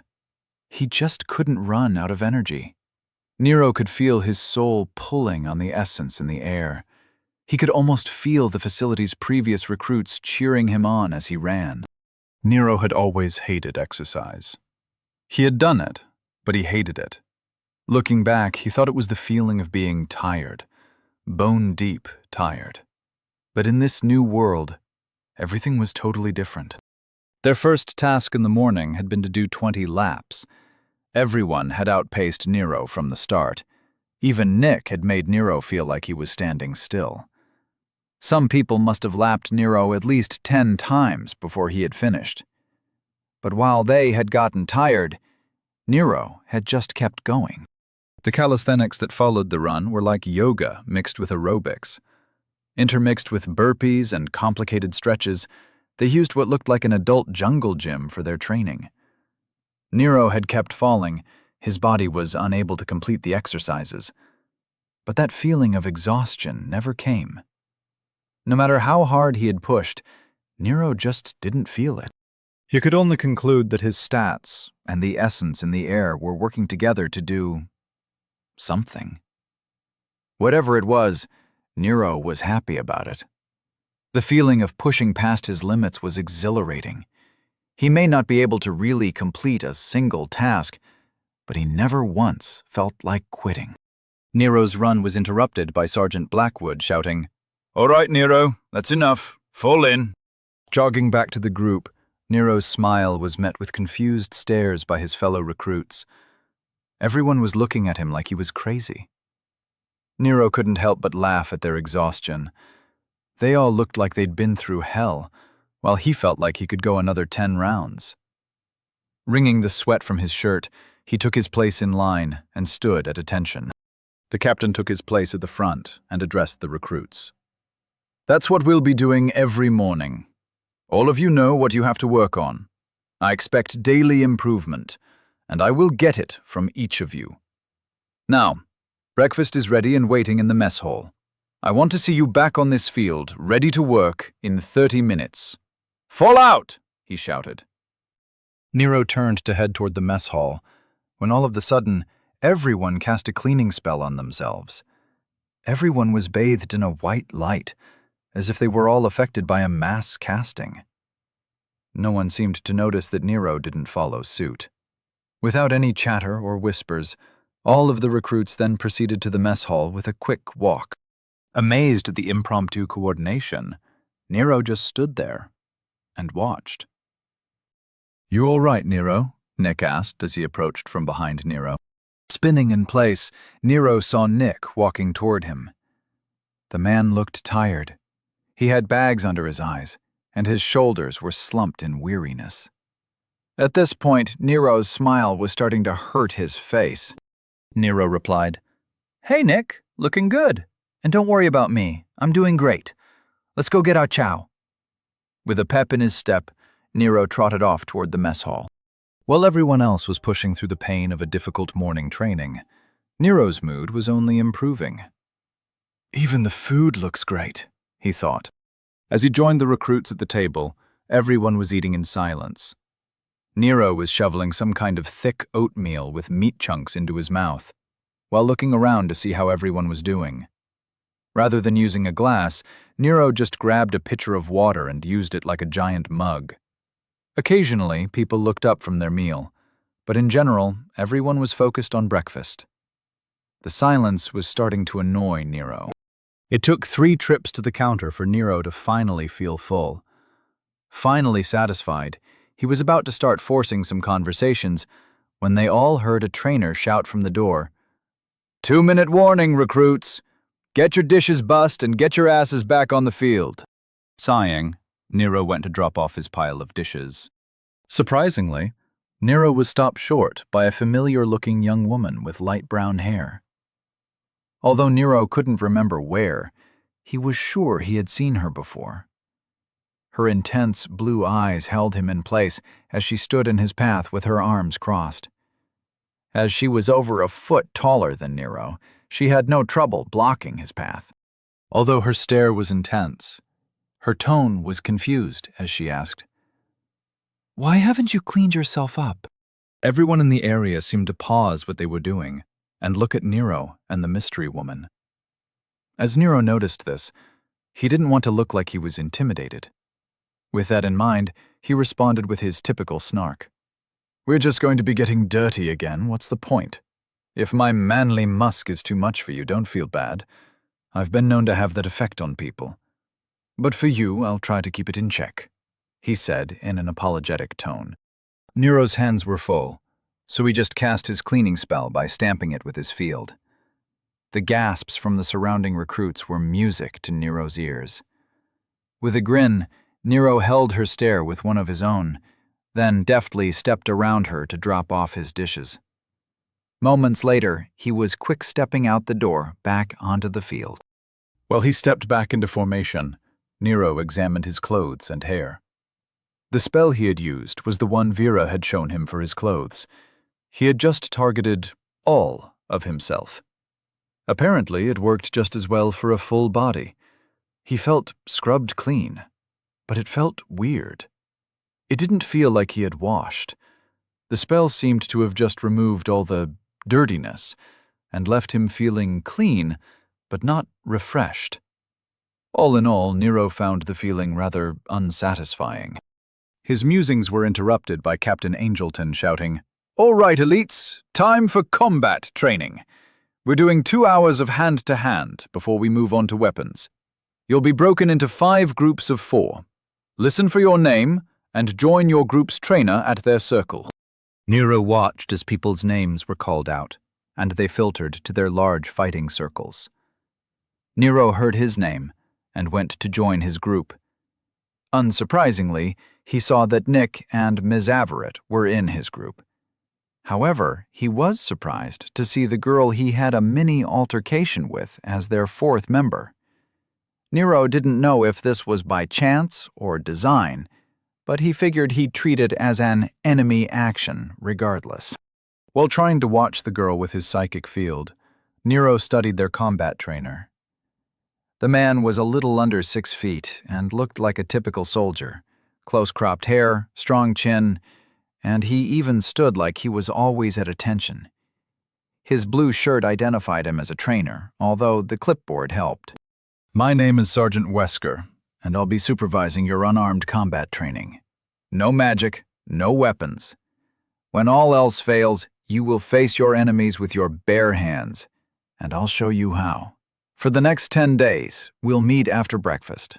I'll have you for 2 hours every day, unless you require more training. Then I'll have you until I'm satisfied," he said, while staring them down. Looking at his clipboard, he continued, "I have files on all of you, but I don't know what you can do, so we'll just have to see what we'll see. Be sure to call for a medic if you're injured. I don't want your training affected by you thinking about training your recovery. There will be plenty of time for that later." As he spoke, he gestured to some trainers wearing green, interspersed among the training circles. Walking a little off to the side, he said, "All right, we'll start with Verena and Averett. Head to the center and start when ready.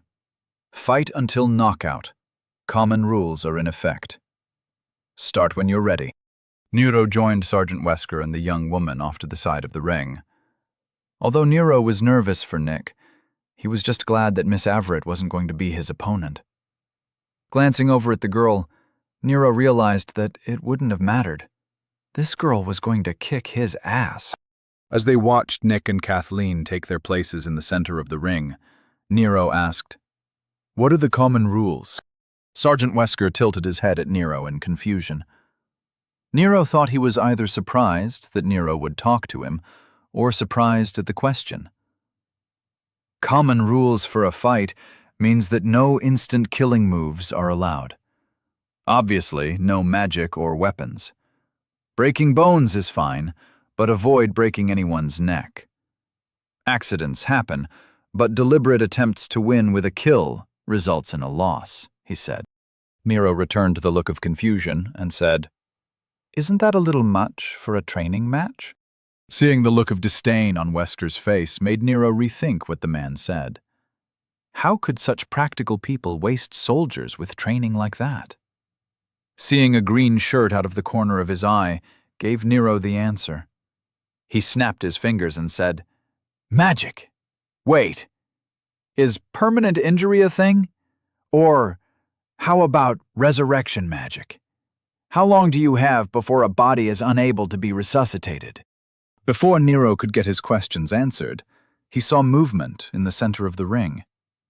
Looking over, Nero saw exactly what he was expecting to see. Nick getting his ass kicked. Ms. Averett shot across the ring like a bullet. She led with a front kick that Nick sidestepped. Nero was impressed, but only for about half a second. Instead of dropping her foot, she jumped off her back foot with surprising strength. Corkscrewing, she whipped the leg she just kicked with around her body. As Nick had planted his feet, he chose to meet the kick head-on with his forearms. To Nero's shock, Nick's block succeeded. Unfortunately, that didn't seem to faze Ms. Averett. She just dropped to the ground, landing lightly on her feet. Her landing allowed her to have a clear shot at Nick's ribs. Her left hand performed a textbook hook into Nick's side, and Nero watched him fold. As his right arm dropped in pain, Ms. Averett's follow-up right took him square in the nose. Instead of continuing, she just stood up straight and started walking away. Nero could see her grin, as behind her, Nick was frozen like a statue. Like a tree falling, he just tipped over. She had knocked him out cold while he was still standing. Feeling a chill down his spine, Nero tried to imagine anything he could have done to avoid Nick's fate. Without having come up with an answer, Nero heard Sergeant Wesker. "Medic! Ring 2!" shouted the sergeant. He didn't seem worried and just started writing some notes on his clipboard. Nero watched as Ms. Averett walked over to them and stood next to Nero with a grin on her face. Following her eye line, Nero saw that she was watching the medic run over to Nick's prone body. It was a little far away, but Nero tried to watch the medic healing Nick with his psychic senses. Nero recognized a complicated diagnostic spell form. Although he couldn't cast it, he had seen the diagram in one of the books Jennings gave him. Yet he could cast the healing spell that the medic used. It was a basic influx spell. It channeled restorative essence into a living person. From what Nero read, it was like a healing accelerator. It wouldn't restore things into place, like broken bones or messed up organs, but if a person had everything in the right place, it worked like a charm. In fact, it was the only healing spell form that Nero could cast. As the entire fight only lasted a few seconds, the healing seemed to take a while. Soon enough, Nick was back on his feet and walking over to the group. Ms. Averett still hadn't said anything, and Sergeant Wesker hadn't stopped writing. Nero watched Nick cast a quick spell to clean the blood off his face. Really, Kathleen? You couldn't at least let me throw a few punches? This was supposed to be a demonstration of our skills, said Nick as he approached. Ms. Averett just smirked and replied, "That was an accurate demonstration of your skill level. I'd require someone who actually knew how to fight in order to show the sergeant what I'm capable of." Nero was about to shout "Burn," but was interrupted by Sergeant Wesker. "Walker and Vikander, you're up. Show me what you got," he said while still writing on his clipboard.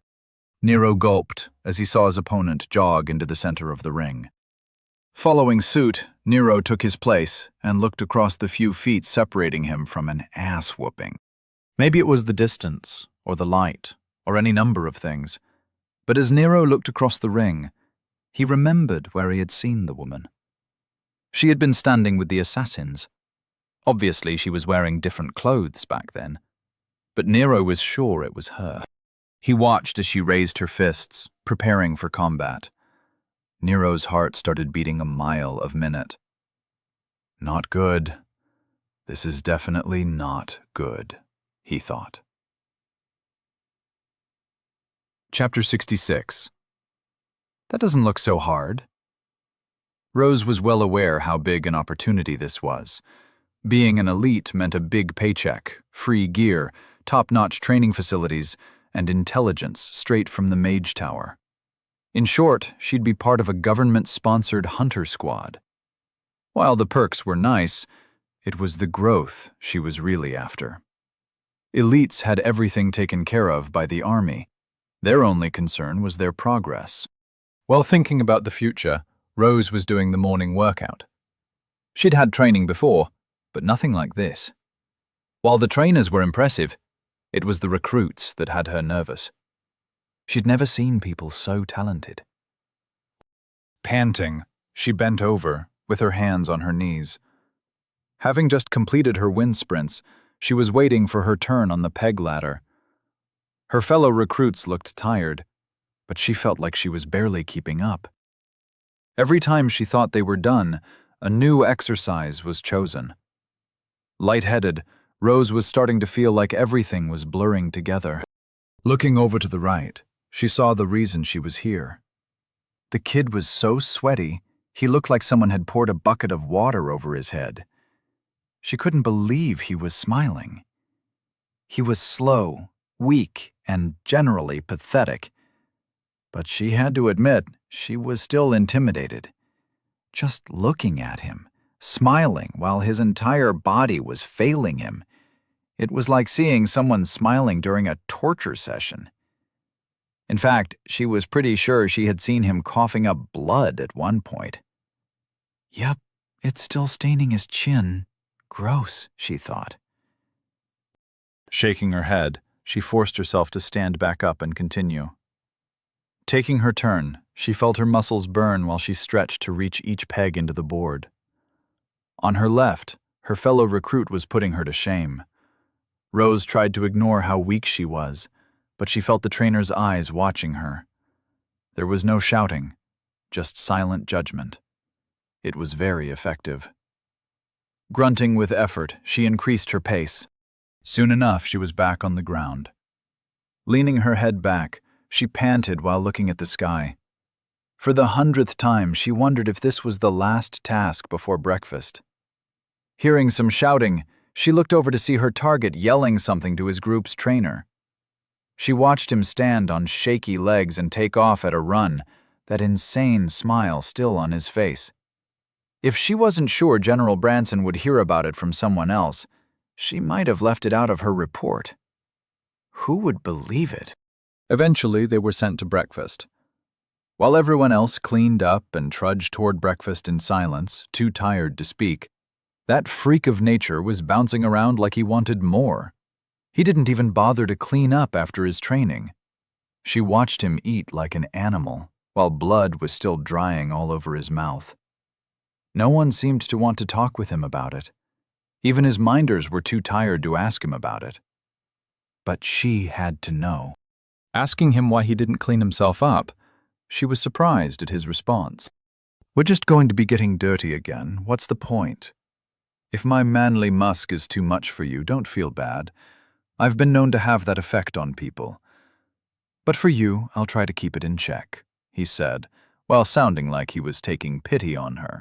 She watched him walk off, suppressing a shiver at his tone. It's like the brutal training didn't bother him at all.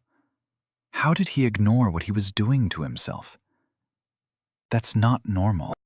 When she was assigned to his group, she wasn't surprised. The general would have given orders to keep her close to the target. Nonetheless, Rose wasn't happy about it. When she found out that she would have to fight him, she was terrified. She listened as he asked what he was allowed to do to her, while she was standing right there. The kid was a monster. The fact that his bodyguard was just as brutal as Rose thought she would be was just icing on the intimidation cake. Finally, it was time to face the music. She stood across from him and saw his crooked grin. He was just staring at her, like he was thinking about how to dissect her. As she put her hands up, mentally she prepared for the fight of her young life. Just then, she saw recognition in his eyes. It's like he remembered her from somewhere. She watched as his grin vanished, then transitioned into a smirk. His eyes hardened, and she knew she was in trouble. Oh shit! Does he remember me from when I was standing next to Ulrich? Does he think I'm associated with the assassins? Not good.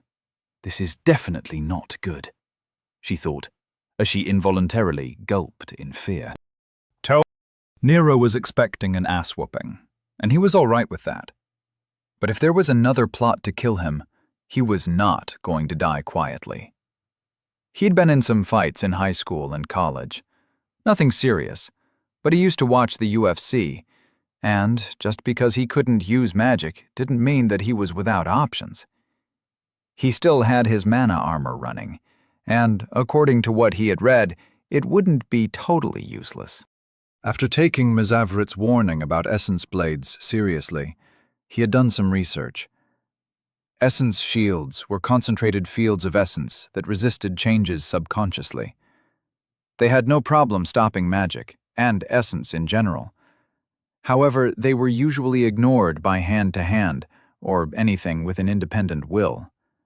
As long as Nero could maintain his hold, it would still blunt the damage, but that was considered an advanced technique. Nero hardened his resolve and slammed his fist into his palm. Psyching himself up, Nero started hopping to get the blood moving. Eyes hard, his voice was cold as he said, So who wants me dead this time? Is it the city lord, or another noble prick I haven't heard of? Nero watched her eyes widen. Seeing her try to think up a response, he charged. If popular media had taught him anything, it was to never waste a distraction. As he wasn't very fast, she had plenty of time to set her feet and firm her guard. Nero started throwing punches like he was attacking a hanging bag. Since he was more than a foot shorter than her, he bulldozed through her guard to get close. She kept backing up to try and get some distance, but Nero wouldn't let up. Although he didn't seem to be hurting her, as most of his punches were hitting her elbows or just missing, he didn't let up. Rose seemed to realize that Nero wasn't hitting that hard, and her stance firmed up. Taking a body blow, she used the opportunity of Nero's overextension to throw a tight elbow at his temple. She hit cleanly, but it didn't seem to do any damage.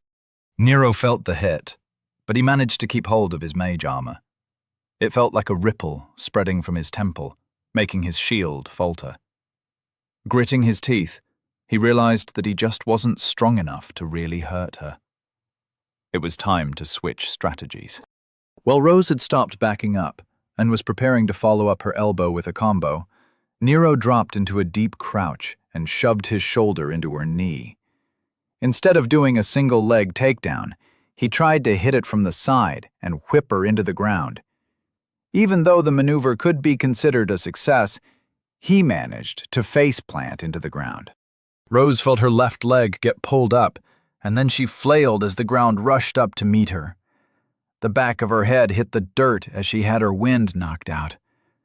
Her chest spasmed as she coughed. With her hands splayed out to her sides, she tried to sit up, but her head was dizzy. She felt Nero climbing up her legs and getting on top of her. In a panic, she tried to push him off. Nero's nose was bleeding, but he was too hyped up to feel it. Eyes watering, he crawled over his opponent, trying to get on top of her. He felt her push her hands onto his chest, and he realized how much stronger she was than him. Nero felt like a little kid trying to wrestle an adult, which he supposed was an accurate description of what was happening. Rather than fight her head-on, he did what every mixed martial artist on TV usually did. He grabbed her right arm and tried to get her in an arm bar. It didn't work as well as he thought it would. Although he did manage to trap her arm, he fell off to her side. Instead of bending her elbow, he just managed to wedge her arm under his left shoulder. Nero's left leg was on her chest, and his right was just above her face. She was squirming, and he didn't know how long he could hold on. She was just too tall. Without a lot of options, Nero tightened his grip on her arm and started kicking her in the head. As he wasn't used to fighting, he didn't realize he should stop when she stopped moving. His heart was pounding, and he thought he was fighting an assassin. It took a few seconds for the shouts of, "All right, that's enough! She's out! You can stop! Medic!" from the onlookers to register. Nero felt himself being pulled out of the fight by his shoulders. He was swiftly yanked to his feet by a smiling Miss Everett. His eyes were wide, and his breath was coming fast, as he was almost hyperventilating. Nero managed to mutter, "Did I win?" The scariest thing Nero had ever heard was the sound of Miss Everett laughing. She just patted Nero on the back and turned her back on him to aid in his opponent's recovery. Nero just stood there, numbly, trying to catch his breath. His nose was busted, and the blood was dripping off his chin. Snot bubbles forced him to wipe his mouth with his sleeve. Nero looked down to see his arm covered in bright red blood. Did she have a knife? Shit, I'm bleeding out, he thought. Immediately, Nero cast the one healing spell he knew. In his panic, he made the spell form stronger than necessary. Regenerative essence flooded his body, and Nero felt like he was mainlining adrenaline. Part of his psyche was hurled through his body, witnessing each of the little muscle tears heal. All of his muscles felt renewed, and his aches and pains were gone. He wasn't even out of breath anymore. Stunned at the changes, he muttered, "Holy shit." Forcing himself to calm down, he cast a quick cleaning spell. Nero watched as the blood on his shirt seemed to evaporate, along with the dirt and grime. In seconds, his shirt was as good as new, along with everything else. Looking up, Nero saw his opponent being helped to her feet. She had Sergeant Wesker, Nick, Ms. Averett, and a green shirt all fussing over her. Nero figured this would be a good time to address the elephant in the room. You all know that she was here to kill me, right? He asked with some venom. Shocked faces snapped toward Nero.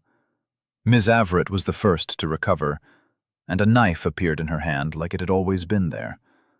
Faster than Nero thought possible, Ms. Averett was behind the assassin with a knife to her throat and holding her still.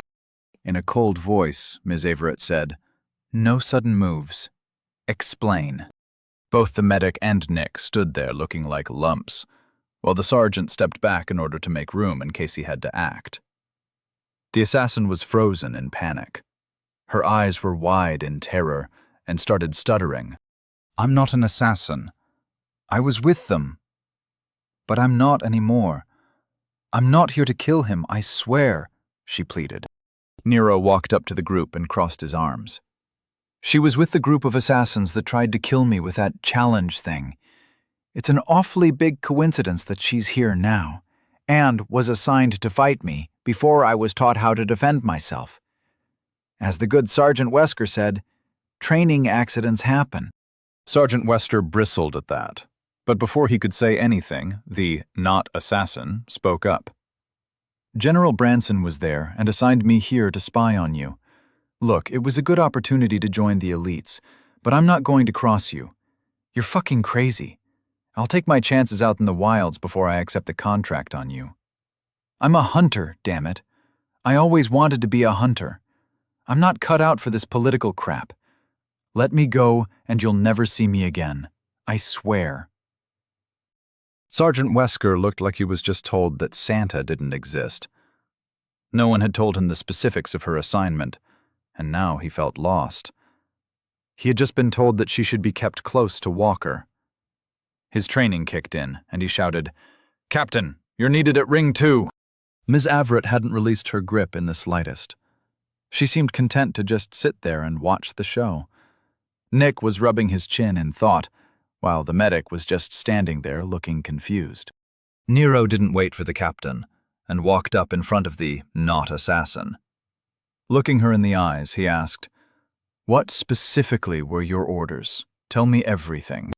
Gulpin, she stood very still as the knife rested against her neck. She said, "General Branson said that he might have a job for me after I told him, and that other lord, that I didn't want anything to do with your assassination. When I met you, I realized you would win and would probably want payback.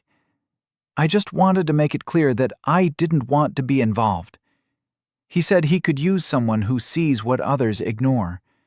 He put me in this training program and asked me to report on your progress. That's it. I just wanted to be a hunter." By the time she had finished, she was nearly crying.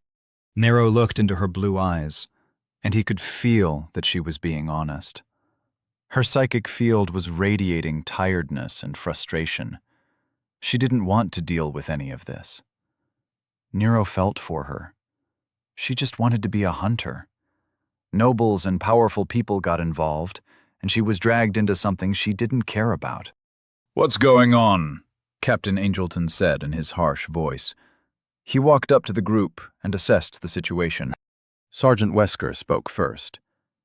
"Sir, it seems Lord Walker has discovered a spy sent by General Branson. You wouldn't know anything about that, would you, sir? Because tainting a training field with politics could be considered treason." His voice was filled with accusation and disappointment. As Captain Angelton's face paled, Nero could see that he was thinking through how he should respond. Nero decided to step in. "Ms. Averett, let her go. We are all going to have a nice discussion along with some coffee." "Right now," Nero said in a tone that brooked no argument.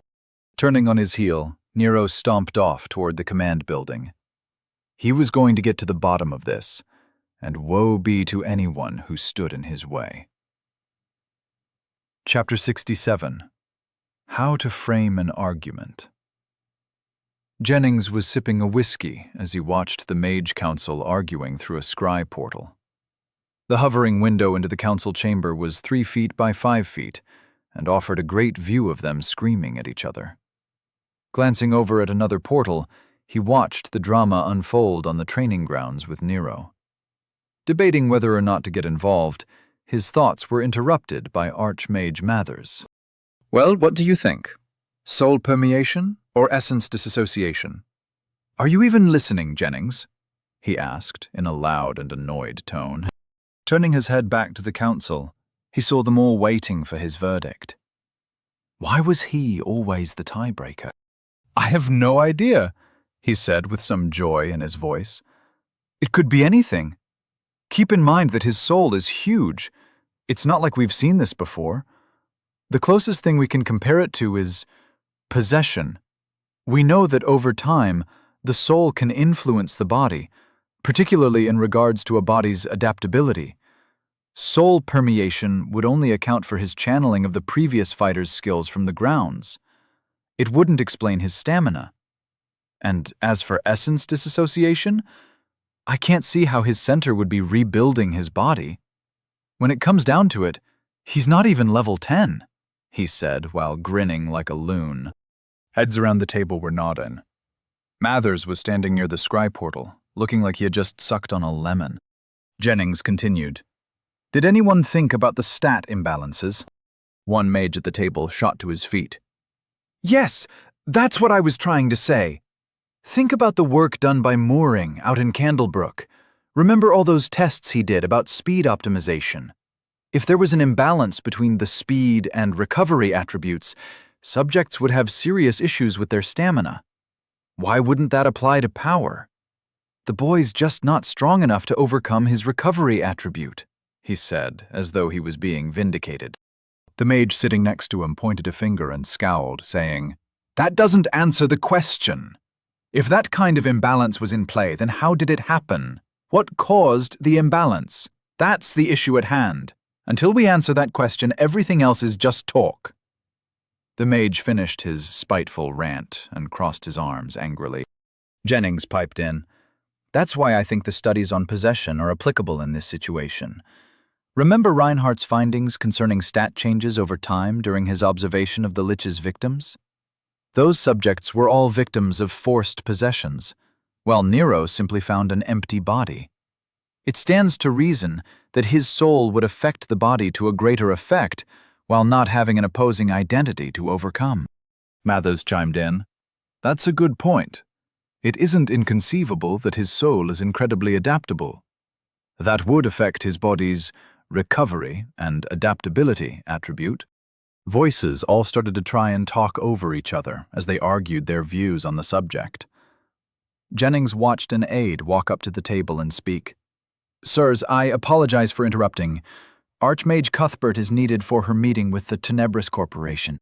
Archmage Cuthbert stood up, muttering to herself in anger, then turned to the table and shouted, I want to watch the rest of this later, so don't spoil it for me. I don't want to hear what happens. You all hear me? Following the aide out of the council room, her fellow mages looked on in pity.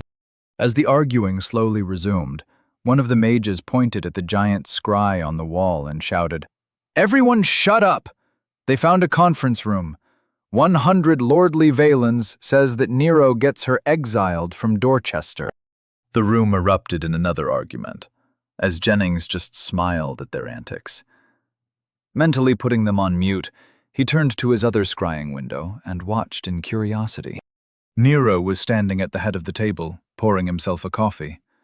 Nick was on his right, while Ms. Averitt had taken the seat to his left.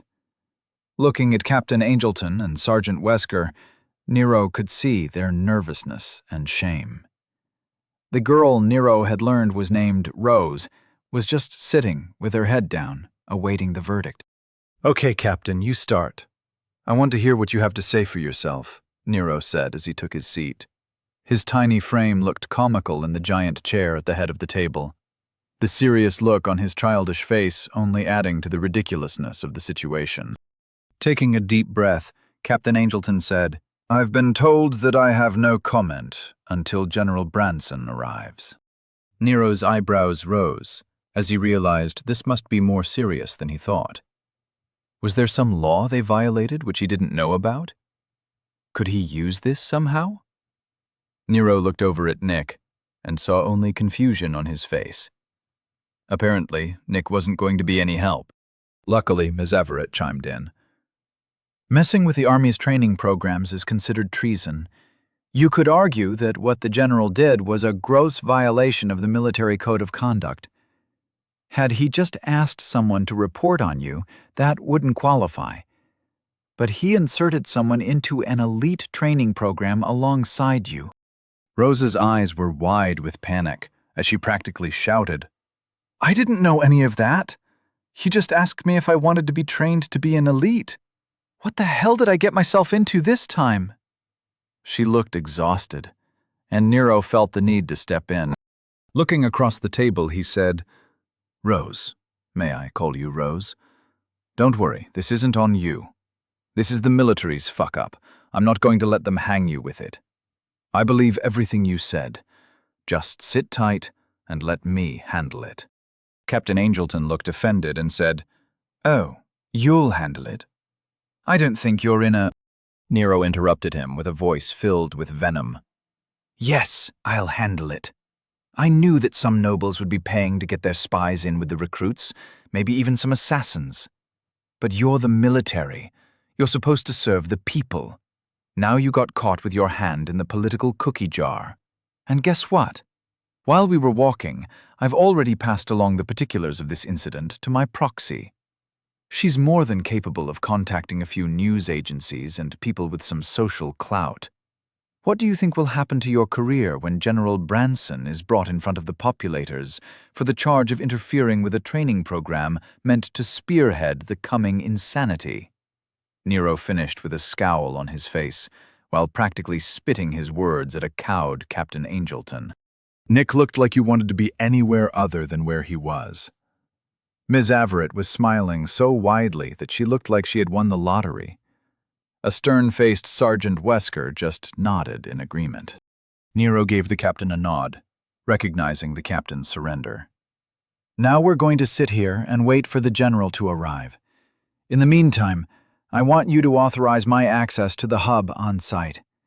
While it doesn't seem to have an issue connecting me to the city, I can't look up anything. I want to review the pertinent laws." Captain Angelton looked at Nero with some trepidation. Their staring contest ended when his shoulders slumped, and he looked down in defeat.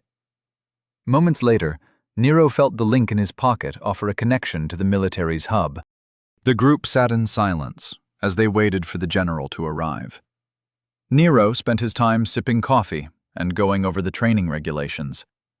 He was also in contact with Vera, who was pointing him toward the sections he had to look up. She was running a tandem investigation with a friend of hers who had some experience with the military's code of conduct. Despite all their efforts, it turned out that the general hadn't technically broken any rules. It was a gray area.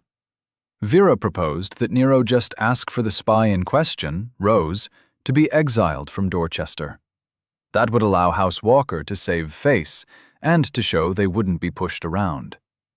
Nero didn't like the idea that she would be treated like a scapegoat. Rose hadn't actually done anything, and from what Nero could tell, she wasn't planning on doing anything. What Nero really needed was to get the general on his side, and for that he would need to reframe the argument. When you don't want to talk about one issue, you have to demand to talk about something else. He'd seen politicians do it for years. Nero needed to do some speechifying. Around 20 minutes later, the general strode into the room with 2 aides trailing behind him. He had a look of stern disapproval on his face. Everyone other than Nero shot to their feet, while Nero just offered a gesture to the opposite head of the table and said, "Thank you for joining us. We have a lot to talk about." The general sniffed at the disrespect, but took his seat. His aides flanked him and stood at attention, adding to his intimidating appearance. Nero had seen better displays on TV, so he didn't bat an eye. The general got comfortable and said, "So I hear you have taken issue with your training. You want to quit?" Nero just smirked and replied, "If that's what you've heard, I can see why you started recruiting spies from outside the military.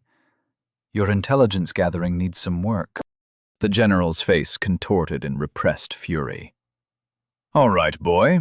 What's this about?" Nero raised an eyebrow and replied, "First, as this isn't a training environment, it's Lord Walker to you.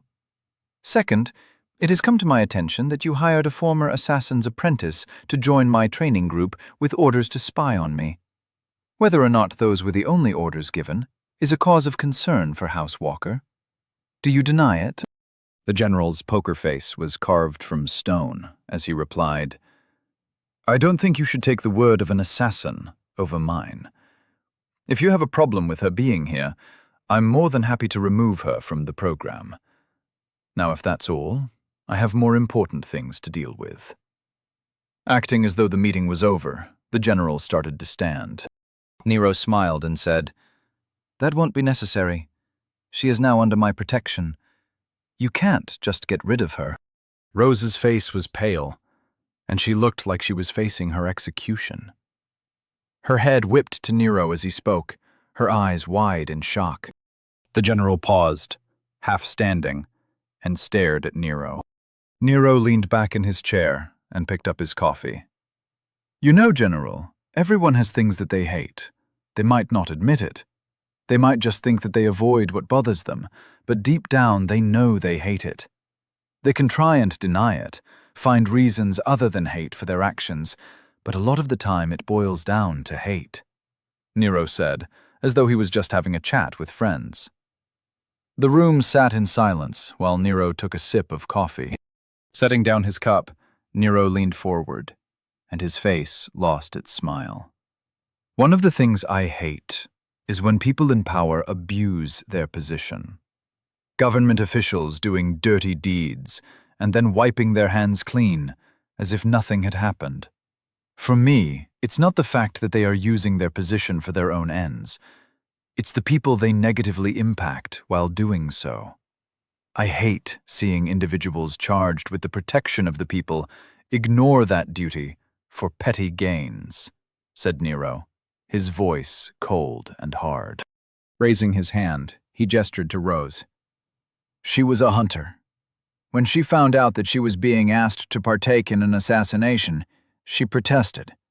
She was a hunter. You offered her a chance to be an elite monster hunter at a time when Dorchester needs all the hunters it can get. She was a hunter. You told her that she had to spy in order to hunt. She was a hunter. Do you see where I'm going with this?" he asked. The general's face was pulled tight, his neck muscles trembling in anger. He said, "I didn't make her an assassin or a spy. I just offered her an opportunity. There are several spies for noble houses in this program. One more hardly matters. I know for a fact that all of them are under orders to only report on your training, nothing more. You're in no danger from them." Nero slapped his hand on the table and said, "Now we're talking. So since she's found out, you're just going to disappear her somewhere and wash your hands of it. How very noble of you." The general put his hands on the table and stood up. He shouted in anger, "I wasn't going to kill her. I was just going to send her to another unit. What kind of soldier do you think I am?" Nero didn't seem intimidated and shouted right back, "I think you're the kind of soldier who places a spy in a training program to watch how a new noble progresses. The kind of soldier who skirts the rules for the greater good. One who is so used to dealing with politicians that he has become one." Nero's words were like hammers on the general's psyche. Everyone in the room could feel it. While most people shrank into their seats, Ms. Averitt was still smiling, enjoying the show. The general straightened his tabard and returned to his seat. In a tight voice, he said, "I'm sorry you feel that way. How do you wish to proceed? Nero took a moment to stare at the general. After judging his stick a success, now it was time for the carrot. I suggest you return to your roots. This world is all about growth, right? You were a soldier. No one becomes a general without having once served with all their heart. With what Dorchester is facing, it's time to put aside the games of nobility and face the coming storm as a soldier once again, Nero said with some heat in his voice. Confused faces looked at Nero as he stood up and placed his hands on the table like a leader addressing his troops. Send away the spies and bring in people who are here for the same reason we are. We are training to eliminate the threats from outside Dorchester. That needs to be our focus. Offer Rose the position you promised her, and do right by your soldier. Train us to meet the challenge we've chosen to face. Nero spoke clearly and concisely. He could see the general firming in his seat. All of the military men were sitting a little straighter. Nero knew that anyone in uniform will respond to a good pre-game speech. Standing up straight, Nero raised his chin and tried to look as distinguished as possible. In short, be the general that you know you should be. I read the Knight's Code. I know every officer in Dorchester has to face the trials of knighthood and speak the oath of service. Live up to your pledge and face all enemies both inside and outside these walls. Let no noble stand in the way of your duty to the people you've sworn to protect. Nero was nearly shouting as he finished. The general looked like he was straining to sit still. Even his aides were nearly vibrating in place. The military men were sitting at attention, like they were listening to Churchill shout, "Never surrender." Nero knew it was time to bring it home. Snapping to attention and offering a salute, Nero read the knight's pledge he had brought up on his link. His voice loud and clear, he said, "I will stand in front of the innocent, for my struggle is with the guilty. I will allow no evil to taint my soul, for my struggle is with the corrupt. I am never alone, for I am one of many." As Nero spoke, all of the military men shot to their feet and saluted, every one of them joining their voices to Nero's as he continued, "We stand on the walls and face the wilds, for we know our purpose. We are the Knights of Oglevark, and civilization is our charge. My body, my mind, my soul. I know who I am. My center is respect. My center is duty. My center is me. I am a Knight of Oglevark, and I shall not fail." They were all nearly shouting by the end. Rather than let an awkward silence descend, Nero looked at the proud soldiers standing at attention and said, "That is how I wish to move forward, General." Turning to his left, he continued, "Sergeant Wesker, I believe we still have some time for close-quarters combat, and I know that I have a great deal to learn." After receiving a nod from a stern-faced Wesker, Nero turned back to the general and said, "I'll let you do what you think is right. For now, I believe my training group has an appointment with Training Ring 2. May we be excused, sir?" Nero's eyes were alight with fire, his expression as stern as a 14-year-old's could be. The general was psyched. He looked like he was ready to face a wyvern in single combat. Staring across the table, he locked eyes with Nero and said, "You are excused, Lord Walker. Train well and bring destruction to our enemies." Giving the general a firm nod, followed by a small smirk, Nero turned on his heel and walked out of the room. As the rest of Nero's training group stood up to follow him, they heard Nero from outside the door. "Come along, Sarge. No one's kicked my ass today, and it's almost lunch. I better be crying by dinner, or I'll make you talk to the general again." One of the aides burst into laughter, but quickly stifled it. "Sorry, sir," he said, then followed it up with a cough. Nick and Rose just left, without making eye contact with anyone. while Miss Averett was nearly skipping with joy. The remaining military men looked as if they were struggling to choose an emotion. Pride in their purpose was warring with their confusion as to what just happened. Standing there at the table, they all just looked at each other. The general was the one to break the silence, with a wide smile on his face. "Sergeant Wesker, you heard Lord Walker. I don't think he's bluffing, so you'd better get to it. Captain Angelton, you stay. We've got some changes to make. I'll be damned if I let some useless nobles interfere with our troops." Sergeant Wesker and Captain Angelton snapped off a salute and shouted, "Yes, sir." As the sergeant ran after his recruits, the general sat down and said, "That young man is something, isn't he?" Captain Angelton muttered, "I wish he would be a little less of whatever that something is." The same aide stifled another burst of laughter. "Sorry, sir, won't happen again," he said as he tried, but failed, to look serious. Chapter 68. A World Without Scars. Sergeant Wesker had been training soldiers for the past 10 years. Before that, he'd fought in units that faced Class 3 threats regularly. He'd even faced a few Class 4s and lived to tell the tale. He knew his business. When he was told that he was going to train a new class of elites, he was ready. Elites were offered the best of everything, but thrown into the worst combat environments available.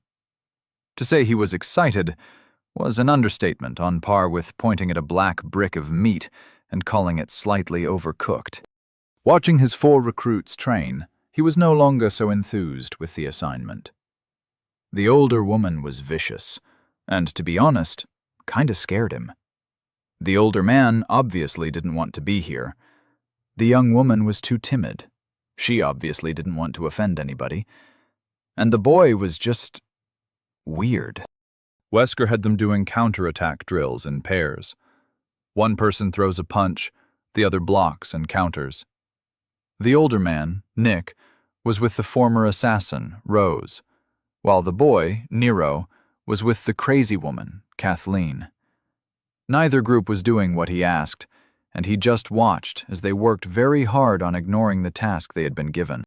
Rose and Nick were making half-hearted attacks at each other, but their conversation was lively. Nick was reassuring her about her future, and seemed to be offering her a job on behalf of his wife. Yet it was Kathleen and Nero who had him hesitating to call a halt to the training. Normally, he'd start yelling and get his recruits to focus on what they were supposed to be doing. Yet, he was hesitant to interrupt the woman and the boy. Kathleen kept knocking Nero down, and the boy kept getting back up. He'd throw a punch, she'd counter it, then knock him on his ass. Wesker had seen her elbow him in the face, kick him in the nuts, throw him over her shoulder to land face first in the dirt, and even grab him by the back of the head and plant her knee between his eyes.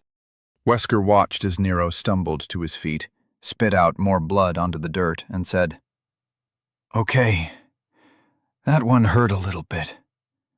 Rather than wait for a medic, Nero picked a tooth up from the pile of blood he just expelled. After dusting it off, he shoved it back into his mouth with a grimace. Amazed, Wesker watched as Nero cast a quick healing spell, then started jumping up and down as if he were just getting started. "All right, old woman. Just 'cause you look like a fitness model doesn't mean that I won't whoop your ass. Let's do this," said Nero, psyching himself up. He walked straight at a smiling Kathleen with his fists in the air as if he were a boxer. She stood patiently, loose hands held ready near her chest, as if she were waiting to catch a ball. Nero started swinging before he was close enough to hit her. In order to close the distance, he jumped forward, turning his swing into the mother of all haymakers. Kathleen took half a step forward and received Nero's blow on her left forearm. Her right hand performed a front punch directly into Nero's face. As he was already in the air, the rest of his body kept going forward while his head snapped back. Wesker appreciated the airtime, but the show ended with Nero out cold on the ground. Again. Shaking his head, he didn't know what he was supposed to do. None of these people should be elites. This was ridiculous. As he was about to call a halt to the training, he heard the Sergeant Blackwood's essence-infused voice echo across the field. All teams, switch to weapons training, he said. Wesker watched as Kathleen kicked Nero in order to wake him up, while Rose and Nick were smiling and chatting like they were at a cafe. I'm sure this isn't going to be a disaster, he said to himself. Nero came to with a start. He was staring at the sky again, which meant he must have been knocked out again. Rolling over, Nero's mind caught up with what had happened. Cracking a smile, Nero stood up on shaky legs. He loved this world. He'd once been knocked out in his old world. It had been during football practice from a helmet-on-helmet illegal tackle, which was totally on purpose. So he knew from experience that short-term memories normally weren't able to be recovered after a good knock on the head. But here, everything was different. Nero felt like he had an external backup. He could remember everything. The feeling of Ms. Averett's fist smashing into his face, the scent of the dirt as he landed flat on his back. It was like the world was in HD for the first time. Yet the best part was the pain. Pain used to hurt, but here, getting smacked in the face was like getting slapped on the wrist. Everything felt the same, but the terror and recoil seemed unnecessary. A quick little spell and everything was right as rain. Healing magic was the greatest thing Nero had ever seen. It made everything almost surreal. Life was without consequences. Kathleen even said that the medics could bring people who died, at least those recently killed, back from the dead. Take away the consequences, and pain is just an annoyance, thought Nero. Dusting himself off, Nero felt his face to see how bad it was. Wincing at his flattened nose and probable facial fracture, Nero forced the cartilage back into place. Looking over, he could see Ms. Averett watching him with that infuriating smile of hers. Nero cast a quick healing spell and felt the annoyance go away. Before he could mouth off again, Ms. Averett said, The call went out. We're switching to weapons training. You would have heard it, but you were taking a nap. Did you enjoy it? Nero offered her a grin and replied, You don't get to be this good-looking if you don't take time for proper rest and relaxation. I'm just getting better looking. You didn't knock me out. That was just part of my skincare routine. Turning on his heel, Nero walked off toward Sergeant Wesker. The sergeant looked tired. Nick and Rose were chatting next to him, obviously annoying the poor man. Nero thought he should offer some encouragement, so he said, All right, Sarge, what's next? Hand-to-hand was very informative, but maybe we could learn something. Training is great, but it's kinda hard to practice skills that you don't have. Sergeant Wesker gave Nero a look like he was an idiot. Haven't you been paying attention to the hints from the training field? He asked in confusion. Nick, hearing their conversation, spoke up. Don't mind Nero. He doesn't know how training fields work. Turning to Nero, he continued, Nero, this field has been a training facility for a long time, hundreds of years. The essence in the air here is full of the memories of all those warriors who bled on this field. You need to open yourself up to them. Let them guide you. The forms and basics are easy to pick up if you just listen to the world around you. Nero stared at Nick with a blank look. You're telling me that training here is just getting your ass kicked by people better than you until you finally figure it out on your own? Rose, Nick, and Ms. Averett all replied at the same time. Yes. Nero looked around and saw that they were all serious. So weapons training will just be me going over to that rack over there, grabbing a training sword, and getting beat on by Ms. Averett, Nero said while pointing at Ms. Averett. If it were possible, Nero thought she was smiling even wider than before. Call me Kathleen. Now let's go. We'll start with your suggestion. Swords, she said, while pushing Nero toward the racks. As he stumbled off, Nero could hear the sergeant telling Nick and Rose to start taking their training seriously. Soon enough, Nero and Kathleen were at the weapon racks. Choose a sword that feels comfortable. Because you're so tiny, You might want to get a long dagger instead, said Kathleen, while she was picking her Nero-beating stick. Nero snorted at the joke and grabbed a short sword that seemed all right. Turning back to the training ring, he walked off, saying, "You know, I'm still growing, but you are going to be stuck at your height for the rest of your life. Enjoy your advantage while you can." Nero dropped to his knees as he felt a line of pain erupt on his back. "Pay attention to your surroundings," said Kathleen. Nero forced himself to stand, while Kathleen took her position in front of him. She took a fighting stance, with her one-handed sword angled across her chest, and her feet shoulder-width apart, while her left foot was forward. Nero didn't take a stance, and instead said, "Hold on a sec. How does this open yourself to the world thing work? I'm all for learning how to fight, but I'm not sure I gained anything useful from having my ass kicked by you for the last hour." Lowering her sword and standing up straight, Kathleen looked at Nero as if she didn't understand what he was asking. "You really don't know what Nick was talking about? Then what the hell were you doing while we were training?" Nero replied, "I was trying to hit you. I don't really know how to fight. I've seen people fight, but I've never been taught or anything. I thought you'd eventually get tired of kicking my ass and just tell me what I was doing wrong. Listening to the world talking wasn't part of the plan. So do you mind telling me how I do that?" Kathleen was trying to understand. "So you just tried to get better? Without learning anything? That's idiotic." Nero looked at her with a scowl and said, "Look, lady, I didn't know I was supposed to be doing anything. I thought trainers would train me. Just show me how to learn. Less judging, more explaining." Chuckling, Kathleen shoved her dull training sword into the ground.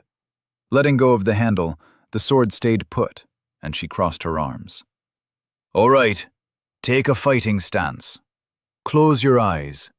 Let your senses expand and release your control over the essence around you," she said. Nero followed her instructions and said, "That's fine. My mage armor did jack shit against you anyway. You tore through it like it wasn't there. I don't think it is as useful as advertised." Kathleen asked, "Mage armor?" Nero kept his eyes closed and tried to listen to the world while he replied. "Jennings called it an essence shield. It's good for stopping spells, but you were right when you warned me not to rely on it too much. I'm lucky that the assassin didn't just punch me in the arena. Physical contact disrupts it too much. All it does is blunt a strike or two. It worked all right on Rose, but it was useless against you." Kathleen said, "You'll get better at keeping it active. Most battles come down to a contest of wills. If your will to defend is stronger than your opponent's will to overcome that defense, your shield will hold. When you're reaching out to the world, keep your mage armor on. Training in real-world conditions is always preferable to training in safety." Nero opened his eyes and looked over at Kathleen. "How the hell am I supposed to release my hold on the ambient essence while holding on to an essence shield?" he asked. With a shrug, Kathleen said, "How am I supposed to know? I'm not a mage. Figure it out." Nero gave her an annoyed huff and said, "Fine. Shut up for a second and let me concentrate." Hearing her chuckle, Nero closed his eyes and recreated his armor. By this point, it was as easy as breathing. He felt the essence shield form and compress without issue. Spreading out his psychic field, Nero tried to stop looking and start feeling. He didn't know what he was supposed to be feeling, but he was going to take their word for it. This whole world worked on spiritualism, transformed into reality. He just needed to let the world guide him. Trying to clear his mind, Nero felt a little uncomfortable. Adjusting his stance a little, he felt better. Before he could try again, he heard Kathleen say, "Wow, that was fast for a first-timer. It usually takes a little longer for kids to get the hang of it." Nero opened his eyes in confusion. "Get the hang of what? What are you talking about?" he asked. Cocking her head, she replied, "You listened to what the world was telling you and fixed your stance. That's all there is to it." Nero looked at the woman like she was speaking gibberish. Before he insulted her, he took a moment to think about it. He did feel a little nudge to change his stance. It wasn't like a voice or anything. It was more like a gut feeling. His stance hadn't felt right. Is that an active thing? Could Nero keep that up during a fight? He asked Kathleen, if people can just channel the fighting skills from the world, what makes someone better at fighting? How is every match between warriors not a draw? With a smile, she said, it's very difficult to improve. Time and training are necessary to internalize what you learn. Everyone is different. Size, speed, dexterity, all of these are unique. People can improve by listening to the world, but you're really creating your own style of fighting. The way someone else fights won't work for you. You have to take the time to improve on your own. Training is just taking the time to work at it. Now stop asking questions. Try and swing the sword while focusing on what the world is telling you. Nero nodded, his excitement building. Closing his eyes, he started to slowly swing his sword in overhand chops. Instead of letting his mind drift, he reached out to the world. His psychic field hummed in tune with the surroundings. Nero felt little nudges improving his form, tiny little improvements with every swing. He started changing the angle of his swings, altering the trajectory with smooth transitions. The feeling was intoxicating. It was like moving meditation, and Nero felt like he was a laser sword-wielding magician. Smiling from ear to ear, Nero started dancing. While ignoring the physical world around him, he was at one with the essence in the air. Flitting about like a martial artist during a competition, Nero fluidly stepped through an impromptu sword form. Letting his instincts guide him, he let the world teach him how to wield a sword.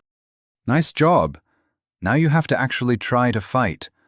Stop prancing around like a little kid in a garden. We've got training to do, said Kathleen. Shaken out of his trance, Nero stumbled a little. Opening his eyes, he looked over at Kathleen, standing in her fighting stance. She was grinning like she had just been served a steak. Nero thought she looked hungry. Well, this is going to suck. On the other hand, it can't be worse than hand-to-hand, Nero thought, while taking his fighting stance. 5 seconds later, Nero was lying on his back after having the wind knocked out of him. His back was bruised, and he thought his forearm was broken. Looking at the sky, he panted and coughed, trying to force air back into his lungs. Nero winced as he rolled onto his side and started hacking up some blood. Okay, I was wrong. This is worse, he thought. While Nero was focusing on his recovery, he heard Kathleen shout happily, "Medic! Ring 2! Might want to assign someone to stick around. We've got a delicate flower over here." Chapter 69. And then there were 4. Nick was enjoying training. It was much less intense than he thought it would be. In fact, Rose was a wonderful conversation partner. Interspersed throughout their conversation, they heard Nero cursing out Kathleen, but they were far enough away that they could ignore it. Sergeant Wesker's shouting was much harder to ignore. Nick thought the man was an exceedingly angry person. "Stop poking at each other! Fight, damn it!" Nick heard Wesker shout from behind him. Ignoring the sergeant, Nick continued with his lazy swings. Rose was torn, as she didn't want to offend either of the men. Nick was a noble, and a powerful one at that. If he weren't, he wouldn't be here. The fact that he was smiling while he trained was proof that he was powerful enough to ignore the army. Here he was, in the middle of an elite training program, ignoring the trainer like it was totally normal. Did the sergeant really expect her to attack a noble capable of that? Nick, completely unconcerned with everyone's feelings, continued with what he had been talking about for the past 30 minutes. So, there I was, completely at a loss. No data to back up my argument, Surrounded on all sides by senior laboratory technicians, not to mention the scientists with hundreds of years of experience between them, Nick's face was serious as he waved his sword at Rose in a half-hearted attempt to hit her. But would I give up? No, never. I attacked the very foundation of their flimsy hypothesis. If they truly believed that essence drift was a naturally occurring phenomena, then they would have to have performed their test in an isolated zone. Yet all of their data was from the area outside Dorchester. The essence flows in the wilds have always been known to be highly delicate, he shouted as he danced around, swinging his sword like a 1940s movie star. Wesker shouted, "Less talking, more fighting." Ignoring him, Nick continued, "They were stunned. I pulled up Harold's dissertation on essence field interactions, and that was the match. No one with a mind stat over 10 could argue with evidence like that. I was vindicated. So, what were we talking about again?" Rose was barely moving, and she lazily swatted aside Nick's thrust while replying, "I just asked if you've ever been in a fight before, my lord. But your story was very riveting." Rose tried to muster up all the sincerity she could in order to deliver that last line without cringing. Wesker's face was beet red in anger. And just as he was about to lose it, he heard Kathleen shouting, "Medic, he's down again! You might need a resuscitation spell, he landed weird."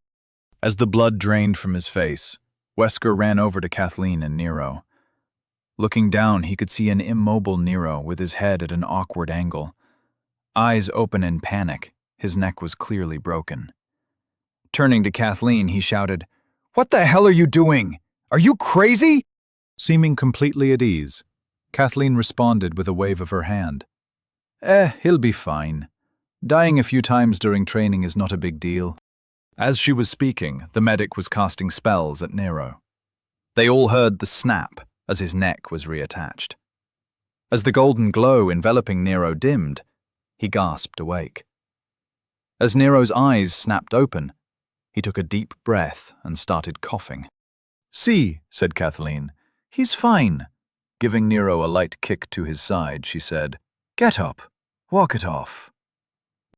Nero slowly rolled over onto his hands and knees. Reaching out with his hand, he grabbed his training blade and used it to help him stand. Swaying on his feet, his eyes were still a little glassy. Shaking his head to clear the disorientation, Nero focused on Kathleen and said, "That one doesn't count. I definitely got a hit in. You hit me in the back of the head while I was celebrating. Fight with some class, you old bat." Shouting back, she yelled, "That was barely a scratch. I'll tell you when you hit me. Never drop your guard unless the enemy is in pieces at your feet. And who you calling a bat, you pint-sized pansy?" Nick, Rose, and Wesker just watched in stunned silence, while the medic sighed and returned to the bench outside the ring where he was stationed. This was going to be a long day for him. He could feel it. "Sergeant," Nick was saying, "don't worry about Nero. He's very hard to kill.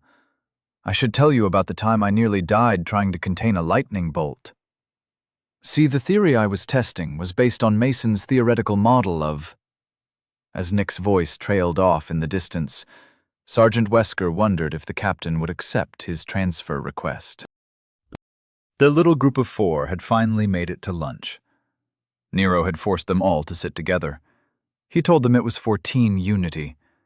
As no one had complained, Nero counted it as a successful team-building moment. While eating, everyone was silent aside from Nick. Waving, Nero couldn't take it anymore and interrupted. "Nick, for the love of whatever god you believe in, shut the hell up. No one cares." Nero's eyes were furious. His anger had been building for too long, and now the last thing on his mind was being polite to the nerd across from him. Looking over at Rose, Nero asked, "Has he been like this all day?" Rose's face turned a cute shade of red and replied quietly, "My lord, he seems to really like science. I was honored to hear his thoughts on the subject. Or the subjects, that is." Nero's brain stopped working for a second. This was not the personality that he imagined the woman having. He had expected a warrior woman like Kathleen, not a polite and deferential student. Her adorable blush and soft voice were completely surprising. While Nick stabbed his food with a pout, Kathleen filled the silence. "You don't have to listen to him if you don't want to. You're in training. Just hit him until he shuts up." Nick glared at Kathleen and said, "Not everyone thinks so little of the field of science. Many people consider researchers worthy of great respect." Mentally, Rose started to look panicked and began mumbling. Seeing her distress, Nero set down his silverware and raised his hands to calm her down. "Hold on. Why are you so afraid? We took care of the problem with the military. You're safe now. No one is going to harm you. You can speak freely." Rose's eyes darted between them, and Nick realized that she was just being overly polite. He had seen commoners fear nobles like this. It usually meant the commoner had come from a village and had never met a noble. But sometimes there was history that needed to be addressed. The thought of someone hurting this sweet girl made Nick's anger rise. Nick looked at Rose, and his face took on the aspect of nobility. "I understand that you fear upsetting those you see as noble, but have no fear. We will not harm you. If you don't mind, I would like to hear what caused you to fear the nobility. If there is a story, rest assured you will be protected while you share it," he said with a tone of formality. Nero looked confused, but quickly caught up. "If someone has messed with you, trust me, this is the guy you tell. His wife will handle it. You didn't hear it from me, but city lords fear her," he said quietly. Rose offered only a confused tilt of her head. She didn't know what they were getting at. Kathleen jumped in to clear up the confusion. "They're saying that you can say whatever you want. If a noble has harmed you, or if you know them to be dishonorable, they'll take care of it. Don't worry about any danger. These two are more than capable of setting things right." Rose's eyes lit up in understanding, then quickly dimmed. She looked at Nick and Nero and said, "No, there is no noble threatening me or anything. I have never met or interacted with a noble before meeting you both. It's just, based on our history, I want to stay on your good side. If it weren't for you, who knows what the general would have done? To be honest, without your backing, I'm in some serious trouble." Nero thought he understood her position and said, "I get it. You're worried we'll hang you out to dry. You don't have to be. If you want to leave Dorchester and start over somewhere, Nick's wife and I own a shipping company. I'm sure we can get you a ride on a caravan. But if you don't mind me saying, I think you should stick it out here. The general isn't a bad guy, just a politician. Now that you are no longer a spy, you're just one of the soldiers. You wanted to be a hunter, and this way you can be an elite." Nick and Kathleen were both nodding at Nero's words, and Rose was frowning in thought. Nero continued, "If you stay, you're going to have to start actually training with Nick. He knows what's at stake, and should have been taking his training more seriously. I'm pretty sure Kathleen and I are going to be each other's training partners for a while. But if you feel like he is acting too nerdy, just ask to switch with one of us for a while. We'll sort him out right quick." As Nero finished, Kathleen offered Nick a wide smile. Nero chuckled as Nick's face paled. Nero added, "And if all else fails, I could just tell Vera on him. His wife will get him back on track in no time." Nick glared at Nero and said, "That's completely unnecessary. I may have been a little light in my training today, but it's only the first day. I'll improve with some time. We've got 9 more days until we are heading into the wilds. Plenty of time to brush up on my combat skills." Kathleen snorted and said, "Elite training is meant to be brutal, but all training relies on your will to complete it. If you don't push yourself, you won't grow. No one grows without effort." Nick nodded as his shoulders slumped. He knew that he was going to have to start stepping up. Nero was nearly finished with his plate when he heard a shout from the door of the mess hall. Everyone back onto the field. Lunchtime's over, they said. In less than 5 minutes, all the recruits were standing in 2 lines of 10, waiting to be addressed by the captain. Nero was excited to get started. This afternoon should be combat casting, or what Nero had decided to call war mage training. Captain Angelton stepped out in front of the recruits, his towering frame casting a long shadow. With his arms behind his back and gigantic chin, Nero thought the captain looked like an action figure come to life. As the captain's eyes took in the recruits, Nero realized that this might not just be about afternoon training. In a loud voice, the captain addressed the recruits. Yesterday I talked about how we were all here to become elites. Regardless of your background, you were united in purpose. Unfortunately, I was mistaken. It has come to my attention that many of you have come here with a different primary purpose. This is not acceptable. The captain started pacing and continued. Noble houses are an integral part of what makes up Oglevark, but the army is no place for politics. The games we play here are about war. Some of you probably thought you could do both, be an elite and a spy at the same time. I won't stand for it. We are here for training, nothing else. If you still want to be elites, come talk with me after you pack. Either way, your time here, short as it was, is over. The captain finished with ice in his voice. Nero could practically feel his blood chilling. Shouting loud enough to make everyone jump, the captain yelled, "Squad 4, front and center!" It took a second or two for Nero to realize that he was on Squad 4. Once he did, he ran up to the front of the lines and took his place next to Kathleen and Rose. Nick wasn't far behind. The captain stood in front of them and said, "Squad 4, you're to follow Sergeant Wesker for afternoon training. Dismissed." As the captain turned to face the remaining recruits, Squad 4 sprinted off toward Sergeant Wesker, who was standing off to the side. When Squad 4 stood at attention in front of him, Wesker nodded in greeting and said, "Verena and Walker are with Specialist Howard for combat casting. Vikander is with Sergeant Peyton for archery and ability training. Recruit Averett, I see that you are proficient in several weapons. What would you like to focus on today?" Kathleen replied in a stern tone, devoid of levity.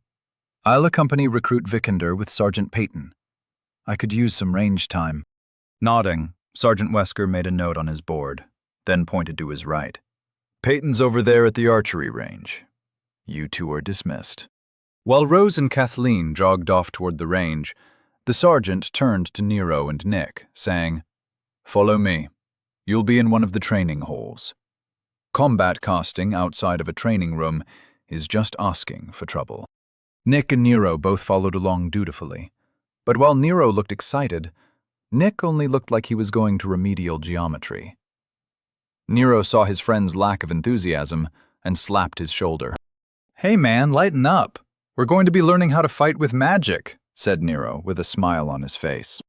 While the three of them walked into the main building, Nick replied, "Nero, you have to understand. I've already learned how to fight with magic. I doubt there is anything that I'll learn here, but I'm more than happy to accompany you." Sergeant Wesker just snorted with some disdain. "I'm sure your training was extensive at Centerpoint, but Specialist Howard is a war mage. He'll have plenty to teach you," he said. Nero thought for a second and asked, "Does the listening to the world thing happen with magic? How come I never read about that?" Nick shook his head and replied with a smile at Nero's ignorance. "Magic is a completely different thing. By its very nature, it's manipulating essence by your will. You can learn from the world how to feel essence, manipulate it even. But what to cast, how to form a spell, those aren't skills. It's knowledge." Nick glanced at Nero and realized the boy was still confused. Not knowing how to be any clearer, he tried to rephrase it. Fighting has to do with the body learning a skill. The knowledge of how to wield a blade is something the world can teach you. But when to swing it, that's not something you can learn without practice. The two working in concert is the skill. But the world can only help you with the beginning steps into magic. Creating the weapon, wielding the weapon, and choosing the weapon are all in the mind. Fighting skills is the body. Magic skills are the mind. Get it? They reached their destination and walked into a very large training room. A man was standing in the center of the room, playing with some streams of fire and what looked like glowing water. Nero assumed the man was Specialist Howard. Turning to Nick, Nero said, I don't understand what you just said, but I'll take your word for it. Let's go meet our new magic teacher. And try not to embarrass me. I want to learn everything the guy is willing to teach me, as fast as he can cram it into my head. Nero walked off toward the specialist while rubbing his hands together like he was going to crack a safe. Chapter 70. A common example of an epic realization. Rose and Kathleen arrived at the archery range and headed toward the only person in sight. While approaching, Kathleen spoke up. Are you Sergeant Peyton? The man was sitting on a wooden bench, carefully polishing an unstrung bow. Without looking up, he said, I thought there would be more of you. Is Angelton sending you over in groups?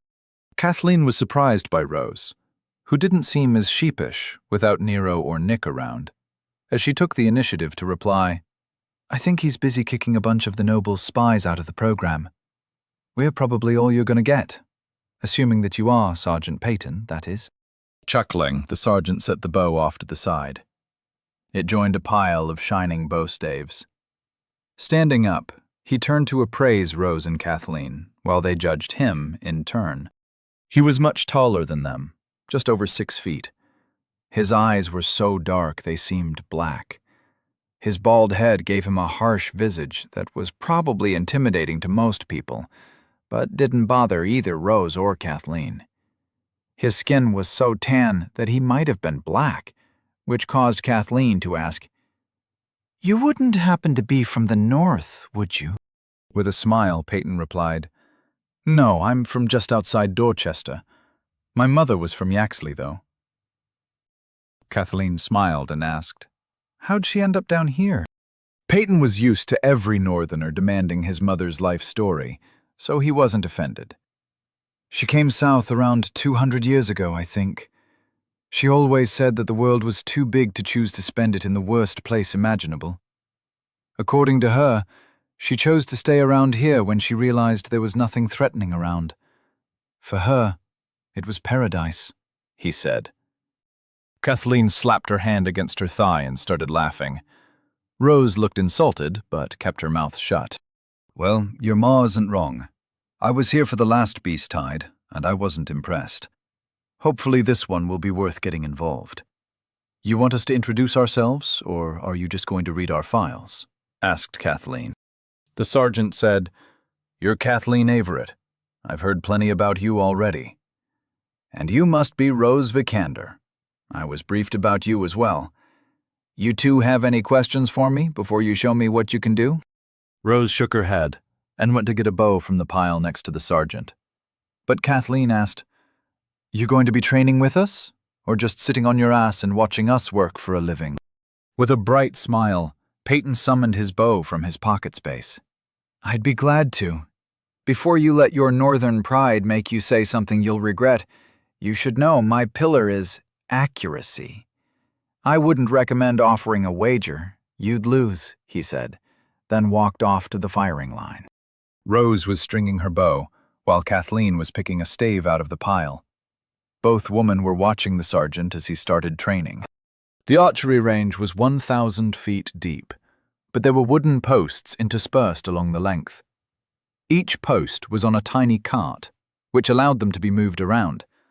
Several arrows were already sticking out of several posts, the farthest around 960 feet. The posts in the distance were hard to see. There were small wooden fences separating the firing line from the target area. Each fence created a little firing platform with quivers, a small table, along with a bench. The moment the sergeant approached a firing platform, little red lights erupted in lines across the field, indicating that the field was now under fire.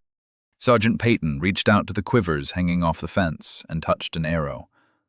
Apparently, he didn't like the height they were at, so he adjusted the fence. It rose a few inches, so he wouldn't have to bend over at all when he reached for an arrow. Nodding at his preparations, he looked out into the field. Both Rose and Kathleen had paused in their preparations to watch their trainer. Sergeant Peyton felt their judgmental eyes on his back, but it didn't bother him. If he was going to be their trainer in a skill like archery, he had better be able to shoot under pressure. Taking one more deep breath, he firmed his resolve. As though a silent starting gun went off, he started rapid-firing arrows. He'd draw from the quiver on the fence directly onto his bow, lift, fire, and repeat. Arrow after arrow shot downfield, one every second. He didn't look like he was hurrying. His movements were smooth and controlled. Rose was stunned, while Kathleen looked like she was proven right about something. It took around 5 seconds before the first arrow landed. When they finally started dropping, each one pounded into the same pillar. Arrow after arrow, they peppered the post like a machine gun firing. Both of them were staring at the pillar being turned into a porcupine around 500 feet away. When the final arrow hit, the trance was broken, and they turned back to look at the sergeant. As he had fired the last arrow several seconds before, he'd already sat down and was examining his bow. So when Rose and Kathleen looked at him, he looked like he'd been done for ages. Feeling their eyes on him, he looked up with a grin and said, "You all just going to sit there? I was promised a show while I sat on my ass watching." Nero was excited to have an actual combat mage teaching him how to fight with magic.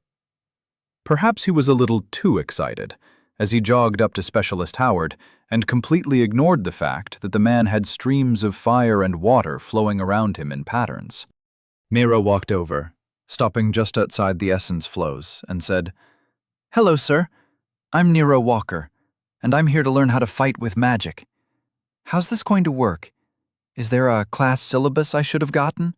Are you providing the textbooks? Or, based on the fire and water motif you have going on here, is this like a channeling the elements thing? Will there be a lot of meditation involved? Please say no. But if there is, I'm totally on board with it." Dismissing his spell forms, Howard stared at the little boy in front of him. At that moment, he hated the general and regretted ever joining the army. As the kid kept talking, Howard got more and more upset. Before he could lash out, his other student finally approached. "Please excuse Nero. He's just a big fan of blowing things up. Don't worry, despite his first impression, he's a natural mage. We were sent by Sergeant Wesker for combat casting training. I'm a Centerpoint graduate myself, so I'll probably be just observing. Although my primary branch was in research, specifically theoretical essence manipulation, I fulfilled my combat requirements with full marks. I also try to keep up to date with the current spell form updates, so if you have any questions regarding the current optimal spell configurations, let me know," Nick said with a proud smile. Howard stared at the two idiots like he couldn't believe this was happening. The little kid, Nero, was looking up at him with stars in his eyes. And the research nerd, Nick Salvatore, was trying to treat him like a colleague at a symposium. He couldn't decide who he liked least, and took comfort in the fact that they'll probably be dead in a couple of weeks. With a sigh, Howard said, "I've been ordered to teach you idiots how to combat caste. I have no idea what you think you know. What I do know is, you're wrong. Whether it's your opinion concerning spell forms, best practices, or something you read in a book, I don't want to hear it. I'm going to teach you to fight mages, beasts, monsters, and men. You will shut up, and keep shutting up, while listening to everything I say. If you have a question, raise your hand. If I don't respond, it means that I don't want to hear your voice. So put your hand back down and hope my mood changes. You don't have any questions I want to hear, so follow me." Nero was still smiling. He thought Howard was perfect. But Nick looked like he had been completely gutted. Without waiting for Nick to recover, Nero jogged after Howard, leaving a confused Nick to watch the pair approach some benches along the wall. After Nick caught up, he and Nero sat where the specialist was pointing. Nero waited patiently, while Nick grumbled about disrespectful children. Hands on his hips, Howard started his lecture. Fighting with magic is both extremely simple and extremely complicated. We're not going to cover war magic. He paused as Nero's hand shot into the air. With a sigh, he said, "What?" Nero lowered his hand and asked, "What's war magic? And how is it different than regular magic? How many different types of magic are there?" Specialist Howard was completely confused and looked over at Nick, asking, "The file I was given said that you, a big-time researcher, have been teaching him magic. What the hell have you been teaching him if he doesn't know any of this?" This time it was Nick's turn to sigh. Nero's eyes darted back and forth, waiting for someone to answer his question. Nick said, "Look, I never really taught him anything.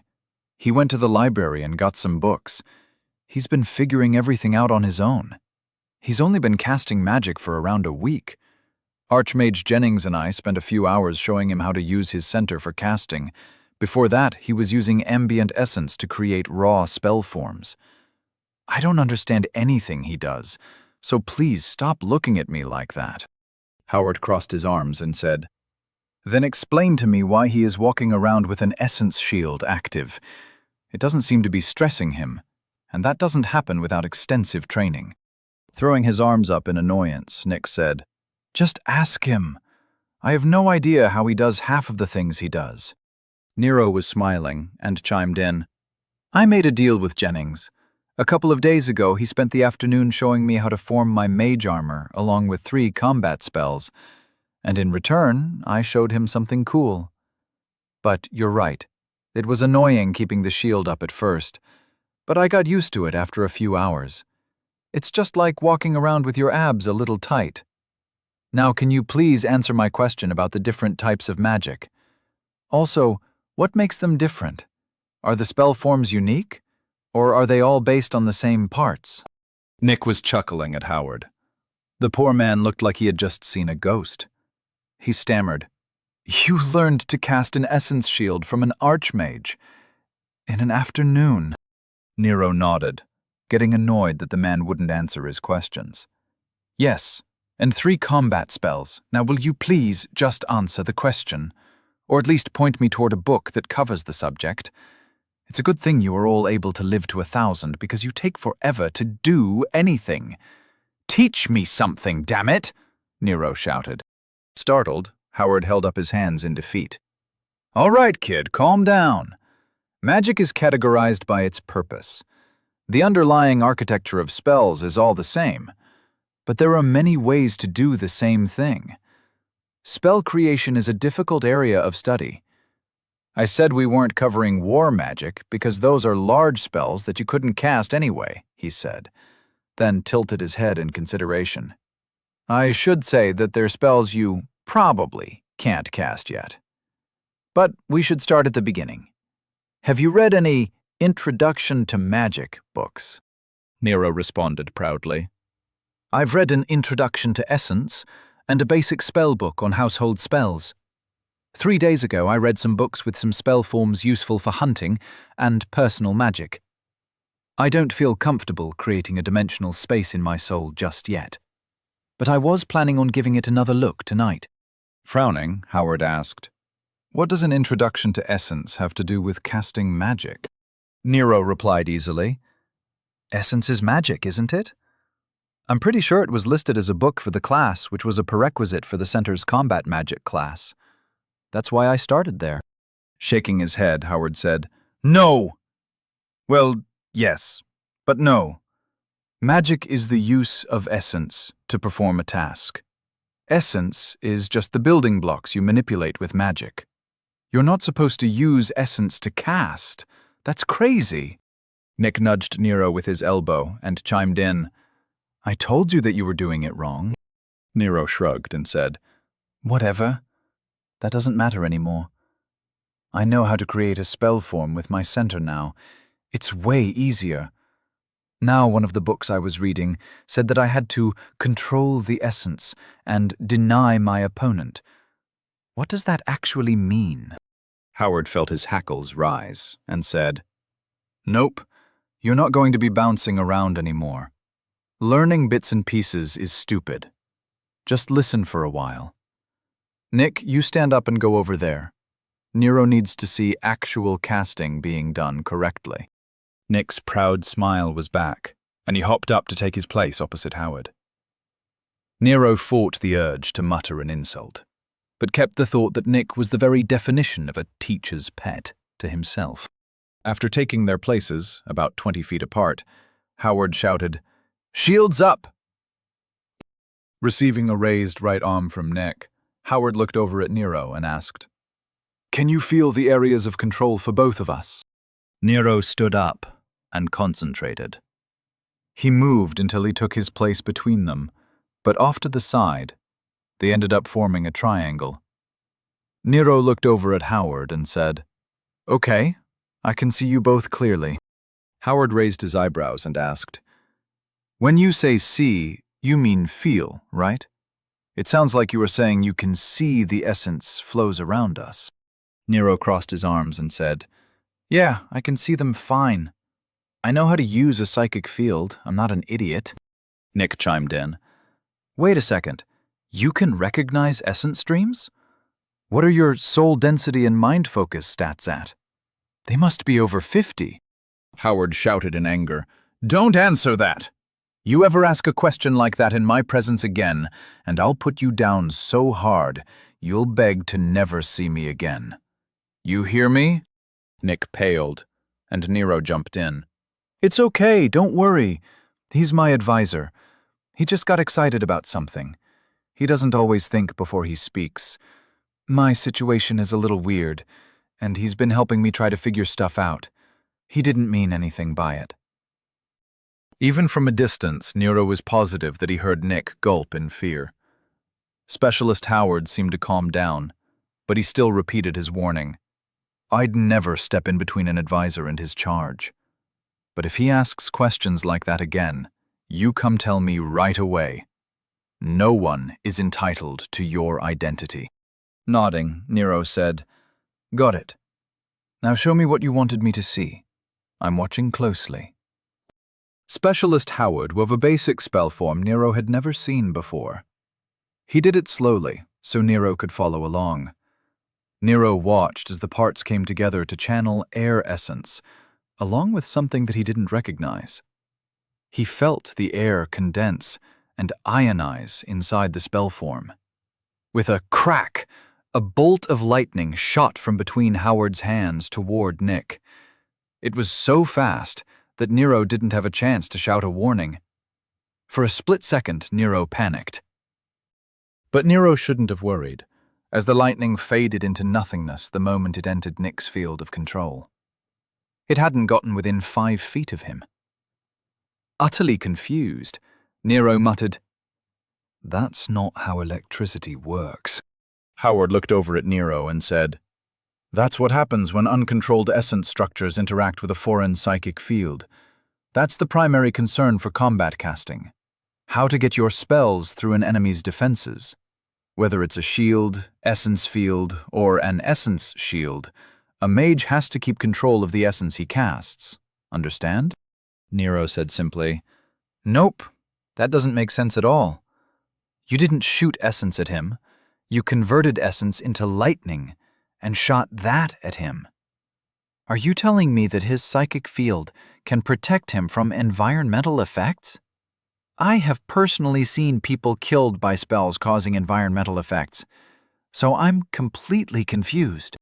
Nick laughed and said, "I tried explaining it to you, but you wouldn't listen. Show him your spells that you're so proud of." Nero bristled and said, "Fine." Walking over to the targeting range, he felt Nick and Howard following. When he was about 15 feet away, he firmed his shield and cast one of his patented essence bombs next to a dummy. When it blew up, the dummy broke apart and shrapnel shot everywhere. His shield took some hits but didn't fail. Then Nero turned to another dummy and stamped a laser into existence. It burned a hole right through another dummy.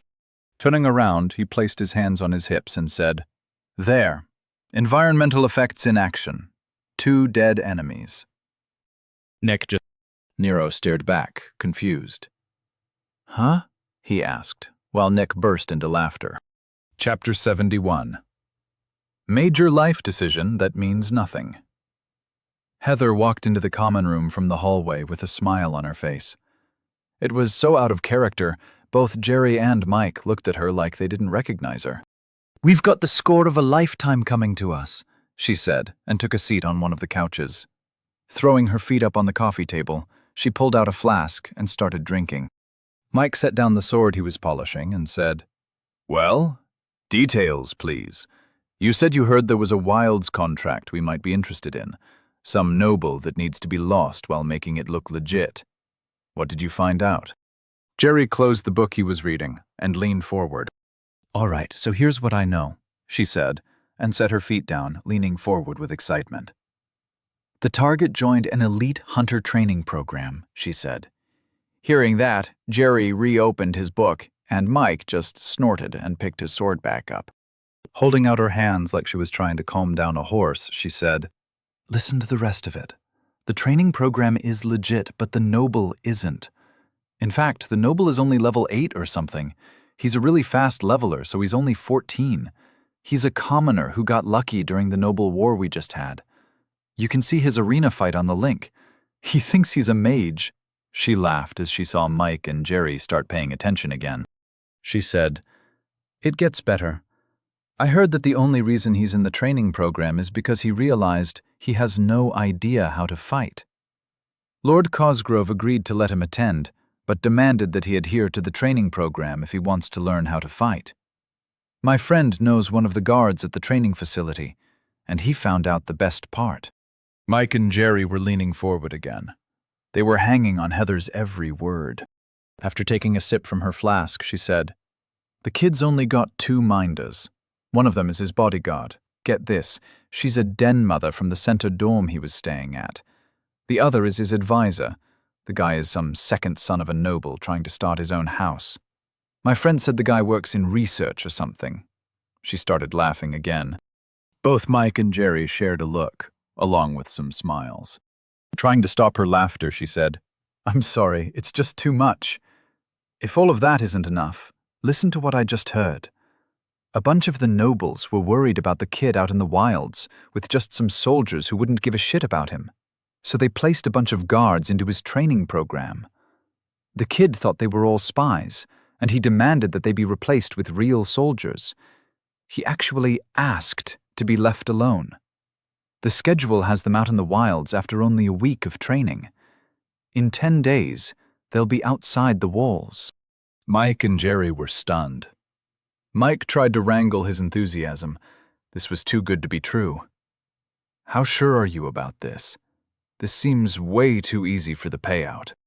Heather's face turned serious, and she said, "We're getting 1,000,000 common valens to make sure that little shit doesn't return from the wilds. If you don't want in, I'll do it myself. This is too good to pass up.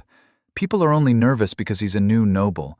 But out in the wilds, he's only a 14-year-old kid with his center-appointed guardians.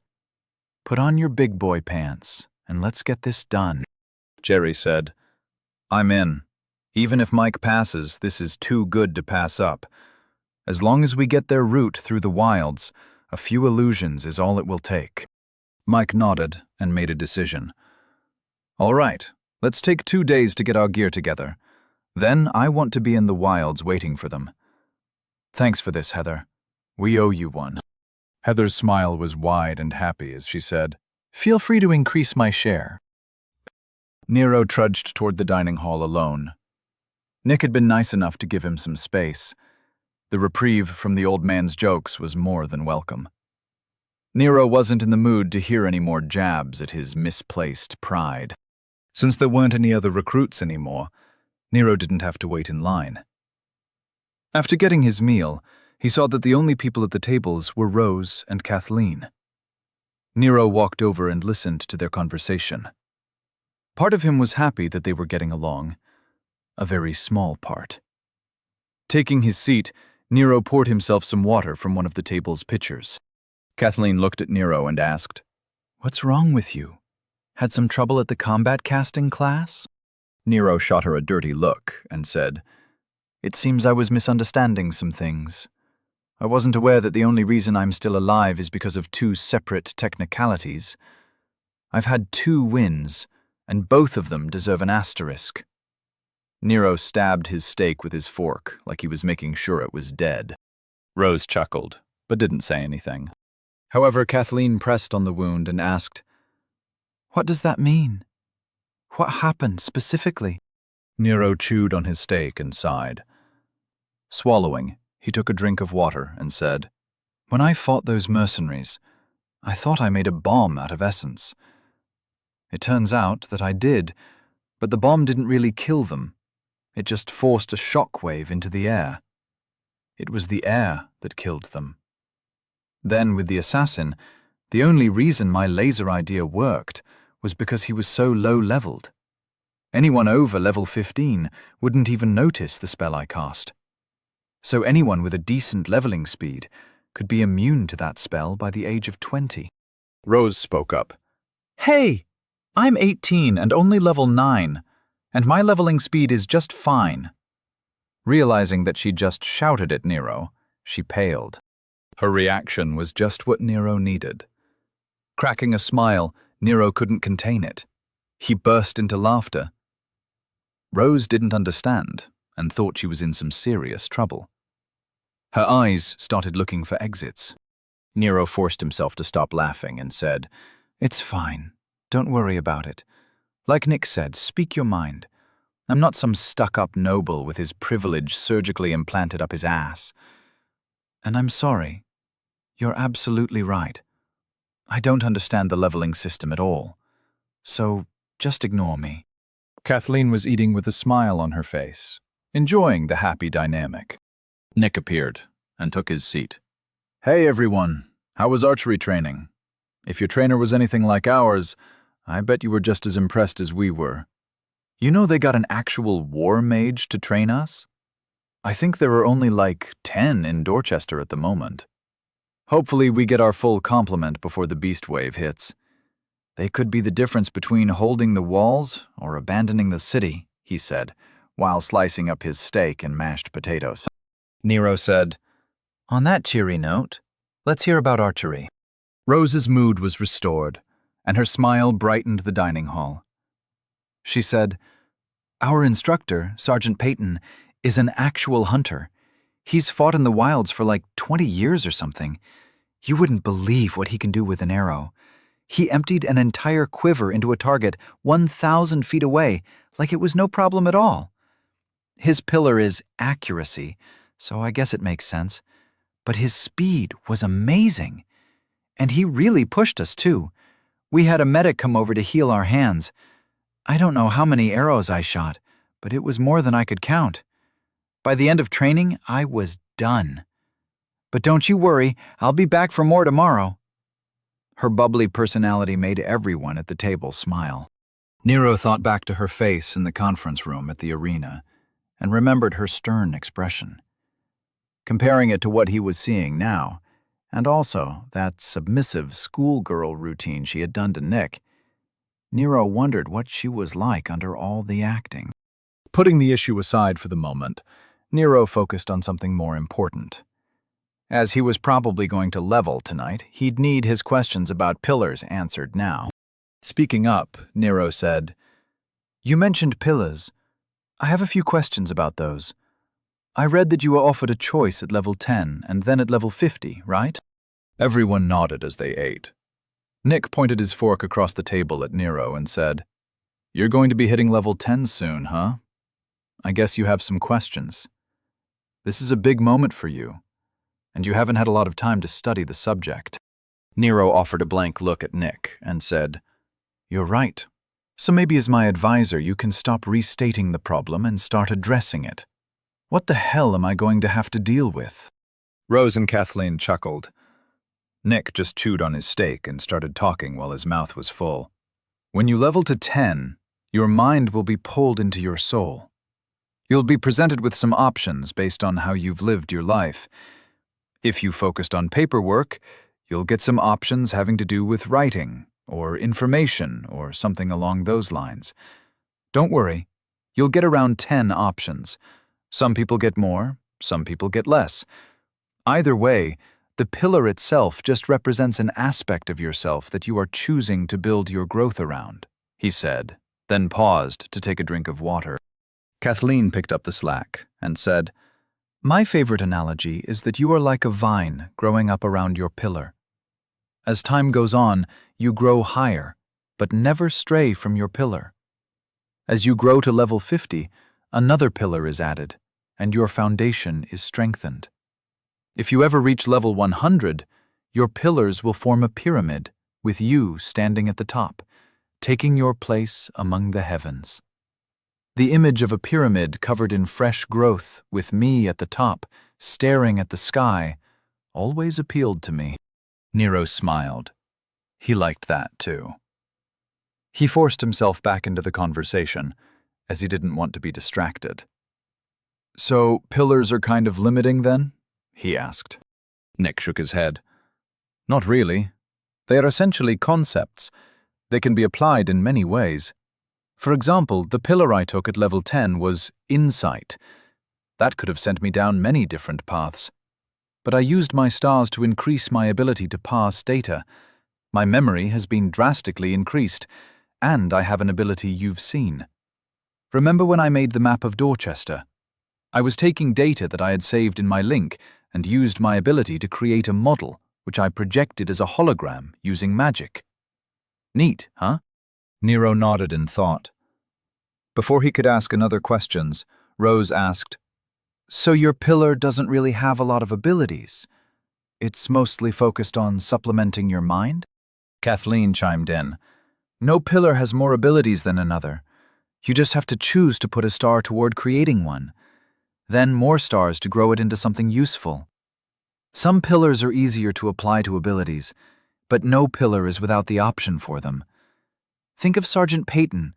Instead of focusing on his archery, he could have focused his accuracy pillar on spell work. Or he could have been a very accurate map maker." She then chuckled at her own pun as Nero winced. Nero said, "Okay, so pillars are super important, but it's more about how you see them that matters. You could get a space pillar and only be good at organizing closets if you spend your stars in order to excel at organization." Everyone laughed and Nick said, "You got it. Just choose what appeals to you.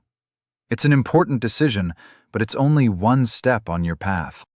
The conversation continued until Captain Angelton appeared in the dining hall. His presence was immediately noticed, and their little group watched him approach.